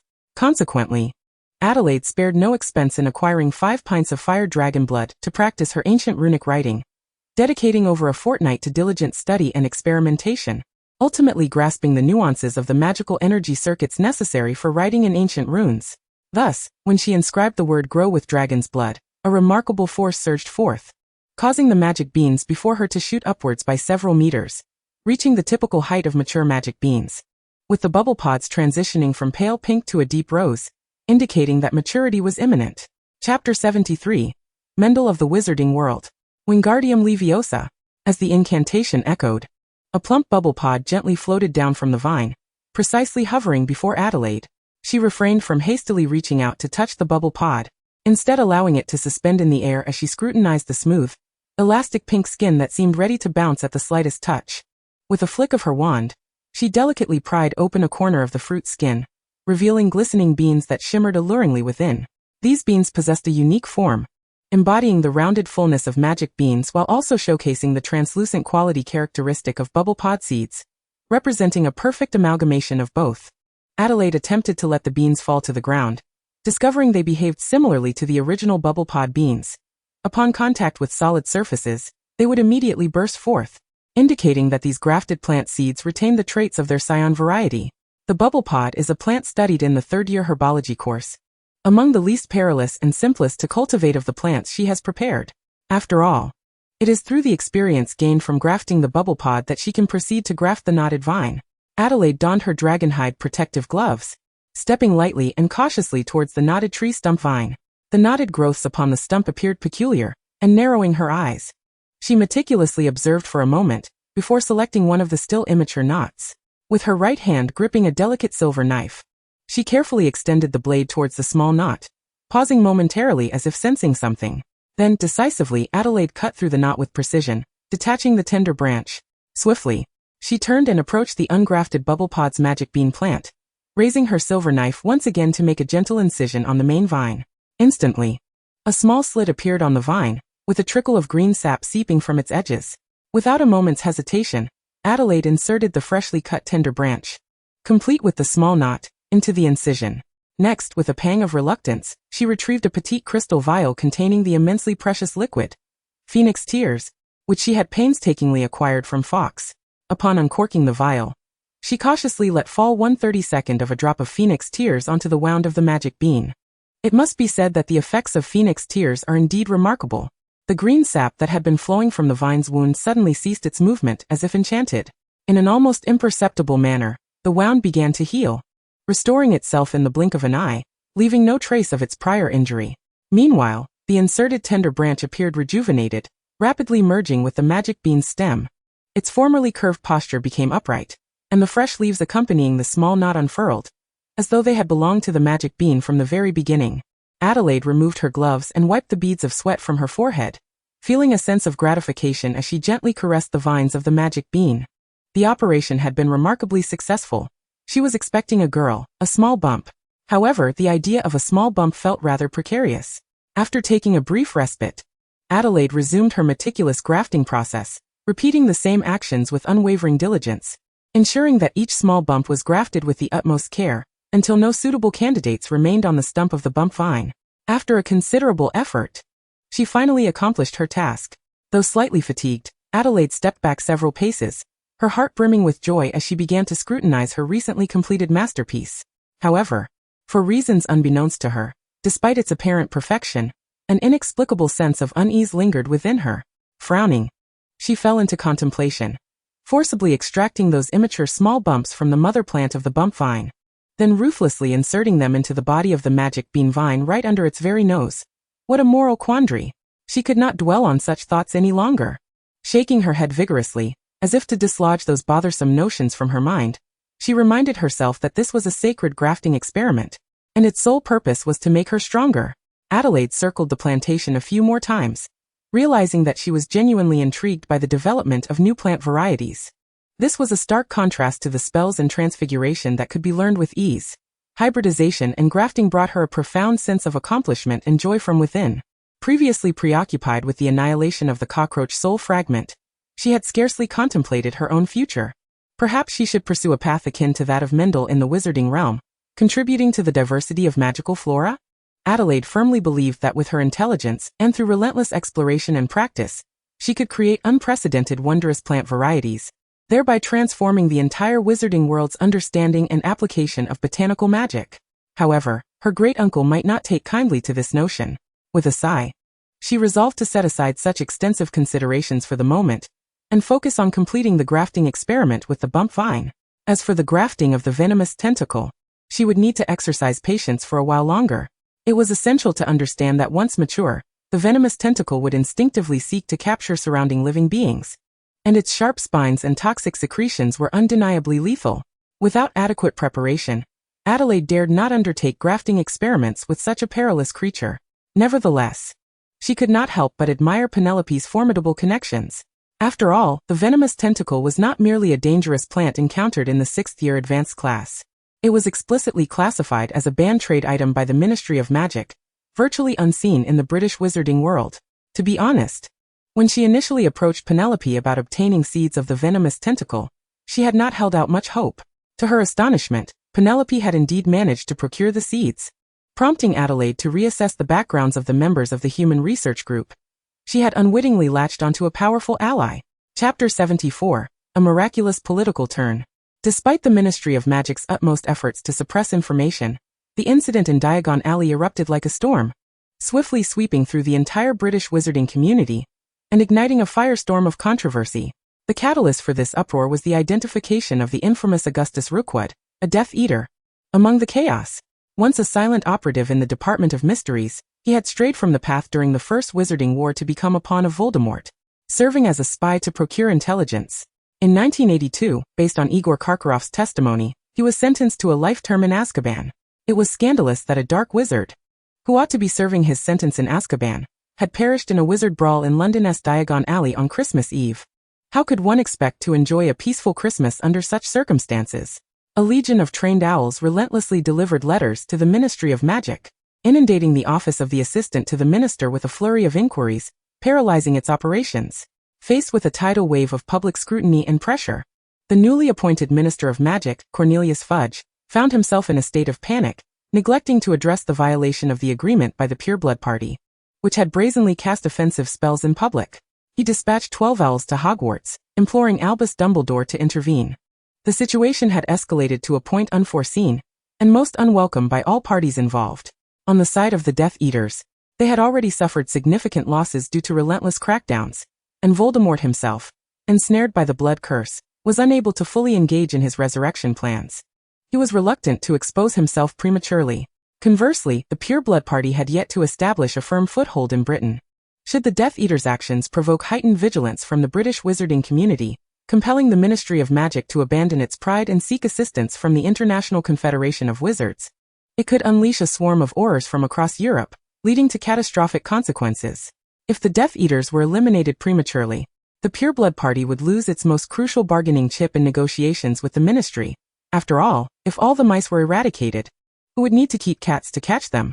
The British Ministry of Magic, too, harbored its own concerns, particularly for Minister Fudge, who was obsessed with his position. The newly elected government had only recently formed, and he had not yet settled comfortably into his role. If news of a mass breakout from Azkaban, along with the Dementors, were to surface, it would undoubtedly provoke intense public discontent and skepticism towards the government, resulting in a loss of trust in the new administration, a scenario that Fudge dreaded above all else. Lastly, regarding Dumbledore, the astute old wizard harbored deep-seated fears that Voldemort and the Death Eaters might react violently under external pressure. Their struggle had resembled a slow simmer, but if circumstances shifted abruptly, transforming this standoff into a mutually destructive clash, it could lead to significant casualties among innocent muggles and wizards alike, a tragedy Dumbledore was determined to avert. Amidst this backdrop, an unexpected occurrence took place. Before any of the organizations had convened or engaged in discussions, a miraculous political event unfolded quietly within the British wizarding community. The first to take action was Voldemort, perhaps invigorated by the powerful life force contained within the cockroach soul fragment, allowing his intellect to temporarily ascend to the peak of his youth. He calculated that the timid and inept Ministry of Magic would never dare to reveal to the public that he was still alive, fearing the resultant societal panic. He merely needed to provide a slight opportunity to maintain stability. Thus, the Aurors tasked with guarding the old site of Azkaban were astonished to discover that, in just one night, the escaped Dementors and the Dark Wizards previously serving time had silently returned to the eerie confines of the prison. Meticulously crafting a facade that suggested tranquility and order had always prevailed there. Faced with a multitude of Death Eaters, and with Dementors assisting them, the Aurors on duty had no choice but to retreat to a relatively safe distance. They swiftly dispatched personnel to the Auror office of the Department of Magical Law Enforcement to report this urgent situation accurately. Meanwhile, Minister Fudge was seated in his spacious and well-lit office, wearing a furrowed brow as he lamented to Dumbledore, hoping that the esteemed wizard, revered for his unparalleled wisdom, could illuminate a path through the current predicament. Upon learning that the most heinous escapees from Azkaban had indeed returned, and had cunningly orchestrated a facade of tranquility, he exhaled a sigh of relief. Immediately, Fudge instructed his assistant to summon reporters from the Daily Prophet, tasked with covering news related to the Ministry of Magic, to photograph the vicinity of Azkaban. He deemed it imperative to disseminate the reassuring news of Azkaban's safety as swiftly as possible to quell the public's rising panic. Simultaneously, Dumbledore became aware of the situation. He perceived it as a prime opportunity to significantly diminish the Death Eaters' influence. However, he feared that the exceedingly foolish Minister Fudge would hardly agree with his proposed strategy. His suspicions were confirmed when Fudge, upon hearing of Dumbledore's plan to mobilize a substantial number of Aurors to besiege Azkaban, rejected the suggestion without a moment's contemplation. Having just authorized the release of information regarding Azkaban's safety, how could he then send a legion of Aurors to launch an assault there? Even the most oblivious individual would perceive the severe contradiction. His political adversaries would undoubtedly seize the opportunity to attack him mercilessly. Could he maintain his position under such circumstances? Much like during the Triwizard Tournament when Cedric died, Fudge's first instinct was not to investigate the truth, but to allow a Dementor to deliver a fatal kiss to Barty Crouch Jr., erasing all evidence. This self-serving minister always prioritized his own interests above all else. In response to Dumbledore's insistence, Fudge desperately pleaded for more time, suggesting they wait until the turmoil in Diagon Alley had completely subsided before discussing a concrete action plan. Dumbledore sighed. It was clear that Voldemort was merely buying time, and he feared that the ministry might act recklessly, launching a widespread manhunt before being adequately prepared. If they refrained from sending a significant number of Aurors to attack now, once the storm had passed and the Dark Wizards, accompanied by Dementors, managed to escape, would the ministry not remain in a position of vulnerability? Fudge was indeed a liability. Nonetheless, if Voldemort could not be entirely vanquished, the Death Eaters would persist. A few more hours of stability for the public would suffice for now. Chapter 75. Christmas Gifts. On the morning of Christmas Eve, sunlight streamed through the gaps in the curtains, casting a warm glow on Adelaide's bed. Awakened by the insistent pangs of hunger, her stomach urged her to rise. As she yawned her way into the living room, she was instantly taken aback by the sight before her. The entire room had transformed into a veritable ocean of gifts. In disbelief, she rubbed her eyes and focused on the scene. Around the Christmas tree she had decorated with Alice the night before, countless gift boxes were piled high. These presents were vibrant and varied in shape. Some were exquisitely wrapped with beautiful bows, while others were elegantly simple. She estimated that there were over 300 gifts in the living room. The house elf, Blue, emerged from the kitchen carrying breakfast. Noticing Adelaide's astonishment, he approached to explain, "Dear young mistress, These are all gifts delivered by owls last night. Miss Alice's gifts have been sent directly to her room, due to the limited space in the living room. All of these are for you." Upon hearing this, Adelaide's eyes widened with surprise, and she incredulously asked, "All of these are mine?" Since she had resolved to sever ties with her Muggle friends, she had not anticipated receiving such an abundance of gifts. After all, she had only been at Hogwarts for half a year, and did not know many people. Her great-uncle, Dumbledore, Cho Chang, Amantina, Alice, Edward, the Weasley brothers, and Charlie Percy, along with a few upperclassmen and classmates from her human studies group, had only received a mere handful of gifts from her in return. With curiosity piqued, Adelaide crouched down, her gaze fixed on the nearest package. As her right hand reached out to touch it, she suddenly hesitated, recalling the nefarious Death Eaters. A shiver ran down her spine at the thought of them potentially using the festive occasion to tamper with her gifts. After all, even someone as powerful as Dumbledore had fallen prey to the malicious curse of the Resurrection Stone. What chance did she stand against such dangers? A fine sheen of sweat began to form on her forehead. After careful deliberation, she began scrutinizing the signatures on the packages, leaving no detail overlooked. Simultaneously, she summoned her loyal house elf, Blue, commanding him to cast the curse detection spell on the parcels. Only when a package bore the name of someone she recognized and passed Blue's scrutiny would she feel a modicum of relief, allowing her to cautiously unwrap it. For those parcels with unfamiliar names or lacking any identification, she opted to set them aside, refraining from touching them. Thus, after a lengthy and tense process of inspecting and unwrapping the gifts, Adelaide finally opened all the packages sent by familiar acquaintances. Most of these contained delightful clothing or exquisite trinkets. For instance, the Weasley couple had gifted her a sky-blue sweater, its soft texture and fresh hue evoking immediate joy. Amantina had sent her a bespoke wizarding gown from a renowned Parisian establishment, and as Adelaide tried it on, she was taken aback by the realization that, despite having grown significantly since acquiring her school uniform 6 months prior, this gown fit her as though it had been tailored specifically for her. She could not fathom how Amantina had discerned the subtle changes in her measurements. Edward had gifted her an umbrella that changed colors, adjusting to the owner's mood or environment. As if imbued with a life of its own, Dumbledore presented her with rainbow-colored wool socks, while her great-uncle sent her a black top hat, accompanied by a note stating that wearing it could prevent the effects of a Dementor's kiss. Moreover, there were numerous delightful sweets from her friends, each beautifully packaged in charming little boxes, exuding enticing aromas, as well as intricately designed, finely crafted trinkets, each gleaming with its unique brilliance, making them irresistible to behold. Among all these presents, the one that brought Adelaide the greatest joy was the gift from Cho Chang. In addition to 2 large bags of handmade dumplings, Cho had sent her a copy of the Handbook of Chinese Magical Plants and 10 rare and precious seeds of Chinese biting cabbage. It was worth noting that Chinese biting cabbage was classified as a prohibited trade item. Even the audacious Adelaide had not dared to ask her senior for assistance in acquiring them before. Truly, her dear friend knew precisely what she desired. Adelaide gazed with unbridled joy at the magnificent array of gifts before her, her face illuminated by a radiant smile of happiness and contentment. She began to methodically categorize and arrange the presents, sorting them by size and purpose, before placing them into various boxes and transporting them back to her own room. The unopened parcels were temporarily set aside by Adelaide. Turning her attention to Brew, who stood at the doorway, she instructed, "Dear Brew, kindly assist me by taking those unwrapped packages to the storage for safekeeping. Once Dumbledore returns, we shall discuss how to proceed with them." Brew nodded in acknowledgement and replied, "Of course, young mistress. Rest assured, I will ensure these parcels are perfectly secure." With a snap of his fingers, he vanished from sight. When Adelaide returned downstairs after tidying her room, the once towering pile of gifts had been entirely managed by Brew. She made her way to the dining room, greeting Alice, who bore dark circles under her eyes, and began to indulge in breakfast. Ever since Adelaide had introduced Alice to the television, the little girl had become utterly entranced. As if under a spell, unable to tear herself away. Over the past 2 days, Alice had been glued to the screen, watching intently until the late hours, only relinquishing her vigil when fatigue finally overcame her. Observing this scene, Adelaide felt a pang of guilt.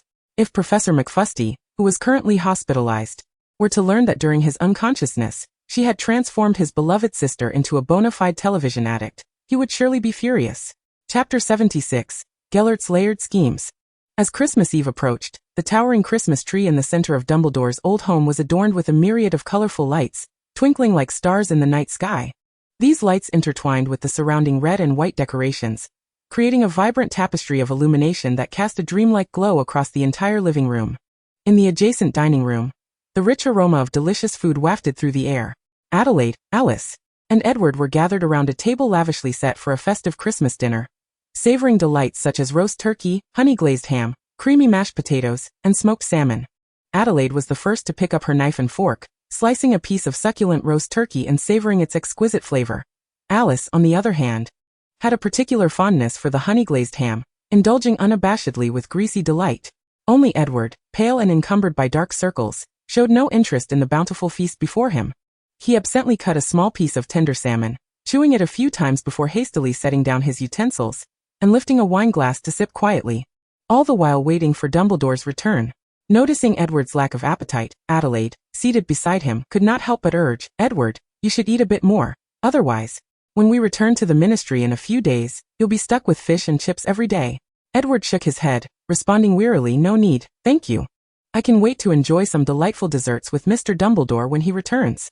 Adelaide raised an eyebrow and, with a piece of skin on roast chicken in her mouth, mumbled, "Are you certain? I've heard that Great-Uncle is gravely ill and Dumbledore may not return until the early hours." Upon hearing this, a faint smile of resignation appeared on Edward's face as he sighed. "Even so, I must continue to wait. You see, the ministry has been in utter disarray these past few days, and I desperately need Dumbledore's guidance to navigate this complex situation." With that, he again cast his gaze toward the entrance, his eyes filled with anticipation and urgency.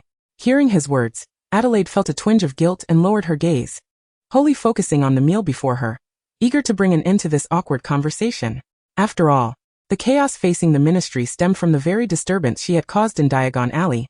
It was perhaps wise for her to remain discreet for the time being. Meanwhile, far away at Hogwarts, Dumbledore found himself amidst a grand banquet. However, the light-hearted atmosphere of the Great Hall was abruptly shattered by the sudden arrival of an owl. The owl, hailing from St. Mungo's Hospital for Magical Maladies and Injuries, swooped directly into Dumbledore's plate, delivering a shocking yet anticipated message. Gellert Grindelwald was gravely ill and urgently required Dumbledore's presence at St. Mungo's. With a sigh, Dumbledore noted that the banquet had officially commenced at 7 o'clock, while the owl had arrived at 7:10. Perhaps he should commend Gellert for his thoughtfulness in allowing him 10 minutes for pre-dinner remarks. With an apologetic demeanor, he rose to address the surrounding professors, quickly whispering a few words to the stern-faced Professor McGonagall. Before she could react, Dumbledore departed Hogwarts in a whirlwind. With so many external matters demanding his attention, he had scarcely dealt with internal affairs at Hogwarts for quite some time. It was no wonder that Minerva was displeased. Fortunately, his swift exit spared him from a lecture. Dumbledore exhaled deeply, reassured that with the capable Minerva overseeing Hogwarts, he need not worry about school affairs before the term commenced. No, this was not an evasion of Minerva's grievances or the mountain of paperwork. It was simply that his responsibilities were far too numerous, leaving him no time to return to Hogwarts during the holiday. With that thought, he quickened his pace, heading directly toward Gellert's hospital room. Upon arriving at the entrance to the intensive care unit, he found that Gellert Grindelwald had just emerged from the so-called danger zone. Dumbledore's lips twitched. Gellert's critical condition was indeed rather theatrical. What amused him even more was the sight within the room. There lay Gellert, as pale as a ghost and looking thoroughly weakened, as if he might take his last breath at any moment. Yet he was still instructing his minions to busily arrange the room. Before long, a dining table adorned with a pristine white tablecloth appeared in the private room. The table was not only embellished with fragrant candles, but also featured a basket of luscious red roses, creating an extravagant yet eerie tableau within the hospital room, which was decorated with medical supplies festooned with rainbow ribbons. Elegantly arranged were a few light dishes: 2 blue dragon sashimi, a plate of oysters, and a platter of steamed fish and scallops. Next to these delicacies was a chilled bottle of Chardonnay, showcasing an air of utmost refinement. Albus, it was perilously close. I nearly did not awaken. I know my time is running short, Gellert Grindelwald began, only to be interrupted by Dumbledore, whose expression remained placid, though his eyes sparkled with barely concealed derision and amusement. "Mr. Grindelwald, you truly astonish me. In all my years, I have never encountered a patient in such critical condition displaying such elegance. Just look at you in your splendid wizarding robes, so resplendent that you hardly appear to have just returned from the brink of death.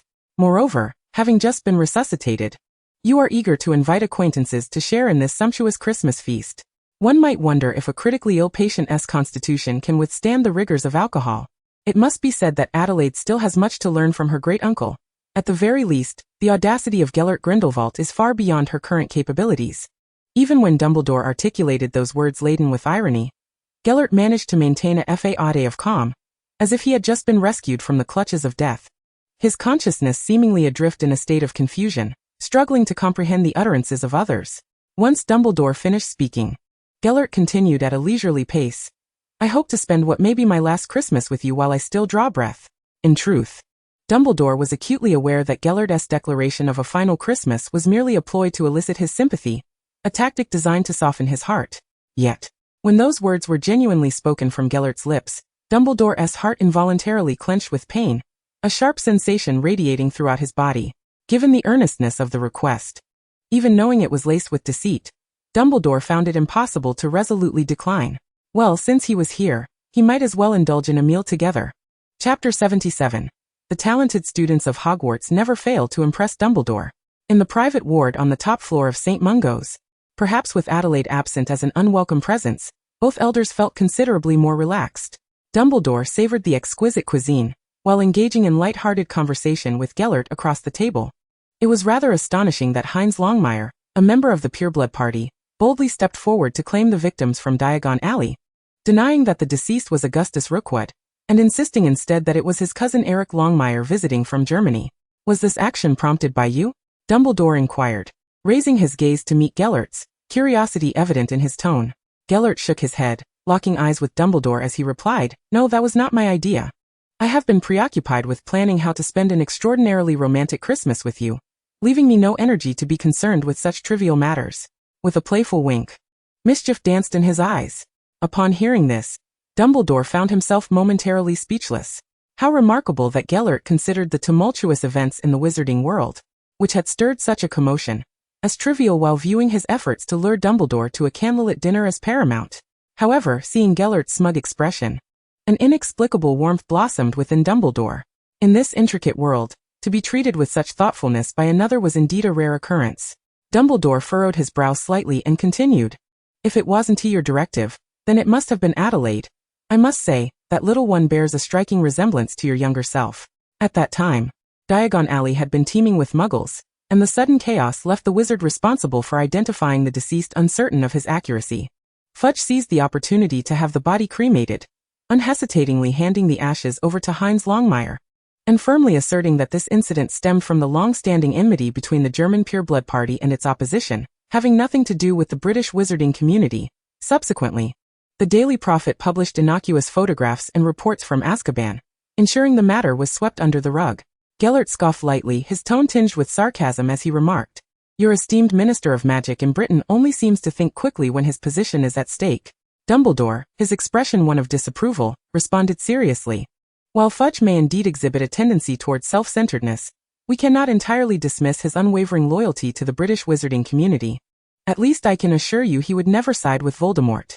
Gellert's previously jovial demeanor darkened, his brow furrowing in dissatisfaction as he gazed at Dumbledore, his voice low and restrained. Albus, I have finally been granted this opportunity to share a meal with you. Dumbledore appeared perplexed. He could not fathom how his words had provoked such discontent in Gellert. He attempted to clarify, Gellert, I merely thought that since we are gathered, it would be fitting to share the latest happenings in the British wizarding community. Before Dumbledore could finish, Gellert interrupted him, his tone dripping with mockery. Oh, how grateful I am, Mr. Albus Dumbledore. As the leader of the pureblood party, I am indeed woefully uninformed. Without your enlightening discourse, I might as well be a hermit, entirely ignorant of the British wizarding world. My incompetent subordinates are deaf and blind, muddling through the magical realm, yet failing to acquire any information. Only you can enlighten me on the state of the magical community, the great know-it-all Dumbledore. Dumbledore shook his head in exasperation, inwardly lamenting the unpredictable nature of the man before him, who despite his age still behaved childishly. Though feeling somewhat at a loss, he decided to steer clear of political discussions upon noticing the fiery anger in Gellert's eyes. Dumbledore cleared his throat, striving to maintain a calm demeanor as he suggested, In that case, let us shift to a more light-hearted topic. My, how time flies. Before we know it, the Potter boy will be preparing to enter Hogwarts. To Dumbledore's utter astonishment, he had intended to divert Gellert's attention with the topic of the Chosen One, but instead, it ignited a long-simmering fury within Gellert. A A sardonic smile crept across Gellert's lips as he unleashed his biting wit. Oh, is that so? Another Potter brat emerges. I can only guess he will be yet another foolhardy and reckless child. And according to your criteria for selection, he will undoubtedly be molded into a boy who is utterly devoted to you and unafraid of death. Ha! Hogwarts truly is the finest magical school in Britain, perpetually producing talent and never lacking for your favorite students, Albus Dumbledore. Upon hearing these acerbic words, Dumbledore's previously calm facade cracked. His brow furrowed tightly, and a flicker of barely concealed anger shone in his eyes as he raised his voice to question, Gellert, what on earth is the matter with you today? Gellert leaned forward, his mismatched eyes locking onto Dumbledore's deep blue ones, enunciating each word with deliberate intensity. Albus, we have not seen each other for 3 weeks. Now that we finally have a moment alone, you persist in discussing others. Cannot we reserve this rare time entirely for one another? For a moment, Dumbledore found himself at a loss for words. His throat constricted as if something lodged within prevented him from uttering a sound. He simply gazed intently into Gellert's eyes, attempting to decipher his true feelings from that profound gaze, yet fearing that understanding would render him incapable of responding. They held each other's gaze in silence, time slipping away as neither chose to avert their eyes, the air around them seemingly frozen, as if this silent standoff would endure for eternity. Chapter 78. Higgs is captured. As the sun rose high in the sky, Adelaide slowly awakened and languidly descended from her bed. Meanwhile, the diligent worker Edward has returned to the Ministry of Magic for extra hours, while the reclusive Alice remains lost in her sweet dreams. Adelaide, stifling a yawn, descended the stairs only to find a heavy atmosphere enveloping the old house's living room.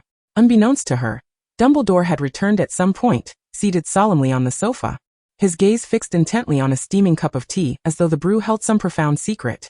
Adelaide approached the adjacent sofa and sat down, casually snatching a snack from the coffee table, teasingly remarking, Merry Christmas, Professor Dumbledore. Are you engaged in tea leaf reading? Dumbledore lifted his head, a warm smile gracing his features as he replied, Merry Christmas, dear Adelaide. Your timing is impeccable. I have 2 pieces of good news to share with you. Which would you prefer to hear first? At this, Adelaide raised her elegant brows, inwardly pondering, are these truly 2 pieces of good news?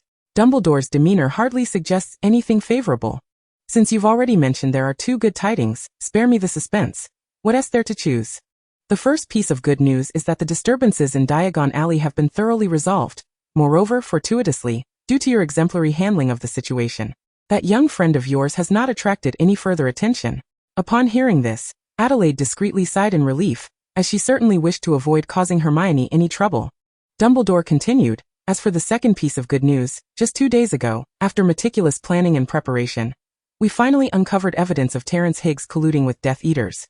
And we apprehended them all during their rendezvous. Following an interrogation by the Aurors, Mr. Higgs and the Death Eaters disclosed that they infiltrated Hogwarts on Halloween night to seize an opportunity amid the chaos to capture you, including breaching the Forbidden Forest wards and injuring Professor McFusty, which were all their doing. After professional examination at St. Mungo's Hospital for Magical Maladies and Injuries, it was revealed that Mr. Higgs had fallen victim to a particularly insidious curse, akin to a soul-sucking charm. Given the current circumstances, the Ministry has decided to refrain from prosecuting Mr. Higgs for his crimes, as he remains a minor, and investigations indicate that his collusion with the Death Eaters and participation in these nefarious activities were entirely influenced by the curse. Under such conditions, his will had been utterly distorted, rendering him incapable of maintaining a clear state of mind to control his actions. His family intends for him to recuperate at St. Mungo's until his condition stabilizes and the curse's effects gradually wane, after which he may return to Hogwarts to complete his studies. Adelaide nodded slightly, indicating her prior knowledge of Terence Higgs being manipulated by the cursed object. She then inquired, but what of Hufflepuff Stebbins? Was he not under control? Upon hearing this, a hint of exasperation mixed with amusement crossed Dumbledore's face as he shook his head, responding, Dear Adelaide, Stebbins was not controlled by anything, nor did he participate in the Halloween invasion. In fact, this young man has become quite infatuated with Miss Fawcett from your Ravenclaw house. Upon learning that she was not particularly fond of overweight individuals, he resolutely embarked on a vigorous weight loss journey. At this revelation, Adelaide found herself momentarily speechless, utterly taken aback. She had entertained countless theories, yet never considered that Stebbins' motivations stemmed from love. Perhaps it was her deeply ingrained traditional values that made it difficult for her to comprehend such young children falling into romance so early. Their bodies had yet to undergo their second growth spurt, Where did they find the hormones for love? I was still single in my 20s in my past life. Contemplating this, Adelaide couldn't help but purse her lips, swiftly redirecting the conversation. Well then, have you uncovered any clues regarding who cast the malicious curse on Mr. Higgs? Dumbledore sighed deeply, shaking his head slowly, his expression grave as he spoke. The crux of the matter lies precisely here. He paused before elaborating. According to Mr. Higgs, on that fateful day, he inexplicably found himself on the 8th floor of Hogwarts, intending merely to conceal some illicit items in a discreet corner. He stumbled upon a storage room on the 8th floor, which is the room of requirement, the same room where you dined with Miss Zhang and Miss McFusty. As he searched for a suitable hiding place, he suddenly noticed a plaster statue standing quietly in the corner. Remarkably, this statue wore an exceptionally unique crown that exuded an aura of mystery. At that moment, Mr. Higgs seemed to be ensnared by some enchantment, irresistibly drawn toward the crown. When he gently lifted it and placed it upon his head, an overwhelming wave of dizziness struck him, and he promptly lost consciousness. Since that time, over a year has elapsed, and poor Mr. Higgs has remained in a state of confusion and lethargy. I suspect that the crown is a dark magical artifact, and something within it has commandeered Mr. Higgs' body during this year. His diminished impulsiveness during Quidditch can be attributed to a desire to avoid injury, as that entity feared discovery by Madame Pomfrey should he require hospitalization. At this juncture, Dumbledore paused slightly, as if gathering his thoughts, before continuing. Upon learning of this situation, I immediately organized a thorough search of the entire 8th floor, particularly the fabled room of requirement. Simultaneously, we did not overlook the Slytherin common room or Mr. Higgs' quarters. Yet, despite our exhaustive and meticulous search, we were unable to find even a trace of the missing crown. It seemed to have vanished without a trace. Such self-moving dark magical artifacts are exceedingly rare in the wizarding world. And in my extensive experience, these items often possess a soul and consciousness of their own, making them challenging to capture. Chapter 79, The White-Backed Acromantula. Do not worry, Professor Dumbledore. Although I was previously uncertain about the identity of the mole, I have made arrangements regarding the dark magical artifact. Though I cannot guarantee success, we shall endeavor to try, Adelaide remarked, stretching luxuriously as she spoke. For the past few days, she had not merely rested idly. She had conducted her own investigations. Now that the infiltrator within Hogwarts had been identified, capturing the cursed crown would allow her to enjoy the remainder of her first year in peace. Upon hearing Adelaide's confident assertions, Dumbledore's wise eyes fixed intently upon her. Adelaide, I inquired of Gellert. Your family's inherited prophecy can only glimpse fragmented visions in its early stages. What have you foreseen? At Dumbledore's inquiry, Adelaide instinctively scratched her head, her expression tinged with mild embarrassment. She vaguely deflected the topic, mumbling, prophecy, well, sort of. I plan to return to school 2 days early. By then, I believe everything should be adequately prepared. With that, she concocted an excuse to retreat to her room upstairs. Leaving Dumbledore in the living room to ponder the implications of her words, Adelaide hurried back to her room, slamming the door shut behind her and swiftly locking it with a decisive click. Then, she swiftly climbed onto the bed, pulling the thick quilt over herself, enveloping every inch from head to toe. After parting ways with Hermione, she had indeed foreseen a fragment of an extraordinary scene. Yet the sheer absurdity of it left her questioning which parallel universe could possibly give rise to such peculiar events.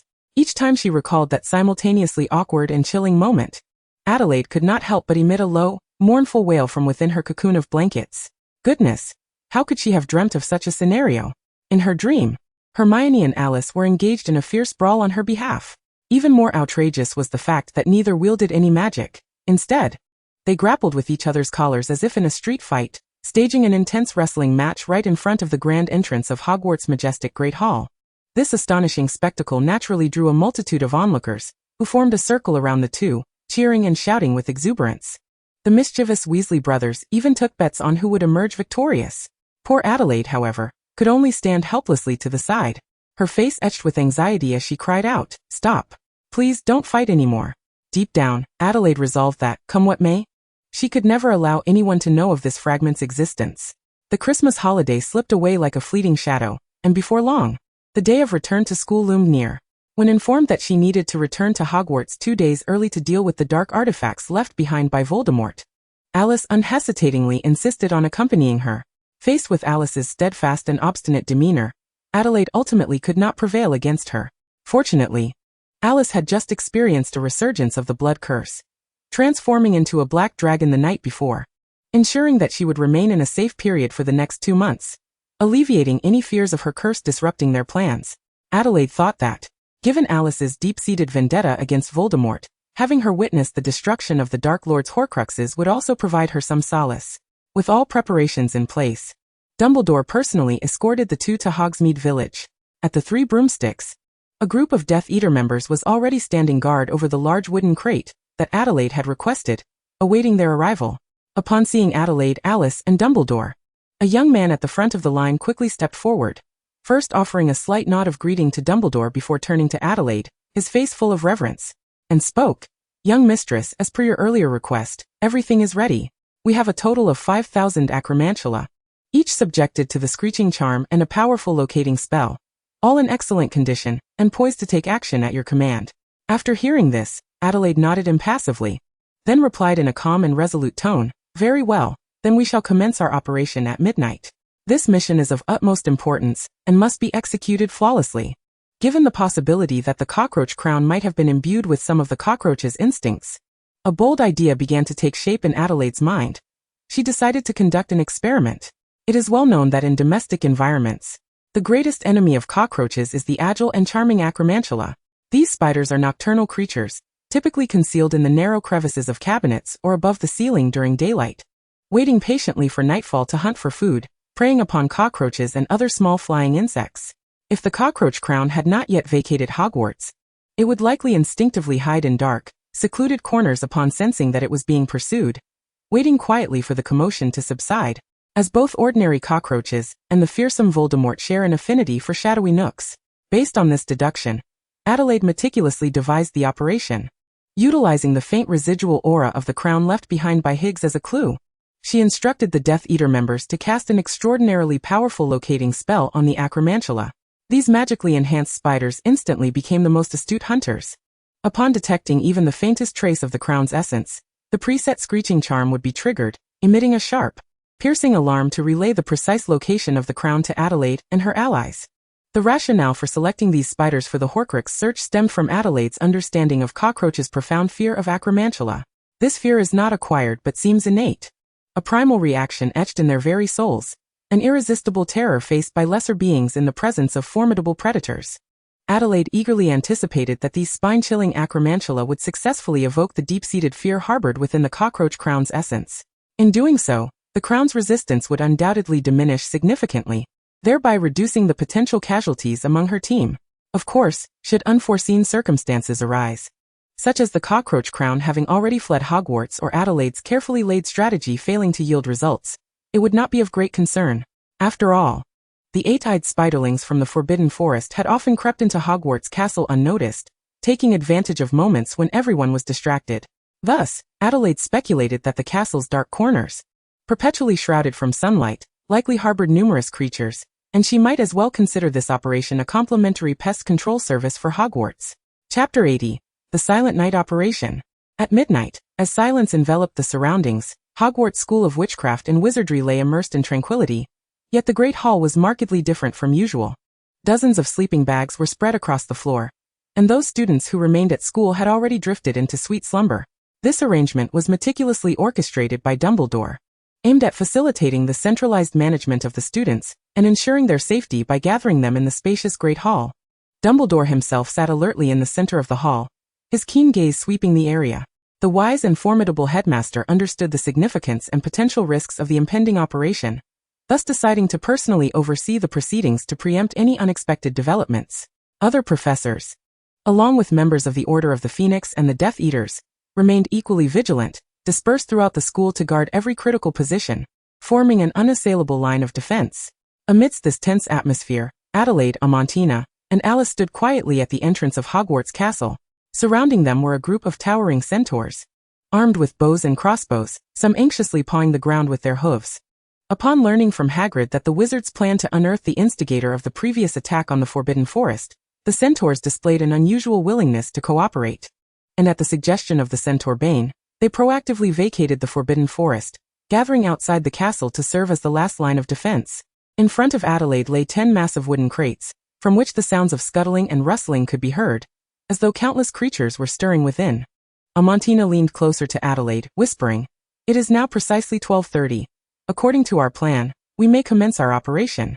Upon hearing this, Adelaide took a deep breath and nodded firmly, indicating her readiness. Amantina stepped forward and with a gentle wave of her wand, the locks on the previously sealed doors of the crates sprang open. In a moment that left onlookers utterly astounded, an astounding 5,000 large-bodied Aragog spiders surged forth from the wooden crates like a relentless tide. Each of these formidable creatures was of considerable size, comparable to an adult's palm.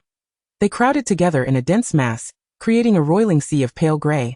Countless elongated legs intertwined and writhed, producing an eerie rustling sound as they clambered towards the majestic entrance of Hogwarts Castle. This breathtaking spectacle startled the centaurs standing guard beside Adelaide, who instinctively took several steps back, their eyes wide with fear as they stamped their hooves, seemingly attempting to dispel their inner trepidation and unease. In stark contrast to the others, Adelaide did not feel fear or astonishment. Rather, a subtle tinge of regret flickered across her face. Oh, how she wished that Ron Weasley, the youngest of the Weasley brothers, had enrolled this year. She would have eagerly invited him to witness this extraordinary sight alongside her. Simultaneously, members of the Order of the Phoenix, the Death Eaters, and professors from various disciplines stationed in the corridor wore expressions of shock. Despite having mentally prepared for various scenarios, they could not suppress their fear and anxiety as the overwhelming horde of spiders advanced like a tidal wave. The palms of the wizards began to bead with cold sweat as they instinctively pressed their bodies against the walls, seeking a modicum of safety, while hoping to alleviate the weakness in their trembling legs. Surprisingly, these fearsome Aragog spiders exhibited an unexpected gentleness towards the humans and the quaking house elves in the kitchen. They cautiously maneuvered their long, hairy legs, skillfully weaving around the humans and house elves, maintaining a respectful distance as if fearful of disturbing them. Thus, the spiders divided into several small groups, following the directives of the spell that had been cast.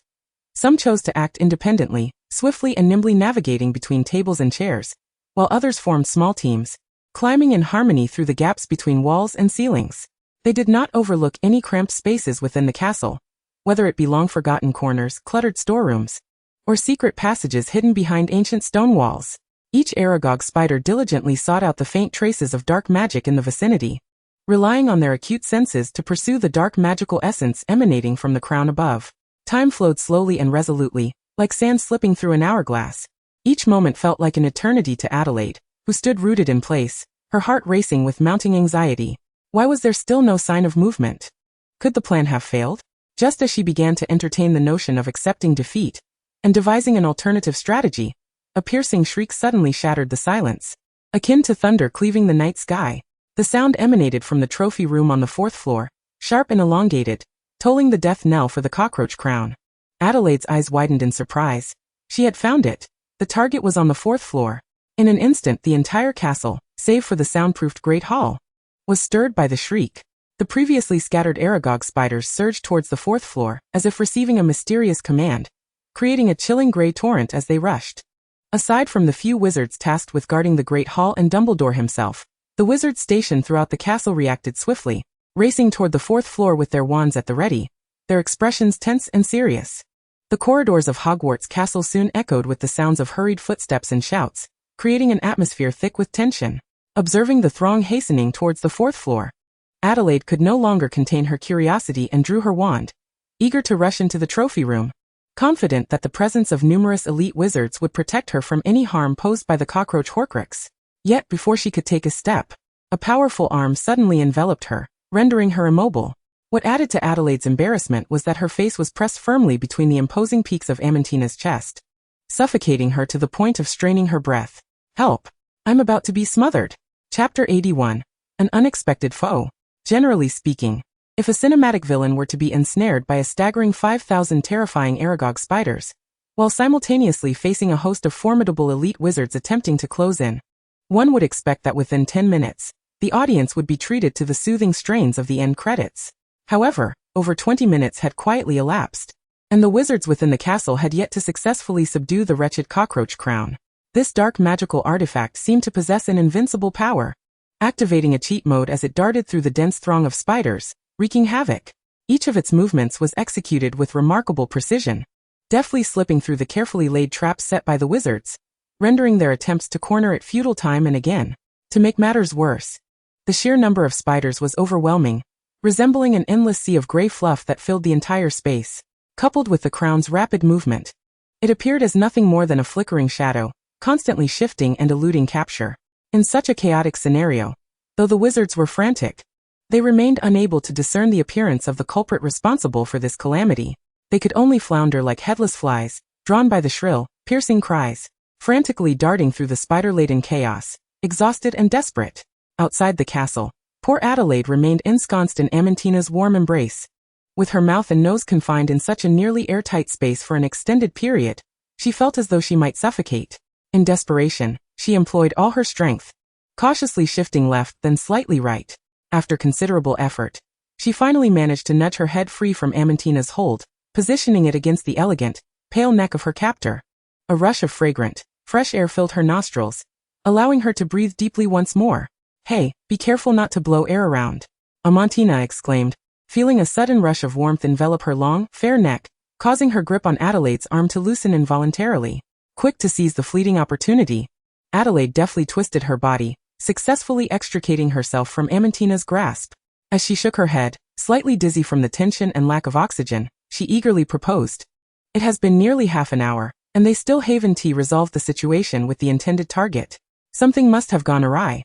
We should hurry to the Great Hall and discuss strategies with Dumbledore." Upon hearing this, a flicker of hesitation crossed Amantina's face.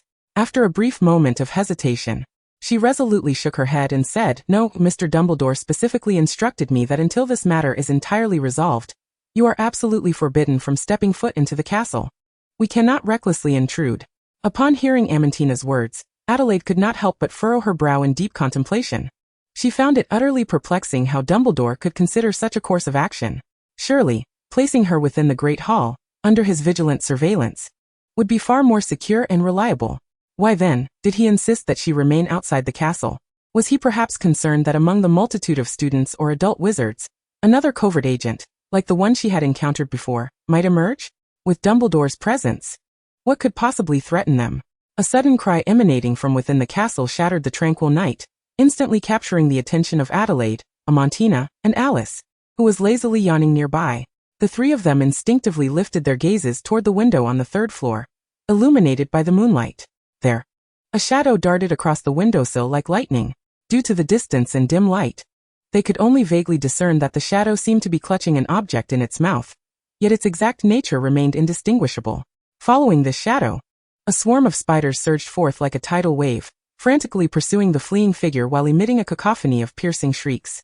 Adelaide narrowed her lake-like, profound eyes, intently watching the shadow flit past the window, lost in thought.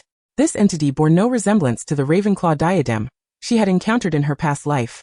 Indeed, it was vastly different. At the very least, the diadem had not possessed 4 legs, nor could it leap with such agility. A raucous clamor erupted from within the window, amidst which Adelaide discerned the name Madame Loris being uttered below. A sudden realization struck her. In their preoccupation with investigating the students, they had overlooked the castle's other inhabitants. It appeared that the cockroach diadem had claimed yet another victim, none other than Madame Loris, the pet cat of the caretaker, Argus Filch. As she pondered this revelation, the shadow once again dashed out from the window with the speed of lightning. It leapt nimbly from the third-floor windowsill, landing precisely on the second-floor ledge. The swarm of spiders, relying on their innate climbing abilities, hastily pursued it down the wall. The wizards present reacted swiftly, forming several groups, each occupying advantageous positions to gradually constrict the shadow's escape route. Beneath the faint but clear light of the corridor on the second floor, Adelaide's eyes widened as she finally recognized the pursued Madame Loris. At that moment, something was amiss. Her figure was shrouded in a thin veil of black mist, which seemed to possess a life of its own, swirling around her and rendering her already agile form even more elusive. Most strikingly, an exquisitely crafted and lavish diadem was tightly fastened around her neck, resembling a glimmering collar. Clutched firmly in her mouth was a piece of yellowed parchment, which appeared rather ancient yet was remarkably well preserved. It seemed to be the Marauder's map. Adelaide's pupils dilated in shock as she pieced everything together. The audacious thief who had once infiltrated Filch's office was likely none other than Madame Loris, now under the diadem's control. Chapter 82. The onlookers get involved. This could merely be a figment of Adelaide's imagination, yet the sensation felt overwhelmingly vivid and genuine. She sensed that Madame Loris had noticed her presence, and even cast a fierce glare in her direction. Adelaide was not one to easily back down. Confronted with the cat's provocative gaze, she raised her hand without hesitation and cast a full-body bind curse towards Madame Loris on the second floor. With a flourish of her wand, a surge of powerful magic erupted from her fingertips, resembling an invisible rope as it surged toward the cat. Madame Loris, however, was no ordinary feline. In a flash, she evaded Adelaide's attack with remarkable agility, leaping several times and escaping the castle to stand before Adelaide and her companions. Merlin's beard. Amantina's expression darkened as she muttered a string of curses under her breath, quickly reacting to the unfolding chaos. Gripping Adelaide tightly with her left hand, she tugged her backward while raising her wand with her right, aiming it directly at Madame Loris. A rapid succession of fierce and malevolent spells spilled from her lips: Shatterbone, Heart-Piercing, Avada Kedavra. With each incantation, Amantina's expression grew increasingly monstrous, instilling such terror in Adelaide that she could scarcely muster the courage to resist. The centaurs surrounding them, recognizing the peril posed by the ominous feline, raised their crossbows, taking aim at Madame Loris's location. In an instant, a torrent of arrows rained down upon the cat, creating a terrifying volley. Simultaneously, the multitude of spiders clinging to the castle's outer walls seemed to have been spurred by some unseen force, recklessly leaping downward in a frenzied attempt to engulf Madame Loris entirely. Just when everyone believed that Madame Loris had been cornered and was surely doomed, an astonishing spectacle occurred. Madame Loris abruptly halted, then with a sudden and forceful flick of her head, she hurled the cockroach diadem towards Adelaide with astonishing speed. The thought that the diadem intended to take her down with it flashed through Adelaide's mind. In the face of imminent danger, she instinctively crouched low and threw herself to the side, narrowly avoiding the diadem that had been aimed directly at her head. In her hasty movements, she inadvertently tugged on Amantina, causing both of them to stumble and fall to the ground. Regardless, she had miraculously evaded disaster. It was crucial to understand that no matter how powerful a Horcrux might be, its strength resided in its soul. A disembodied soul could not manipulate a corporeal diadem, relying instead on seizing the minds of living beings to facilitate its escape. Once a Horcrux lost its host, it would be akin to a kite severed from its string, entirely devoid of the ability to act autonomously. It seemed Voldemort had hoped to seize control of Adelaide, but he had failed. His opportunity had slipped away. As Adelaide, having narrowly escaped the peril, prepared to let out a sigh of relief, a casual glance back sent her spiraling into icy dread. The cockroach diadem, which should have fallen to the ground, was now moving in a bewildering and elusive trajectory directly toward Alice's head. Adelaide felt her heart clench as if gripped by an unseen hand. The breath caught in her chest, nearly fainting from sheer terror. To make matters worse, she suddenly realized that Alice had been standing behind her, merely watching the spectacle unfold. Her presence had obscured Alice's view, preventing her from noticing the diadem's advance until it was too late.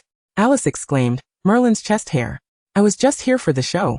At the very instant when the soul crown made contact with Alice's head, a dense, inky black mist erupted explosively, enveloping her completely in an instant, far thicker than the shadows that clung to Lady Loris.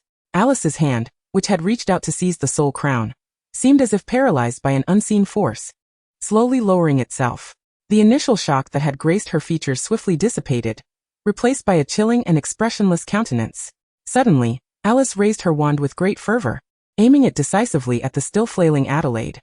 Instinctively sensing the imminent peril of death, Adelaide realized that Alice truly intended to kill her. In a split second, Amantina, ever vigilant, reacted first. Almost simultaneously, she swung her wand with urgency and declared, "Soul ejection."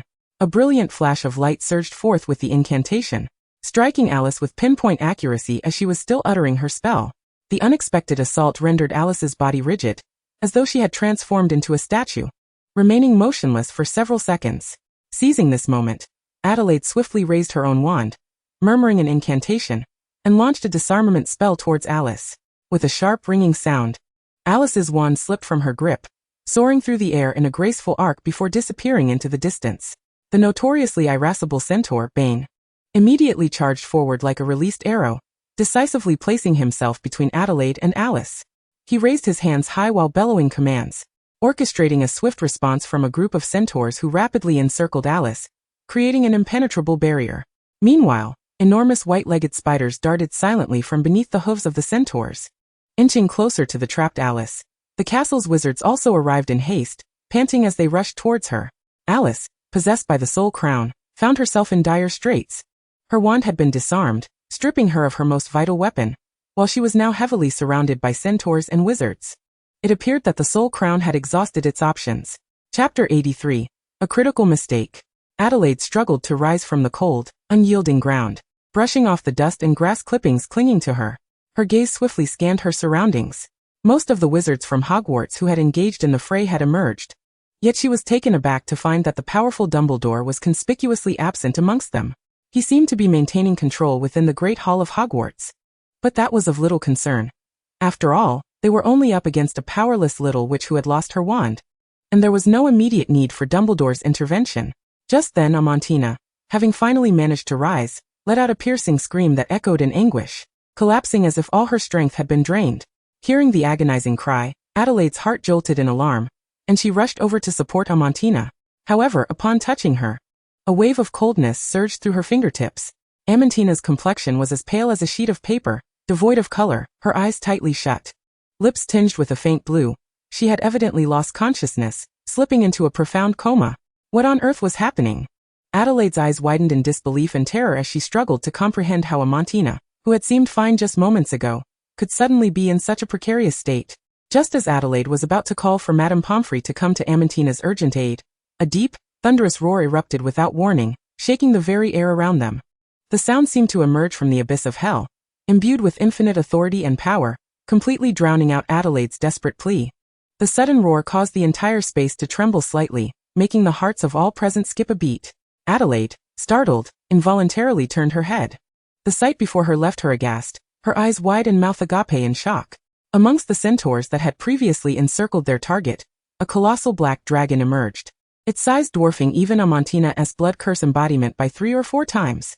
Its body was covered in a layer of hard, jet-black scales, glimmering ominously.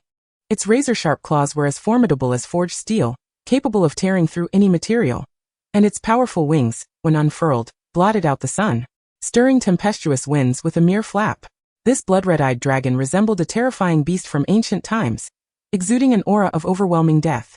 Before anyone could react, it beat its mighty wings, unleashing a violent gust that swept through the surrounding centaurs. Those unfortunate centaurs could hardly muster a defensive action before being violently hurled away, akin to kites severed from their strings, crashing heavily to the ground. The spiders below appeared inconsequential in the face of the dragon, and even as the surrounding wizards unleashed their might, raining spells upon the beast, the attack seemed utterly ineffective.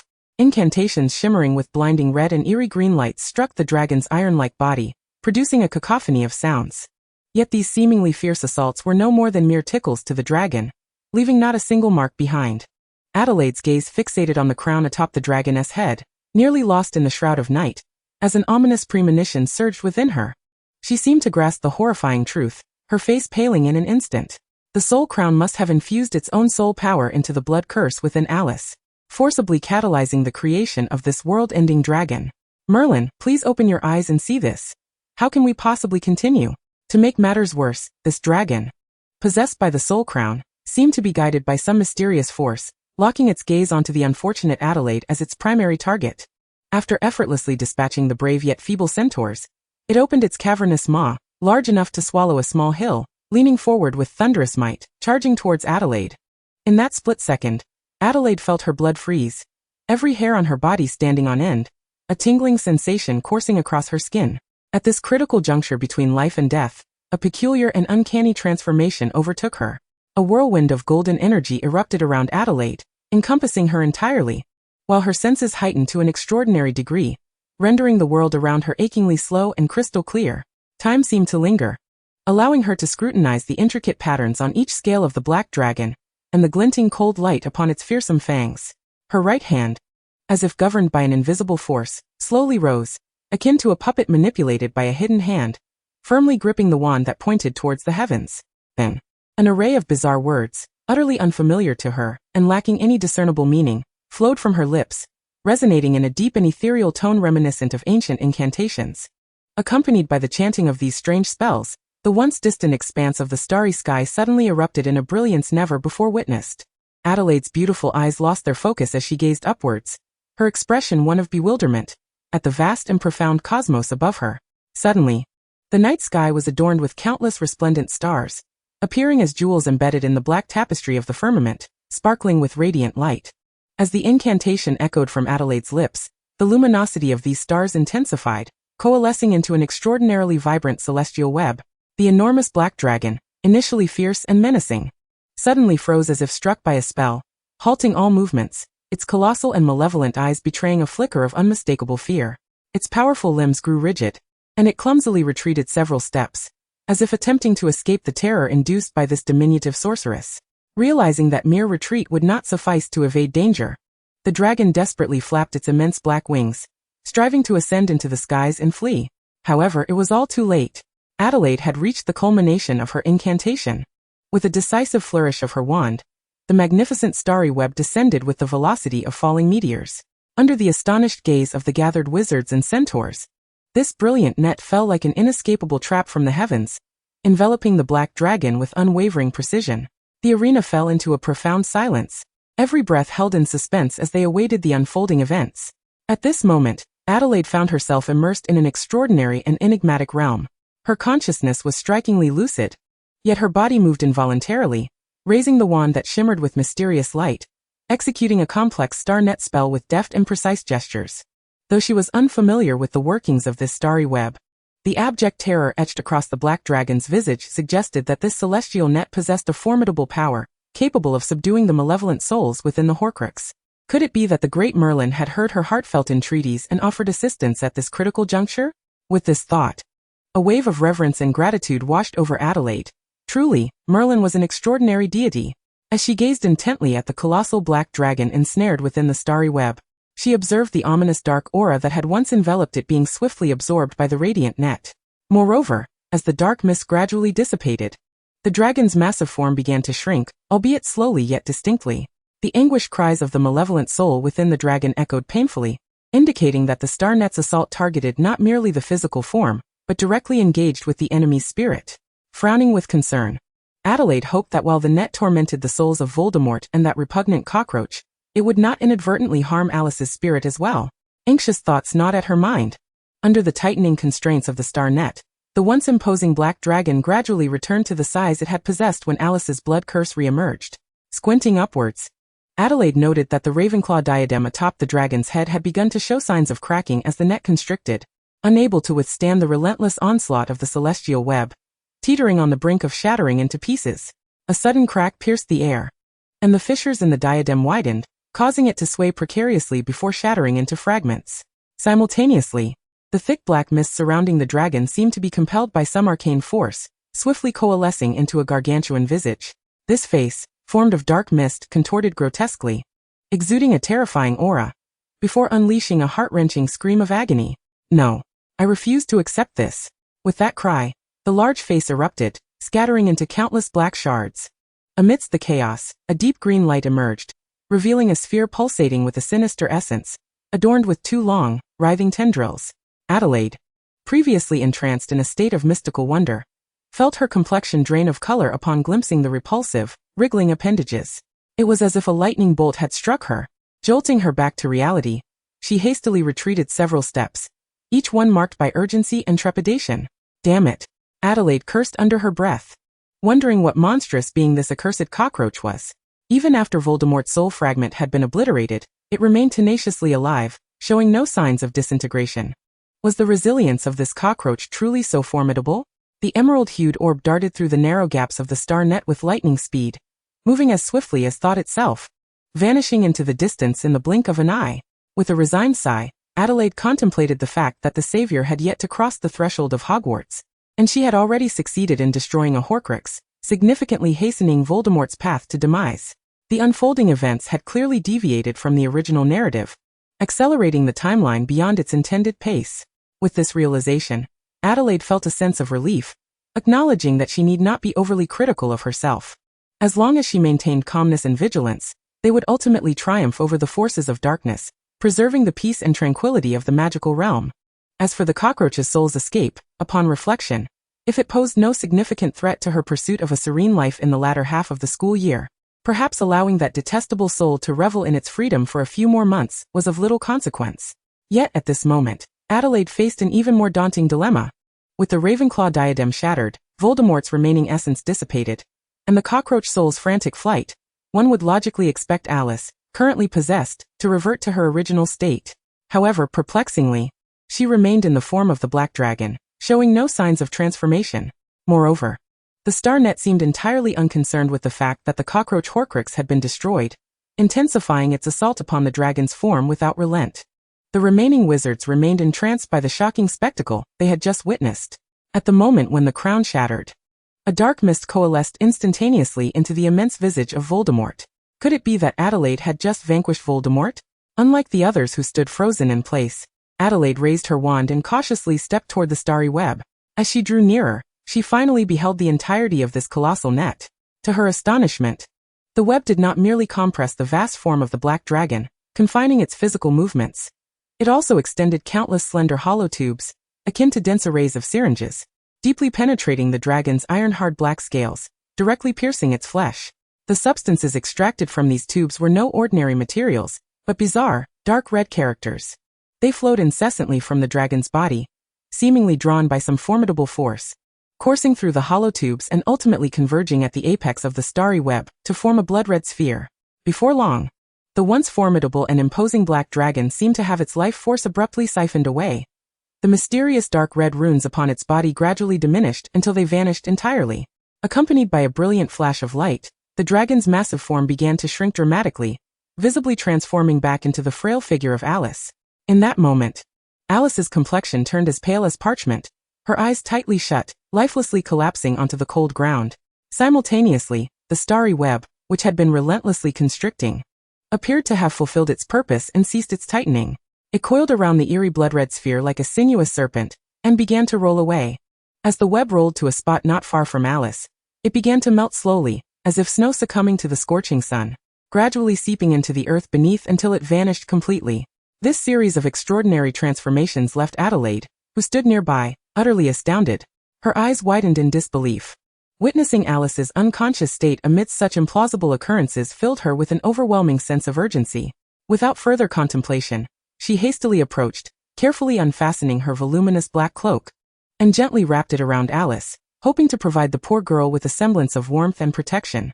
However, at that moment, a powerful wave of dizziness suddenly engulfed Adelaide, sweeping over her entire being. She felt as if the world was spinning, her vision blurring, and her body swaying involuntarily. As the starry web completely dissipated, an indescribable sense of emptiness rapidly coursed through Adelaide, as if all her vitality had been drained away in an instant. The discomfort was so profound that she could no longer summon the strength to prop her heavy eyelids open. Unable to withstand this overwhelming force, she collapsed to the ground like a marionette with severed strings, plunging into a deep unconsciousness, losing all awareness. When Adelaide finally stirred back to consciousness, 3 whole days had elapsed. She slowly opened her heavy eyelids. Her vision was still somewhat blurred, but soon became clear. The first sight that met her gaze was Alice, clad in a hospital gown, quietly seated beside her bed, her beautiful violet eyes fixed intently upon her, as if wishing to imprint her image indelibly within. Adelaide, you have finally awakened. Alice's melodious voice rang out abruptly, infused with boundless delight and profound affection. She hurriedly rose from her seat, her steps slightly unsteady as she rushed to the door, calling out for Madame Pomfrey. In no time, Madame Pomfrey hurried in, commencing a thorough and meticulous examination of the recently awakened Adelaide. Throughout the entire process, Alice held Adelaide's hand tightly, her gaze never wavering from her, filled with concern and worry.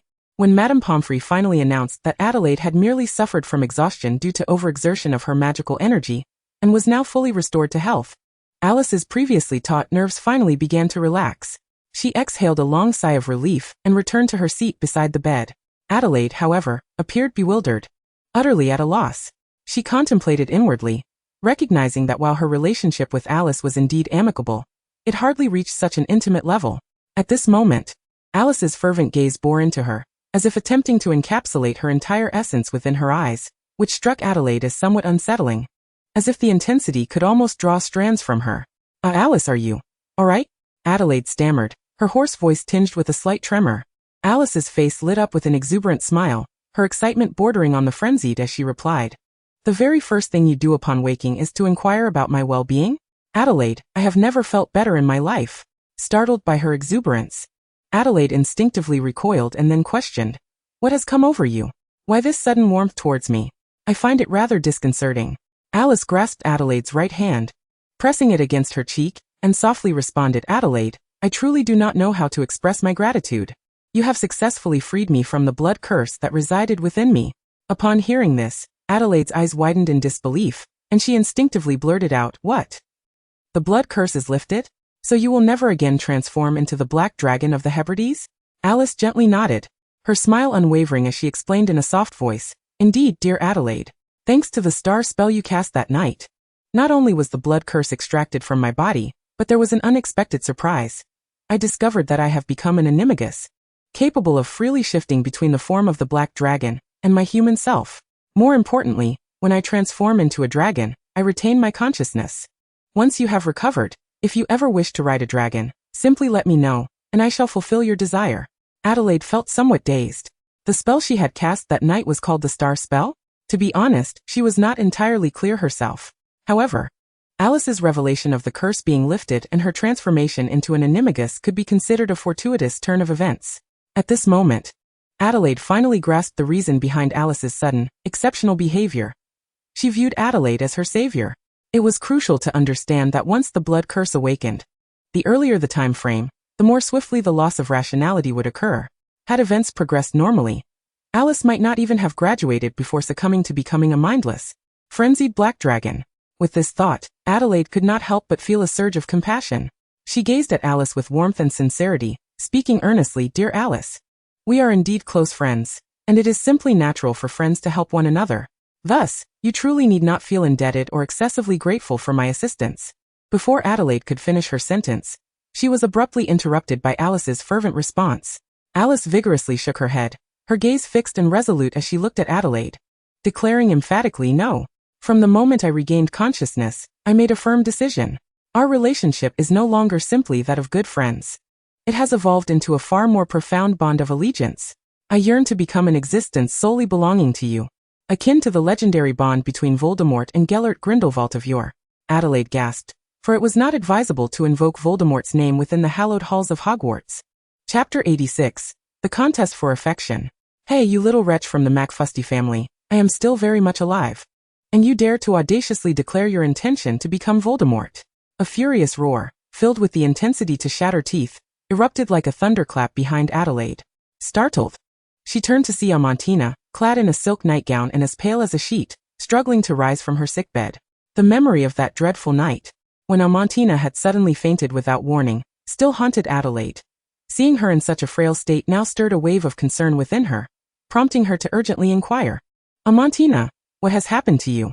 Upon hearing Adelaide's question, Amantina mustered her strength to straighten up, forcing a smile as she feigned nonchalance. "Oh, fret not. I merely suffered a backlash from the soul-sucking curse, nothing too grave. A few more days of rest, and I shall be fully restored." Adelaide narrowed her eyes. Despite Amantina's casual tone, the tremor in her lips and the beads of sweat dotting her forehead betrayed her true condition. Clearly, the repercussions of the curse were far more severe than she let on. Alice gently tucked her cascading hair behind her ears, raising her exquisite face slightly, and spoke in a melodious yet undeniably assertive tone. "Esteemed Professor Riddle, forgive my candor. Given your age and experience, perhaps it would be more fitting for you to assume a guardian role over Adelaide. In contrast, I, being of a similar age, would be the most suitable candidate to serve as her capable assistant." At these words, Amantina's eyes widened in disbelief. Her face contorted with rage as she retorted, "What? What nonsense are you spouting?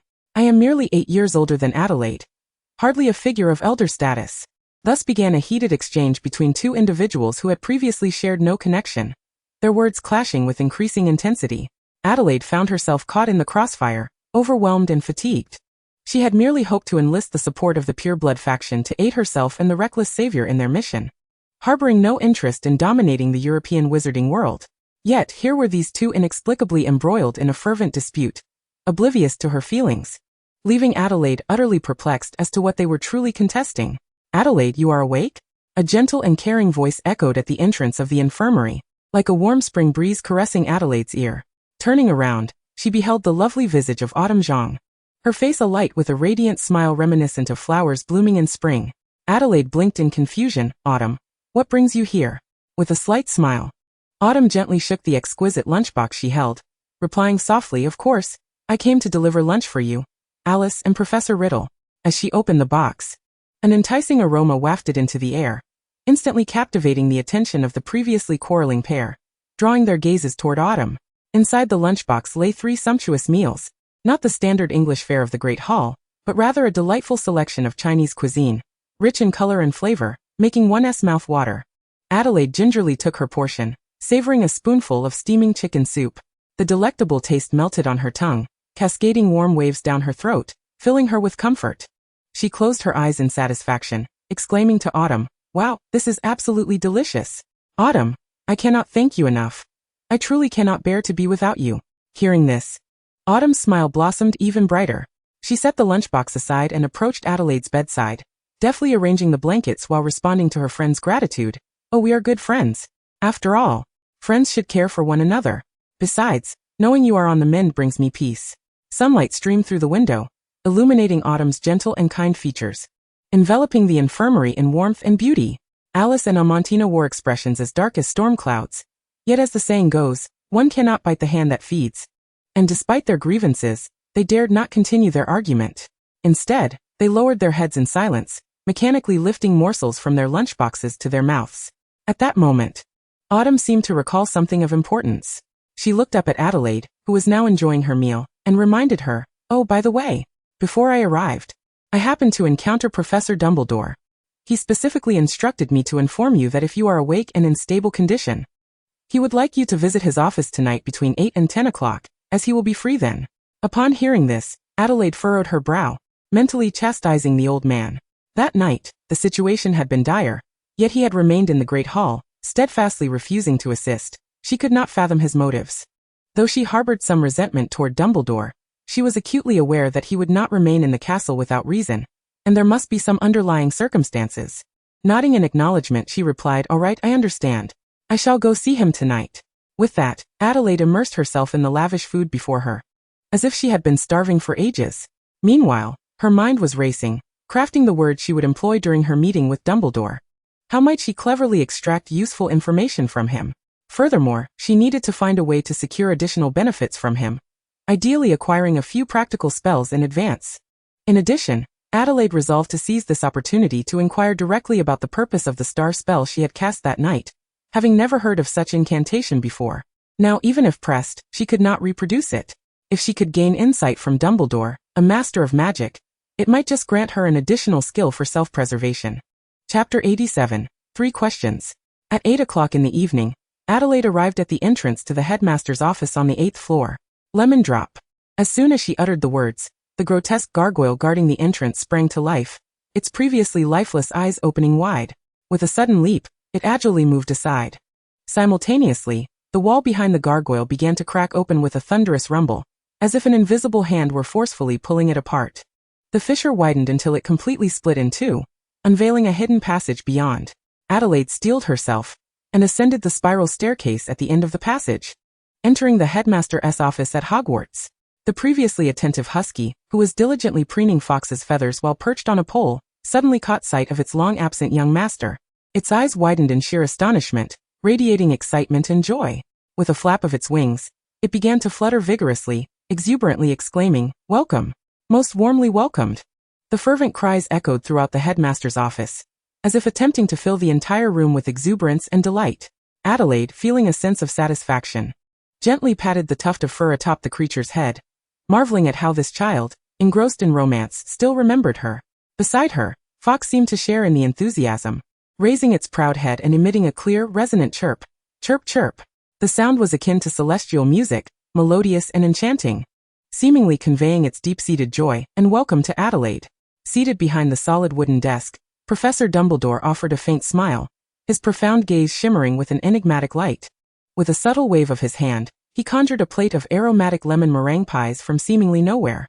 Dumbledore beckoned to Adelaide with a friendly gesture, inviting her to sample the delightful treat. As Adelaide picked up a piece of the lemon pie, Dumbledore too took a slice and remarked, "Adelaide, the success of that night's mission was greatly attributed to your bravery, and I take immense pride in you. To reward your remarkable contribution to the wizarding world, I strongly recommended you to the board, successfully securing a special contribution award for you. This proposal has received unanimous approval from the Hogwarts board, and has been passed with full votes. Additionally, I plan to grant Ravenclaw an extra 200 points. How do you feel about this arrangement?" Adelaide gracefully lifted a piece of lemon meringue pie to her lips and took a delicate bite. only to have her expression shift dramatically as her brow furrowed tightly. Goodness, how much sugar is in this pie? It's practically lethal in sweetness. Shouldn't lemon pie be tart and sweet?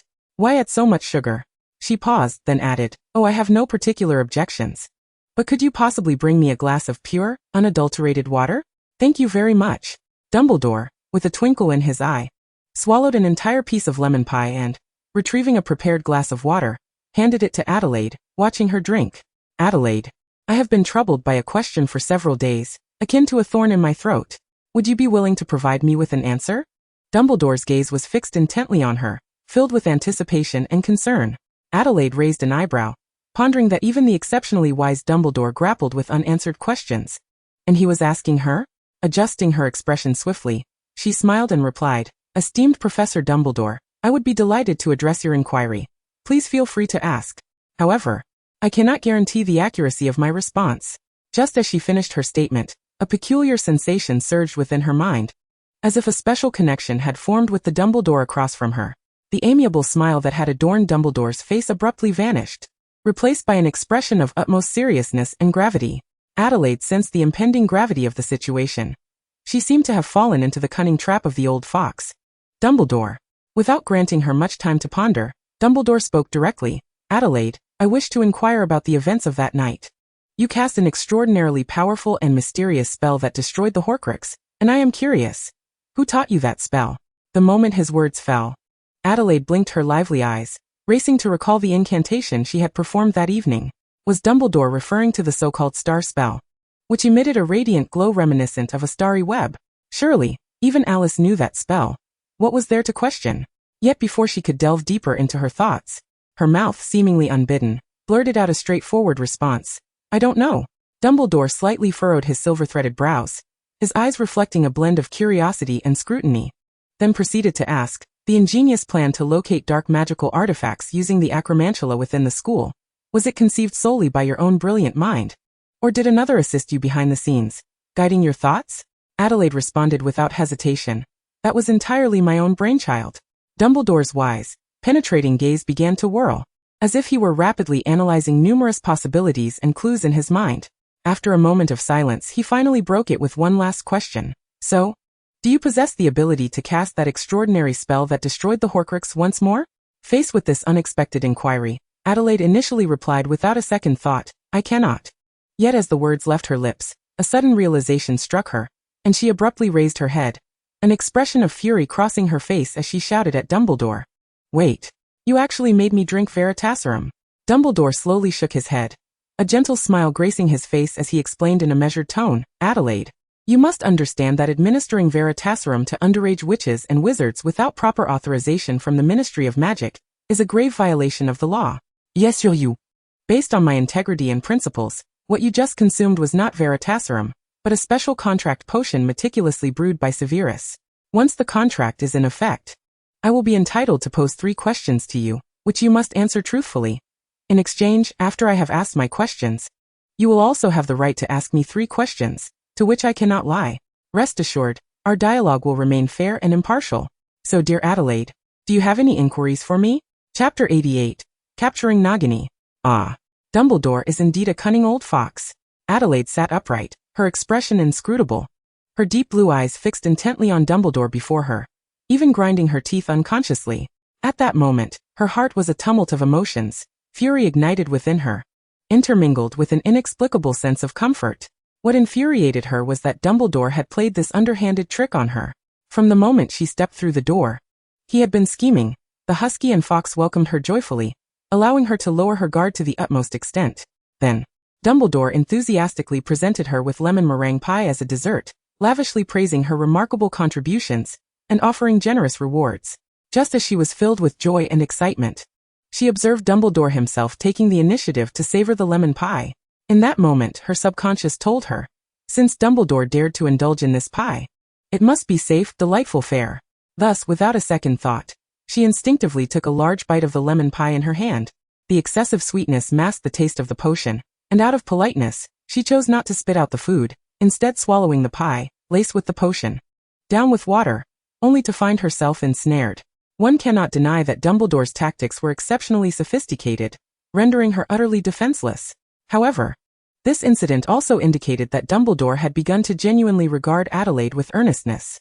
Adelaide comprehended the rationale behind Dumbledore's decision to act unilaterally, for she was merely a first-year witch who had astonishingly mastered spells capable of obliterating Horcruxes and dispelling blood curses. It was highly probable that there was someone powerful backing her, a fact Dumbledore likely could not fathom. He might speculate it was Gellert Grindelwald or some obscure dark wizard pulling the strings from behind the scenes. Seizing the opportunity to resolve the matter while Adelaide was caught off guard, he intended to either neutralize her if she posed a threat or, should she prove harmless, to engage in a fair exchange that would assuage her simmering anger. With a sigh, Adelaide reflected on the events of 6 months prior, when Dumbledore had unceremoniously thrust her into danger as bait. Now, in the face of this mysterious potion with its nature of equivalent exchange, despite her inner turmoil and indignation, she felt a sense of reluctance to confront Dumbledore directly. The only recourse available to her was to calm her mind and carefully consider the critical questions she needed to pose to Dumbledore, ensuring that her precious 3 inquiries were maximized for their utmost value. After a moment's contemplation, Adelaide posed her first question. On that fateful night, when the situation was so dire, why did you remain so steadfastly in the Great Hall instead of confronting the threat? She gazed intently into Dumbledore's wise and profound eyes, as if seeking an answer within their depths. Yet Dumbledore remained remarkably composed, not even furrowing his brow, as he replied. All of this stems from a prophecy made by Gellert. On the eve of the incident, he confided in me, claiming to foresee the success of your meticulously orchestrated plan. However, he also warned that we might fall prey to Voldemort's machinations. According to him, Voldemort had not merely set a dark magical artifact within Hogwarts, but had devised a more insidious scheme, with a massive and ferocious serpent lurking in the Slytherin common room. This serpent would take advantage of our fierce battle with the cursed diadem, stealthily infiltrating the Great Hall to mercilessly slay all present students and guards, using their blood as a medium for executing his nefarious dark magic. It was this horrifying prophecy that compelled me to remain in the Great Hall to safeguard everyone. Adelaide raised her eyebrows slightly, pondering. Was this serpent the dreaded basilisk, or was it Voldemort's enigmatic Nagini? Filled with curiosity, she posed her second question. Did the serpent indeed appear? Have you successfully dealt with it? Dumbledore slowly rose, striding toward a corner of the room where a square object was shrouded in vibrant red fabric. He approached and lifted the heavy cloth, causing Fawkes the Phoenix and the parrot to erupt in alarm.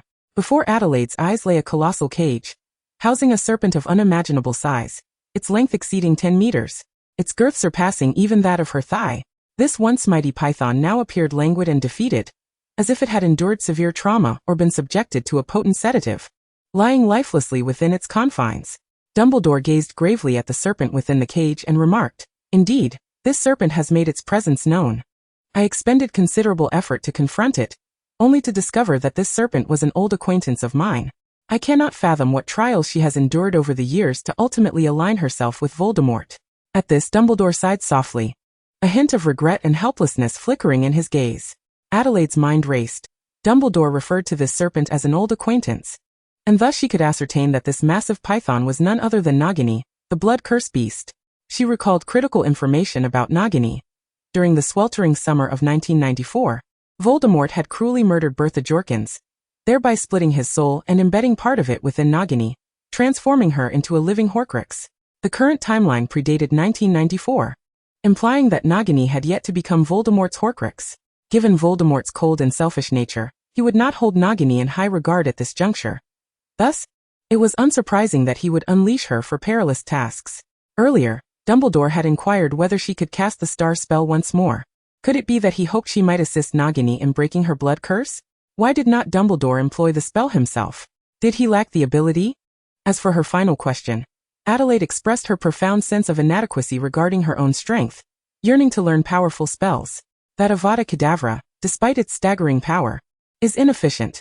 It is utterly absurd to resort to pointing wands at individuals to eliminate them, especially in this day and age.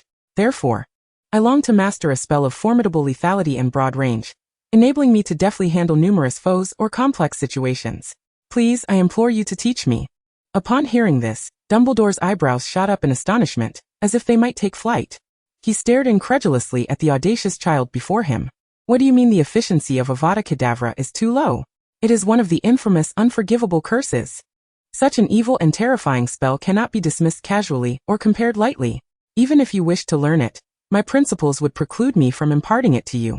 Any spell of widespread destructive capability is inherently dark magic. How could he possibly teach such a thing to a first-year child? Just as Dumbledore prepared to refuse her request, a recollection of the contract he had signed with Adelaide flashed into his mind. The inquiry she posed fell within the bounds of their agreement. He could neither refuse nor deceive her. Reluctantly, Dumbledore inhaled deeply, suppressing his dissatisfaction and concern, and spoke slowly. If we must discuss large-scale destructive spells, then the most formidable would likely be the Fiendfire. Once unleashed, it spreads uncontrollably like the flames of hell, seeking to ignite all combustible materials in its path. Only a phoenix is immune to its onslaught. Moreover, Fiendfire possesses the remarkable ability to destroy Horcruxes. The incantation is Fiendfire, heed my will, arise swiftly. While casting, one must continuously wave their wand to guide and release the flow of magic. Despite the deep-seated reluctance within him to teach such a perilous dark magic spell to Adelaide, the constraints of the contract compelled him to relay the information in full. Once he had finished, the contract was dissolved. Dumbledore wearily rubbed his eyes and asked Adelaide, "Did you manage to memorize all of that?" A smile of confidence and charm graced Adelaide's lips as she began to recite the lengthy and complex incantation clearly and fluently. In truth, she had initially intended to consult her great-uncle, who was well-versed in dark magic, regarding large-scale destructive spells. However, Dumbledore deliberately set a trap for her, which stirred a flicker of anger within Adelaide. In light of this, she resolved to skillfully exploit the terms of this contract, ensuring that Dumbledore would also experience discomfort. Only then would it be deemed fair.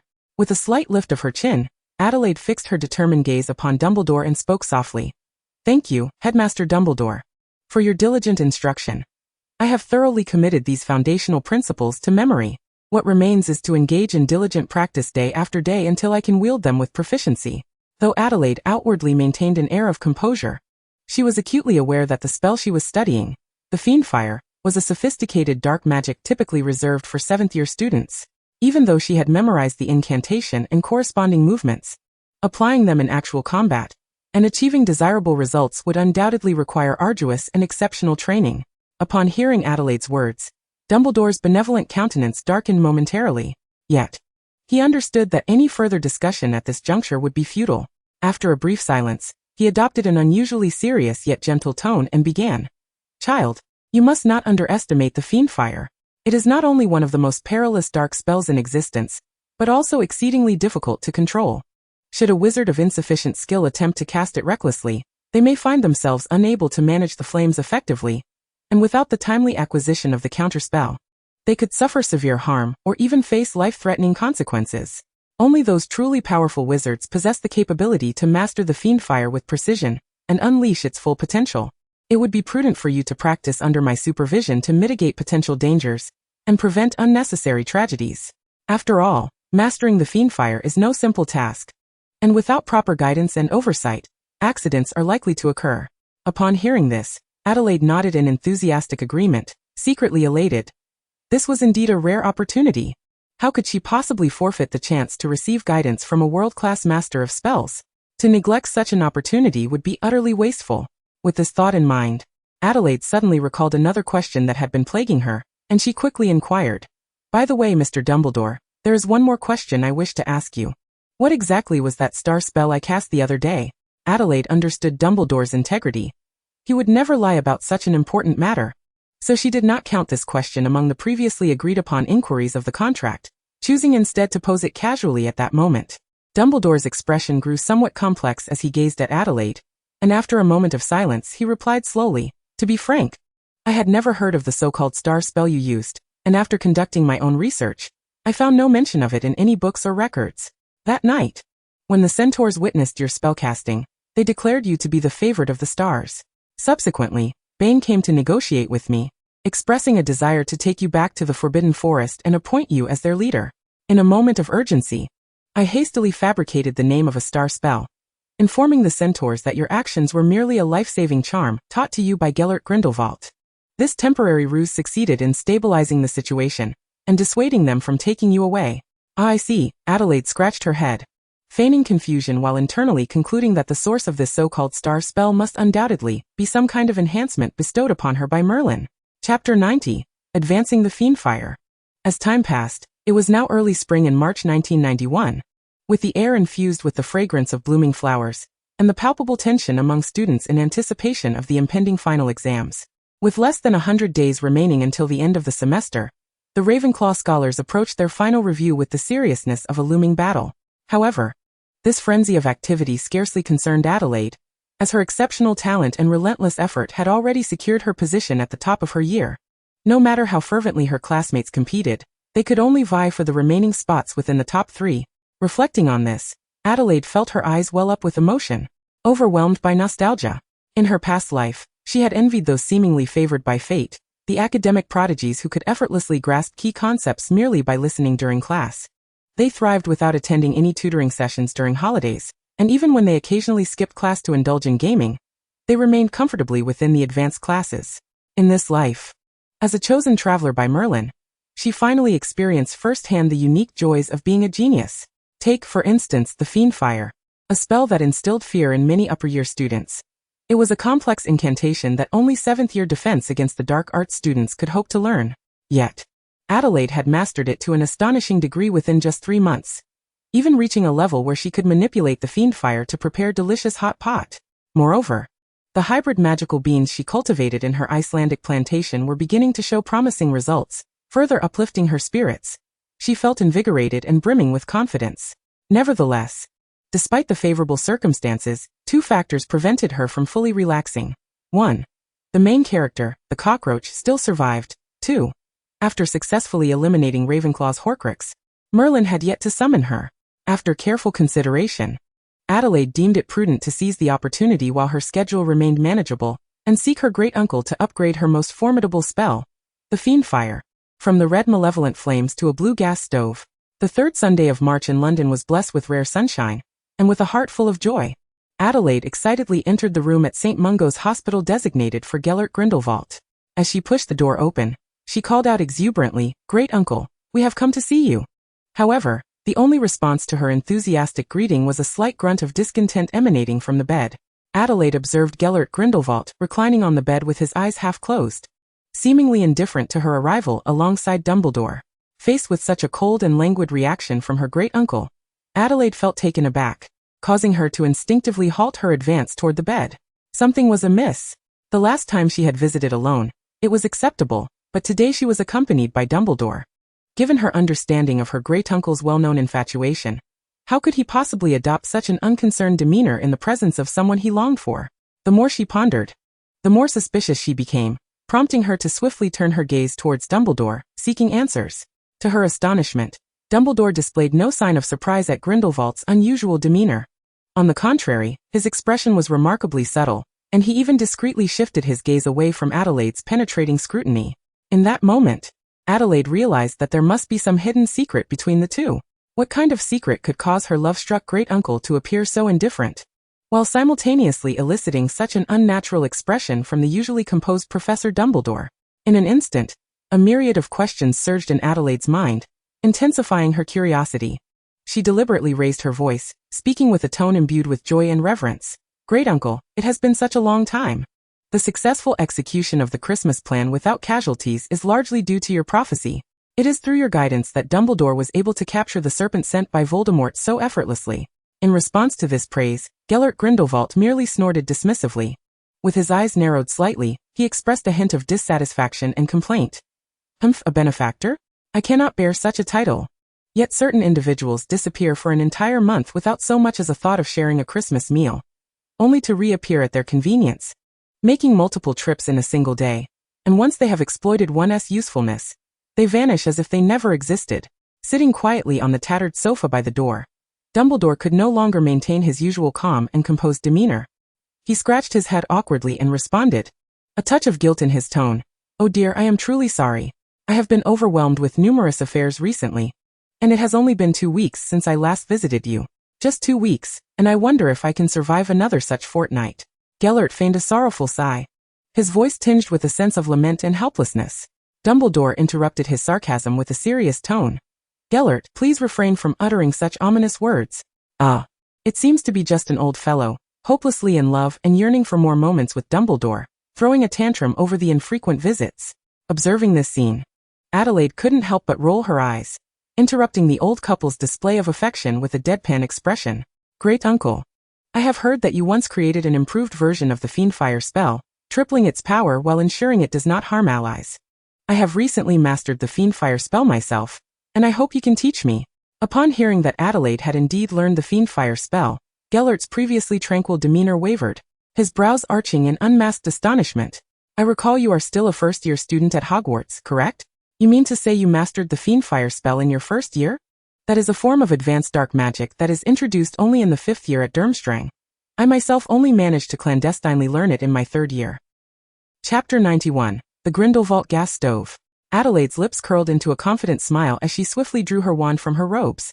She raised her wand elegantly, her movements both graceful and practiced, and then began to recite an ancient and obscure incantation in a hushed tone.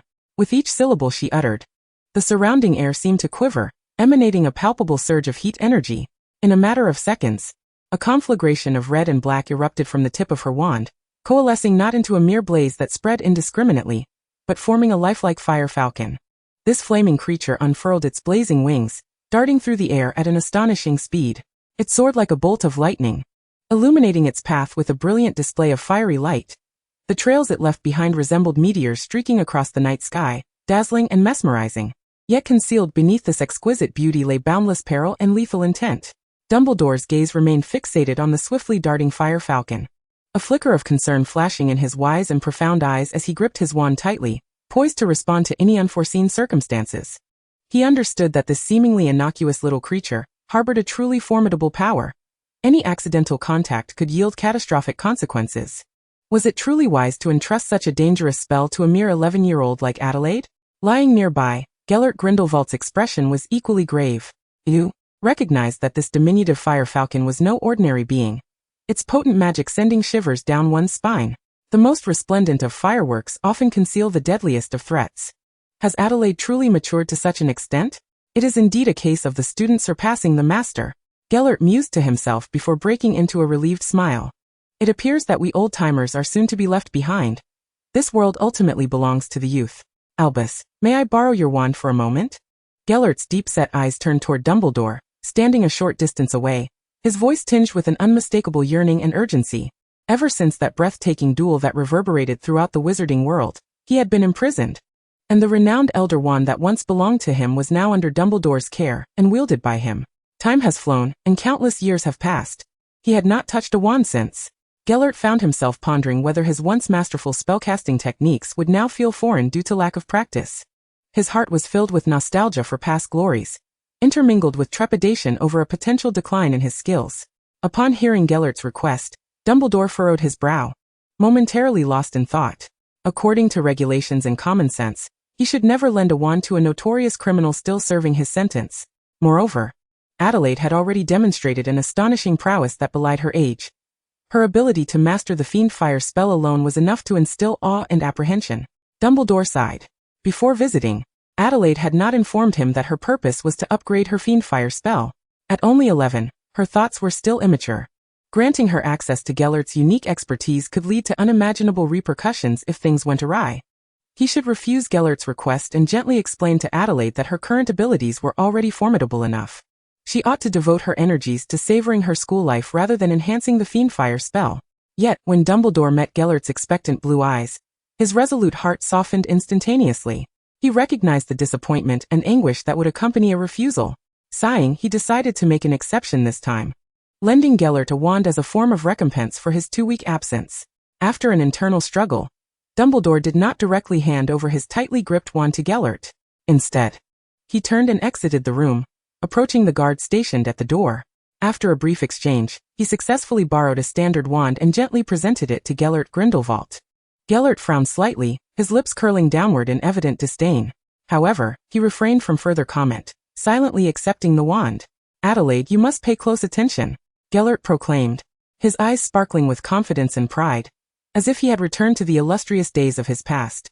Sitting upright, he held the wand aloft and declared, "This is the unparalleled Fiendfire loyalty spell, a unique technique that I meticulously crafted over 3 years by intricately blending the Fiendfire spell with various laws of magic. Once cast, its raging flames will consume all in their path, reducing any entity daring to obstruct its course to ashes, sparing only those beings who are utterly loyal to you and the Phoenix." As he mentioned the Phoenix, Gellert could not resist casting a meaningful glance toward Dumbledore's direction. Adelaide also pursed her lips, contemplating inwardly. Given Grindelwald's abilities, it should be a trivial matter for him to address the minor flaw of the phoenix being impervious to fiendfire. He merely seems reluctant to take the initiative to refine it. Yet it matters little, for the phoenix is among the rarest of magical creatures. And the only one publicly acknowledged within the borders of Britain is Fawkes. The inability of fiendfire to harm the phoenix is of no consequence. Adelaide's attention was riveted on Grindelwald's subsequent actions. She observed as he pointed his wand toward the fire falcon soaring wildly in the air. With the grace of a seasoned conductor, he elegantly waved his wand, each movement fluid and perfectly timed. Simultaneously, he began to articulate the modified incantation, his deep, resonant voice imbued with an enchanting magnetism that ensnared Dumbledore's attention. As the spell resonated, the crimson fire falcon, formerly flapping its wings in the air, was enveloped by an overwhelming surge of magical energy, and in the blink of an eye, it transformed into a resplendent blue-violet flame. This flame appeared almost sentient, joyously swirling and dancing, ultimately morphing before Adelaide's astonished gaze into a magnificent, regal blue swan, gracefully extending its wings and gliding effortlessly through the air. Chapter 92. A remarkable enhancement of power. Although Grindelwald had refrained from wielding a wand for over 40 years, when he once again conjured magic, its potency was strikingly reminiscent of his former prowess. Standing nearby, Albus Dumbledore bore a complex expression on his face as he witnessed this astonishing spectacle unfold before him. A moment that felt like a nostalgic return to their glorious past. Recalling the catastrophic inferno Grindelwald had unleashed upon Paris, Dumbledore, though not present at the time, had heard from his favorite student the harrowing details of that fateful event. It was said that the flames raged fiercely, nearly consuming the entire city of Paris. In the face of such a terrifying disaster, numerous elite wizards had been compelled to unite, casting the powerful spell of all-ending to barely contain the spread of the flames. Witnessing the blue fire swan, Adelaide could not help but widen her eyes in astonishment, quickly exchanging a meaningful glance with her great-uncle beside her. Turning to Dumbledore, she spoke with unwavering determination. Mr. Dumbledore, in order to master this formidable spell as swiftly as possible, I wish to come here to practice diligently every Saturday and Sunday until the Quidditch matches resume. Upon hearing her words, Dumbledore blinked, casting a sidelong glance at Grindelwald, who was half reclining on the bed, appearing feeble and on the verge of collapse. Ahem, Albus, with this body of mine, who knows how much longer I have to live? Since Adelaide possesses the talent to inherit the magic I've created, we should expedite her learning. Dumbledore smirked. Grindelwald's illness was indeed quite cunning, for despite his significant magical depletion, he still retained the ability to interject and cast a modified fiendfire spell. With his keen intellect, Dumbledore saw through the subtle scheming of the two Grindelwalds. However, after careful consideration, Dumbledore realized that he had largely resolved the backlog of school affairs and successfully eliminated the undercover threats lurking within Hogwarts. Even Nagini, the blood-cursed beast, had been safely transported to St. Mungo's underground sealed ward for permanent treatment. Coupled with a diligent feline assistant managing a hefty volume of paperwork on his behalf, Dumbledore found his weekends considerably freer. Reflecting on these matters, Dumbledore mused that perhaps it would be beneficial to dedicate more time to accompany his tempestuous old friend during the leisurely weekends leading up to exam week. In the days that followed, under Grindelwald's guidance, Adelaide flourished as a burgeoning star in the realm of spellcasting, her progress astonishingly rapid. She not only swiftly mastered the intricate and profound fiendfire loyalty charm, but also learned a plethora of practical magical techniques, including the super armor charm and the spell stop. Following her acquisition of the fiendfire spell, Dumbledore relaxed the restrictions on her spellcasting endeavors. Spells that had previously been strictly forbidden could now be attempted in his presence. The sole exception remained the infamous 3 unforgivable curses. Yet, Adelaide displayed no overt disappointment or dissatisfaction regarding her inaccessibility to these dark spells. As a Ravenclaw known for her intellect, she firmly believed that her cleverness could resolve most challenges without resorting to the excessively cruel and extreme measures of dark magic. In her eyes, curses like the Imperious Curse, which manipulates the will of others, the Cruciatus Curse, which inflicts torment, and the Avada Kedavra Curse, which snatches away life, were woefully inefficient and unimaginative, favored only by the laborious souls of Slytherin and Gryffindor. What era are we in, still indulging in such torturous methods? The millennium approaches, and future societies will prioritize efficiency. In contrast to the 3 unforgivable curses, the powerful area of effect black magic of fiendfire stood as the epitome of lethal spells. Capable of incinerating numerous targets in one fell swoop, remarkably effective with minimal room for error, a straightforward execution that leaves no room for criticism. The ashes could be neatly contained in a box, marked with a cross, and buried beneath the earth. Under the tutelage of the two preeminent wizards of the age, Grindelwald and Dumbledore, Adelaide made remarkable strides in her spellcasting, all the while remaining attentive to the precious hybrid plants cultivated in the Icelandic plantation. After extensive nurturing and experimentation, she achieved remarkable results, successfully hybridizing the magical beans of the bubble bean and the gourd vine, giving rise to a novel and mysteriously enchanting hybrid bean. This new hybrid bean exhibited a captivating pink hue, reaching an astonishing height of 70 meters. More alarmingly, it possessed a fierce aggressiveness. Any living creature that inadvertently brushed against it would instantly suffer a brutal assault. As the saying goes, the pinker the hue, the fiercer the fight. However, in light of this groundbreaking achievement, Adelaide was not content to rest on her laurels. She had already conceived further plans. She intended to hybridize the poisonous tentacles into the magical beans, thereby enabling the vines not only to sprout sharp, pointed thorns but also to possess a deadly venomous attribute, evolving into an even more formidable and fearsome entity. Furthermore, Adelaide devised a more ingenious concept: to graft the adult Chinese biting cabbage directly onto the main trunk and various branches of the vine. This way, when enemies approached, the magical beans would not only ensnare with their vines or stab with their poisoned thorns, but would also add a third, highly lethal method of attack: biting and injecting toxins into their foes. One can only imagine that once these modifications are complete, this hybrid magical bean will undoubtedly become one of Adelaide's most terrifying and effective secret weapons. Through diligent training and the hybridization of magical beans, Adelaide's power had ascended to a truly formidable level. For Adelaide, the most pressing issue at present is the destruction of the practical combat Horcrux, which has rendered the situation increasingly enigmatic due to the escape of the cockroach spirit. The once ruthless Death Eaters appear to have lost their backbone, plunging into an unsettling silence in recent times. This silence is undoubtedly a significant blow to Adelaide, who is eager to seek opportunities for practical combat to test her newly acquired skills and enhance her battle experience, as the Death Eaters would have served as exceptional subjects for her experiments.